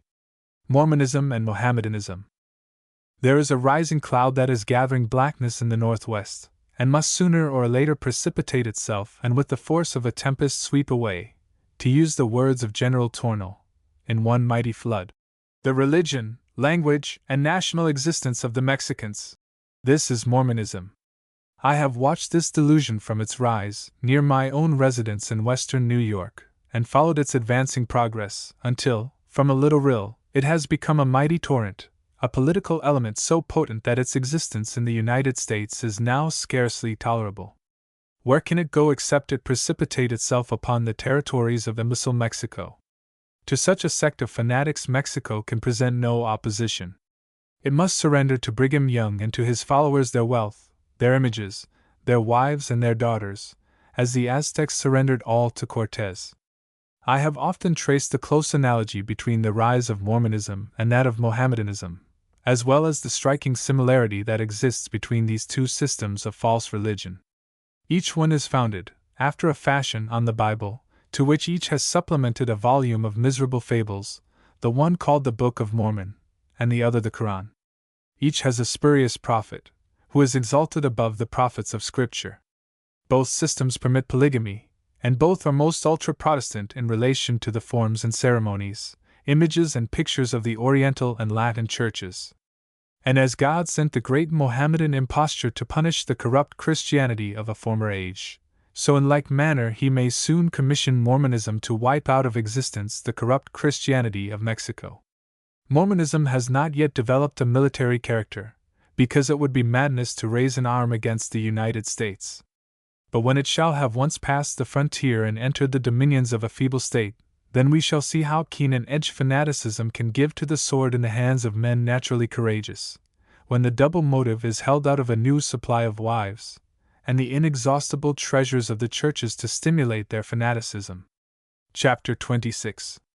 The Plaza of the Inquisition. The two modes of human sacrifice, the Aztec and the Spanish. Threefold power of the Inquisition. Visit to the house of the Inquisition. The prison and place of torture. The story of William Lamport. The little and the big auto de fe. The Inquisition, the real government, ruin of Spanish nationality. The political uses of the Inquisition. Political causes of the bigotry of Philip II. His eldest son dies mysteriously. The dominion of priests continues till the French invasion. An auto de fe. The Plazuelo or Plazuelito, the little plaza of the Inquisition, is now, as it ever has been, a marketplace, the Smithfield of Mexico. On Sundays and all other market days there is here an abundant supply of flowers, meats, and vegetables. On great holidays, in the times of the vice-kings, the scene was changed. Fruits and vegetables were, for the time, placed in the background, and an act of faith, auto de fe, or burning of heretics, was offered as a public spectacle. The grandest of all the bullfights of Mexico was nothing in comparison with this viceregal exhibition. As among the Aztecs and the pagan Romans, the sacrificial victims were kept in reserve for important occasions, and for occasions when a bullfight would have been a most inadequate exhibition. The consecration of a new archbishop, or the arrival of a new vice-king from Spain, or the marriage of a member of the royal family, or some similar important political or religious event, could only call forth this extraordinary show of roasting men alive. If we are to believe the statements of Cortez and Bernal Diaz, 57, the Aztecs were accustomed to offer human sacrifices on festival days upon a large circular stone still preserved. With an obsidian knife, life was instantly extinguished by opening the heart case and taking out the heart, which was offered to their god of war. This horrid worship, if indeed it ever existed, was suppressed, and one more horrid and cold-blooded in its atrocities substituted. There was seldom wanting a victim on those great occasions, for prisoners who would otherwise have been let off with confiscation of estates and a long imprisonment were now doomed to the flames, to accomplish the double purpose of a spectacle and strike terror into the ranks of the higher classes, who too often furnished the victims. But the higher classes were all present. Suspicion might attach to their absence. And he that dared not breathe aloud in his own bedchamber, or tell the whole truth at the confessional, from apprehension of an inquisitorial spy, took good heed that no act or look of his on the day of the great fiesta should betray him to this secret, but everywhere present tribunal, lest he himself should be the sacrificial victim at the next entertainment. 57. The roasting of a human victim at the auto da fe was a purely democratic institution. The leperos, who were beneath the jurisdiction of the Inquisition, felt none of the terrors that haunted the rich even in night visions. Without the least apprehension, they enjoyed the magnificence of the spectacle, and their hatred toward the high-born was gratified by the sight of one, and sometimes many, respectable persons burned in the fire for their entertainment. They were always ready to manifest their gratitude to the Holy Office by assailing and perhaps murdering any one who had incurred the displeasure of the priests, but whom it was not politic to arrest. Thus, by a threefold power, did the Inquisition enforce the discipline of the Church, by the authority of the king and the law, the dread which it inspired, the sympathies of a rabble, whom it was their interest to keep brutalized, and the religious sentiment of the nation, so far as there was any. But this last was a very uncertain reliance, for the same law which makes heresy a crime legalizes hypocrisy, and the Inquisitor cared very little for the thoughts of men so long as they remain unuttered, and as no two men think alike, the crime of heresy appears to consist in expressing too frankly the logical deductions of the understanding upon the all-important subject of religion. To speak disrespectfully of the Holy Office, the Inquisition, was the worst of heresy. The halls of the Inquisition. The north front of the Plazuelo of the Inquisition, now generally called the Plaza of the Dominicans, is occupied by the great yard of the Dominican convent, which is separated by a high wall from the plaza, and by a street from the buildings of the Inquisition. Within this yard there is a large flagstone, with a hole in its center, which stone, on days of the auto da fe, used to be brought out into the plaza, and with iron post, neck ring, and chain attached, constituted the simple apparatus for the human sacrifice. The Dominican fathers have carefully laid aside the iron post, with its ring and chain, and perhaps, with them, the most valuable of the instruments of torture, which were removed from the Inquisition building. As there are two classes of bullfights, the ordinary and the grand bullfight, so there was the ordinary auto da fe, performed in this little plaza, and the grand act of faith, auto da fe general, which ordinarily ought to come off in the grand plaza of the city, in front of the viceregal palace. Seeing the great door open as I was passing, I ventured to enter the central court of the Inquisition, from which the halls of the different tribunals and the chambers of the inquisitors and officials were entered and lighted. All had now been thoroughly whitewashed and renovated, and bore no marks of the fearful scenes that had been here enacted. When I stood in the hall where its judgments used to be delivered, I had to tax my memory of books to draw a picture of events that here daily transpired in times past. I saw no bridge of sighs, yet the whole institution was founded upon the sighs, and groans, and riven hearts of its victims, of many of whom the world was not worthy. The rich were the most profitable game, but a beautiful woman was the most acceptable spectacle to a populace debased from infancy by attendance on bullfights. A foreigner that had been by special grace licensed to visit Mexico was considered a fortunate prize, for to offer a foreigner as a human sacrifice was in accordance with the ancient custom of the Aztecs. There was only one foreigner who amassed great wealth, and that was Laborde the miner, who bought his peace by building the Cathedral of Toluca. There was nothing to interest a stranger in the empty halls where once these legalized murderers had held their nightly meetings, and I wandered away toward the prison and the place of torture, where, inch by inch, the life had been torn from the victims of priestly vengeance. I shuddered as I entered the prison doorway, though 50 years had passed since the last and most distinguished of its victims had entered here, the Vice-King Iturragare.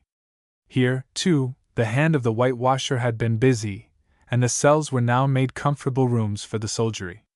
The instruments of torture were all carefully removed from the place of torture, and the room bore no marks of the shocking scenes which had here so often transpired.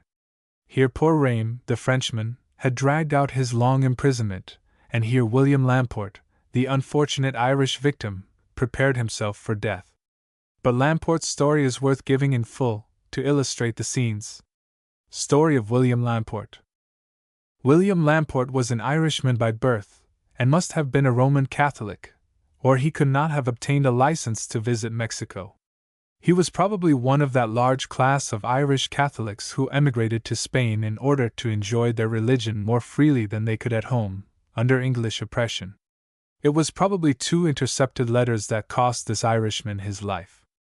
His accusation sets forth that he was the author of 2 writings, in one of which things were said against the Holy Office, its erection, style, mode of process, and c. in such a manner that, in the whole of it, not a word was to be found that was not deserving of reprehension, not only as being injurious, but also insulting to our holy Catholic faith.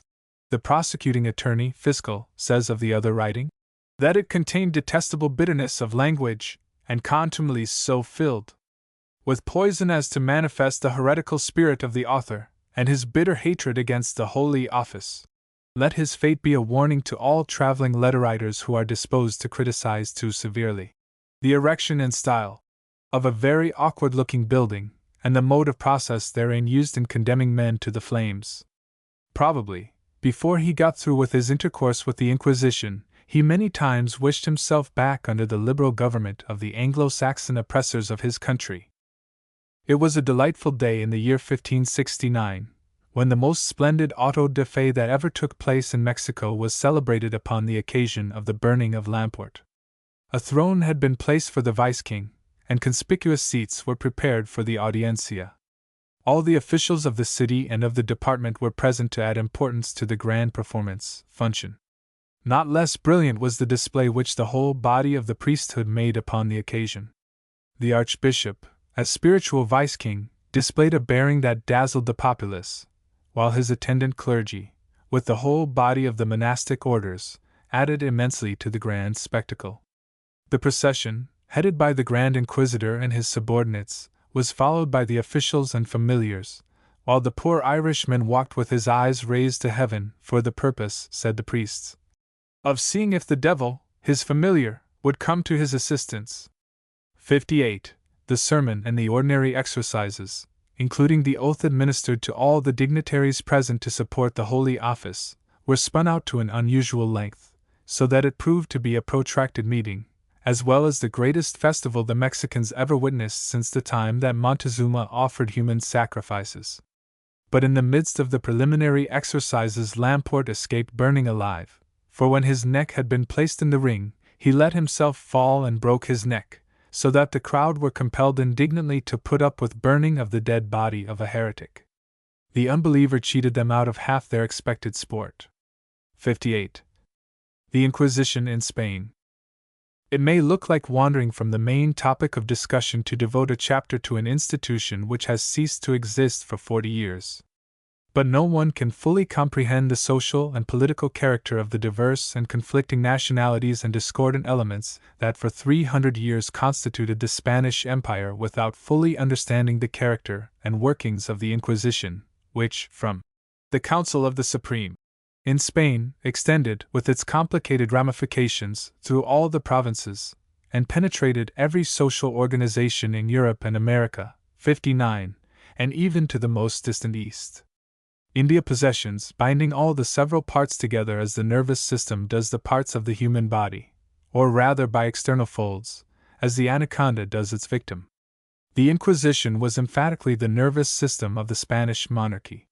From the time of Philip II to the last of her kings, Spain had but one monarch that could have escaped a lunatic asylum on a commission ad inquirendo, and not a single royal family in all that time that had not at least one judicially declared idiot in the household, and more than once it was the regular successor to the throne. And yet this ingeniously contrived craft of priests held all most firmly together, and made it capable of resisting every outside pressure until the French imperial armies entered Madrid. 59. When French gunpowder was applied to the Holy Office, the Spanish Empire lost its nationality, and its different parts fell to pieces like a rope of sand, and revealed to the world the sad truth that the Spanish race, whether in the peninsula or in the colonies, was now incapable of self-government. The Inquisition had consumed its powers of vitality. So long accustomed to submit to and lean upon despotic authority, its various nationalities had lost the power of self-support. Spain, from the earliest historical periods, had ever been the victim of foreign colonial despotisms or imported tyrants until Philip II, under whom the Inquisition becoming firmly established, it thenceforward continued a Catholic province of the Roman Church, until Rome and the Papal Spanish Empire fell together by the hands of Napoleon.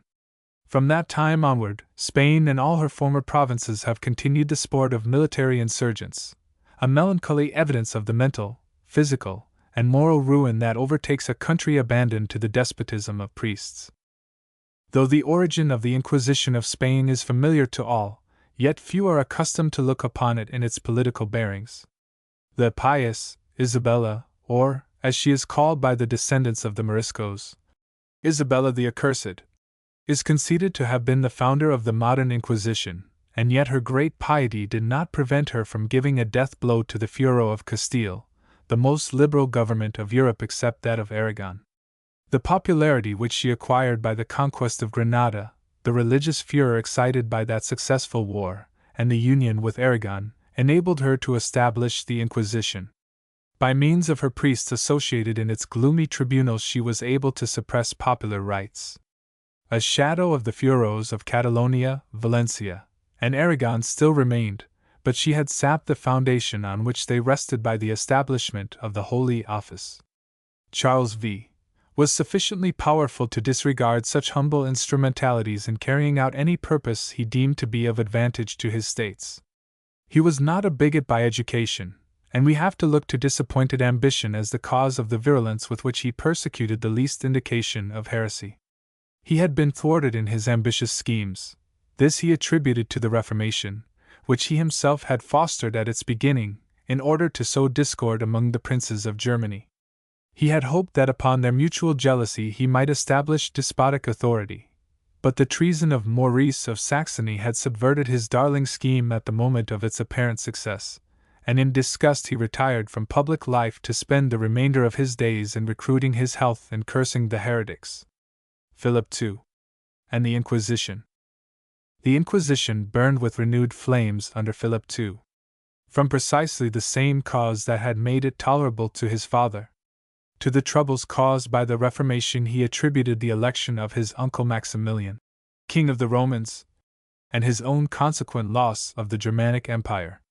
But, as a compensation for this loss, he had substantially acquired England by his marriage with Queen Mary, and had the satisfaction of having his soldiers mingled with those of England in his war against France, and of seeing his own Archbishop of Toledo preside in the tribunal that condemned to the flames the Protestant bishops of England. The autos de fe of Smithfield were weeding out heresy and liberty from England, which he already began to look upon as a province of his empire, when his wife died, and the avowed heresy of Elizabeth blasted his hopes in that quarter. The heretic Prince of Nassau had raised insurrection in the Netherlands, which deprived him of Holland. When the French Catholic League, which he had so long subsidized, was about to declare him, or at least his daughter, sovereign of France, the relapsed heretic, Henry IV, blasted this hope by laying siege to Paris. On the side of the Catholic states of Europe his affairs went on most prosperously. He had acquired Portugal, with all her American and East India provinces. But in these new acquisitions he was not safe from the assaults of the heretics. The Dutch robbed him of Brazil, and of the Cape of Good Hope, and of the islands of Ceylon and Java in the East Indies. When his missionary emissaries had excited an insurrection by which he might have acquired Japan in a religious war, the Dutch were there with their ships, and laying them alongside the rebel camp, they cannonaded it, while the imperial army on the land side utterly destroyed together emissary priests and rebels, and forever excluded Spain and her emissaries from the islands, and even England after the negotiation of a Spanish marriage. Nor were his treasure ships safe from these audacious Dutch, who prowled about the West Indies and seized his galleons. The ships from Goa, laden with the treasures of the East, had to take a circuitous route to avoid the Dutch, who were continually on the lookout at the Cape of Good Hope. As if this was not enough, the failure of his great armada sent against England, and the ravaging of his own coasts by Essex, increased his hatred against the heretics to something like a mania. These are sufficient reasons for accounting for the zeal of Philip II on the subject of religion, and his blindness to the consequences of thus abandoning his empire and his people as common plunder to a merciless horde of plunderers, who bound his empire most firmly together, but it was in the bands of national ruin. This, too, may account for his often repeated remark that he would not shield his own son if he should incur the censure of the Inquisition.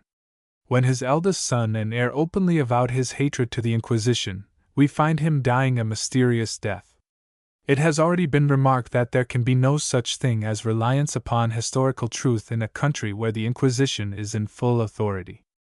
But it does not follow from this that we ought to adopt the popular surmise that Philip was privy to the murder of his son, or even that he was actually murdered. It may have been a murder, as the inquisitorial assassins were numerous, or it may have been a natural death, as represented in books that have been published by permission of the censors. All that we know is that his death happened advantageously for the continuance of the Holy Office. Fate of the Inquisition. Philip III can hardly be considered an accountable being. The same may be said of his son and of his son's sons, to say nothing of those heirs to the Spanish crown that were legally adjudged idiots. The nominal father of Charles III, though he was King of Spain, must be considered as not merely bordering on idiocy, but as actually a man of unsound mind. Charles III, though he had courage to drive from his dominions the Jesuits, dared not undertake a reform of the clergy. We may conclude this chapter by saying that the Inquisition had its origin in political considerations, or in the revengeful feelings of really great sovereigns of Spain, and that its continuance was owing to the weakness or impotency of their successors, and though it was the terror of all classes above the street rabble, it was too powerful to be suppressed before the emancipation of the people which followed the French invasion. Such is the fate of a race over whom priests have once acquired dominion. Chapter 27. Miracles and Earthquakes. The Saints in Times of Ignorance. The Eruption of Jorullo. The Curse of the Capuchins. The Consequences of the Curse. The Unfulfilled Curse. The Population of the Republic. Depopulation from 1810 to 1840. The Mixture of Whites and Indians not prolific. The Pure Indians. The Mestizos. The White Population. Negroes and Zambos. The Jew and the Law of Generation. The same law applies to cattle. It governs the generation of plants. Intemperance and generation. Mestizo. Plants short-lived. Mexico cannot be resuscitated. She cannot recover her northern provinces. Earthquakes are, and ever have been, very frequent through the whole of Mexico. Yet they have never been very severe, particularly at the city, as is demonstrated by the very existence of a city upon such a mass of soft earth as I have shown in a former chapter constitutes the foundation of Mexico. A reasonable amount of hard shaking would dislocate its muddy bases and engulf the city. Now and then some unusually frail structure is toppled down, and the church steeples are swayed a little this way or that, but the cement that sustains them has heretofore proved sufficiently cohesive to save them from being shaken to pieces or tumbled down. Some 10 years ago, the convent church, in which was the miraculous image of our Savior, was thrown down, and the image that had annually poured forth its precious blood for the healing of the spiritual and temporal maladies of all pious believers was buried under the ruins. But this calamity was only a precursor of a greater miracle, for, on removing the rubbish, the sacred image was found intact, and as ready as ever to bleed again to order for ready pay. The spiritual interpretation of this astounding phenomenon was, that the devil, in his malice, had attempted, as of old, to crush the miraculous power of the Savior, and now, again, as upon the high mountain, he was foiled, and the flow of blood was not intermitted. 60. Ignorance and Miracles. Miracles have ever been the most fruitful source of profit that the Church enjoys, for at the annunciation of every new miracle the faithful are quickened to devotion and to contributions, which, above all things, is to be desired by the impoverished Church of Mexico. 61. An earthquake is always a windfall or a godsend to the priesthood. An outsider is often surprised at the number of miracles that, in old times, were connected with earthquakes. But rarely do we hear of modern miracles.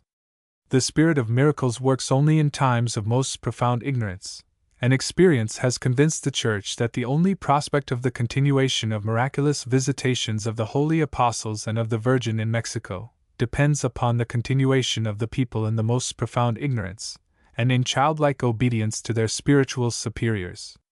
So long as this state of things continued, the Holy Virgin was ever present among them, performing the most astounding cures, and even, upon one occasion, causing the ground to open and swallow up the surplus waters of the valley, to the relief of the most devout people of Mexico, besides performing other astounding miracles that have been duly attested by Pope, prelates, and the Council of Rites. But now, since the education of the common people has been attempted, although on a very limited scale, and men are allowed to speak openly, the Most Holy Virgin of Guadalupe has withdrawn her wonder-working power from an unbelieving people, while the blind, the halt, the lame, the palsied, and the diseased crowd around her shrine, not to obtain her healing mercy, but to solicit charity.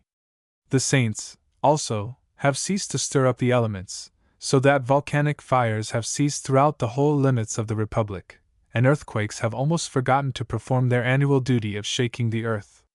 61. The last volcanic eruption in Mexico was one of the most astounding of which the record has come down to us, whether in Mexico or in any other country. Fortunately, we have reliable evidence in relation to this event, for Humboldt not only surveyed the volcano as it appeared in his day, but from eyewitnesses of the first eruption, learned the incidents that fill out the history, and also the miraculous cause which is assigned for this mighty convulsion of nature. His story I shall follow in preference to the popular tradition of the awful consequences that succeeded the curse pronounced by 2 Capuchin friars upon the estate of Jorullo. Just 100 years ago, which was 50 years before the time of the visit of Humboldt, 2 Capuchin friars came to preach at the estate which occupied the beautiful valley of Jorullo. This valley was situated between 2 basaltic ridges, and was watered by 2 small streams of limpid water, the San Pedro and the Quitamba. These small parallel rivers furnished an abundant supply of water, which was well employed in irrigating flourishing sugar and indigo plantations.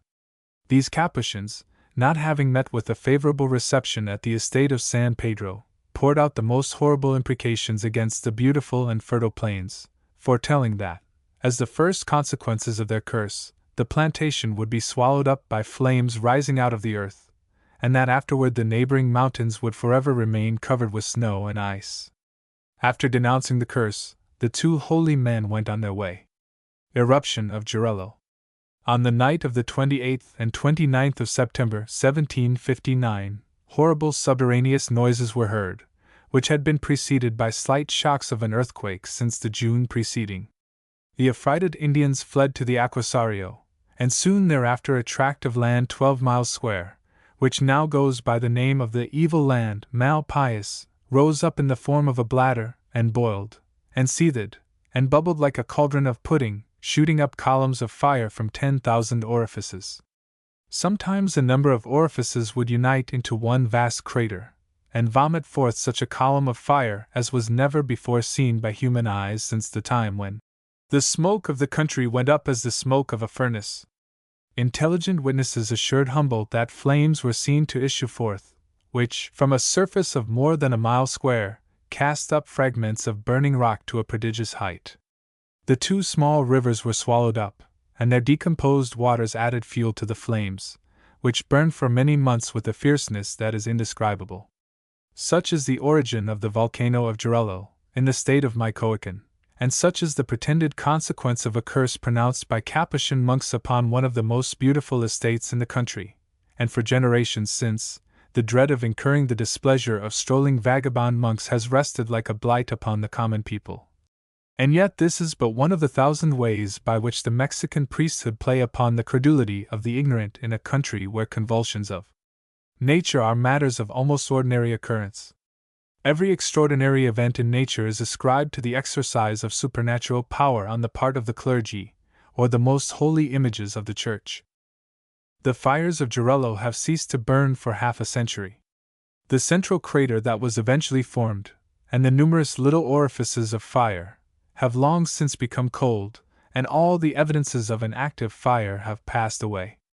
But to this day the Indians watch the progress of the cooling process, as they anticipate that, before many years have passed, the unfulfilled portion of the curse will be realized, and that those now live who will see the surrounding mountains covered by perpetual snow, an evil which the half-clad Indians of the tropics appear to dread more than perpetual fire. The last and only enumeration of the inhabitants of Mexico or New Spain was made in 1794, by that distinguished vice-king to whom I have so often referred, Revillagigedo. This enumeration gave as the actual population 3,865,529, besides the departments of Veracruz, Guanajuato, and Coahuila, which were estimated to contain 518,000 more, making a sum total of 4,412,529. Since that time there has been a great deal of extensive guessing, until by this simple process the population was brought up to 7,661,520 in 1853. 62. The process by which this increase is effected is to add 1/6 for supposed omissions in the census, and a like number for supposed increase in the subsequent 15 years till the breaking out of war, and taking for granted that the population has not retrograded during 45 years of intermittent war. Such conclusions are made in violation of all the laws of population. 62. Population of Mexico. It may not be uninteresting to my readers to run over the laws which regulate the decrease of population, although it is too much our custom to look only at the other side of the picture.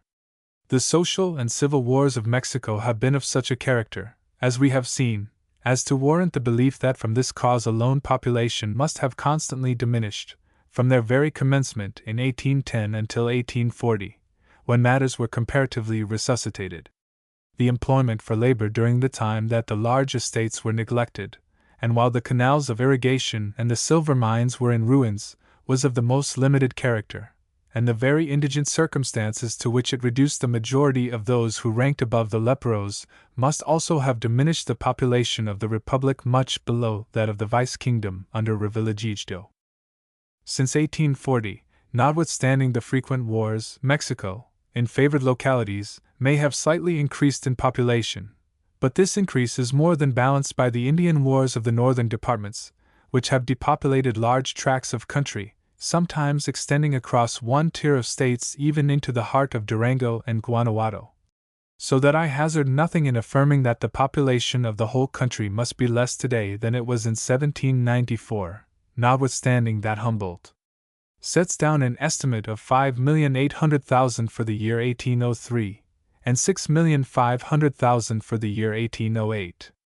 I might go farther, and affirm that the constant insecurity of life and property in all but the central parts of the Republic is such as to keep down the natural increase of a population never prolific, being made up of a combination of uncongenial races, whites and Indians, whose intermixture leads to sterility. The census shows 2/5 of the population to be pure Indians, mostly laborers. This class would have been the one most likely to have increased since the Revolution, had there remained the same amount of employment and wages as formerly. In consequence of the abolition of monopolies, the articles necessary for the comforts of life became much cheaper and more easy of attainment to the laboring classes, which would tend to increase the number of this class. These Indians, moreover, had remained to a great extent free from the deleterious intermixture of white blood. But the pure Indian, compared with the pure Caucasian, is a race, under the most favorable circumstances, of slow increase. The diseases hereditary among the Indians are aggravated by promiscuous marriages, so that in California the missionaries used to inquire diligently after a man's family connections, and compel a convert to marry into his own clan, or not marry at all. The mestizos, or mixed races, constitute another 2/5 of the population. This is a less vigorous race than the pure Indian. They are all the children of sin, mostly the offspring of illicit intercourse, and are for this cause a feebler race than the offspring of the same mixture where the man was only blessed with a single wife. As all marriage of whites with Indians in New Spain was unlawful, these mestizos bore the same relation to the law in New Spain which the mulattoes do in our southern states. Races in Mexico.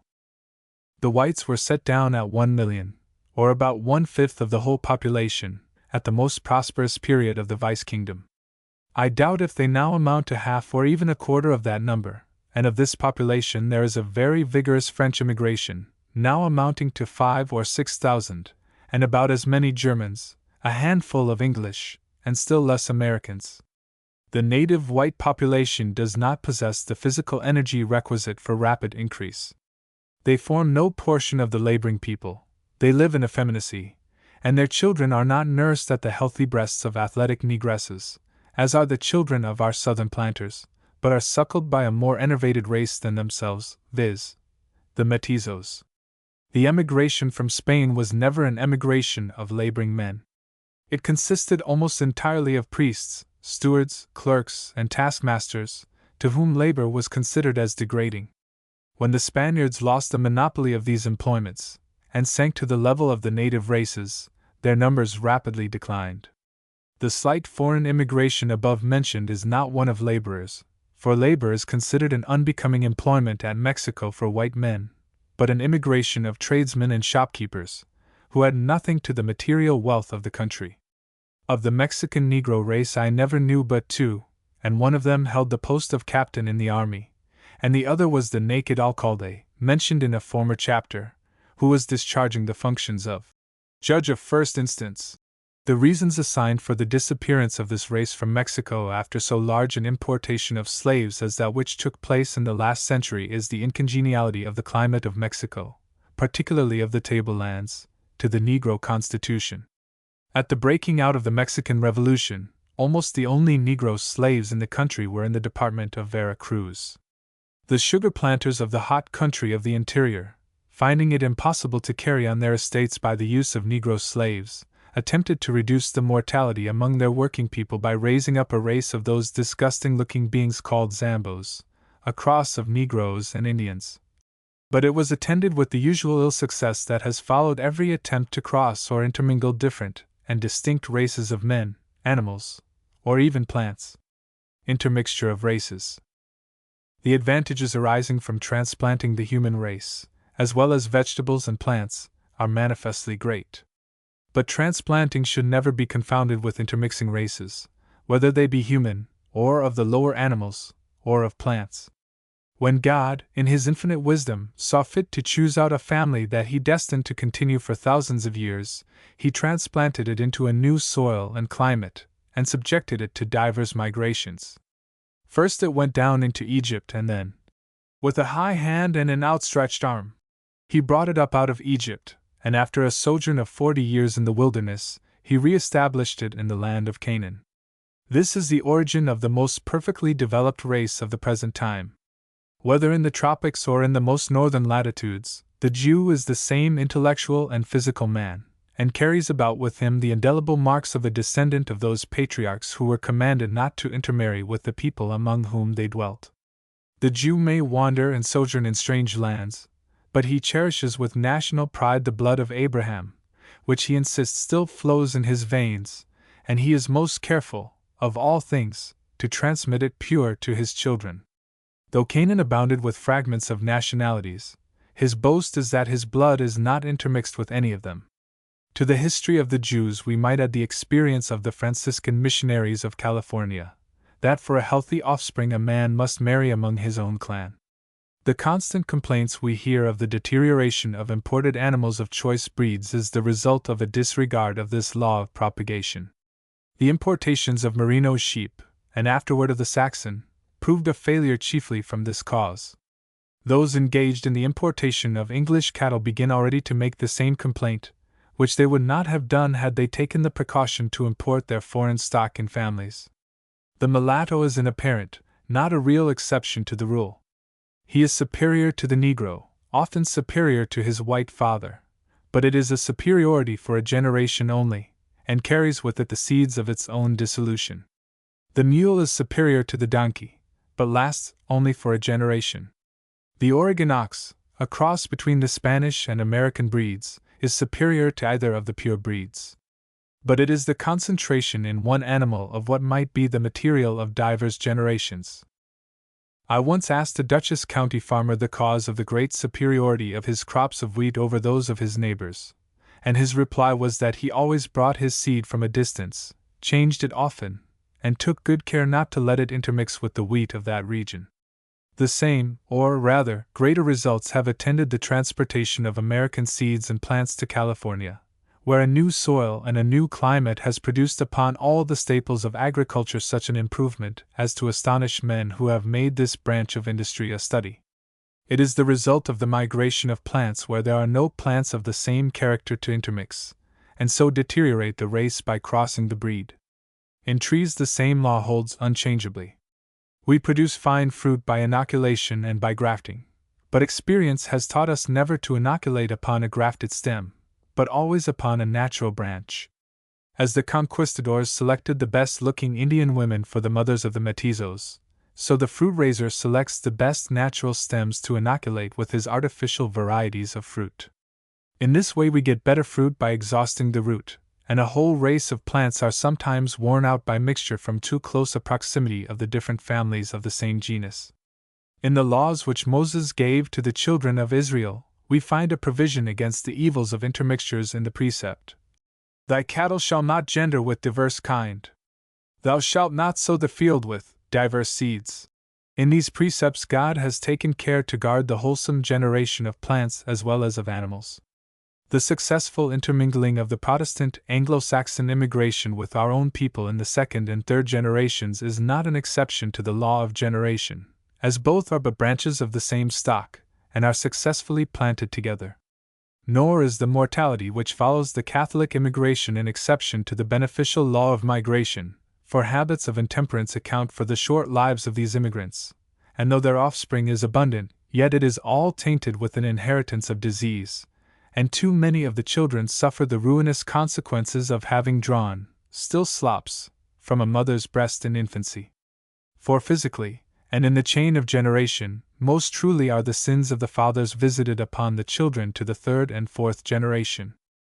Our collection of material for an argument will be complete when I have added that the trees most prolific of artificial fruit die the earliest, and suffer most from running sores, that the vines cultivated artificially to produce the choicest wines suffer most from the mildew, and the potatoes of the most artificial varieties are the ones that have suffered most from the rot. When the cholera first visited Mexico, its passage through the country was like the ravages of the angel of death among the mestizos and the fragments of decaying races. And this progress toward depopulation cannot be stayed by the infusion of a vigorous stock. The law of sexuality in plants leads to the intermarriage of the vigorous with the decaying and the intermixture of blossoms, nor can human plants long vegetate together without intermarriages, which engraft the vigorous constitutions with the virus of the old and decaying. Prospects of Mexico. If, then, I have correctly enunciated the law of migration of men, animals, and plants, and if the law of intermixture of distinct races, or distinct species of the race, has been truly stated, the important argument to be drawn from it, which interests all Americans inquiring into the future of Mexico, is that the present incongruous fragments of population which the internal disorders of Spain have set loose in Mexico can never be transformed into a homogeneous nationality, nor can sufficiently permanent elements of strength be found in this political chaos to constitute a permanent government. The degraded condition to which labor is reduced forbids the idea of an immigration of foreign laborers, while the miserable scale of wages, $0.25 a day upon the estates, payable out of the plantation store, or 3 shillings in the towns, holds out no inducement for poor men of a healthy race to abandon their own country and migrate to Mexico in sufficient numbers to form a substratum of society which ultimately might rise into a nationality. A still more important question is disposed of by the facts stated in this chapter, viz., that there is no possibility of the present inhabitants of Mexico ever successfully driving back the Apaches and reconquering the northern provinces. Her title to the wild regions of the north, which rests on discovery and colonization, is lost by her utter inability to subdue the Indians and to colonize, after a probation of 300 years. At this day the whole of the northern provinces lie, like waifs, open to any civilized people to take possession who require an additional territory. But nothing is so absurd as the American process of acquisition by treaty of territories which already are, or soon will be, covered all over by immense land claims, in districts subjugated by the Indians, instead of acknowledging the title of the Apaches to the lands they have conquered from Mexico, and long held in possession, and purchasing of those who are the real sovereigns of northern Mexico. Chapter 28. The Church of Mexico. its present condition and power. The number of the religios, the wealth of the church. The money power of the church. The power of assassination. Educating the people robs the priest. Making and adoring images. The progress downward. The Catholic Church of Mexico is a peculiar institution. Its historical antecedents have been considered in previous chapters in connection with other subjects.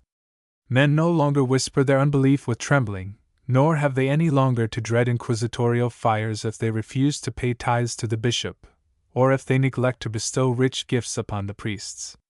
Still, the Church survives the losses of this important engine of piety, and continues unmodified by passing events. In the midst of revolutions it stands unchanged, a relic of the last century. It stands like a great showman's wagon from which the horses have been detached, and children, great and small, are collected around to look at its images. Unfortunately, there is an abundance of full-grown children in a country where, for centuries, a combination of spiritual and temporal despotisms have dwarfed the intellects of men down to the standard of a toy-shop religion, which had long rejoiced in crushing the human intellect, while it disdained to enlighten the humblest understanding. Mexico is the only Catholic country in which the Church has remained unchanged during all the revolutions of the last half-century. The French infidel armies, and the wars and revolutions that followed the French invasions, overturned the Church of Spain and Italy, so that the church organization that now exists in those peninsulas is a new creation. Not so in Mexico. Its revolution was for the purpose of saving the privileges of the Church from the too sweeping reforms of the Cortes of Spain. And there it now stands, with all the properties and annuities which it enjoyed in the time of the idiot kings. The Inquisition no longer enforces with fire the censures of the Church, and men are no longer compelled by legal process to pay tithes. But for these losses the Church has received a heavy compensation. The priests and inquisitors who ruled the childish court of Spain would allow no independence to the Mexican Church, but supplied, by royal appointment, all the candidates for vacant bishoprics and chapters, while the vice-king was allowed to fill the inferior offices of the Church. By the partial separation of Church and State which took place in 1833, the Church of Mexico became independent of the State. The chapters acquired the right of electing their own bishops, the bishops, by virtue of their spiritual authority, appointing the priests and exercising control over all church property as quasi-corporation sole, at least over all property not vested in religious communities, if practically there could be said to be any real exception. What that newly acquired power of the Mexican bishops amounts to, we in the United States, from our own experience of the same authority, can judge. Statistics of the Church. That the reader may know how extensive is this money power of the bishops, I subjoin an extract from a statistical chart, 63, published by Señor Lerdo de Tejado, first official de Ministerio de Fomento, the following synopsis of the clergy and their incomes. 63. There is one archbishop, the Archbishop of Mexico, and 11 bishops, and one to be created at Vera Cruz. There are 184 prebends and 1229 parishes. The total number of ecclesiastics is 3,223. 64. There are 146 convents of monks and 59 convents of nuns, and 8 colleges for propagating the faith. The convents of monks are inhabited by 1139 persons, and there are 1,541 nuns in convents, and with them 740 young girls and 870 servants. There are 238 persons in the colleges for propagating the faith. This is less than half the number of the religios under the vice-kings, while the riches of the Church have immensely increased, as we shall presently see. 64. Revenue of the Church. I translate from the same author, in a note, Statistics upon the much agitated question of the wealth of the Church of Mexico, 65, from which it will be seen that the total amount consumed in the maintenance of these 3,223 persons is annually $20 million, besides the very large sums expended in the repairs and ornaments of an enormous number of churches, and in gifts at the shrines of the different images, which cannot be appropriated to the maintenance of the clergy. This sum of $20 million, if fairly divided among them, would yield an abundant support, though not an extravagant living. But, unfortunately, The greatest portion of this immense sum is absorbed by the bishops, while the priests of the villages contrive to exist by the contributions they wring out of the peons. At the time of the census, 1793, the 12 bishops had $539,000.66 appropriated to their support, but now their revenues are so mixed up with the revenues of the Church that it is impossible to say how much these 12 successors of the apostles appropriate to their own support. 65. 66. Money power of the Church. In place of the Inquisition which the reformed Spanish government took away from the Church of Mexico, the Church now wields the power of wealth, almost fabulous in amount, which is practically in the hands of a close corporation soul. The influence of the Archbishop, as the substantial owner of half the property in the city of Mexico, gives him a power over his tenants unknown under our system of laws. Besides this, a large portion of the Church property is in money, and the Archbishop is the great loan and trust company of Mexico. Nor is this power by any means an insignificant one. A bankrupt government is overawed by it. Men of intellect are crushed into silence, and no opposition can successfully stand against the influence of this Church Lord, who carries in his hands the treasures of heaven, and in his money bags the material that moves the world. To understand the full force of his power of money, it must be borne in mind that Mexico is a country proverbial for recklessness in all conditions of life, for extravagant living and extravagant equipages, a country where a man's position in society is determined by the state he maintains, a country, the basis of whose wealth is the mines of precious metal, where princely fortunes are quickly acquired and suddenly lost, and where hired labor has hardly a cash value. In such a country, the power and influence of money has a meaning beyond any idea that we can form. Look at a prominent man making an ostentatious display of his devotion. His example is of advantage to the Church, and the Church may be of advantage to him, for it has an abundance of money at 6% per annum, while the outside moneylenders charge him 2% per month. The Church, too, may have a mortgage upon his house overdue, and will betide him if he should undertake a crusade against the Church. This is a string that the Church can pull upon which is strong enough to overawe government itself. This money power of the Church yet lacks completeness and concentration to make it even a tolerable substitute for the power lost by the abolition of the Inquisition, as this wealth is distributed among 12 independent bishops. But, having succeeded in establishing the temporal power of her bishops in Mexico more firmly than in the United States, the Papal Court made another step in advance.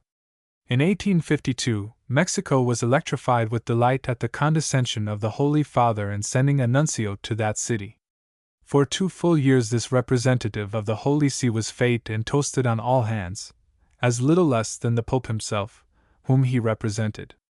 But last year all these happy feelings were dashed with gall and wormwood by an announcement that as the bishops controlled all this immense property by virtue of their spiritual authority, there was a resulting trust in his favor, or at least in favor of the Pope, whom he represented with full powers. It was Pandora's box opened in the midst of a happy family. There was no disputing the nuncio's law, but to render to him an account of their receipts and disbursements, or to deliver over the bonds and mortgages to this agent of the Pope, was most unpleasant. The old Archbishop keeps fast hold of the money bags, which, so far, the keys of St. Peter have been unable to unlock. The battle waxes loud and fierce between the parties and their partisans, and Santa Anna stands looking on, dreaming of the happy time when, through the internal dissensions of the Church, these accumulations of 300 years of robbery and false pretenses will fall into the public treasury, and the people as well as the government will obtain their enfranchisement. The money power of the Church has proved sufficiently strong to save it from the hungry maw of a famishing government, and to stand unaffected by the revolutions that surround it, and now and then, when too bitterly assailed by some political reformer, it finds relief in the assassination of the assailant, as in the case of the eloquent member of the last Congress, who, after a violent philippic against the corruptions of the priests, was found murdered in his chamber. And, as in case of the inquisitorial assassinations, the crime was proved to have been connected with a robbery. The power to overawe courts of justice, proverbially corrupt, and the facilities with which assassinations are procured, are now the most dreaded weapons of the Church, and may account for the nominal conformity of the intelligent classes. The unbelievers in Mexico, though considerable in numbers, are not organized with a positive creed. Theirs is only a negative existence, unbelief, and they are generally found conforming outwardly, as a more convenient and prudent course than running at tilt with the well-organized forces of the Church. There is nothing peculiar in the spiritual powers of the Church of Mexico, as these powers are common to all Catholic countries, and vary only with the ignorance and brutality of the people. The more degraded the people, the greater is the power of the priest and bishop. The intelligent Catholic, educated among Protestants, looks upon his priest as a religious instructor, and interprets the ego te absolvo as rather a matter of form, meaning little more than that he will intercede for him. He has caught and is applying a Protestant idea unwittingly. But with the gross multitude who constitute the mass of the Spanish-American population, the priest is the god of the people. His giving or withholding absolution is a matter of life or death, and however corrupt and debauched he may be, he still holds jurisdiction over the pains of hell and the bliss of heaven. For a reasonable consideration in money, he will shut up the one and open the other.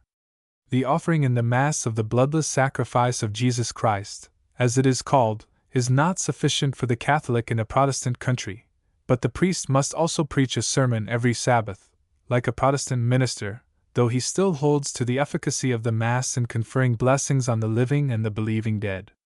The preaching of the priest is a rare thing in an exclusively Catholic country. The Mass is his livelihood, and if he be the head of a community, or a popular priest, he often makes a profit in taking in Masses to say, and letting out the job at a discount. The whole matter may be summed up by saying that the more profoundly ignorant the people are, the more devotional do they become, so that the priest has always a pecuniary interest in the ignorance of the people, and if he makes any effort toward their enlightenment, it is an effort made directly against his own pecuniary interests and the income of his office. Worship of images. The most ancient anti-Catholic, I might with propriety say, Protestant sect, whose form of synagogue worship is congregational, and who are republican at heart, though too often submitting to a despotism, are the Jews. Between these two, the Jew and the Catholic, there exists an unmitigated hostility. The Catholic reviles the Jew with a sin of which, most likely, his own ancestors were not guilty, 67, and the Jew curses the Nazarene for the idolatry of his worshippers. He will make no allowances for the nice distinction between adoration and worship, and insists that the making the likeness of anything to be set up in a place of worship is idolatry, and that the image of the cross is as much an image as the image of him who hung thereon. And in all this the Jew is right, if we are to obey the commandment of God. Yet the Jew forgets that 1,000 years of trial were requisite to cure his ancestors of their proneness to idols. After their first mission, accomplished in the birth of Christ, God has preserved them a perpetual witness against paganism. But so subtle is this sin, that we find ourselves setting up sensuous representations, while we point the finger of scorn at the Catholic, who ascribes miraculous power to an image of the Virgin. And what is the difference, the Almighty Himself being judge, between setting up a cross in a place of worship or ascribing miraculous power to an image, or, as is the fashion to say, some spirit acting through the image? Are they not different stages of the same disease, and each equally calculated to provoke the Almighty to jealousy? 67. Summary of evils. Image worship has another curious aspect. It is a very tolerable thermometer by which to measure the downward progress of nations. Pagan Rome, in times of comparative purity, had her laws against idolatry, but as her higher classes advanced in refinement and sensuality, and the plebeians became debased and brutalized, the whole religious ideas of the nation degenerated into idolatry, associated with a despotic miracle-working priesthood, and soon followed by a political despotism. It is curious to witness how exactly it takes on the same form in different countries in traveling this downward road. The Buddhist of China, who has reached 1,000-fold lower level than the Catholic, has his unmarried priesthood, his monks, and nuns, and self-imposed penances, and tortures, and holy water, and a ritual in an unknown tongue, Sanskrit, so strikingly resembling the Catholic as to suggest the idea of a common origin, if such an idea were not impossible. Yet, in the moral standard they seem to have reached the point of total depravity. Hence we might sum up the cause that have produced the Mexican of the present day by enumerating the absence of the scriptural idea of family relation, the despotism exercised by the priesthood with the aid of an inquisition, and the unnumbered toll gates they have placed on the road to heaven, the effeminacy of the higher classes and debasement of the peasantry, the absorption of half the revenues of the country in superstitious and idolatrous purposes, and the uncleanly habits superinduced by mental and physical degradation for generations, so that the word leper is used to designate a poor man in the city where that loathsome disease has its victims. Chapter 29.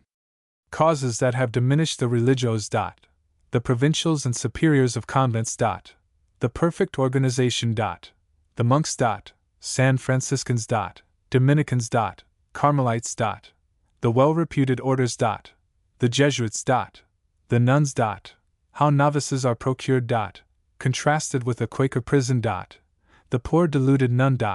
A good old Quaker woman, not a saint. Protestantism felt in Mexico. The religious orders. The monkish orders of Mexico have remained unchanged from the time of their first establishment. We have seen that they have fallen off immensely in numbers, but have increased immensely in efficiency, by the termination of those internal controversies between the Spanish-born and Creoles, and by enfranchisement from state control. Not only are they now all native-born, but the mestizos seem to be the predominant race in the priesthood. The priesthood is not now so inviting in employment as it was before the suppression of the Inquisition. Miracles have ceased to be a profitable speculation, while the revenue once paid to the monks has been followed by ill-suppressed contempt. The employment once monopolized by the Spaniards being now thrown open to general competition, there is less willingness to submit to the despotism which ever reigns in religious houses than there was in the times of the vice-kings. Hard fare, cruel treatment, and public contempt have diminished the candidates for monastic orders, until the old proverb, "He that cannot do better, let him turn monk," is not unknown at Mexico. With the increase of liberty, the number of nuns has diminished, as violence can no longer be used in getting a girl into a convent. For all these reasons, the number of the religios has rapidly diminished, while the wealth and efficiency of the Church has increased. Having spoken of the bishops, the lords spiritual of Mexico, and the controlling influence they exercise over a feeble government, we come next to the second class of spiritual masters of the country, the heads of orders, the provincials, and the heads of religious houses. These two classes of dignitaries are usually elected for their known severity of discipline, either by the procurement of the bishop, or through fanaticism of the monks or nuns, who, having voluntarily made themselves convicts and prisoners for life, now undertake to add to their self-afflicted mortification by choosing for their head a superior the most hateful of their number. The novice is taught that the greatest favor with heaven is to be obtained by implicit obedience under most trying circumstances, and the more cruel the despotism they unmurmuringly submit to, the greater will be the accumulation of good works. But cursed to the lowest depths of purgatory is that recluse who dares to murmur even in his inmost thoughts, and if he so far forgets his duty as to murmur aloud, then all the powers of the Church are brought to crush his insubordination. We have thus followed spiritual despotism through its various stages, from the Pope to the bishops, from the bishops to the provincials of religious orders, and then down to superiors of a community of half a dozen monks or nuns, by whom immorality is pardonable, but who regard disobedience or insubordination in the slightest particular, like the sin of witchcraft and idolatry. Such is the perfect organization of the papacy in all its parts, which, acting as one great secret, political, social, and religious association, labors continually to concentrate the riches of the nations at Rome as a common center. There is a peculiar feature in the Catholic Church in Mexico unknown in other Catholic countries. It is the preponderance of the regular clergy, monks, over the secular clergy. This is owing to Cortés, who wrote to the Emperor Charles V. to send him regulars for the conversion of the Indians, instead of seculars, assigning as a reason for this request that the latter display extravagant luxury, leave great wealth to their natural children, and give great scandal to the newly converted Indians. Hence more than one half of the Mexican clergy are monks, and wear the cowl, for at the time of the census of 1793, as we have seen, there were in the city of Mexico 1646 monks, besides lay brothers, against 550 secular priests, while in the 15 convents for nuns there were 923 of these female monks. Character of the different orders. The reader has already become quite familiar with the Franciscan Fathers and their vows of poverty and self-mortification, and their skill at playing for gold ounces. They have pretty well maintained that reputation since the time of Friar Thomas Gage. But there are some honorable exceptions to this rule, though few and far between. We have already noticed how they were favored by Cortes, and the result has been that they are the richest fraternity in the Republic. These holy men of the angelic order of St. Francis have lately discovered a new source of wealth in renting their large central court to a Frenchman, who occupies it with the best garden of plants in Mexico. And as the convent occupies nearly a whole square in the central part of the city, they have pierced the convent walls and rented out shops upon the business streets, while the soldiers of Santa Anna occupy the vacant cloisters of the convent. In this happy family, with all the immense wealth of the establishment, the Donados, and those monks who are so poor as to have no friends, find but a miserable subsistence. Of the Dominicans I have already spoken in connection with the Inquisition. In their yard is the flagstone which was used by them in offering human sacrifice before the Revolution. There it is kept as a relic and symbol of the power once enjoyed by the Church. There is yet a lingering hope that there may be restored to these brethren the power of roasting alive human beings. In speaking of depravity of morals, it is hard to say which of the fraternities has reached the lowest level, though common consent concedes the palm to the Dominicans. The name of the Carmelites carries us back to the time of the Crusades, but they are better known in Mexico as the former proprietors of the Desierto, which Thomas Gage so touchingly describes. Their habitual practice of self-denial and mortification, in appearance, while rioting on the luxuries that devotees lavished upon them, has not been forgotten. These holy brothers had a hand in the Inquisition as well as the Dominicans. They were a set of scamps set to watch the purity of other men's lives, while they themselves lived a life of habitual profligacy. The ruins of their old convent, the Desierto, is still one of the most attractive spots about the city. As the traveler wanders among its ruined walls, he will find in the subterraneous cells ringbolts fastened in the walls, where poor prisoners for their faith endured something more than self-mortification. The monks of Santiago, San Augustine, and the Capuchins have all fine convents, and are rich, but the monks of St. James are the most inveterate beggars. The monks of San Fernando enjoy an enviable reputation compared with the spotted sheep I have just been considering.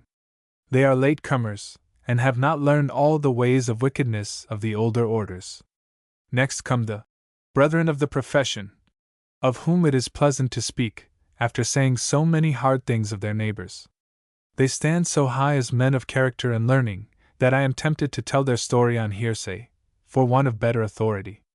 They were once Jesuits, but when the royal cedula of Carlos III came for their expulsion, these fathers had sustained so good a character for charity and usefulness that they were allowed to return, on condition of renouncing the name and peculiarities of that order. I am inclined to believe this strange story to be substantially true, for clearly they are of the Jesuits, and yet they are not Jesuits. The reputation which they enjoyed in 1767 they still retain, and not only command the respect of all classes of society in Mexico, but their chapel is the fashionable church of the city, where genteel people resort to say their prayers. The brethren of the holy places of Jerusalem, the Hieronymite monks, are not numerous, and are known in the markets as lenders of money, with the interest of which they support themselves and the poor saints of Jerusalem. That is, a portion of those lazy, greasy, fighting Latin monks at Jerusalem, that have been one of the causes of the present war in Europe. The Hospitallers of St. John, Joannos, are better known for their exploits in the time of the Crusaders than for anything they have done in Mexico. It would be a thrice-told tale to repeat the story of the Jesuits. The world knows that too well already. The details of their proceedings in Mexico till the time of their expulsion have been too often written by their enemies. Their great prosperity and their great wealth made them the envy of the other orders, as corrupt and depraved as themselves, but not so dangerous, because they had reached that point at which depravity ceases to contaminate.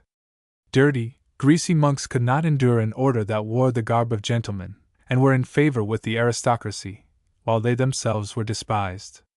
This envy was all-powerful with them, and led, for a time, to the laying aside of their own private bickerings, and uniting in the crusade against the common enemy, the Jesuits, and acting in harmony with the political power. Nunneries. The Church has always made much of the nuns. It has ever been the custom of the priesthood to endeavor to throw a veil of romance over the very unromantic way of life followed by females who have shut themselves up for life in a place hardly equal to a second-class state prison. Woman has an important place which God has assigned her in the world, but when she separates herself from the family circle, and elbows her way to the rostrum, where, with a semi-masculine attire, and with a voice not intended for oratory, she harangues a tittering crowd upon the rights of women to perform the duties of men, or goes to the opposite extreme, and shuts herself up within high stone walls to avoid the society of the other sex, she equally sins against her own nature, and not only brings misery upon herself, but inflicts upon society the evils of a pernicious example, and furnishes a theme for all kinds of scandal. Proud families who have portionless daughters, relatives who desire to get rid of heirs to coveted estates, convents in want of funds and endowments, 68, or a pretty victim for the public entertainment on taking the veil, friends who have unmarriageable women on their hands, and romantic young misses, ambitious of playing the queen for a day at the cost of being a prisoner for life, have all contributed to populate the 15 nunneries of the city of Mexico. In the flourishing times of the Inquisition, this business of inveigling choice victims into convents was more profitable, for then murmuring could be crushed into silence, and parents dreaded to oppose the wretched pimps of superstition who came to inveigle their daughters into convents. 68. Nunneries and prisons. The Quaker prison of Philadelphia is a paradise compared with such a place as this. If the reader has ever placed his eye at the keeper's eye-hole in that prison, he must have seen in many a cell a cheerful face, and the appearance of as much comfort as is compatible with an imprisoned condition, for ministering angels have been there, mothers in Israel, who have torn themselves from their domestic duties for a little time to minister consolation to the very criminals in prison, and, now that the prison door has separated the poor wretch forever from society, whose laws have been outraged, she, by her kindness and teaching, has led the convict to look to heaven with a hope of forgiveness, and daily to pray for those he has injured, while he reads in the holy book which she gave him, that a repenting thief accompanied the Son of God to paradise. Let us turn from such an unpoetical scene as this, which that cheerful prison presents, to the convent of Santa Teresa, the most celebrated of all the 10 or 15 nunneries now in operation about the city of Mexico. In a cold, damp, comfortless cell, kneeling upon the pavement, we may see a delicate woman mechanically repeating her daily imposed penance of Latin prayers, before the image of a favorite saint and a basin of holy water. This self-regulating, automaton praying machine, as she counts off the number of allotted prayers by the number of beads upon her rosary, beats into her bosom the sharp edge of an iron cross that rests within her shirt of sacking cloth, until, nature and her task exhausted, she throws herself down upon a wooden bed, so ingeniously arranged as to make sleep intolerable. 69. This poor victim of self-inflicted daily torture, half crazed from insufficient food, and sleep, and clothing, has endured all this misery to accumulate a stock of good works for the use of less meritorious sinners, besides the amount necessary to carry herself to heaven, for penance, and not repentance, is this poor pagan's password for salvation. 69. The old Quakeress is not a fashionable saint, for she never dreamed of this huckster business in spiritual affairs. Out of the overflowing goodness of her heart, she had tried to lighten the miseries of life in her own humble and quiet way, and found her happiness in seeing all about her made comfortable. The money that others expended in buying masses for the repose of their own souls and those of their relatives after death, she expended in ministering to soul and body in this world, leaving to God above the affairs of departed spirits, to deal with them according to His mercy. She never presumed to add to the torments of this life, or undertook to lighten the torments of the departed. Her duties lay all in this world, and when her labors were ended, she quietly lay down in death, leaving her future condition to God. She never would pierce her bosom with an iron cross, though it had often been pierced by the trials of life. She has seen enough of real poverty and mortification, but never dreamed of such a thing as poverty and mortification self-imposed, by wearing upon her flesh a garment of sacking cloth, or the ingenious invention of a bed so contrived as to deprive herself of wholesome sleep. Images and holy water occupy no place in her creed, though soap and water are almost too prominent. She did her good deeds from a sense of duty which she owed to her kind, and from the pleasure that it gave her to relieve misery while discharging the ordinary duties of life, and never dreamed of the sweet odor her good works left behind her, an odor which followed her to heaven, an odor more acceptable to the Almighty than all the endowments she might have left to pay for masses for the repose of her soul. Self-castigation. There is so much that is monotonous in talking over the details of affairs of the different orders of these female monks, from the Sister of Guadalupe to the Sisterhood of Mercy, that it is as well to consider them as one, as diverse households of single women, who, to win extraordinary favor of God, had separated themselves from their families, and devoted their lives, some to repeating prayers and acts of self-mortification, some to attending at the hospitals on the sick or the blind, the idiotic, the deformed, the deaf and the dumb, others to educating young ladies according to their peculiar notions of education, others again consecrating themselves to pauperism, and living upon charity. And when the daily supply of alms has failed, these self-made poor sisters collect together, and they wait and pray, and ring their bell, until some benevolent individual shall chance to hear the well-known signal, and come and relieve them. Such is the system of religion of all countries which bear the Christian name, but where freedom does not exist, and where liberty cannot thrive. There is a trifling difference in its phases as exhibited in the Greek and the Latin churches, but the difference is too slight for us outsiders to notice. In Mexico it exists in its most unadulterated state, less contaminated than elsewhere with Protestantism or other foreign substances. Penances. The old farce of self-castigation is here still enacted, as it has been for 300 years, but in the dark, of course, and blood, or some substitute for it, is heard to fall upon the floor by the few selected witnesses, 70, but a party of boys, report says, being somewhat skeptical about the quality of this blood, concealed themselves in the church, and when the pious farce began, took so active a part in the sport upon the naked backs of the fathers, as to inflict bodily injury, and break up the bloody entertainment. Still Protestantism has been felt in Mexico, if not embraced, and the common people look back to the happy time when the soldiers of their Protestant conquerors made money plenty among them, and when even-handed justice was dealt out alike to rich and poor, high and low. Though the foreigners laughed at the fables of the priests, and ridiculed the monks, they yet were honest in their dealings with the people instead of taking by violence. As there are no people so besotted that they do not admire courage and honesty, so the paisano looks upon the heretic as a man of a superior race to himself. 70. Chapter 30. The necessity of large capitals in Mexico. The finances and revenue. The impoverished creditors of the state. Princely wealth of individuals. Having spoken of the Church, the great power which overawes the government, it is also proper to mention the secondary powers, the men of colossal fortune. In a country like Mexico, whose wealth arises from mines of silver, these immense private fortunes are requisite to the successful development of its resources. Large capitals must be constantly hazarded on the single chance of striking a bonanza, in an adventure as uncertain as a game of monte. The abandoned mine often turns out to be the treasury of an untold fortune to the man who was laughed at for attempting its restoration, while the most promising adventure proves a total failure. The temptations to these adventures are dazzling in the extreme. The ambitious man forgets the shame and irretrievable ruin that follows a failure, and looks only to the chances of winning a title of nobility and a house full of silver. Men who shun the gambling table will adventure all on a mine, and in a year or two they have passed from the memory of men, for they have become poor. Again, a man of slender means has become rich in the Mexican sense, which means a man of millions, and then he is at once elevated by his admirers into that brilliant constellation which is the Great Bear of the Mexican firmament. State creditors.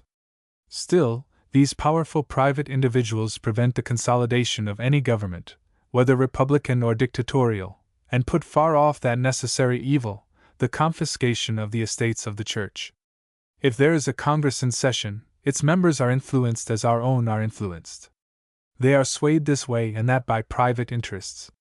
When Congress is not in session, they are constantly operating upon the Treasury, or rather, the Minister of the Treasury is diving about among them to raise the means to keep afloat from day to day.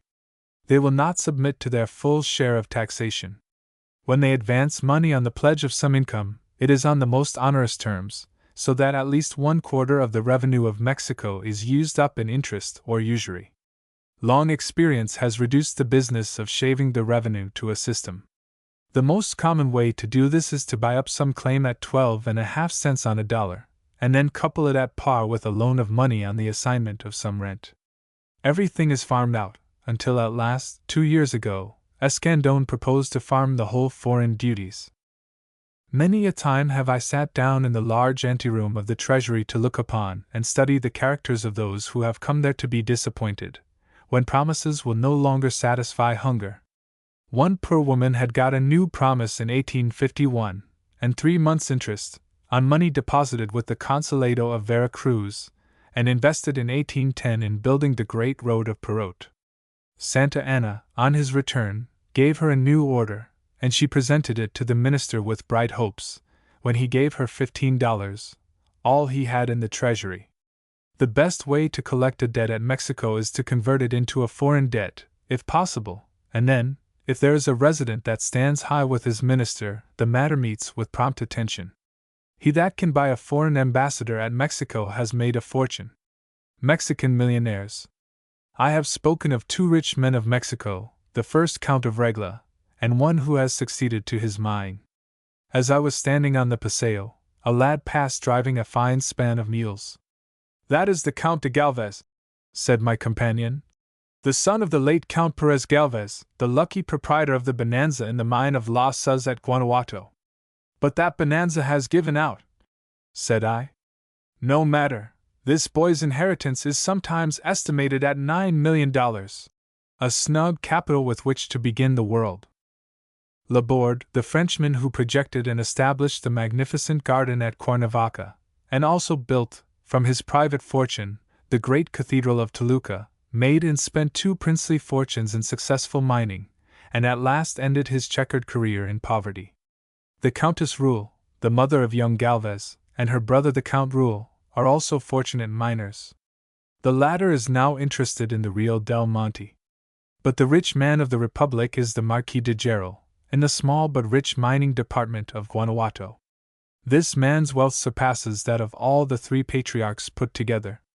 A few years ago, the whole amount of his livestock was set down by his administrator, overseer, at 3 million head.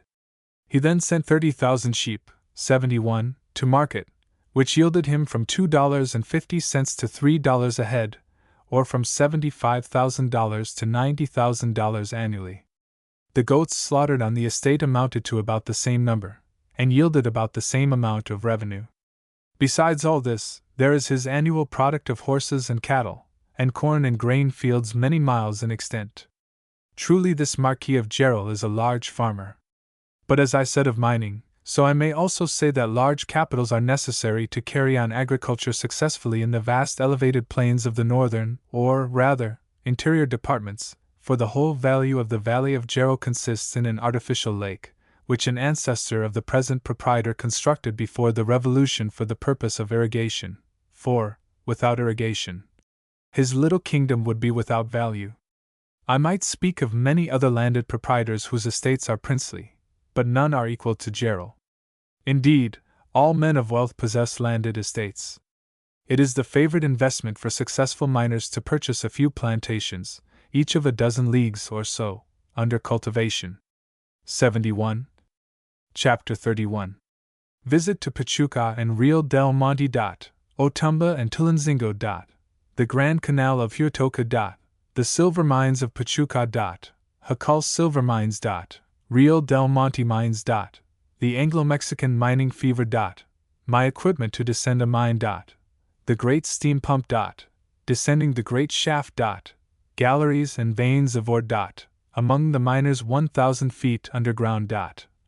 The barrel process of refining silver. Another refining establishment. An opposition line of stages upon the road that extends 60 miles from the City of Mexico to the northern extremity of the valley has brought down the fare to $3. It is a hard road to travel in the wet season, and not a very interesting one at any time. 3 miles of causeway across the salt marsh brought us to the church and village of Our Lady of Guadalupe Hidalgo. From this place we passed for several leagues along the barren track that lies between the two salt ponds of San Cristobal and Tezcuco, and soon arrived at Tulancingo, where the great battle of the Freemasons was fought, and where 8 poor fellows lost their lives in the bloody encounter. This, and the horrible battle of Otumba, which Cortez fought a little way east of this spot, are memorable events in the history of Mexico, more memorable than they deserve to have been. As we rode along the eastern rim of the valley, the sun was shining brightly on the western hill that enclosed it. The opening made by the Canal of Huatoca was plain in sight. To read about this canal and to derive an idea of it from books is to get an impression that here, at least, the Spaniards did a wonderful work. But to look at it is to dissipate all such complimentary notions. The engineer who planned it may have been a skillful man, but the government that fettered his movements, like all Spanish governments of those times, consisted of a cross between fools and priests. Even those pious gamblers, the Franciscans, had a finger in the business. After absorbing, for near 100 years, the revenue appropriated to completing the work, they abandoned it to the merchants of Mexico, who finally finished it. The pond that was to be drained by it, the Zumpango, was certainly an insignificant affair. There was nothing farther of interest until we arrived at Pachuca. Pachuca is the oldest mining district in Mexico. In its immediate vicinity are the most interesting silver mines of the Republic. These mines were the first that were worked in the country, and immediately after the conquest they were very productive. They were worked for generations, and then abandoned, again resumed after lying idle for nearly a century, and worked for almost another 100 years, and then once more abandoned, and resumed again while I was in Mexico. They now produce that princely revenue to Escandon and Company of which I have already spoken. The Jacal mine. The Jacal mine in part belonged to the number of those which the English Real del Monte Company worked on shares, with poor success, for 25 years. It lies about 3/4 of a mile from the village of Pachuca. That company devoted their chief attention to the mines upon the top of the mountain, at an elevation of 9,057 feet, and 7 miles distant from this place, and these mines were comparatively neglected. The new company, immediately upon taking possession, devoted particular attention to the Jacal, which resulted in their striking a bonanza, 72, in the Rosario shaft, which was yielding, from a single small shaft, about $80,000 a month, if I recollect rightly. 73. The ore of this mine is of a peculiar quality, and its silver is best separated from the scoria by the smelting process, of which I shall treat more fully when I come to speak of the mines of Regla. The Guadalupe shaft, close by the Rosario, was doing but little when I was there, as it does not belong to the same proprietors. On the night of my arrival they had just completed the work of pumping the water out of the San Nicolas shaft, famous for the immense amount of silver taken from it in the early period of the mining history of Mexico. 72. 73. Mounted on a good horse, and followed by a lackey, I rode up the zigzag carriage road which the English company constructed a quarter of a century since in order to convey their immense steam machinery to the top of the mountain, some 7 miles distant. This road is still kept in a good state of repair, and forms a romantic drive for those who keep carriages in the mountains. The sun was shining upon the cultivated hills and rolling lands far below us, as we jogged along our winding way up the mountain. At every turn in the road new beauties presented themselves.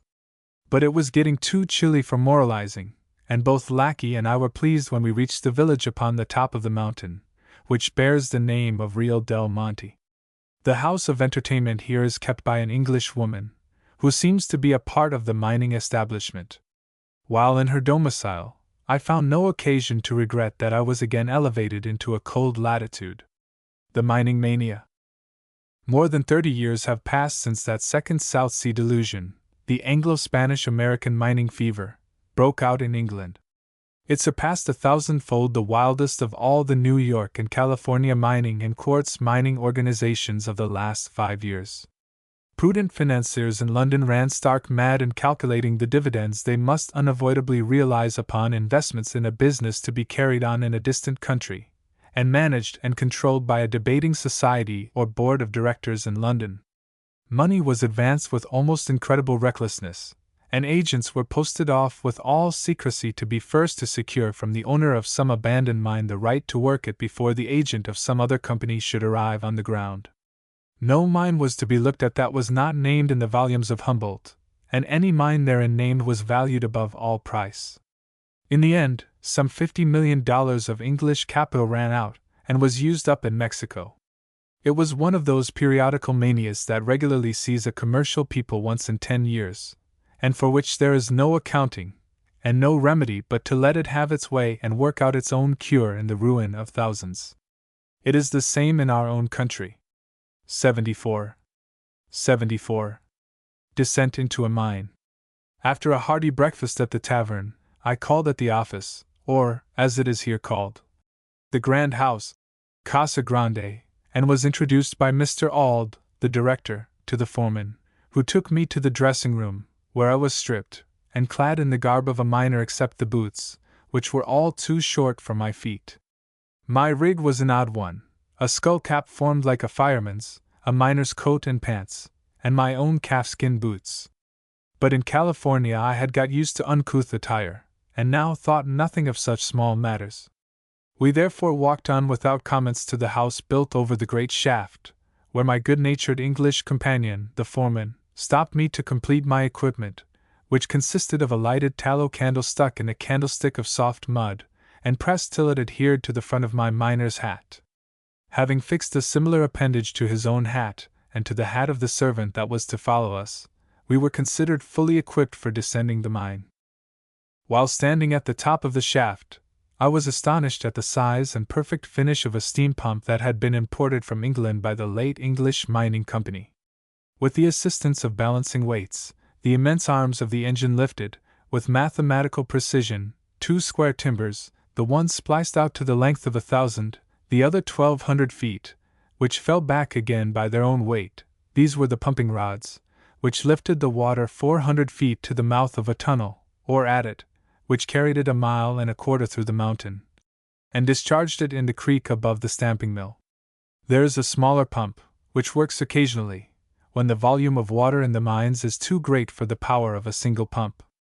A trapdoor being lifted, we began to descend by small ladders that reached from floor to floor in the shaft, or rather, in the half of the shaft. The whole shaft was perhaps 15 or 20 feet square, with sides formed of solid masonry, where the rock happened to be soft, while in other parts it consisted of natural porphyry rock cut smooth. Half of this shaft was divided off by a partition, which extended the whole distance from the top to the bottom of the mine. Through this the materials used in the work were let down, and the ore drawn up in large sacks, consisting each of the skin of an ox. The other half of the shaft contained the 2 pumping timbers, and numerous floorings at short distances. From one to another of these ran ladders, by which men were continually ascending and descending, at the risk of falling only a few feet at the utmost. The descent from platform to platform was an easy one, while the little walk upon the platform relieved the muscles exhausted by climbing down. With no great fatigue I got down 1,000 feet, where our farther progress was stopped by the water that filled the lower galleries. Galleries are passages running off horizontally from the shaft, either cut through the solid porphyry to intersect some vein, or else the space which a vein once occupied is fitted up for a gallery by receiving a wooden floor and a brick arch overhead. They are the passages that lead to others, and to transverse galleries and veins, which, in so old a mine as this, are very numerous. When a vein sufficiently rich to warrant working is struck, it is followed through all its meanderings as long as it pays for digging. The opening made in following it is, of course, as irregular in form and shape as the vein itself. The loose earth and rubbish taken out in following it is thrown into some abandoned opening or gallery, so that nothing is lifted to the surface but the ore. Sometimes several gangs of hands will be working upon the same vein, a board and timber floor only separating one set from another. When I have added to this description that this business of digging out veins has continued here for near 300 years, it can well be conceived that this mountain ridge has become a sort of honeycomb. The miners. When our party had reached the limit of descent, we turned aside into a gallery, and made our way among gangs of workmen, silently pursuing their daily labor in galleries and chambers reeking with moisture, while the water trickled down on every side on its way to the common receptacle at the bottom. Here we saw English carpenters dressing timbers for flooring by the light of tallow candles that burned in soft mud candlesticks adhering to the rocky walls of the chamber. Men were industriously digging upon the vein, others disposing of the rubbish, while convicts were trudging along under heavy burdens of ore, which they supported on their backs by a broad strap across their foreheads. As we passed among these well-behaved gangs of men, I was a little startled by the foreman remarking that one of those carriers had been convicted of killing 10 men, and was under sentence of hard labor for life. Far from there being anything forbidding in the appearance of these murderers, now that they were beyond the reach of intoxicating drink, they bore the ordinary subdued expression of the mestizo. According to custom, they lashed me to a stanchion as an intruder, but, upon the foreman informing them that I would pay the usual forfeit of cigarritos on arriving at the station house, they good-naturedly relieved me. Then we journeyed on and on, until my powers of endurance could sustain no more. We sat down to rest, and to gather strength for a still longer journey. At length we set out again, sometimes climbing up, sometimes climbing down, now stopping to examine different specimens of ores that reflected back the glare of our lights with dazzling brilliancy, and to look at the endless varieties in the appearance of the rock that filled the spaces in the porphyry matrix. Then we walked for a long way on the top of the aqueduct of the adit, until we at last reached a vacant shaft, through which we were drawn up and landed in the prison house, from whence we walked to the station house, where we were dressed in our own clothes again. Refining silver.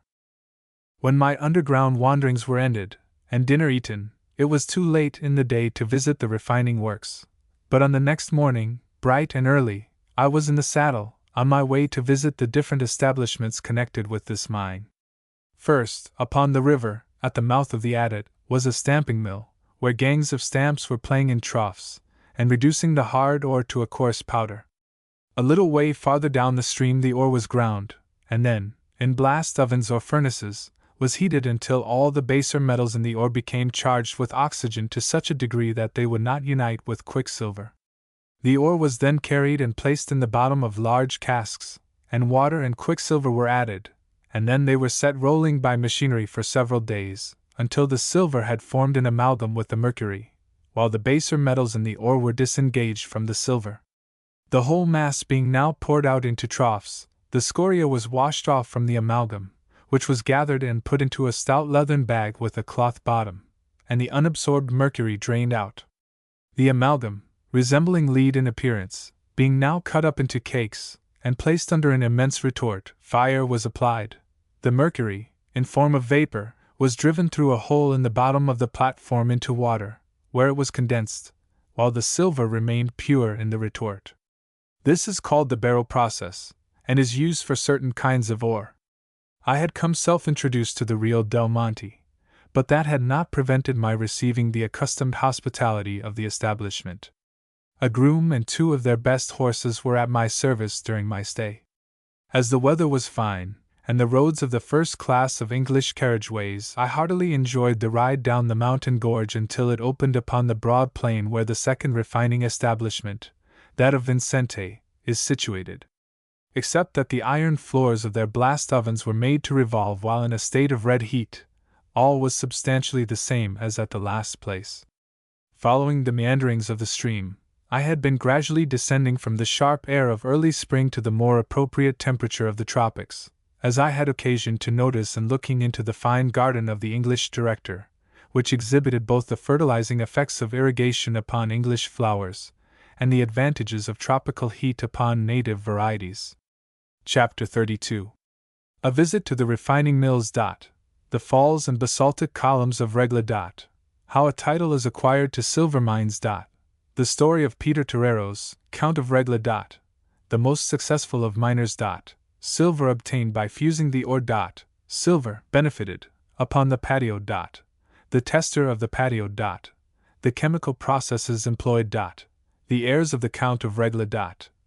The ruin caused by civil war. The history of the English Company. We rode along the stone road across the plain, passing now a number of English-made wagons laden with stamped or for Regla, and then a drove of cargo donkeys trudging along under the weight of bags filled with the rich ore of Hikal. Now and then, too, we encountered American army wagons converted to peaceful employment, and adding to the material wealth of Mexico. But our ride was not a long one before we reached Regla, the utmost limit of our journeyings, a distance of 12 miles from the Rio. Here the first salutation from the English gentleman at the head of the establishment was that breakfast was waiting, as it was now 11 o'clock, and we must not visit the works upon an empty stomach. My surprise at this unlooked-for hospitality was a little diminished when I learned that all these entertainments of strangers are at the company's expense. The Falls of Regla. The patio, or open yard of Regla, on which the principal portion of the ores of the Rio del Monte Company are benefited, or, as we should say, extracted, is situated deep down in a barranca, where both water power and intense heat can be obtained to facilitate the process of separation. The immense amount of mason work here expended in the erection of massive walls would make an imposing appearance if they had been built up in the open plain, but here they are so overshadowed by the mason work of nature that they sink into insignificance in comparison. The bank, some 200 feet high, of solid rock, as it approaches the waterfall on either side, has the appearance of being supported by natural buttresses of basaltic columns closely joined together, and placed erect by the hand of nature's master builder. Still, all would have been stiff and formal had the sides of the barranca been lined only with perpendicular columns, but broken and displaced pillars are piled in every conceivable position against the front, while a vine with brilliant leaves had run to every fissure and spread itself out to enjoy the sunshine. The little stream that had burst its way through the upright columns and over the broken fragments fell into a perfect basin of basalt, heightening immensely the attractions of the spot. I sat down upon a fallen column, and for a long time continued to contemplate the unexpected scene, of which, at that time, I had read nothing. There was such a mingling of the rich vegetation of the hot country with the rocky ornaments of this pretty waterfall that I could never grow weary of admiring the combined grandeur and beauty of the place, from which Peter Terreros derived his title of Count of Regla. Peter Terreros, the first Count of Regla, became one of the rich men of the last century in consequence of a lucky mining adventure. In olden times the water in the Rio del Monte mines had been lifted out of the mouth of the Santa Brigida and other shafts in bulls' hides carried up on a windlass. When near the surface, this simple method of getting the water out of a mine has great advantages on account of its cheapness, and is now extensively employed in Mexican mines.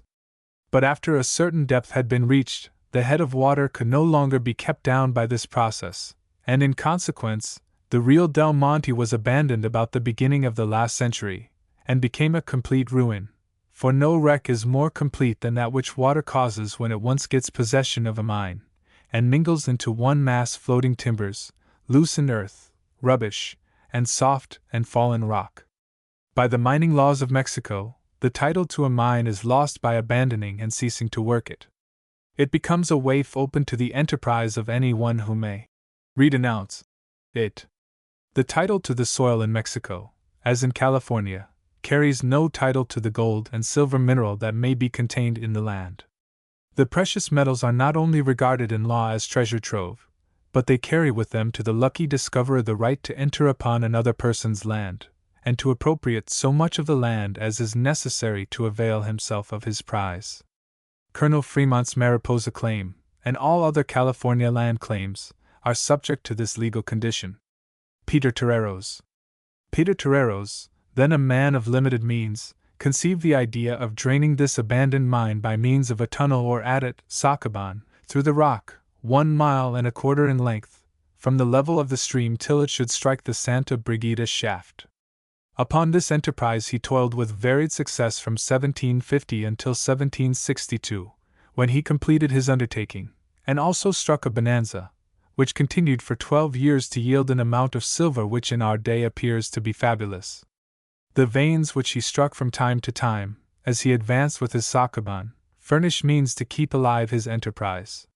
When he reached the main shaft, he had a ruin to clear out and rebuild, which was a more costly undertaking than the building of a king's palace. Yet his bonanza not only furnished all the means for a system of lavish expenditure upon the mines and refining works, but from his surplus profits he laid out $500,000 annually in the purchase of plantations, or $6 millions in the 12 years. This is equal to about 500,000 pounds weight of silver. Besides doing this, he loaned to the king $1 million, which has never been paid, and built and equipped 2 ships of the line, and presented them to his sovereign. The humble shopkeeper, Peter Terreros, after such displays of munificence, was ennobled by the title of Count of Regla. Among the common people he is the subject of more fables than was Croesus of old. When his children were baptized, so the story goes, the procession walked upon bars of silver. By way of expressing his gratitude for the title conferred upon him, he sent an invitation to the king to visit him at his mine, assuring His Majesty that if he would confer on him such an exalted favor, His Majesty's feet should not tread upon the ground while he was in the New World. Wherever he should alight from his carriage it should be upon a pavement of silver, and the places where he lodged should be lined with the same precious metal. Anecdotes of this kind are innumerable, which, of course, amount to no more than showing that in his own time his wealth was proverbial, and demonstrate that in popular estimation he stood at the head of that large class of miners whom the wise king ennobled as a reward for successful mining adventures, and that he was accounted the richest miner in the vice-kingdom. The state and magnificence which he oftentimes displayed surpassed that of the vice-king. This, in no way embarrassed an estate, the largest ever accumulated by one individual in a single enterprise.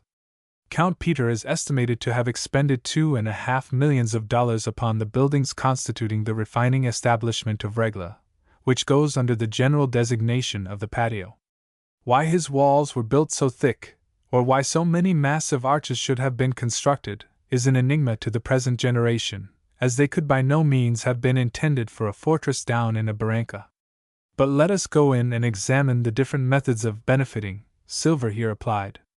The ores from the Rosario shaft of the Jacal mine of Pachuca are here stamped and ground, and then thrown into a furnace, after having been mixed with lime, which in fire increases the heat, while upon the open torta we shall see that lime is used to cool the mass.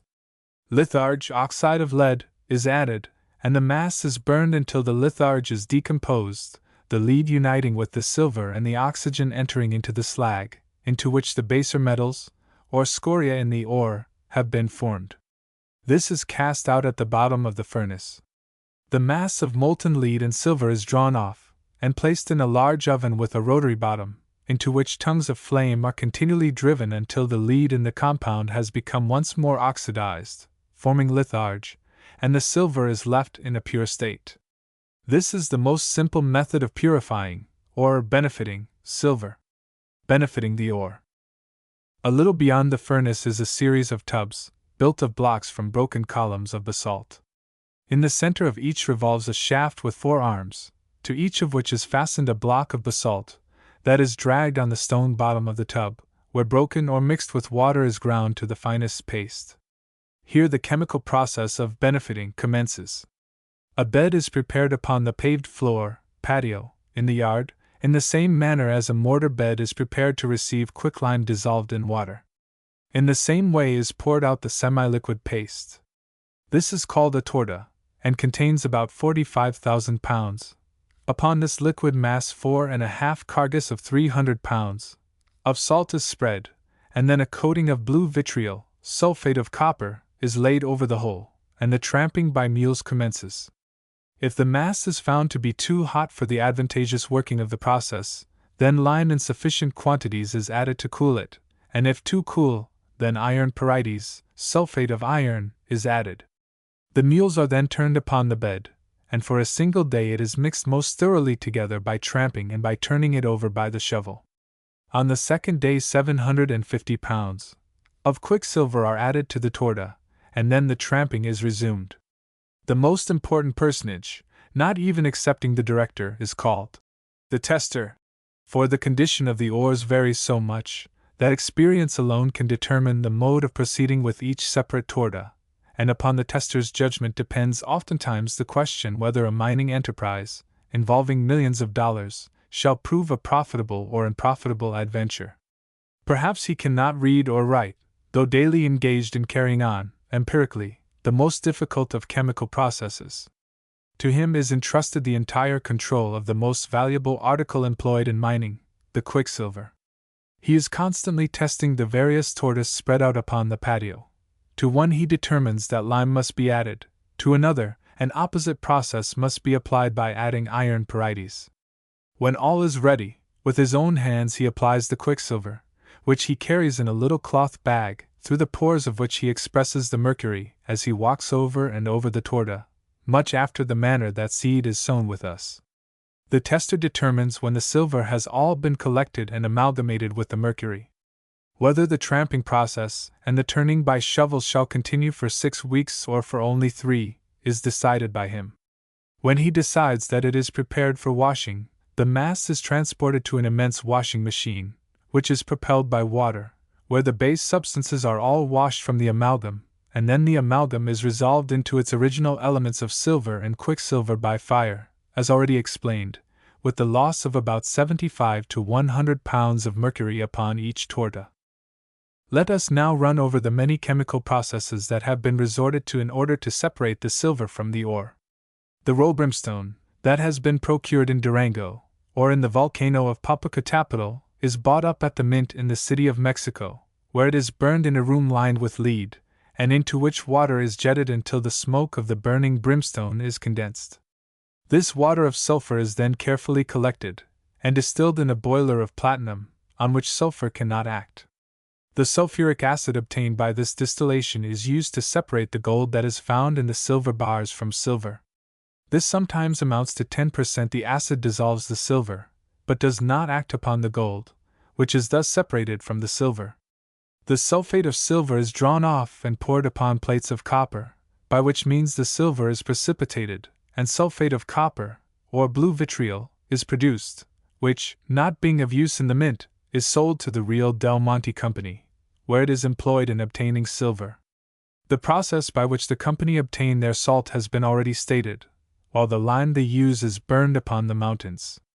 After all these hard and laborious processes, only from 5 to 10% of silver is obtained, except in cases of bonanzas, which shows that silver mines can be profitably worked only in those countries where labor commands the lowest standard of wages. The heirs of Regla.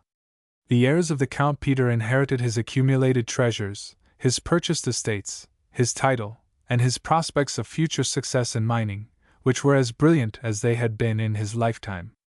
They never dreamed of financial embarrassments in the midst of accumulations of wealth which surpassed the wildest of Oriental romances.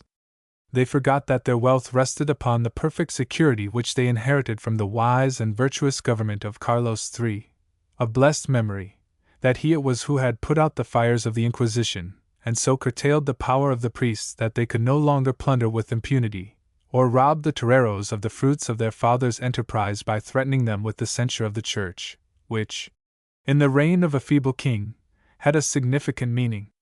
The new code of mining laws, the cheapness of quicksilver, and the opening of commerce, had all combined to make their fortune, which they might lose in a moment if the heir to the throne should prove an idiot, as was most likely, and priests should again usurp the control of affairs, and play their old game of plundering the rich while they excited the populace.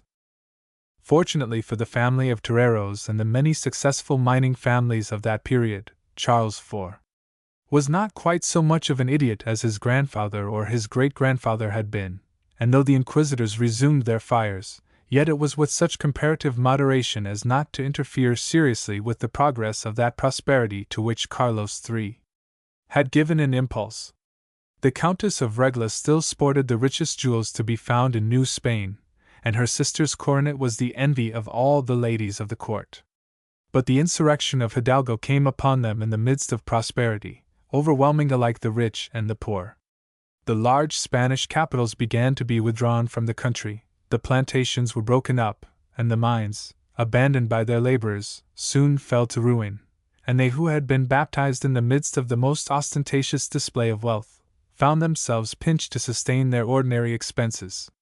The real Del Monte. The Toreros family kept their title good to the real Del Monte by retaining a few workmen about the premises, but it was substantially abandoned for 25 years before the English Real Del Monte Company took possession. In the space of 2 years this company had cleared out and rebuilt the adit by working gangs of hands night and day. Another party, engaged upon the shafts, arrived at the adit level at the same time with the workmen upon the drain. A third party, engaged in making and repairing a carriage road from the sea to the mine, had completed their labors, while a fourth party, in charge of machinery and steam power apparatus enough to equip a Cornish mine of the largest class, had arrived at the mine. In this fourfold, and much of it useless labor, the company had exhibited untiring activity, while they exhausted all their capital without realizing the return of a single dollar. But they derived rich hopes from reading the story of Peter Toreros, and they continued to hope on and hope ever, for a period of 25 years longer, when they ceased to exist. The story of this company is summed up in saying that they expended upon this vast enterprise the sum of $20 million, and realized from it $16 million. They disposed of all their interests here for about what their materials were worth as old iron, and the present proprietors enjoyed the fruits of their labors at a cost of less than $1 million, with a fair prospect of yet realizing from their speculation as large a treasure as that acquired by Peter Toreros, the first Count of Regla. Having thus described with some minuteness one of the most extensive silver mines in the world, where an average of 5,000 men and unnumbered animals are employed, it will not be necessary to go into details as we notice the many other celebrated mines of Mexico. Chapter 33. Toluca. Querétaro, Guanajuato, and Zacatecas. Fresnillo. Romancing. A lucky priest. San Luis Potosí. The Valenciana at Guanajuato. Undermining. A name of blasphemy. The Los Reyes. Immense sums taken from Los Reyes. Warlike Indians in Zacatecas. A stage runs daily from the city of Mexico by Tacubaya and the Desierto to the beautiful valley and city of Toluca. This town is greatly indebted for its present celebrity to successful mining adventures. Its cathedral is a monument of the munificent liberality of the Frenchman Laborde, whose fortune was ever unequal to his generosity. We have spoken already of the almost oriental magnificence displayed in the famous garden which he built and adorned at Cuernavaca. After spending the wealth acquired from the bonanza of Tasco, he started off in search of new adventures and a new fortune. Being again successful, he made Toluca the beneficiary of his princely liberality. The celebrated cathedral of that city, and all its ornaments, are the proofs of his munificence. When his third fortune was exhausted, the fickle goddess forsook him, and he who had 3 times been raised from nothing to the condition of a millionaire, came in his old age to the archbishop for relief from his poverty. This relief he obtained by selling the jewels he had once bestowed upon the church. Such often are the vicissitudes in the life of a successful miner. I cannot notice here the many interesting objects gathered as I would wish to do, nor have I space for a description of the beautiful mountain scenery about Toluca. Middle States of Mexico. The Middle States of Mexico, Guanajuato, Zacatecas, Durango, and San Luis, are deserving of a more extended notice than my limited space will permit. There is little of war or romance to recount in the history of any of them. Their story is made up of notices of silver mines, and times of great bonanzas and cattle raising.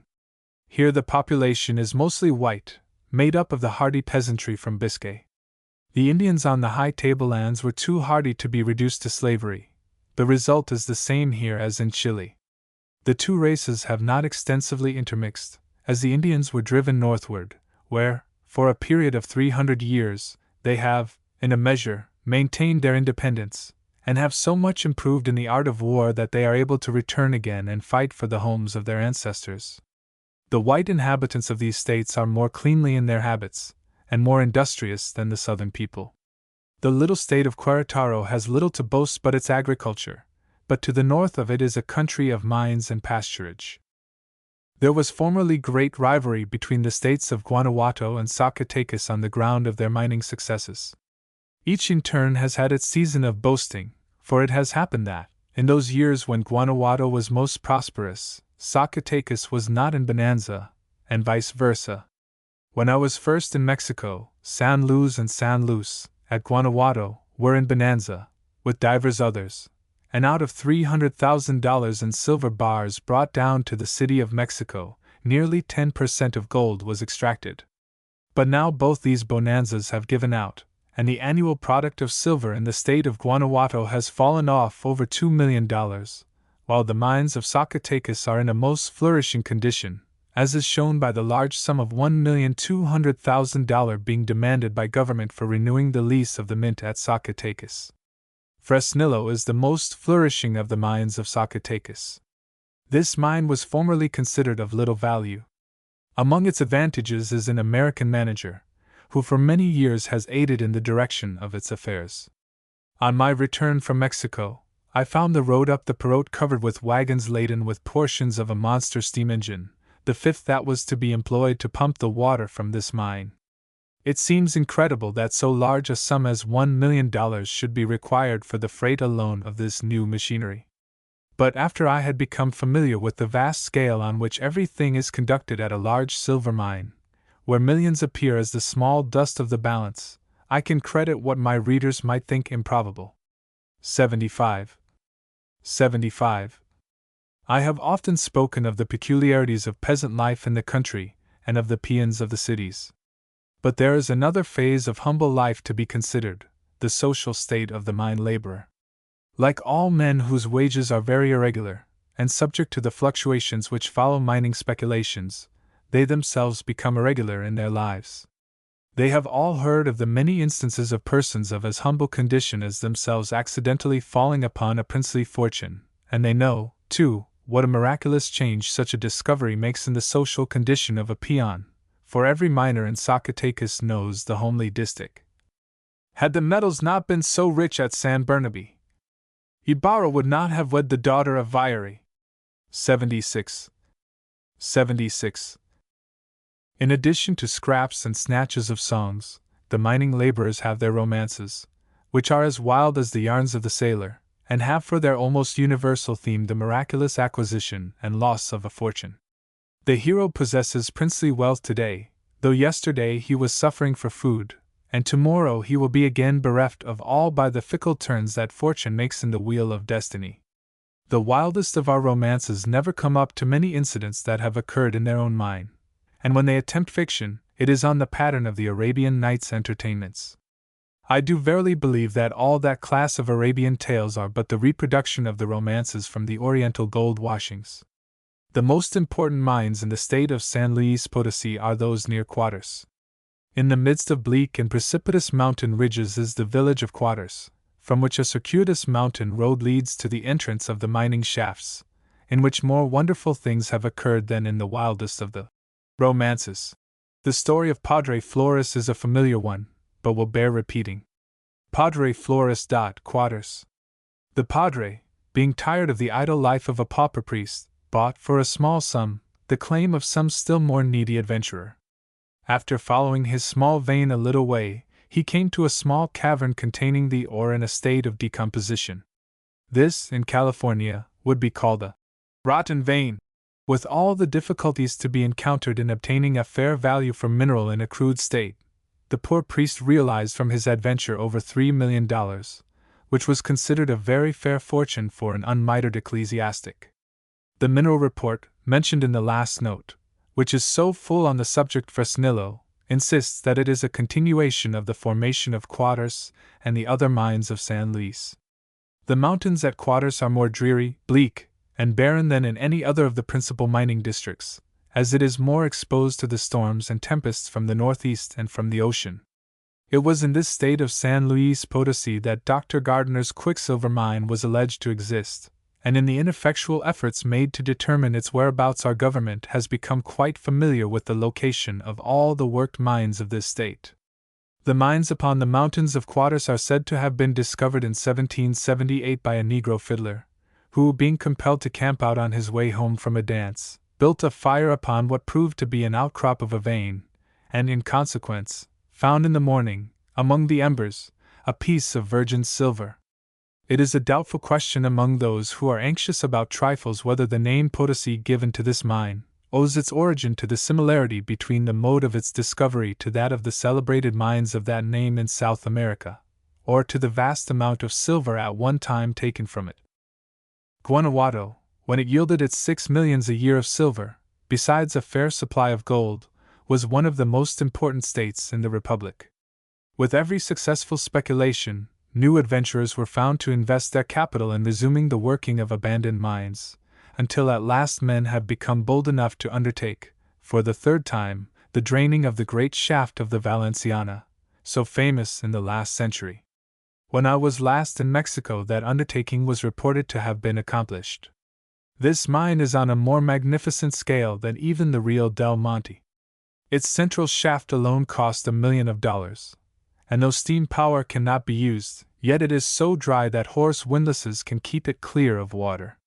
Its abandonment in every instance has been in consequence of some insurrectionary chief setting the works of the mine on fire, and not from any deficiency in its product of silver.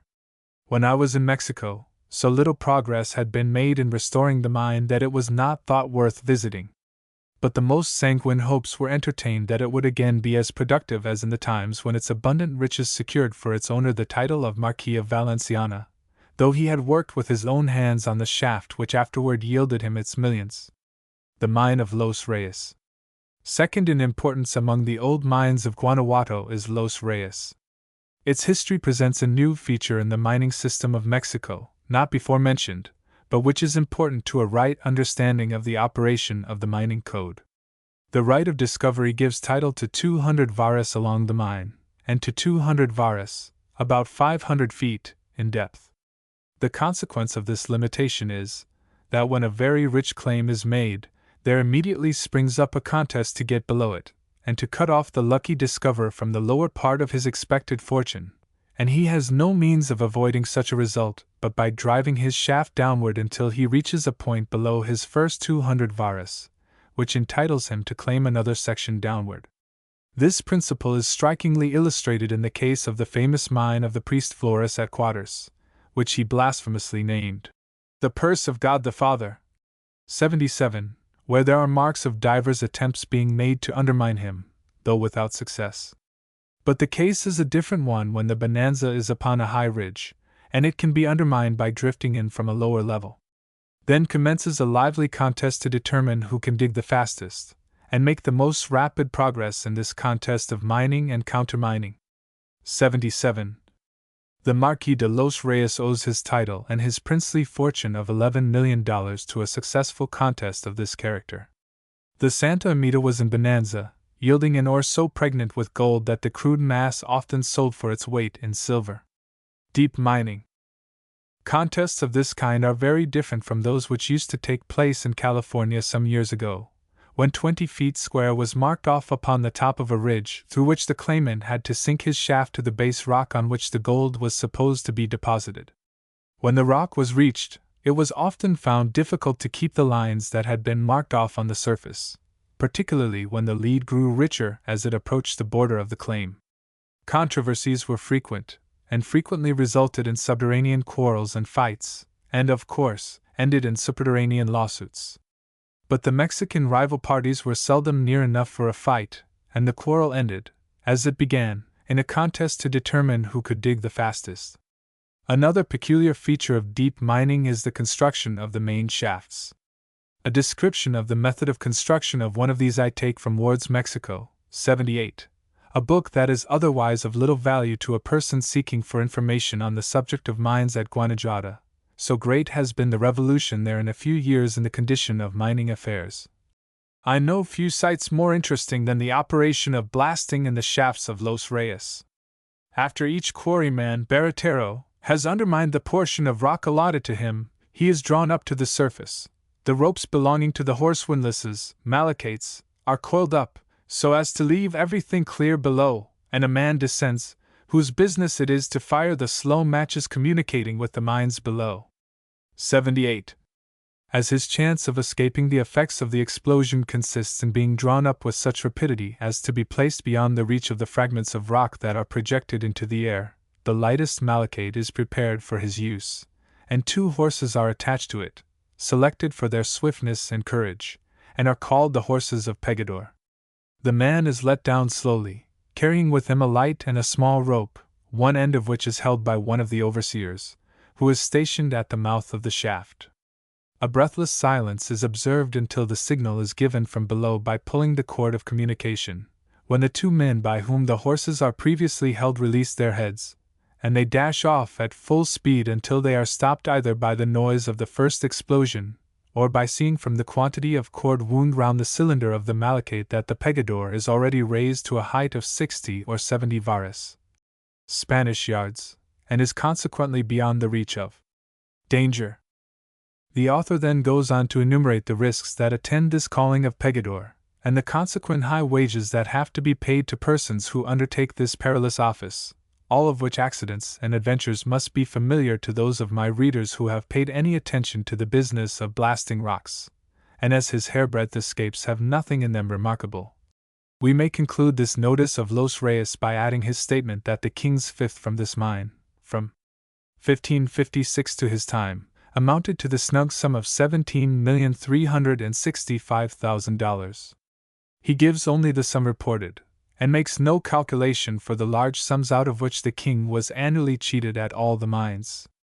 That my reader may understand how a sum so apparently incredible as 5 or 8 times 17 millions of dollars could be taken out of a single mine, he must recollect that Los Reyes was a most productive mine shortly after the conquest, and that for a century or 2 it was comparatively of little value, until Mr. José Sardanita undertook the undermining of the rich mine of Santa Amita in 1740, and that afterward the rich product of the lower levels of the Santa Amita are included in this immense sum.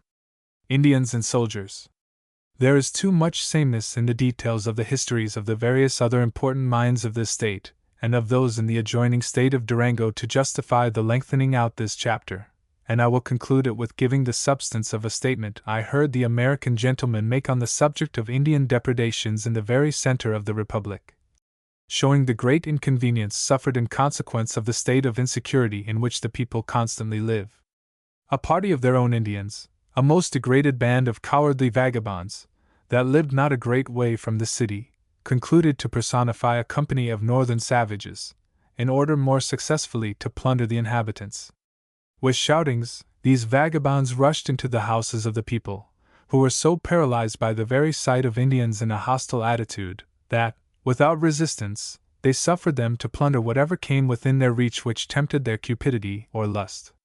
At length, becoming satiated with liquor and champagne that they had taken from a carrier, they had to retire and camp out for the night.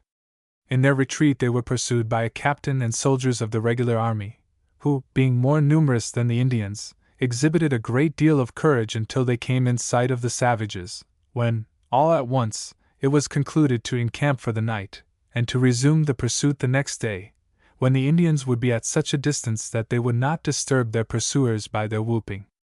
Chapter 34.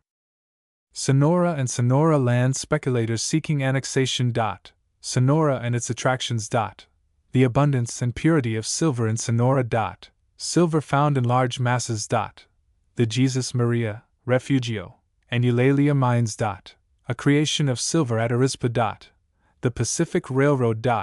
Sonora now valueless for want of personal security.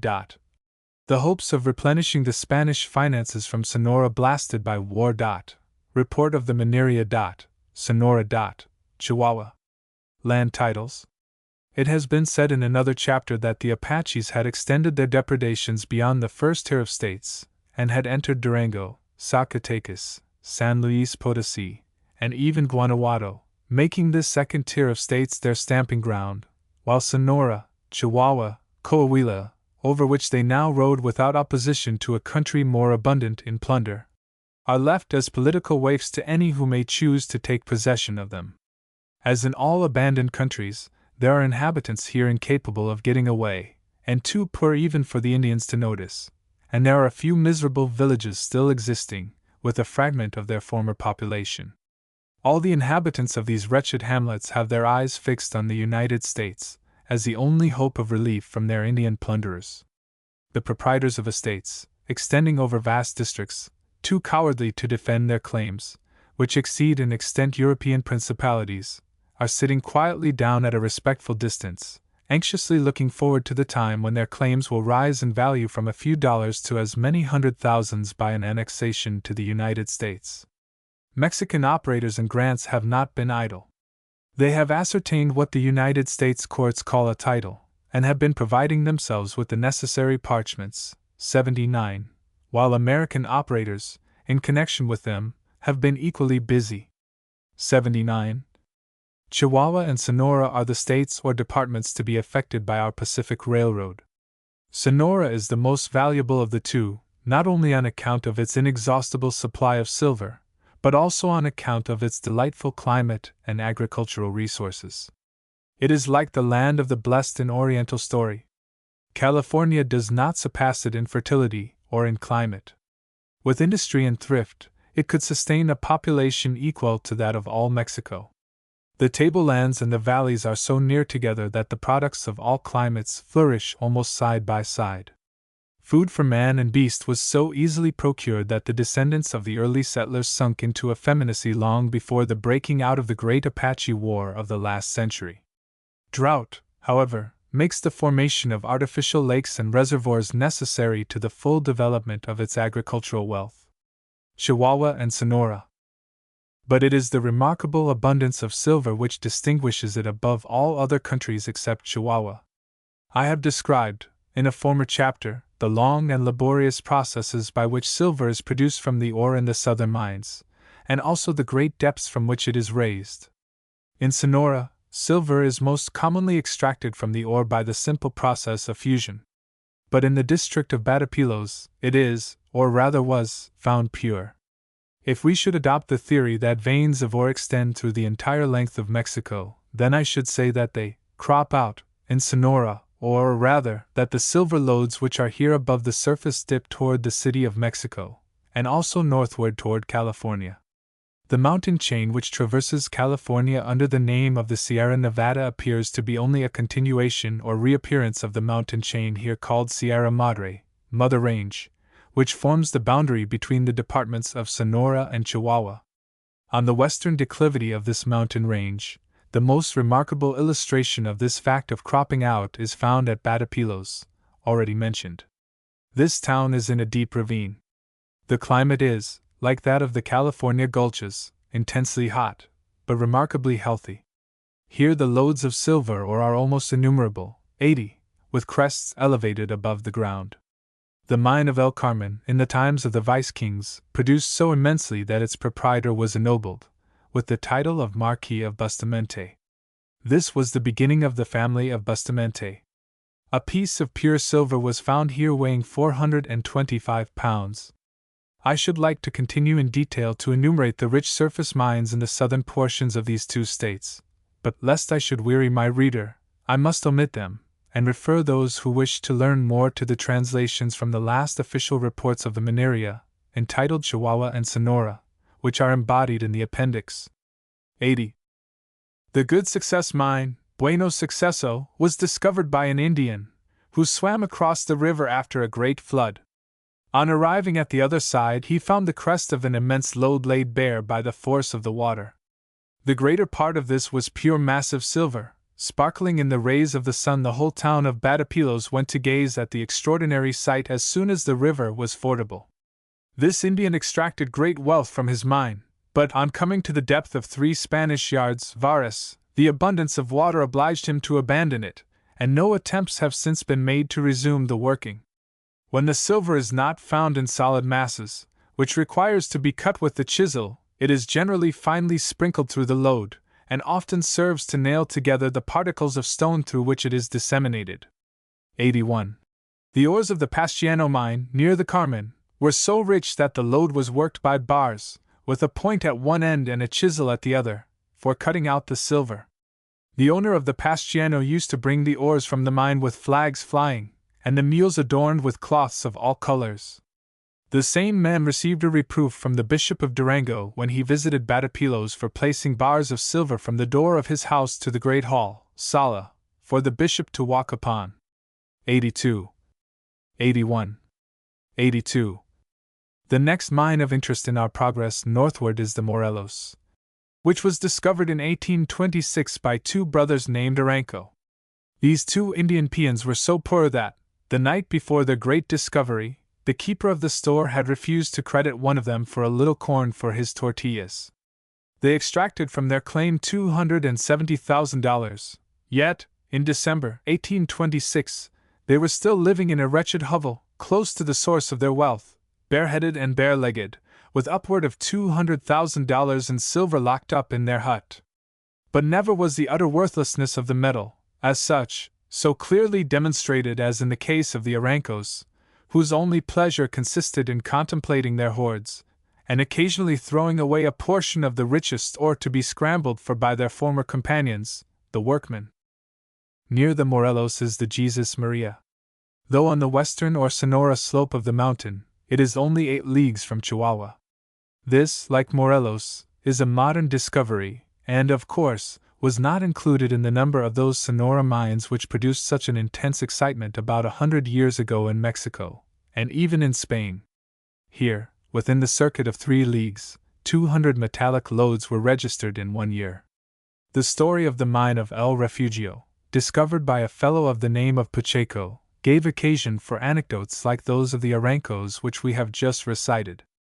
A dealer had an old cloak which took the fancy of Pacheco, and to purchase this thing he gave or from which the dealer realized $8,000.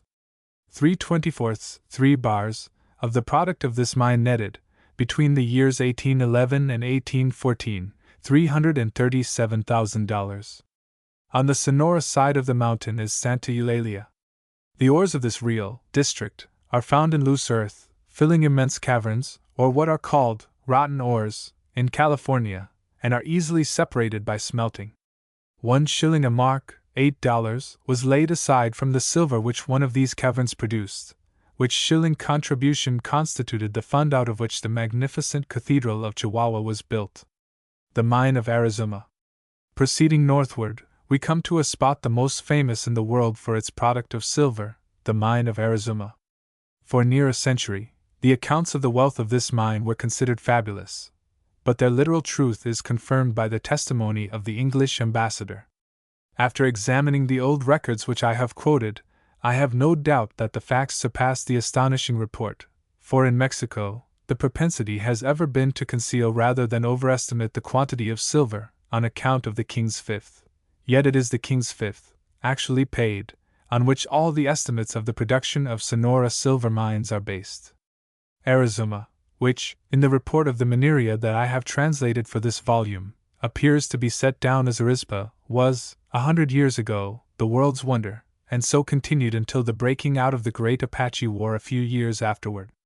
Men seemed to run mad at the sight of such immense masses of virgin silver, and for a time it seemed as if silver was about to lose its value.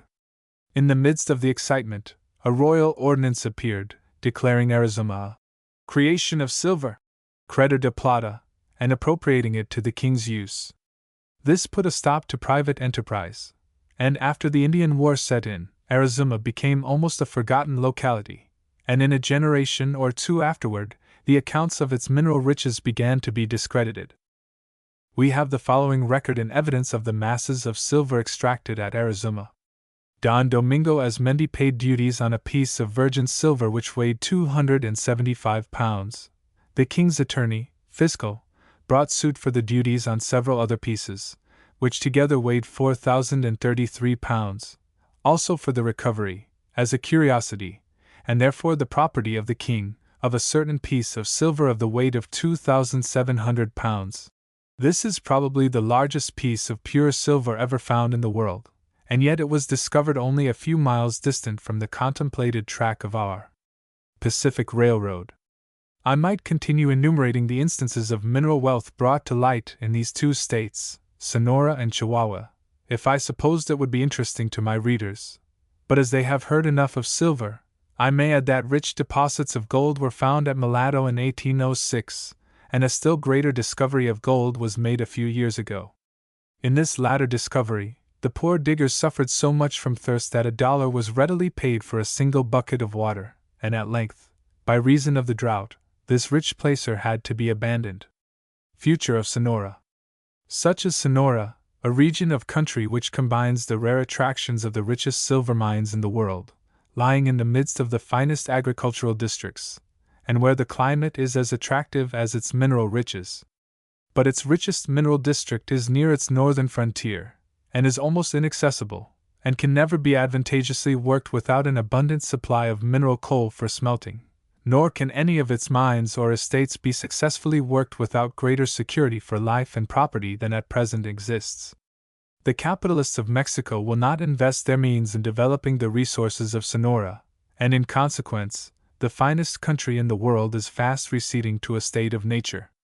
I found in the palace at Mexico a copy of the last report of the governor of Sonora upon the state of his department, in which he mentions, among many other causes of its decadence during the last few years, the extensive emigration of its laboring population to California. Extravagant as are these statements of the mineral riches of Sonora, they probably do not come up to the reality, as the largest of them are founded on the sums reported for taxation at the distant city of Mexico, when it was notorious, as already stated, that a large portion of the silver was fraudulently concealed in order to avoid the taxes. Such concealment could be successfully carried on in a region so distant and inaccessible as Sonora was in the time of Philip V. For it was in the reign of that idiot king, before the liberal mining ordinances of Carlos III, that the Sonora mining fever broke out. 100 years have passed since the once formidable Apaches swept over northern Sonora like a deluge, blotting out forever the hopes which the Spanish court had conceived of retrieving the fallen finances of their empire from this El Dorado. But Providence had ordered it otherwise. The Spaniards had done enough to demonstrate its inexhaustible wealth, and then they were driven away from this creation of silver.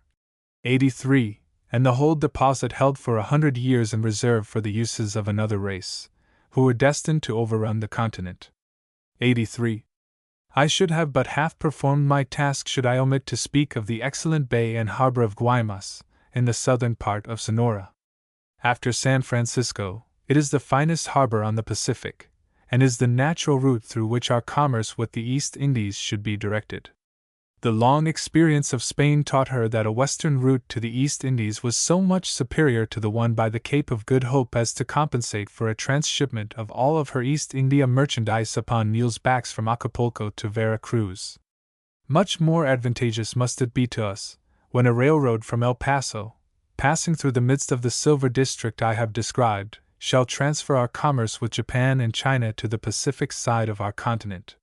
Here the very silver necessary for the purchase of tea is nearly as abundant as tin in some of the European mines, and, as in California, the prospects held out to the farmer are equal to mineral attractions.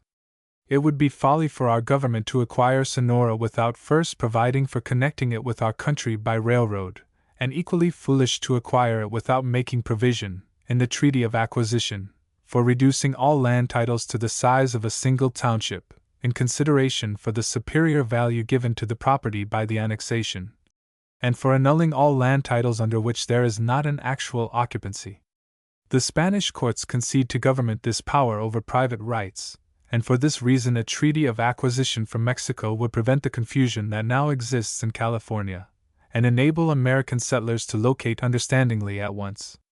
All titles should continue to be subject, as they now are, to the right of the miner to enter in search of precious metals, thus no conflicts in relation to the rights of landowners and miners could arise.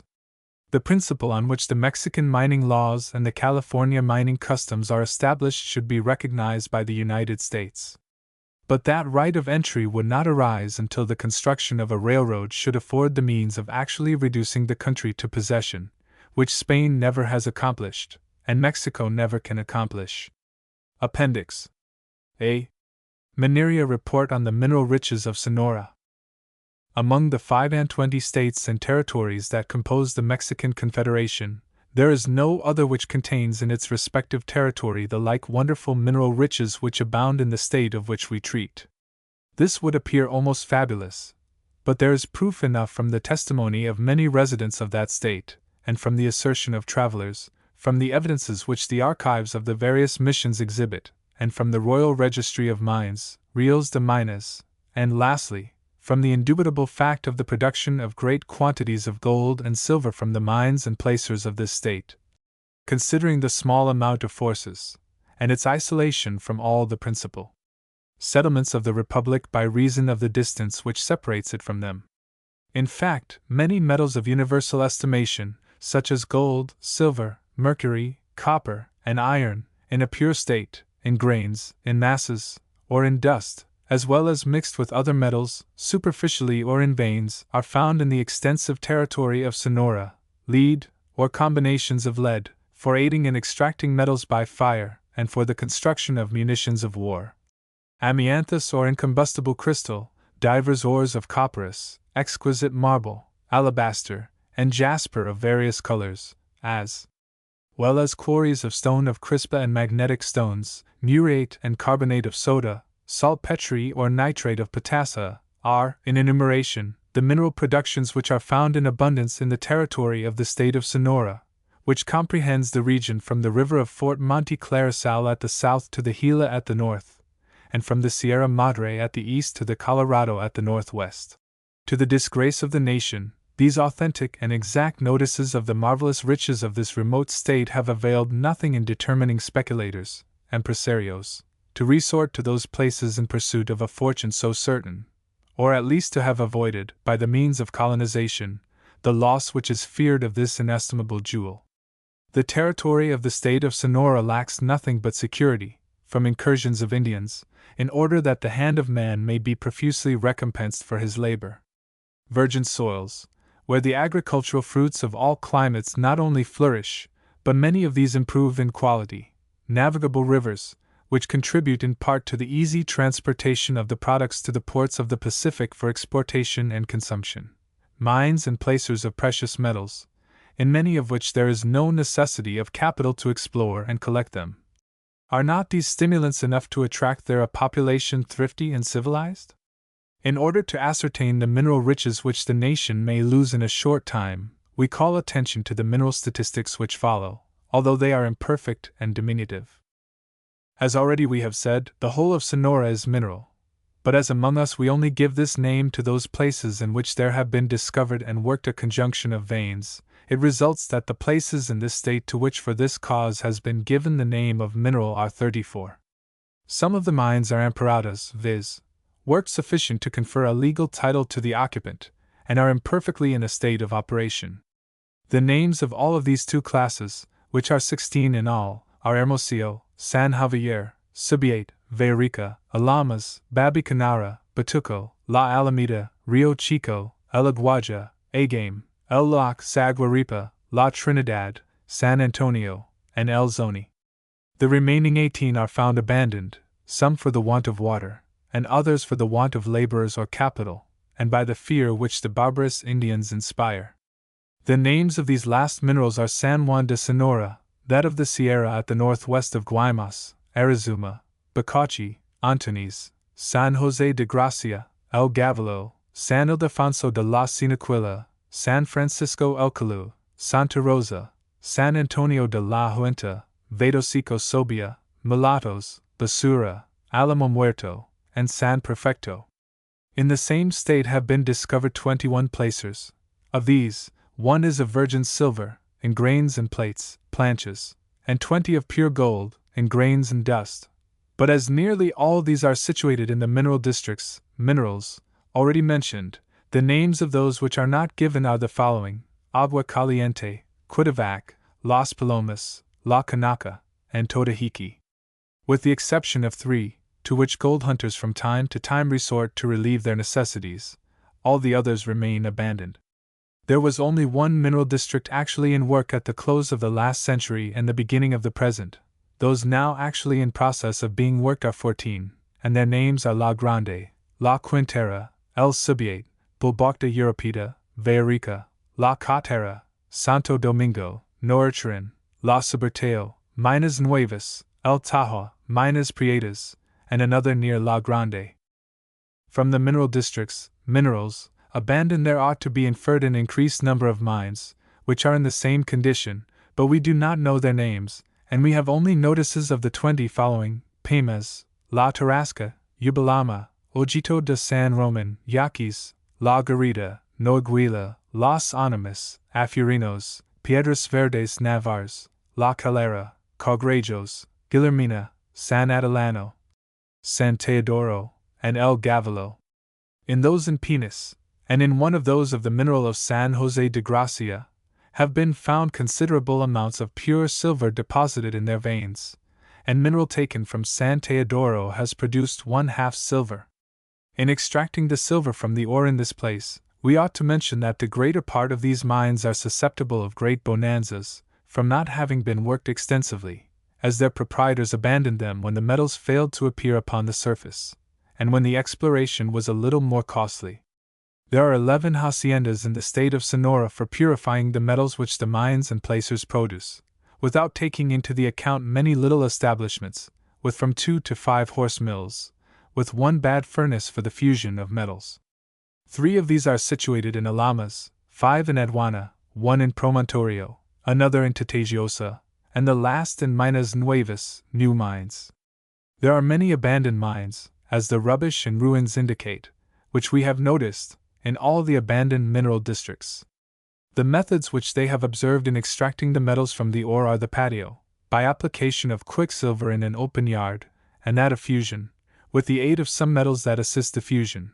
But from the fact that the quicksilver augments considerably the price, the few that carry on the business have preferred the process of fusion to that of the patio, from being less costly, and because the docility of the metals afford facilities to this process. No machines of new invention have been introduced into that state, either for the drainage of the mines or for facilitating the extracting of the metals. This ought not to surprise us, in places so desert and distant from the metropolis, unaccustomed to the vivifying movements of commerce, and to the necessities which civilization has engendered in the more important populations in the central parts of the Republic. That which is rare, and ought to call attention, is the exception of some mines, where malicados, water sacks of bull hides, drawn up by a windlass, are used for discharging water. In almost all those which have thus been worked, they have not had an opportunity to exhibit their riches, as the abundance of water in many of them was the principal cause of their abandonment. The greatest difficulty in the way of giving an exact idea of the products of the mines and placers of Sonora is the scandalous contraband exportations of gold and silver which are made from the ports of the Sea of Cortez, Gulf of California, on the one hand, and on the other, the difficulties that have presented themselves to His Excellency, the Governor of that state, for giving the statistical notices which have been sought on repeated occasions by the Junta of the Mineria, both of which causes have made difficult the account which we furnish, but by those which they themselves furnished of the production of those minerals before and since the independence of the nation, and by the exhibits of various witnesses presented in the remission of bars which from thence they made to the capital of the Republic, when the ports of the Pacific were sealed to foreign commerce. The production of precious metals having yielded in divers epochs not far from 4,500 pounds of silver, without considering the gold, abundant enough in placers and in rivers, and from what is known, the quantities of this metal extracted have been considerable, and in more abundance than in the mineral districts of the other states of the Republic. Attention having been much called to the lay and weight of the grains of pure gold found on the surface in Cuitavac, Sinaquilla, and San Francisco, as well as those masses of virgin silver found in Arizona, which wonderful riches stimulated the colonial government to despoil the proprietors of it, and afterward the King of Spain, in declaring that it pertained to his royal patrimony. All those places in Sonora which are actually abandoned, as well as all the lands of that state, are susceptible of producing great riches. The reasons on which these assertions are founded are those which M. St. Clair Duport mentions in speaking of the probable variation there will be in value of gold and silver in time, by reason of the great extractions hereafter of these metals, particularly in California. This was before the annexation of California, and Sonora, where, as in the Ural Mountains, and the Altai Mountains of Central Asia, gold is extremely abundant, and because in the placers mentioned explorers have recognized gold in dust, which they have not washed for want of water in some, and from the difficulty that exists in others in order to work them, such as those of Arizuma and La Papagueria. Nothing could be said in relation to the number of operatives who are employed in working the mines of this state, nor the day laborers, nor in respect to articles consumed there, as well in the digging of the metals as in extracting them from the ores, because, as has already been said, His Excellency the Governor has not been able to give the notices which have been sought, and there are no other better authorities through whom information can be procured. For in this state there are no mining courts, 84, but the ordinary judges of first instance are the authorities which take cognizance of matters which occur in the department of the Mineria. 84. There are no companies for the exploration of the mines in that remote state. Some inhabitants, in distant periods, have procured the formation of numerous caravans with the character of companies, and with the object of collecting precious metals, which they encountered in the placers of Arizuma and of Papaguria, but until now they have not been able to hold with effect undertakings so laudable. Various are the causes on account of which the riches which lie buried through all parts of the immense territory of the state of Sonora have not been explored. Some of these reasons have already been referred to, but for greater clearness, we take this opportunity to recapitulate them all. The first, which are much noted, are the following. First, the absolute want of personal security. 2d. The scarcity of population, and of the means of subsistence for the few hands that they were able to have devoted to working mines in the immediate vicinity of hostile Indians. 3d. The irregularity and the want of experience and capital in those who have undertaken the exploration and the extraction of metals, which has occasioned the abandonment of this class of speculations whenever they presented any difficulties, or commenced to be more costly by failing to produce metals upon the surface of the earth. Some certain speculations which have been directed with regard to the rules which regulate mineral industry, and have been prosecuted with capital, have well compensated the labors and efforts of the proprietors. Gold and silver, as above said, are not the only mineral productions of Sonora. In the part of Muchachos, situated in the Sierra Madre, between Tucson and Tubac, and in Mogollon, a place situated in the mountains of Apuchuria, and those of Papaguria, and near the Colorado, are found great masses of virgin iron, and abundant veins of the same metal. Cinnabar was discovered in 1802 in the hill of Santa Teresa, situated in the mineral of Rio Chico, and in the hills which are at the north of the Colorado, it has been found in the past age. Copper is also found in Antunes, Tenuco, Bacachi, Pozo de Crisanti, Sierra de Guadalupe, Sierra de la Papaguria, and particularly in the Quania, from whence have been extracted great quantities of this metal, with a great lay of gold. Metals of lead, metals plomosos, abound in Agua Caliente, Alamo Muerto, La Papaguria, Arispe, and La Cieniguilla. From these two last points have been taken considerable quantities of them, for supplying all other mines of the state, to aid in fusion, and for munitions of war. Copperas, or sulfate of iron, is abundant in San Javier, San Antonio de la Huerta, and Agua Caliente. In the first of these placers a vein runs from south to north, from pieces of which, dissolved in water, there results a tint which, by evaporation, forms into grains, and produces the same effect as the tint of china. In Cucarpe is amianto, or incombustible crystal, which the ancients so much valued.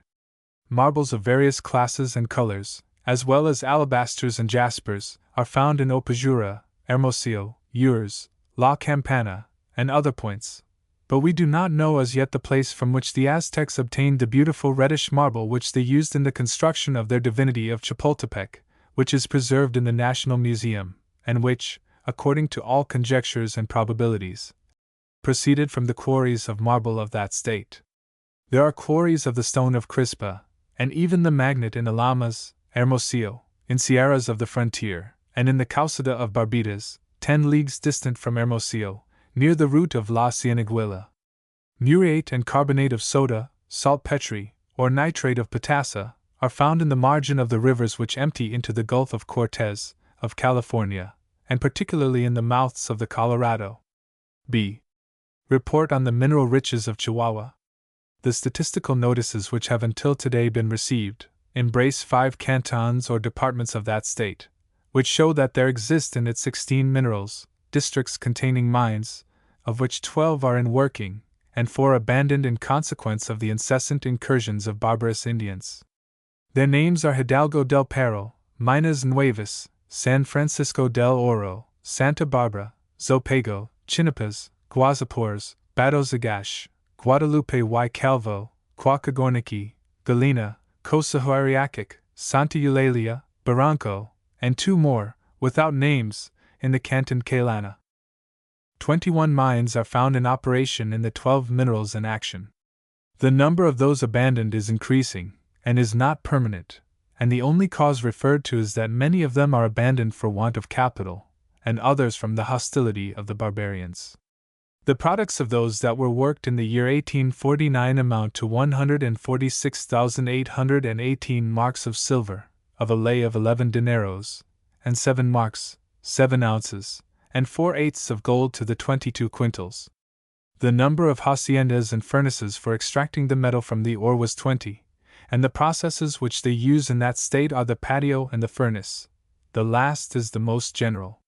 Finally, there has been put in practice a third system, by the house of Manning and Emmentosh, for the purpose of separating the silver by means of the precipitate of copper. The consumptions of the last year, 1849, amount to $544,194, notwithstanding which the notices omit the returns of various mines, haciendas, furnaces, and watermills. The items are quicksilver at $140 a hundred, gunpowder, lime, wood, sulfate of copper, salt, iron, steel, metals of aid, metals thrown into the compound to aid the process of extracting, tallow, grease, hides, leather, corn, straw, grain, flesh, beans, and bars of iron. The number of operatives is not known with exactness, because the reports only refer to certain mines and haciendas, but in these they amount to 1833, besides day laborers at 5 reals, 5/8 ths of $1, a day for half the time. The most important improvements that have been introduced into some of these mines consist in the establishment of pumps for facilitating draining, and in the introduction of German ovens for fusing a greater quantity of mineral at a less cost and with greater perfection, being so much the more interesting as the condition of the metals presents itself more easily to this kind of benefiting. 4 companies have been established for prosecuting the labor of the mines: Presina, Rosario, Tahoe, and Prieta. The first takes its name from Señor de Lille, the second is composed of Mexicans, and the last 2 are composed of Mexicans, English, and naturalized Spaniards. Nothing is known in relation to their capitals. Besides the precious metals, we find lead in Nica and Babisas, of the canton of Matamoros. Copper, from which only magistral is taken, is found in the canton of Mina, and sulfur and saltpetre in the canton of Iturbide. The reports mention nothing in respect to the authorities that take cognizance of the affairs of the Mineria, but it is presumed that, as in the rest of the nation, the judges of first instance take knowledge of controversies, and the courts of mines, if by chance they are established, take cognizance of the economy and government of the mines. The mint of Guadalupe and Calvo coined in 1848, $720,765, and in 1849, $665,225, of which 2 sums $1,027,130 were of silver, and $355,859 in gold, the whole being the proceeds of 116,015 marks, 1 ounce, and 4/8 of silver, of the lay of 11 dineros, and of 2,351 marks, 5 ounces, 2/8 of gold, with lay of 22 carats. This appears from the reports of the mint of the capital of that state. C. Report on the mineral riches of Coahuila. This state, one of the least populous, and exposed, like all the frontier states of the north, to the incessant incursions of the barbarous tribes, offers at present very little interest to those speculations which engender the exercise of mineral industry, that which, besides experience and capital, requires for its development an abundance of hands and entire security. While the publication of the mineral statistics of the nation not only brings the idea of manifesting the present condition of this branch of industry among us, but also that of propagating its exercise as one of the principal elements of riches among the Mexicans, it is necessary to speak of the state in which the Mineria is in Coahuila, and of hopes which it makes to spring up for the future. There are 12 mines actually amparadas, or in labor, in the 4 minerals already mentioned, their names are unknown to us, and it is only known that their monthly products amount to 200 marks, of 8 ounces, of silver and 150 loads of greta, litharge. The number of operatives employed in all these amount to 193, and the day laborers receive 4 reals, half a dollar, a day. There is no exact notice of the number of mineral districts and single mines abandoned in the state of Coahuila, but the number is considerable, according to the information furnished from 1843 by the deputation of Santa Rosa. Among those deserving a particular mention is that of the Sierra de Temulco and that of Potrerillos, by the good lay of the metals of the mines of the first, and by the uniformity of the veins and not unappreciable richness of the second. These veins run generally from northwest to southeast, and in the course they encounter, scattered about, silver-bearing galena, sulphuret of lead, copper, with sulphuret of zinc. The amount of the consumptions of the mines that are worked is also unknown, but it is known that the gunpowder costs the operators $9 an arroba, of 25 pounds, of lead, $12 a carga of 300 pounds, that of greta, $6, copper, of superior quality, $16 the hundredweight, the carga of coal, 6 reals, 3/4 of a dollar, and wood, 1 real a mule load. The ruins and the heaps of rubbish manifest that in other times there was much activity in the labor of the mines and haciendas for separating the metals. But today there are only in existence some furnaces, which are the least costly, which the miners of Coahuila can use for their metals. This they effect generally in ovens, and in galeams in the open plain. But this method of separating the metals, which Coahuilans have been necessitated to adopt as the least expensive, until quicksilver has notably fallen in price, has not remained stationary, as in other parts of the Republic. These simple inhabitants have succeeded, by the force of experiments, in obtaining as a result the power of fusing 25 cargas, of 300 pounds of metal, with the aggregation of 18 cargas of greta, in only 1 furnace and in the space of 24 hours, by consuming only 45 pounds of coal for each carga of metal. There are 3 companies in that state for working the mines in the mineral district of Ramirez, and another in that of Trinudco. There is no notice of the amount of funds employed, but it is presumed that they are not considerable, by considering the smallness of the fortunes of the inhabitants of the frontier. In government and economy of mines the Assembly of Mineria of the Valley of Santa Rosa have jurisdiction, but in litigations the judges of first instance have jurisdiction, to whom a particular law of this state gives authority. In Coahuila, besides silver, there is found virgin iron in masses of considerable volume and of extraordinary value in the Sierra of Mercado, in Guadalupe, and other points. There is copper in Puchila or Rios and in Guadalupe. In these mineral districts we also encounter lead. Amianto, incombustible crystal, also abounds in Yesca and in the vicinity of Monclova, as also niter in San Blas, jurisdiction of San Buenaventura. In the hills of Gazito, correspondent to the district of Santa Rosa, are extracted sulfur and copperas. It is difficult to ascertain and to mention all the causes which have led to the decadence of the mineral industry of this state, because the reports which the authorities have remitted do not state it exactly, but there is no doubt that they are 2, viz., the want of security occasioned by the frequent incursions of the barbarians, and the little affection which the agricultural people that occupy that state have for mining enterprises, that, as already said, they require recognizances, as well as capital and hands, things which are scarce enough in the vast territory of the frontier state of Coahuila. D. Report on the mineral riches of Lower California. The sparse population of this territory, the want of scientific information in its inhabitants, and the difficulties which have existed in the way of keeping up an intercourse with their fellow citizens of the center of the Republic, are causes weighty enough for explaining the ignorance in which we live concerning the mineral riches of that interesting peninsula. Without doubt, if we are permitted to judge of it from the abundance of the precious metals which California of the North and Sonora contain, and their contiguities, we ought to infer that in the territory of Southern California the designated metals should be found in considerable quantities. The official notices which we possess in respect to Lower California fortify this conjecture. Those exhibited by persons who lack competent instruction upon this point contribute in part to foretell what will be the grade of prosperity which will come in time with the developing of the mineral industry in this territory. Southern California, by its topographical position alone, is called to occupy an important place, not only among the integral parts of the nation, but even among foreign parts of America which are bounded by the Pacific. If its first necessity is attended to, with the augmentation of population, commerce will come to give it the consequent movement and animation, and the Mineria will come to complete the circle of its prosperity, so that it is now difficult to perceive the grand importance, commercial and political, which this despised peninsula, which is called Lower California, will yet attain when the transition of time and the sequel of events come to realize these utopian offspring of a patriotic sentiment. But we will occupy ourselves with the statistical mineral notices of that territory. There are 9 mineral districts, minerals, which are now recognized in California.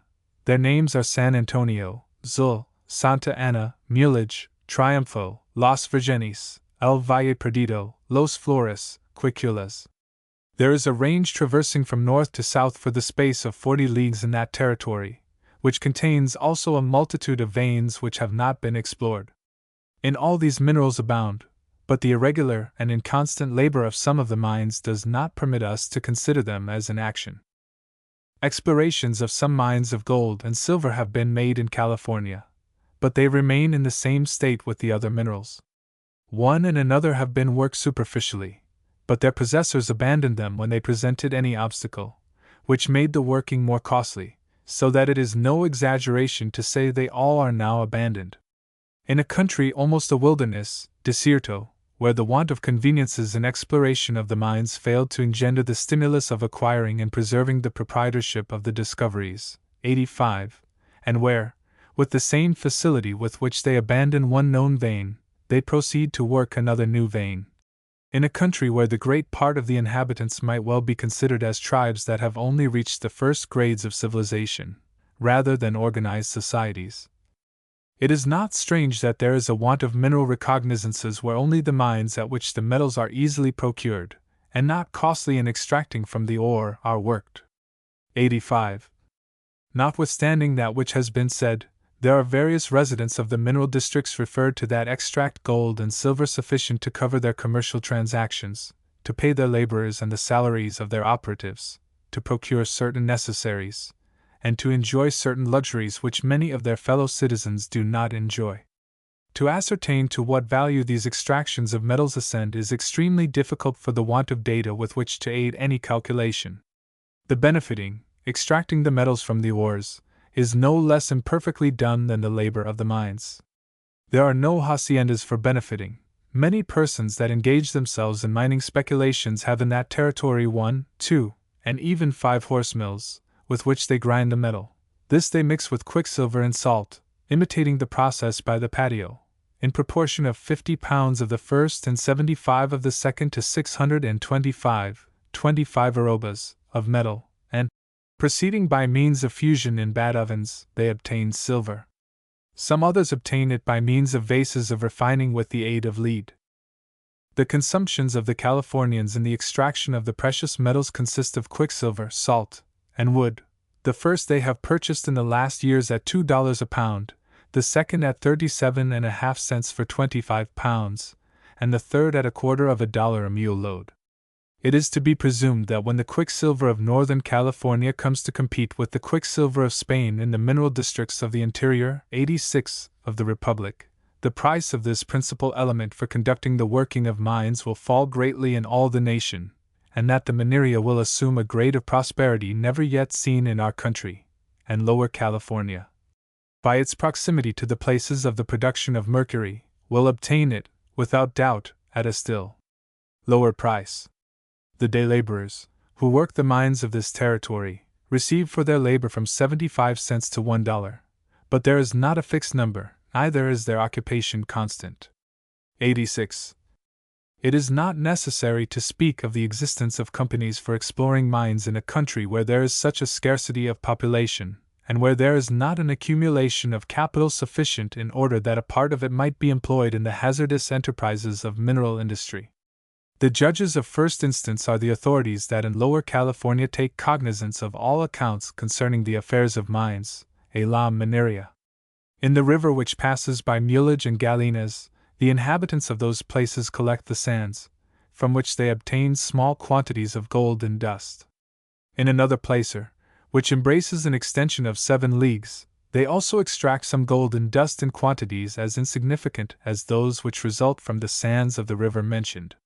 Silver and gold are the only metals that have claimed the attention of the Californians, because they derive an advantage from their extraction, and not because there do not exist other metals less valuable, but which yield proportionably greater profit to the miners that undertake the exploration. These are lead, copper, iron, magistral, crystal of roca, lodestone, and alum. E. The remains of Cortez.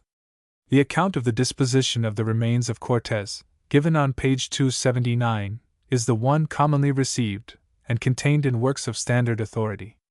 Since this volume was placed in the hands of the printers, I have received a new number of the Apuentes Historicos, which contains another account, which is undoubtedly the true one. According to this, when the body of Cortez was first brought to America, it was taken to Tezcuco, and buried at the San Franciscan convent, beside that of his friend, King Don Fernando. In the course of the following century it was taken to Mexico and buried in the convent of the Jesuits. The proffer is probably intended. After the Revolution, it was transported to Sicily by the agent of his descendant, the present Marquis of the Valley. The end. Footnotes. Footnotes. Footnotes. 1. Return, Apuntes Históricos de Veracruz, page 102. Return. 2. Return, Exterior Comercio de Mexico. M. Lerdo de Tejedo. Mexico, 1853. Return. 3. Return, Apuntes Históricos de Veracruz, page 129. Return. 4. Return, called, in the Spanish translation, the Most Holy Sacrament, but in the English original, the Bread God. Return. 5. Return, these missionary monks were on their way to Manila and the Spanish East Indies by the road across Mexico. Return. 6. Return, Essai Politique. Return. 7. Return, this is the title of this order of friars. Return. 8. Return, Breve Resina Historica, page 280. Return. 9. Return, see King's Proclamation, printed at Havana, September 6, 1831. Return. 10. Return, see Note 1. Return. 11. Return, the living witnesses of the result of this excavation are still at Cholula, and the fact is mentioned in several American works. My inference from the fact is the only novelty in the matter. Return. 12. Return, Cortez. Letters. Folsom's translation, page 71. Return. 13. Return, this word Mosques Cortez constantly makes use of, apparently to keep before the people of Spain the idea that he was conducting a holy war. Return. 14. Return, this must have been the great fissure, and not the crater. I see no objection to this statement, for in this Cortez had no motive to falsify, and it is the ordinary appearance of an active volcano. Return. 15. Return, Breve Resina Historica, by Jan Tornel. Mexico, 1852. Page 135. Return. 16. Return, Folsom's Letters of Cortez, page 49. Return. 17. Return, Bernal Diaz. Lockhart's translation. London, 1844. Volume 1, page 157. Return. 18. Return, we buried our dead in one of the subterranean dwellings. Diaz, Volume 1, page 152. Return. 19. Return, Letters, page 61. Return. 20. Return, Bernal Diaz, Volume 1, page 179. Return. 21. Return, Volume 1, page 144. Return. 22. Return, Collection de Leyes, 1853, page 184. Return. 23. Return, Lord Kingsborough, Volume 6, page 265. Return. 24. Return, A Year in Spain, by an American. Return. 25. Return. Bernal Diaz, Volume 1, page 207. Return.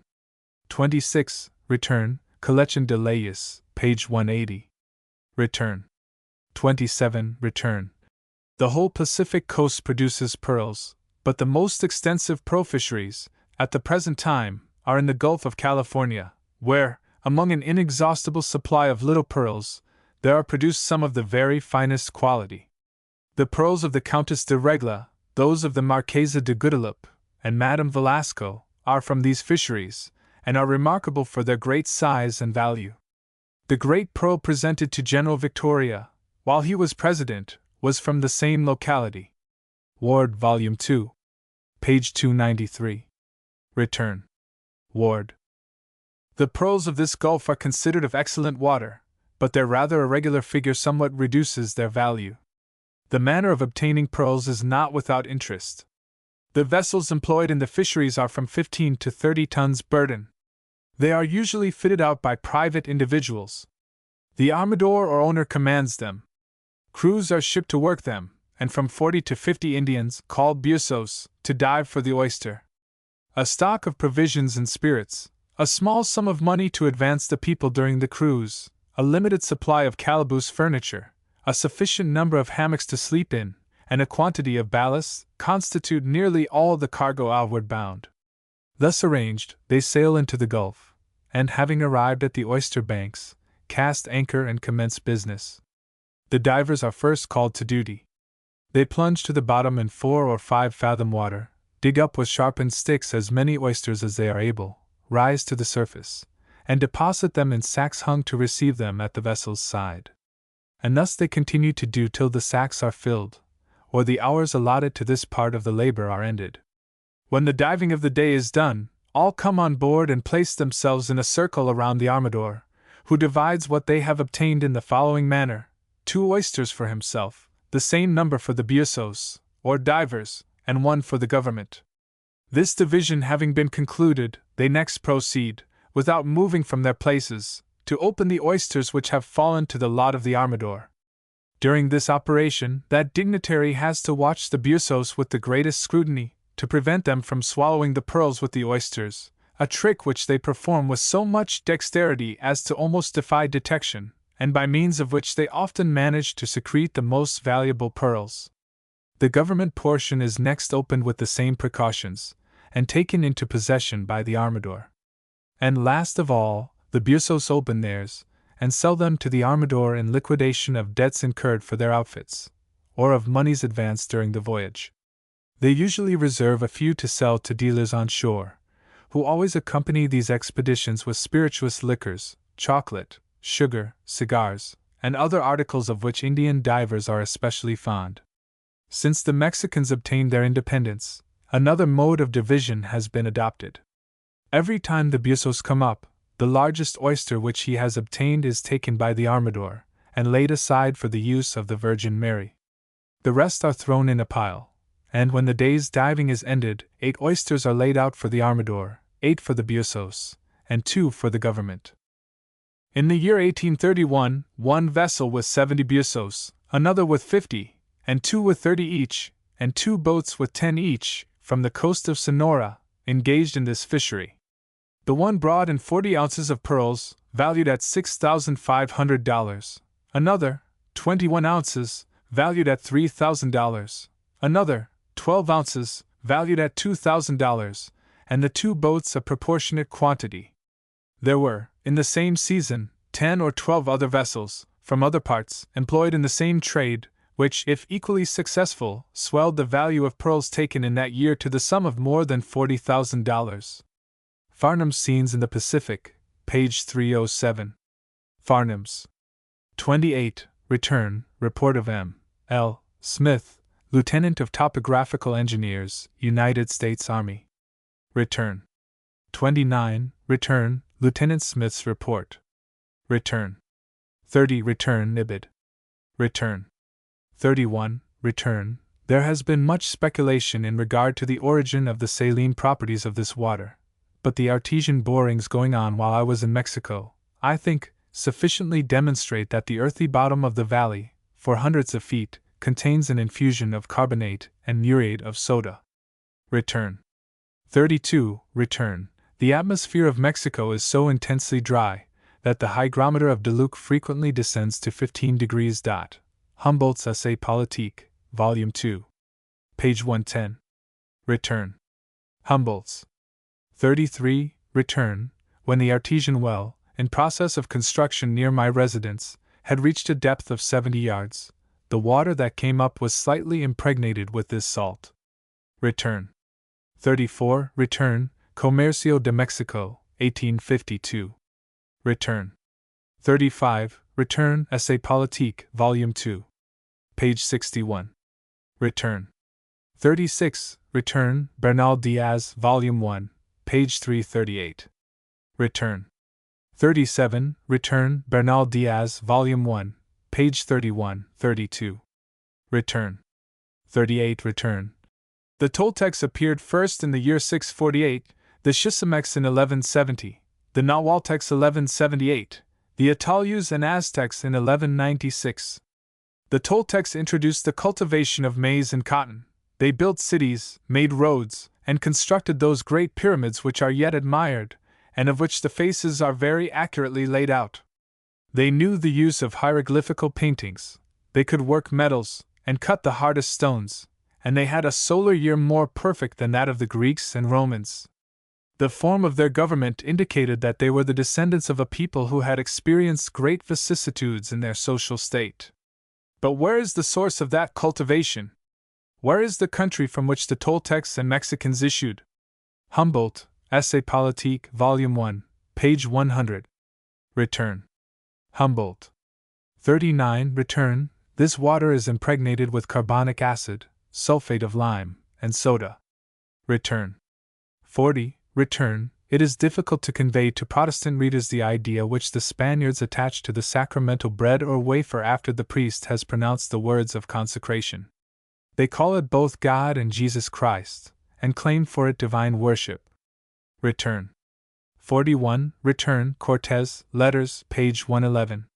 Return. Cortes. 42. Return. Ibid. Return. 43. Return. Diaz, page 247. Return. 44. Return. Essai Politique, Volume 2. Page 172. Return. 45. Return. This is a little too strong a statement, considering that there never was and never could be a cellar at Mexico. Return. 46. Return. The naked Negro Alcalde mentioned in Chapter 12 was also seated on a leather cushion. Return. 47. Return. This is not all fancy. No people in the world show more profound reverence to the aged or deference to their chiefs than the North American Indians. Return. 48. Return. Iztapalapan was at that time a town of considerable magnitude, built half in the water and half on dry land. The spot where it stood is at present all dry land, and where vessels once sailed up and down, seeds are sown and harvest gathered. In fact, the whole face of the country is so completely changed that he who had not seen these parts previously would scarcely believe that waves had ever rolled over the spot where now fertile corn plantations extend themselves to all sides, so wonderfully have all things changed here in a short space of time. Bernal Diaz, Volume 1, page 220. Return. Bernal Diaz. 49. Return. Moffat's Southern Africa, page 242. Furnishes the following complete illustration of the effect produced by horsemen and firearms upon savage warriors.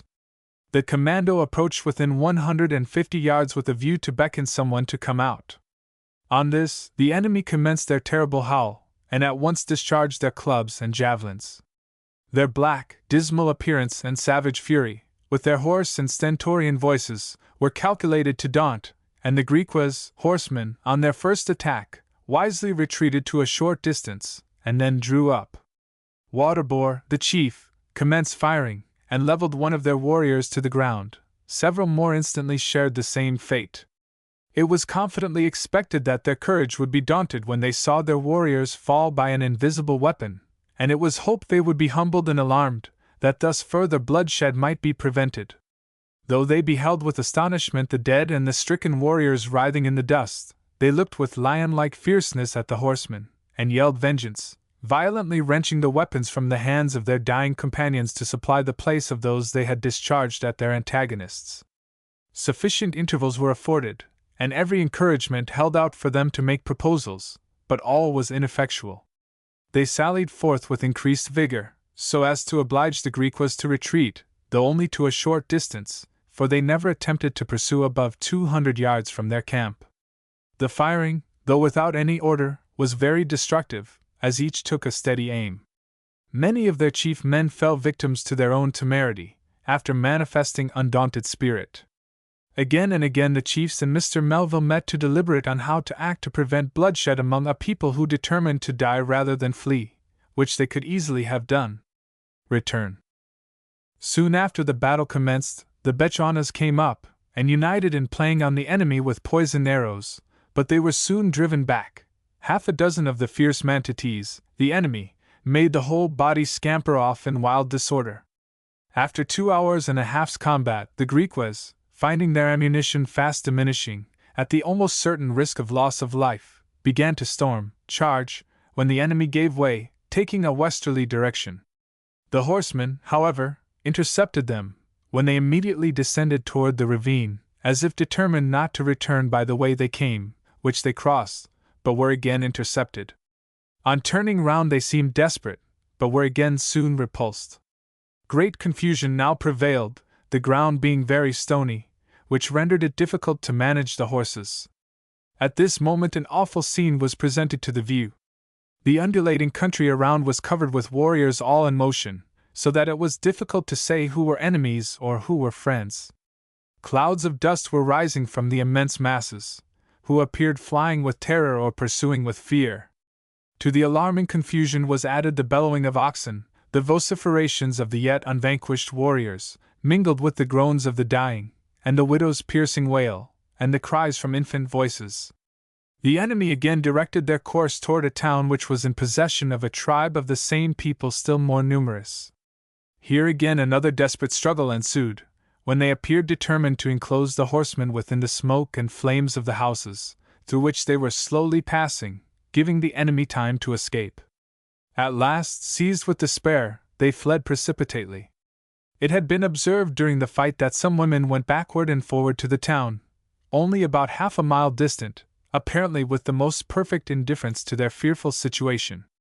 While the commando was struggling between hope and despair of being able to rout the enemy, information was brought that the half of the enemy, under Chon, were reposing in the town, within sound of the guns, perfectly regardless of the fate of the other division, under the command of Carrigoy. It was supposed they possessed entire confidence in the yet invincible army of the latter, being the more warlike of the two. Humanly speaking, had both parties been together, the day would have been lost, when they would with perfect ease have carried devastation into the center of the colony, of the Cape.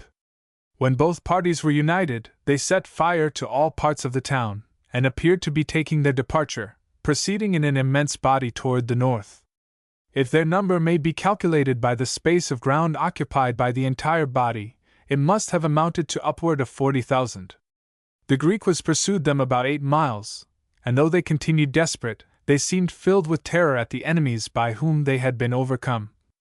As fighting was not my province, I avoided discharging a single shot, though, at the request of Mr. Melville and the chiefs, I remained with the commando as the only means of safety.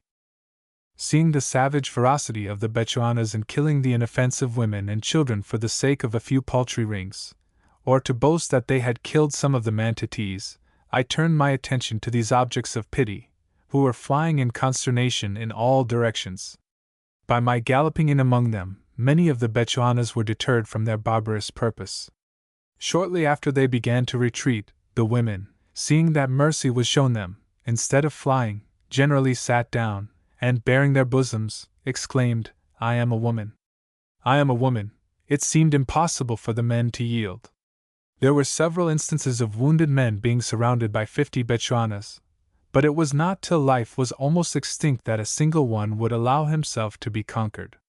I saw more than one instance of a man fighting boldly with 10 or 12 spears or arrows fixed in his body. The men, struggling with death, would raise themselves from the ground, and discharged their weapons at any one of our number within their reach. Their hostile and revengeful spirit only ceased when life was extinct. Contemplating this deadly conflict, we could not but admire the mercy of God that not one of our number was killed, and only one slightly wounded. One Bechuana lost his life while too eagerly seeking for plunder. The slain of the enemy was between 400 and 500. The Mantatees are a tall, robust people, in features resembling the Bechuanas, the dress consisting of prepared ox hides, hanging doubly over their shoulders. The men, during the engagement, were nearly naked, having on their heads a round cockade of black ostrich feathers. Their ornaments were large copper rings, sometimes 8 in number, worn round their necks, with numerous arm, leg, and ear rings of the same material. Their weapons were war axes of various shapes, and clubs. Into many of their knob sticks were inserted pieces of iron resembling a sickle, but more curved, sometimes to a circle, and sharp on the outside. They appeared more rude and barbarous than the tribes around us, the natural consequences of the warlike life they had led. They were suffering dreadfully from want. Even in the heat of battle, the poorest class seized pieces of meat and devoured them raw. 50. Return. As it is an unimportant question whether Cortez first built a chapel for the Franciscans back of the cathedral, or the one in the yard of the Franciscans, I here repeat the popular tradition. Return. 51. Return. Humboldt, Essai Politique. Return. Humboldt. 52. Return.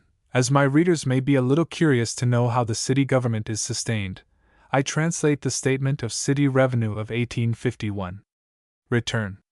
There were in that year 379 licensed pulque shops, yielding a revenue of $65,297. 538 retail grocer shops in which liquor is sold by the gill. 25,609. 8 breweries pay a city tax of 1,697. 132 cafes, fondas, and eating houses pay 4,418. Tax on grain and bread consumed in the city 53,762. Public diversions $3,103. Permitted plays, not gambling, $3,221. 6,324. Tax on canals, $6,798. Tax on coaches, $20,157. Markets, $56,130. 83,085. Donation of the proceeds of a bullfight, 830. Gifts in bread and meat to the prisons, 4,561. A tax of $1 on the slaughtering of 21,984 beef cattle, 21,984. 16,404 calves were slaughtered, paying 6 shillings tax, 12,303. 145,040 sheep, at 1 shilling and 6 pence. 27,194. 9,394 pigs paid 5 shillings tax, or 5,870. 42,734 swine, full grown, paid 6 shillings. 32,055. 7,750 goats and kids, at 1 shilling and 6 pence. 1,453. Tax on property entering the city gates, 1,878. Licenses to slaughter to individuals, 136. The water rents of $20,000 were consumed in repairs. The tax on fish yielded $390. The balance of the revenue consists of certain city properties. Expenditures. The heaviest items are for the public prisons, $69,863. For the hospitals of the insane, $48,000. Lancastrian schools, $3,600. Lights and city patrol, $52,422. Exhibition of flowers and fruits in November last, $1,831. Salaries of schoolteachers and rent of houses for schools, 4,812. Religious worship in Hospital of San Hipólito, and for vaccine matter. 2,282.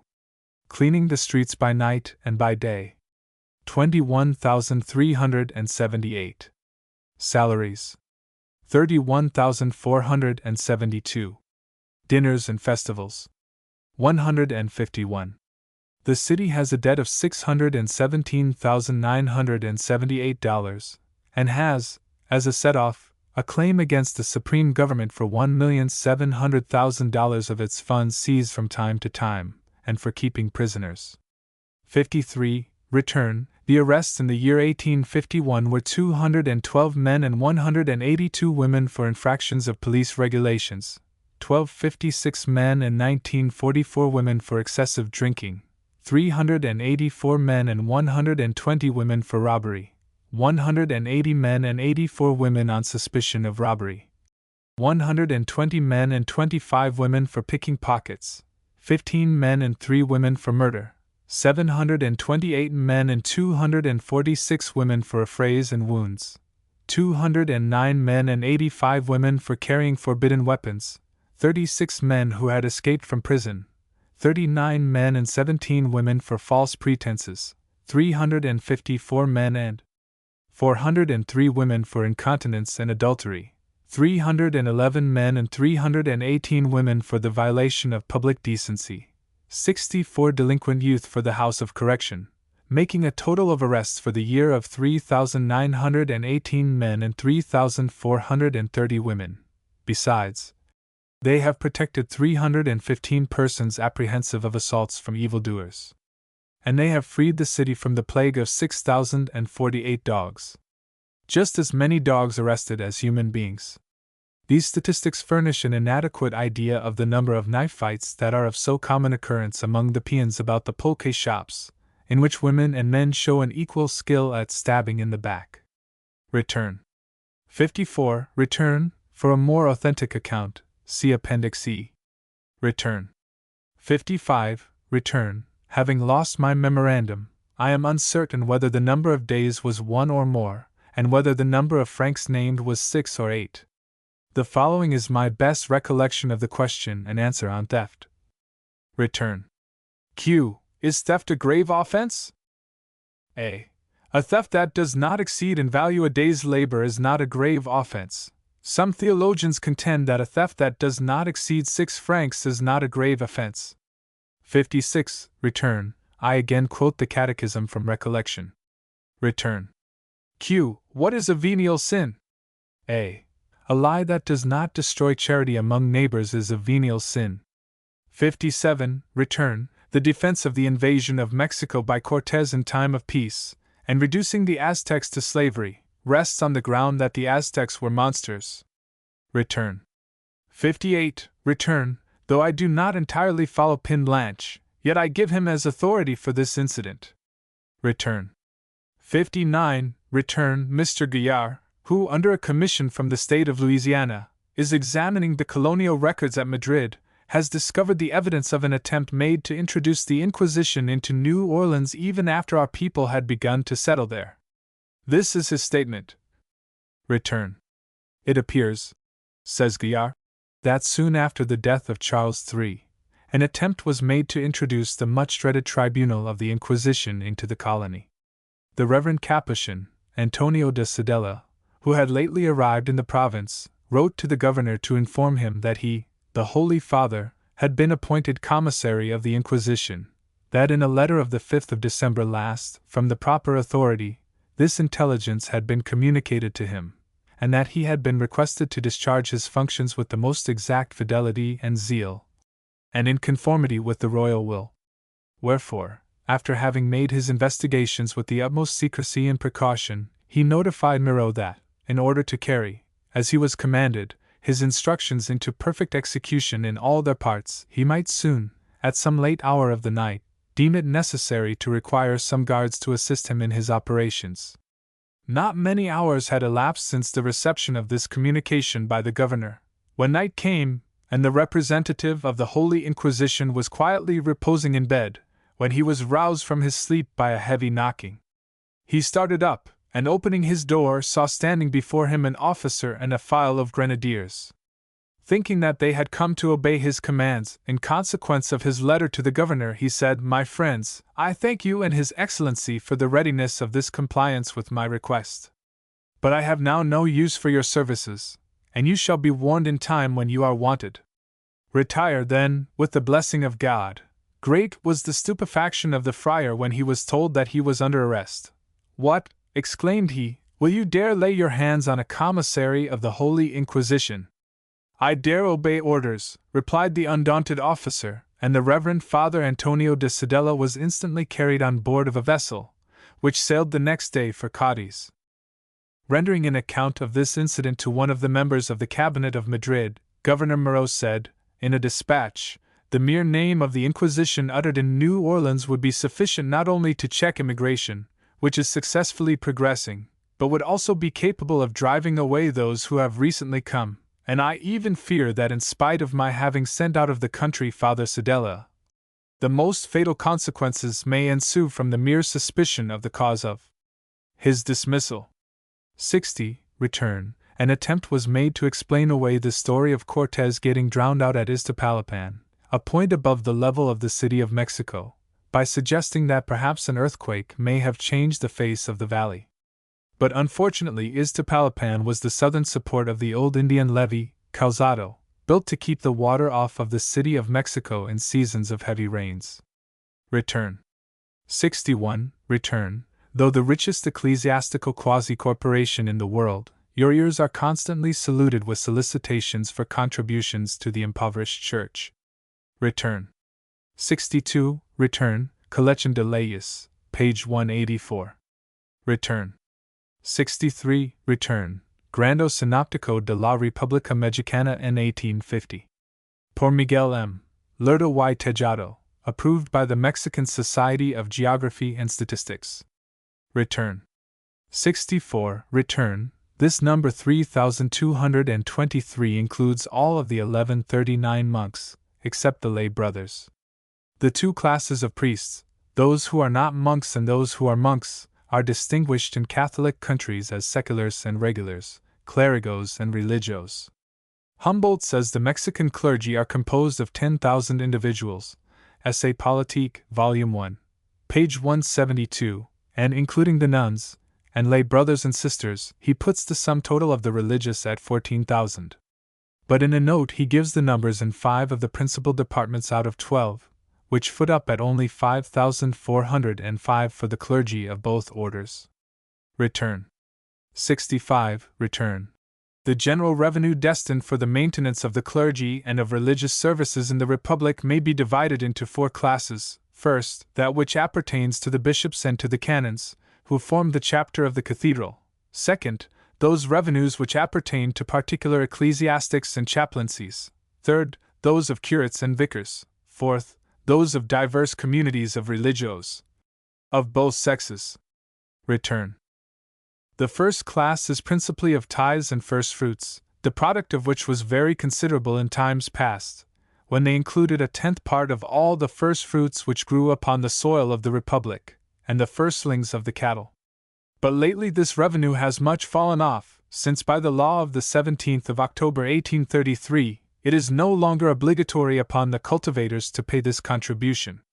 Nevertheless, there still are many persons who, for conscientious reasons, or for other cause, continue to pay this tax, so that it produces a very considerable sum.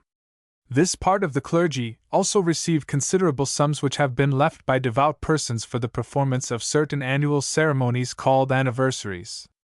The Collegiate Church of Our Lady of Guadalupe has, in addition to a monthly lottery, which operates upon a capital of $13,000, certain properties and other capitals of which the government takes no account. Particular ecclesiastics and chaplains are supported on a capital generally of $3,000, established by certain pious persons for that object, besides the alms of the faithful, which are given for a certain number of masses to be applied to objects of their devotion. The support of curates consists of parochial rites, viz., fees for baptisms, marriages, funerals, responses, and religious celebrations, functions, which, in their respective churches, they command the faithful to make, and finally by the profits which they derive from the sale of novenas, medals, scapularies, ribbons, medals, wax, and other objects which the parishioners employ. The income of convents of monks, besides the alms which they receive from masses, functions, and funerals, which they celebrate in the convent churches, consists of the rents of great properties which they have accumulated in the course of ages. The convents of nuns are in like manner supported by the income of great estates, with the exception of 2 or 3 convents which possess no property, and whose inmates live on charity. Besides the incomes named, which pertain to the personnel of the clergy, there are, in the cathedrals and other parochial churches, revenues which arise from some properties and foundations created for attending to certain dues called fabrica, which consist of all those objects necessary for the services of this worship, culta. From the want of publicity which is generally observed in the management of the properties and rents, incomes of the clergy, it is impossible to fix exactly the value of one or the other, but they can be calculated approximately by taking for the basis those data which are within the reach of the public, which are the total value of the production of the annual return, movimiento, of the population for births, marriages, deaths, and finally the devout practices which are still customary among the greater part of the population. Observing carefully these data, I assume, without the fear of committing a great error, that the total amount which the clergy today realize in the whole extent of the Republic, for rents, proceeds of tithes, parochial rites, alms, religious ceremonies, functions, and for the sale of divers objects of devotion, is between 8 and 10 millions of dollars. Some writers have estimated the properties belonging to the clergy at 1/2 of the productive wealth of the nation, others at 1/3 part, but I cannot give much credit to such writers, as they are only calculations that rest on no certain data.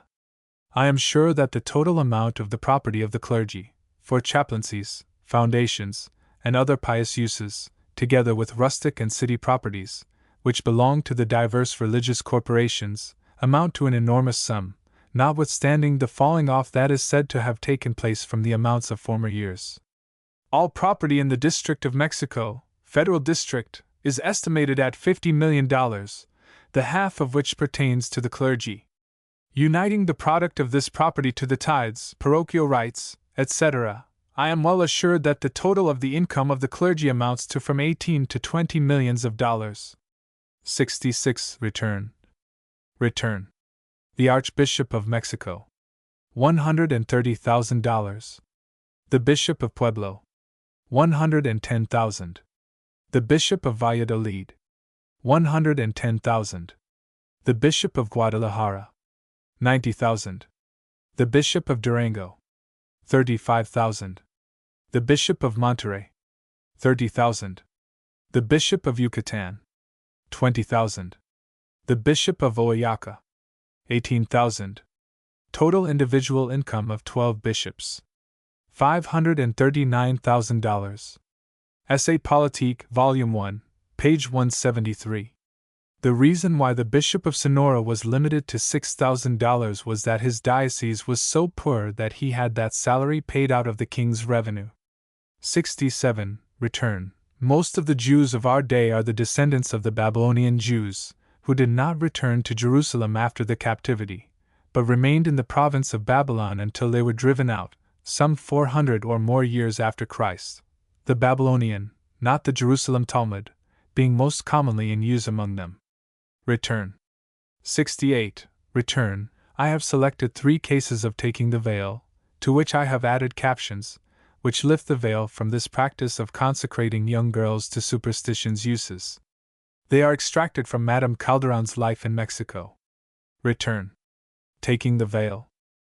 I followed the guide back into the sacristy of the convent, where the future nun was seated beside her grandmother, in the midst of her friends and relations, about 30 in all. She was arrayed in pale blue satin, with diamonds, pearls, and a crown of flowers. She was literally smothered in blonde and jewels, and her face was flushed, as well it might be, for she had passed the day in taking leave of her friends at a fete they had given her, and had then, according to custom, been paraded through the town in all her finery. And now her last hour was at hand.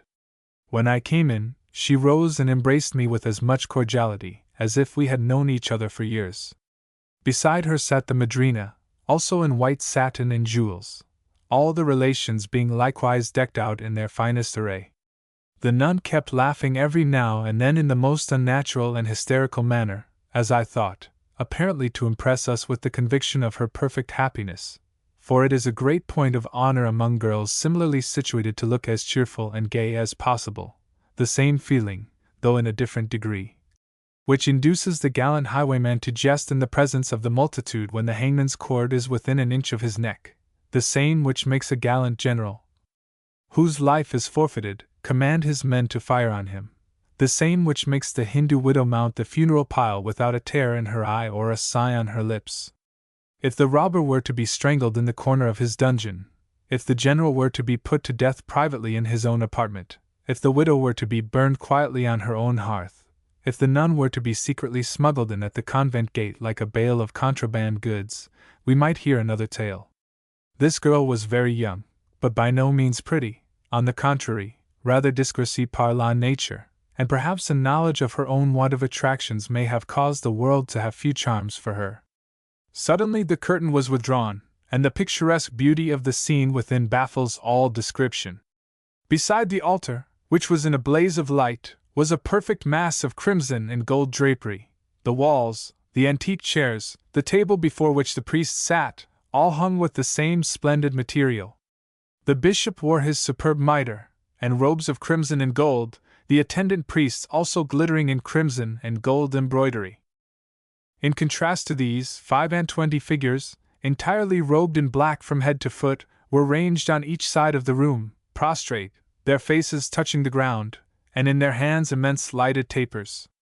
On the foreground was spread a purple carpet bordered round with a garland of freshly gathered flowers, roses, and carnations, and heliotrope, the only things that looked real and living in the whole scene, and in the middle of this knelt the novice, still arrayed in her blue satin, white lace veil and jewels, and also with a great lighted taper in her hand. The black nuns then rose and sang a hymn, every now and then falling on their faces and touching the floor with their foreheads. The whole looked like an incantation, or a scene in Robert le Diable. The novice was then raised from the ground and led to the feet of the bishop, who examined her as to her vocation, and gave her his blessing, and once more the black curtain fell between us and them.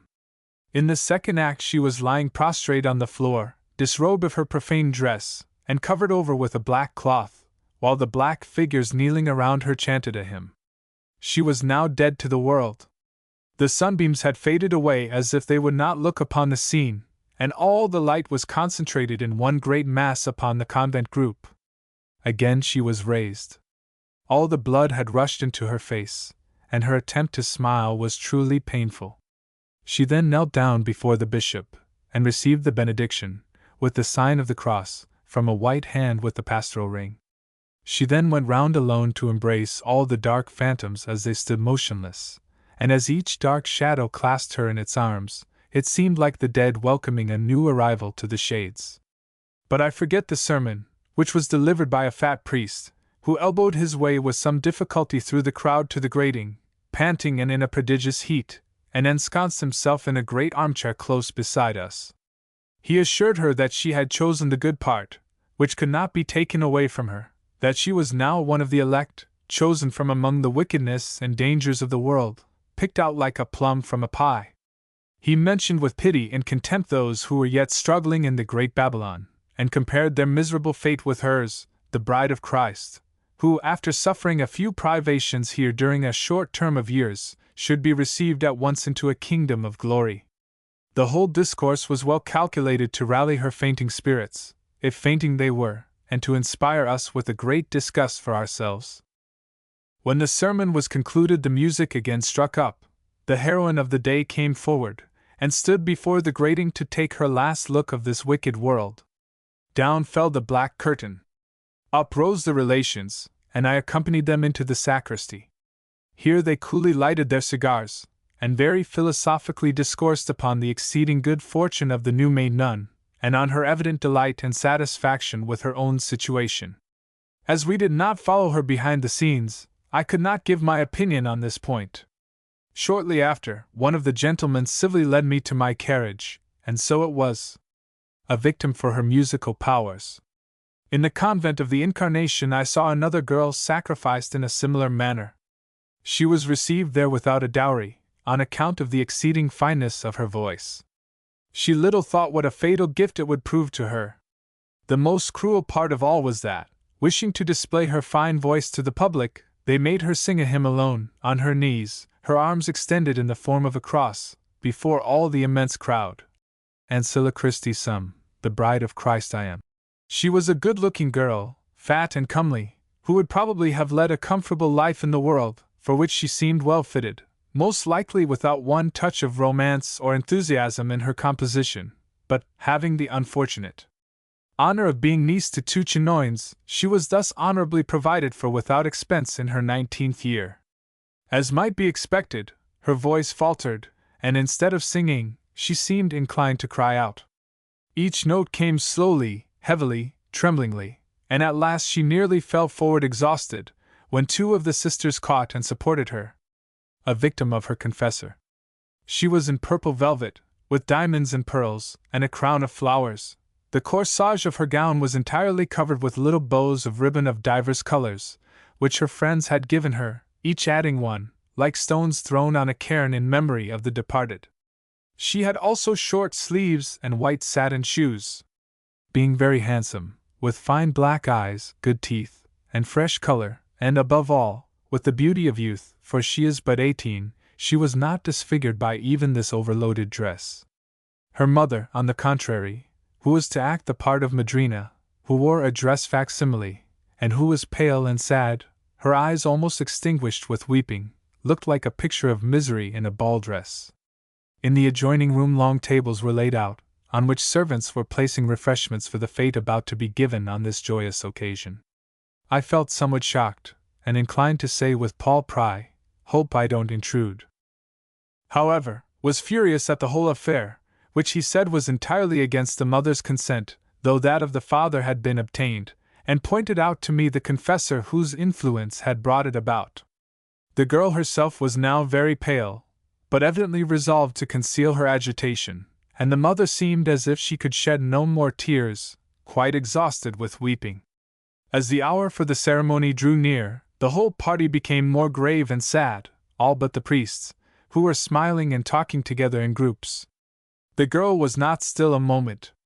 She kept walking hastily through the house, taking leave of the servants, and naming, probably, her last wishes about everything. She was followed by her younger sisters, all in tears. But it struck 6, and the priests intimated that it was time to move.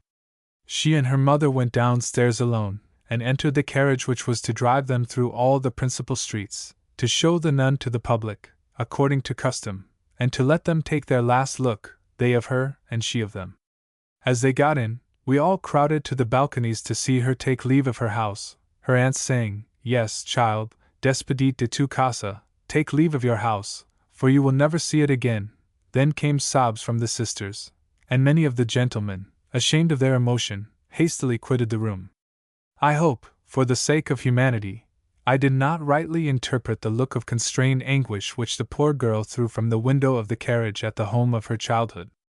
At stated periods, indeed, the mother may hear her daughter's voice speaking to her as from the depths of the tomb, but she may never fold her in her arms, never more share in her joys or in her sorrows, or nurse her in sickness, and when her own last hour arrives, though but a few streets divide them, she may not give her dying blessing to the child who has been for so many years the pride of her eyes and heart. They gave me an excellent place, quite close to the grating, beside the Countess de S. O., that is to say, a place to kneel on. A great bustle and much preparation seemed to be going on within the convent, and veiled figures were flitting about, whispering, arranging, and sometimes a skinny old dame would come close to the grating, and lifting up her veil, bestow upon the pensive public a generous view of a very haughty and very wrinkled visage of some 70 years standing, and beckon into the church for the majordomo of the convent. An excellent and profitable situation, by the way, or for padre this or that. Some of the holy ladies recognized and spoke to me through the grating. But at the discharge of fireworks outside the church, the curtain was dropped, for this was the signal that the nun and her mother had arrived. An opening was made in the crowd as they passed into the church, and the girl, kneeling down, was questioned by the bishop, but I could not make out the dialogue, which was carried on in a low voice. She then passed into the convent by a side door, and her mother, quite exhausted and nearly in hysterics, was supported through the crowd to a place beside us, in front of the grating. The music struck up, the curtain was again drawn aside.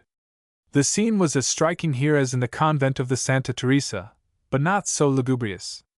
The nuns, all ranged around, and carrying lighted tapers in their hands, were dressed in mantles of bright blue, with a gold plate on the left shoulder.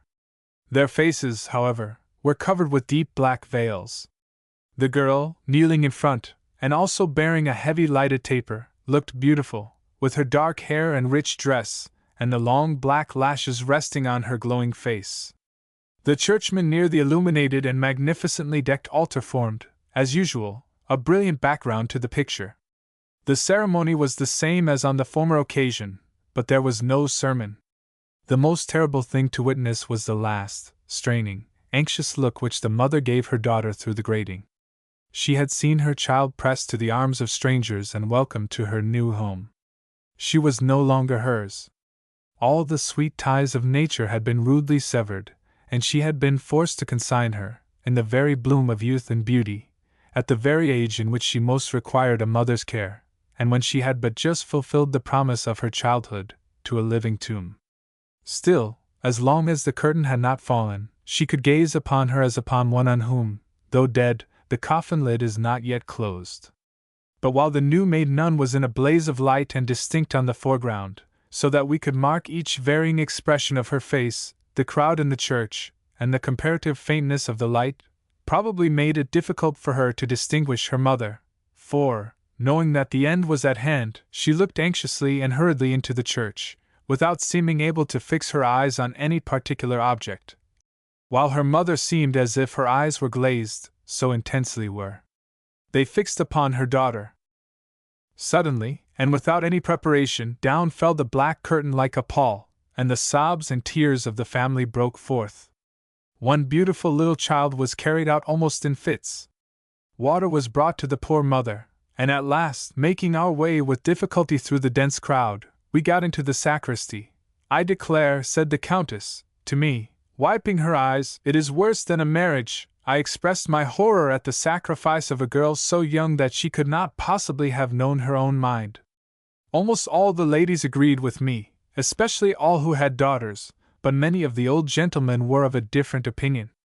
The young men were decidedly of my way of thinking, but many young girls who were conversing together seemed rather to envy their friend, who had looked so pretty and graceful, and so happy, and whose dress suited her so well, and to have no objection to go and do likewise.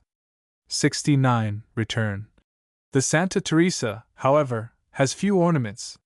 It is not nearly so large as the Encarnacion, and admits but 21 nuns. At present there are, besides these, but 3 novices. Its very atmosphere seems holy, and its scrupulous and excessive cleanness makes all profane dwellings seem dirty by comparison. We were accompanied by a bishop, Señor Madrid, the same who assisted at the archbishop's consecration, a good-looking man, young and tall, and very splendidly dressed. His robes were of purple satin, covered with fine point lace, with a large cross of diamonds and amethysts. He also wore a cloak of very fine purple cloth, lined with crimson velvet, crimson stockings, and an immense amethyst ring. Return. When he came in, we found that the nuns had permission to put up their veils, rarely allowed in this order in the presence of strangers. They have a small garden and fountain, plenty of flowers and some fruit, but all is on a smaller scale, and sadder than in the convent of the Incarnation. The refectory is a large room, with a long, narrow table running all round it, a plain deal table, with wooden benches. Before the place of each nun, an earthen bowl, an earthen cup with an apple in it, a wooden plate, and a wooden spoon. At the top of the table a grinning skull, to remind them that even these indulgences they shall not long enjoy. In one corner of the room is a reading desk, a sort of elevated pulpit, where one reads aloud from some holy book while the others discuss their simple fare. They showed us a crown of thorns, which, on certain days, is worn by one of their number by way of penance. It is made of iron, so that the nails, entering inward, run into the head, and make it bleed. While she wears this on her head, a sort of wooden bit is put into her mouth, and she lies prostrate on her face till dinner is ended, and while in this condition her food is given her, of which she eats as much as she can, which probably is none. We visited the different cells, and were horror-struck at the self-inflicted tortures. Each bed consists of a wooden plank raised in the middle, and on days of penitence, crossed by wooden bars. The pillow is wooden, with a cross lying on it, which they hold in their hands when they lie down. The nun lies on this penitential couch, embracing the cross, and her feet hanging out, as the bed is made too short for her, upon principle. Round her waist she occasionally wears a band with iron points turning inward, on her breast a cross with nails, of which the points enter the flesh, of the truth of which I had melancholy ocular demonstration. Then, after having scourged herself with a whip covered with iron nails, she lies down for a few hours on the wooden bars, and rises at 4 o'clock. All these instruments of discipline, which each nun keeps in a little box beside her bed, look as if their fitting place would be in the dungeons of the Inquisition. They made me try their bed and board, which I told them would give me a very decided taste for early rising. Yet they all seem as cheerful as possible, though it must be confessed that many of them look pale and unhealthy. It is said that, when they are strong enough to stand this mode of life, they live very long, but it frequently happens that girls who come into this convent are obliged to leave it from sickness long before the expiration of their novitiate. I met with the girl whom I had seen take the veil, and cannot say that she looked either well or cheerful, though she assured me that of course, in doing the will of God, she was both. There was not much beauty among them generally, though one or two had remains of great loveliness. My friend, the Madrea, is handsomer on a closer view than I had supposed her, and seems an especial favorite with old and young. But there was one whose face must have been strikingly beautiful. She was as pale as marble, and though still young, seemed in very delicate health, but her eyes and eyebrows were as black as jet, the eyes so large and soft, the eyebrows 2 penciled arches, and her smile so resigned and sweet, would have made her the loveliest model imaginable for a Madonna. Again, as in the Incarnation, they had taken the trouble to prepare an elegant supper for us. The bishop took his place in an antique velvet chair, the senora and I were placed on each side of him. The room was very well lighted, and there was as great a profusion of custards, jellies, and ices as if we had been supping at the most profane café. The nuns did not sit down, but walked about, pressing us to eat, the bishop now and then giving them cakes, with permission to eat them, which they received laughing. After supper a small harp was brought in, which had been sent for by the bishop's permission. It was terribly out of tune, with half the strings broken, but we were determined to grudge no trouble in putting it in order, and giving these poor recluses what they considered so great a gratification. We got it into some sort of condition at last, and when they heard it played, they were vehement in their expressions of delight. The senora, who has a charming voice, afterwards sang to them, the bishop being very indulgent, and permitting us to select whatever songs we chose, so that, when rather a profane canticle, the Virgin of the Pillar, La Virgen del Pilar, was sung, he very kindly turned a deaf ear to it, and seemed busily engaged in conversation with an old madre till it was all over.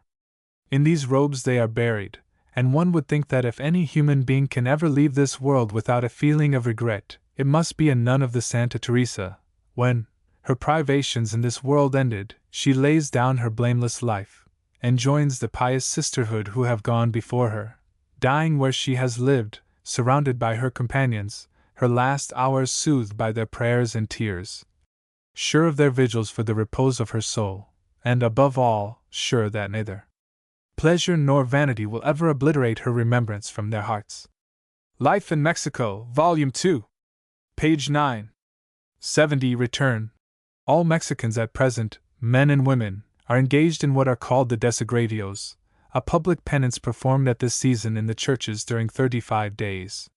The women attend church in the morning, no men being permitted to enter, and the men in the evening, when women are not admitted. Both rules are occasionally broken. The penitence of the men is most severe, their sins being no doubt proportionably greater than those of the women, though it is one of the few countries where they suffer for this, or seem to act upon the principle, that if all men had their deserts, who would escape whipping? Return.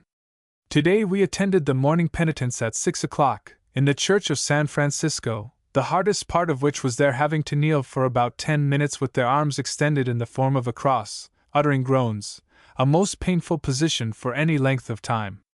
It was a profane thought, but I dare say so many hundreds of beautifully formed arms and hands were seldom seen extended at the same moment before.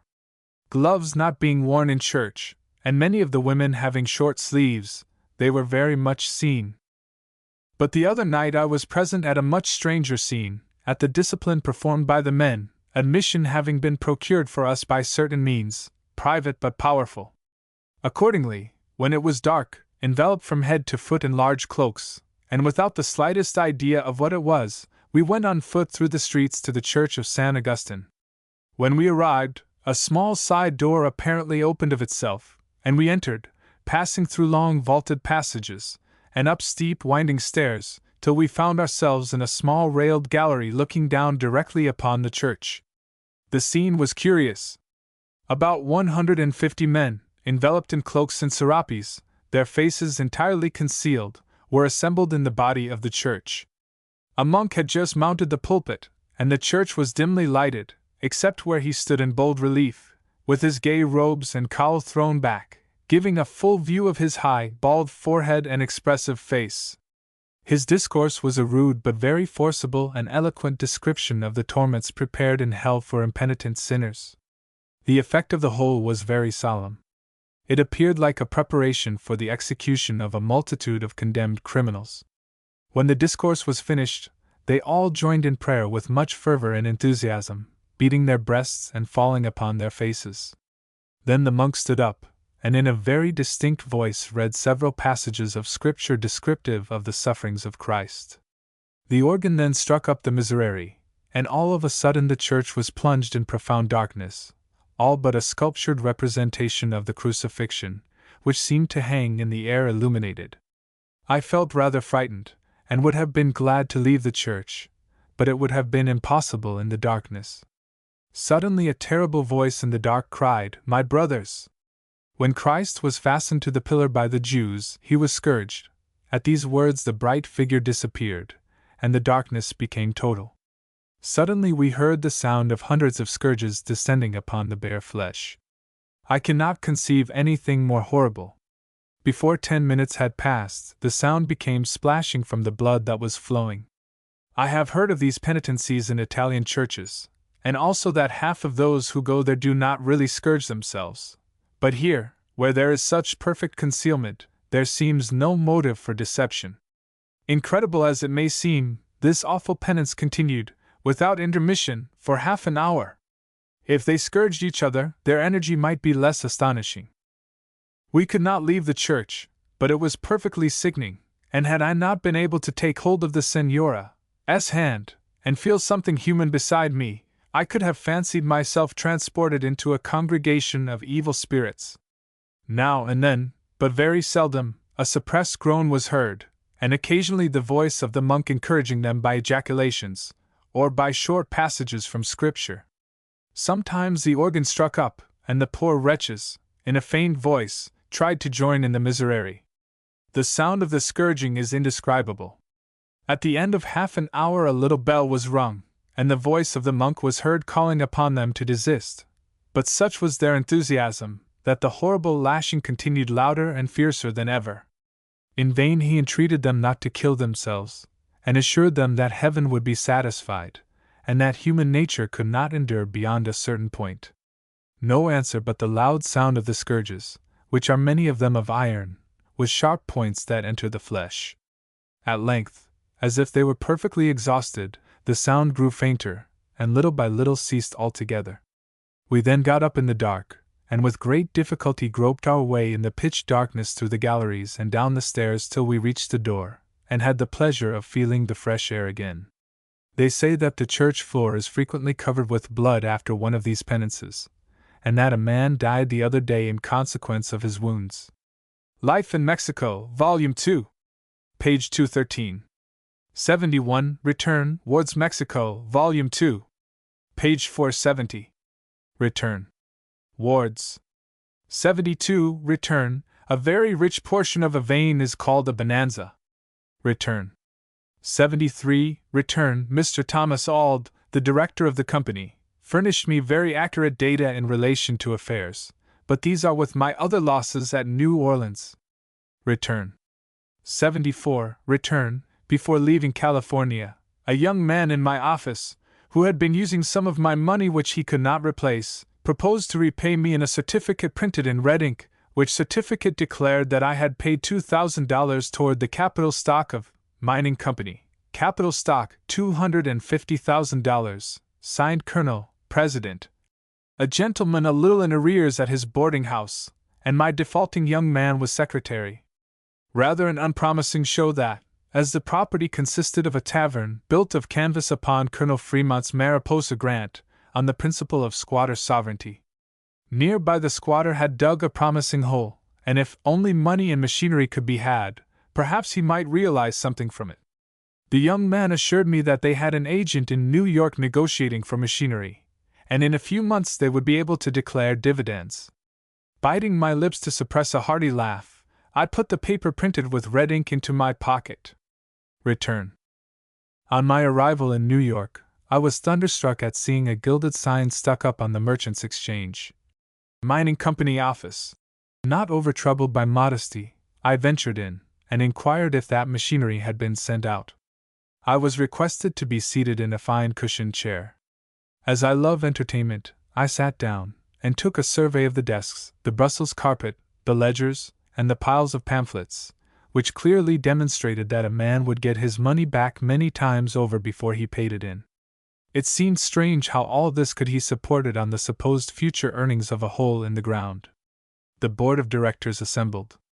Many of them, I was assured, were the leading men of New York, and things went off with all solemnity. When all was ready, an immense piece of the richest gold quartz was taken from a desk, such as used to be sold at good prices in San Francisco for this very purpose. But not a man in that august assembly dreamed of the manner in which such things are gotten up, except perhaps the said agent sent out to get machinery, but now figuring as a director. I was easily prevailed on to sign an argumentative certificate, and was shown one signed by Robert J. Walker on a much worse hole in the ground than this. I was also informed that New York was not the proper market, which I understand to mean that machinery could not be obtained in New York on the credit of a quartz vein, and in London they would not look at a scheme that did not embrace $1 million at least, said the agent aforesaid. Therefore he proposed to give me an engraved certificate, declaring that I had paid $8,000, which of course I readily accepted when I found that there was no machinery in the case, and that all I had to rest my engraved certificate upon was the 100th part of the said hole in the ground, with a doubtful title. The last I heard of this agent was, that he was traveling with his wife upon the Rhine. Whether he was in search of machinery or not, I did not stop to inquire.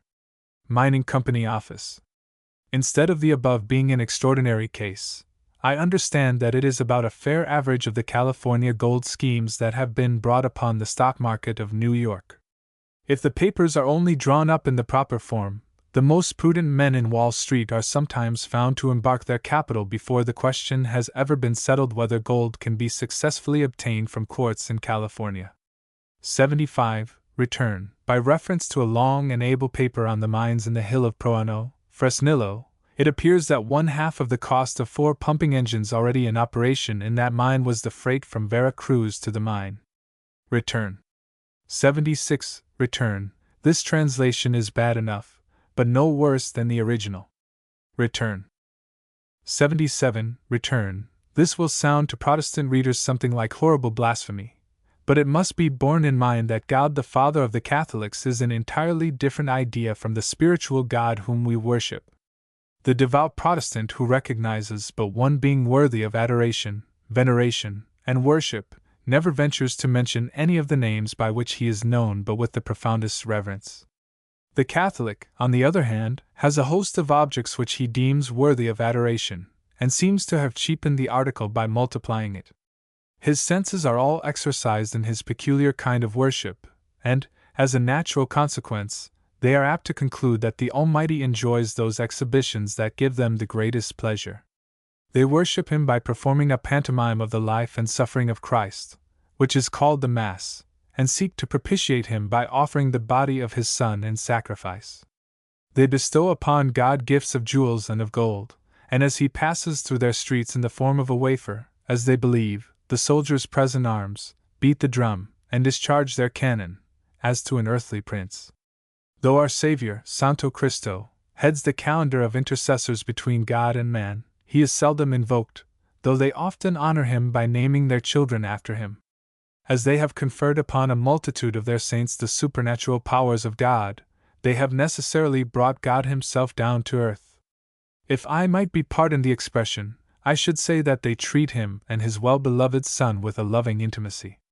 The worship of the Catholics is substantially materialism, more or less gross, according to its distance from or its proximity to Protestantism.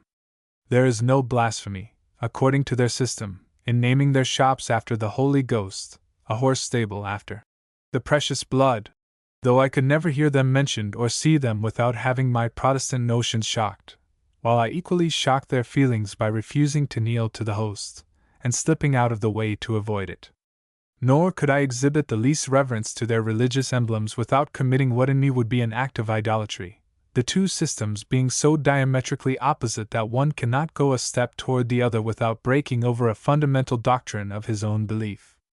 God is an invisible spirit, says the Protestant. God is a spirit, answers the Catholic, but He daily assumes the form of a wafer, and traverses our streets, and in that form we most commonly worship Him. Such is the religious antagonism that will ever be found in the world while man remains what he now is, ever divided between mentalism and materialism. Forms and names often differ, but these are the two ideas into which all the religious systems of the world resolve themselves, although abortive attempts are often made to combine them. Return. 78, Return, Volume 2. Page 452. Return. 79, Return. When I was first at the City of Mexico, Governor Letcher introduced to me a son of the late Emperor, who had a claim for land in California which he had not located before the annexation. I advised him, without a fee, that our courts did not recognize foreign floats, and that, by his own laches, he had lost his claim, which he now spread along the Sacramento River for 400 miles. Finding out, after an expenditure of several $1,000s, the defect, he got a new claim from the late President Lombardini of 30 miles square, which he will probably now pin tight in Sonora. The defect of our two last treaties with Mexico was in not having a clause inserted reducing all titles to land to 6 miles square, as a consideration for the enhanced value by the annexation. Return. 80. Return. I would not like to make such extravagant statements on my own authority, however satisfactory the testimony might be to myself, for the abundance of silver in Sonora is beyond the belief of most men. But fortunately I have, in Ward's Mexico, an authority that cannot be disputed. The work is accessible to all my readers. The author was charged by the British government with an examination of the mines of Mexico. Return. 81. Return, Ward, Volume 2. Page 578. Return. 82. Return, Ibid. Return. 83. Return. I do not know exactly how to translate the Spanish idea attached to the words credor de plata unless by saying that it is a spot where baser substances are supposed to be converted into silver by some unknown process of nature. Return. 84. Return. The title to all mines in Mexico rests solely upon discovery and improvement, without any regard to the proprietorship to the land on which the mines are located. But the proof of discovery and improvement must be made and recorded in the mineral courts, except in Sonora, where the ordinary courts have jurisdiction. Return. 85. Return. The proprietorship of mines in Mexico is acquired by proof being made to the mining court of discovery and actual working, and is again lost by an abandonment of 4 months. There is no other source of title to mineral lands. Return. 86. Return. This term is applied to all places distant from the capital. Return.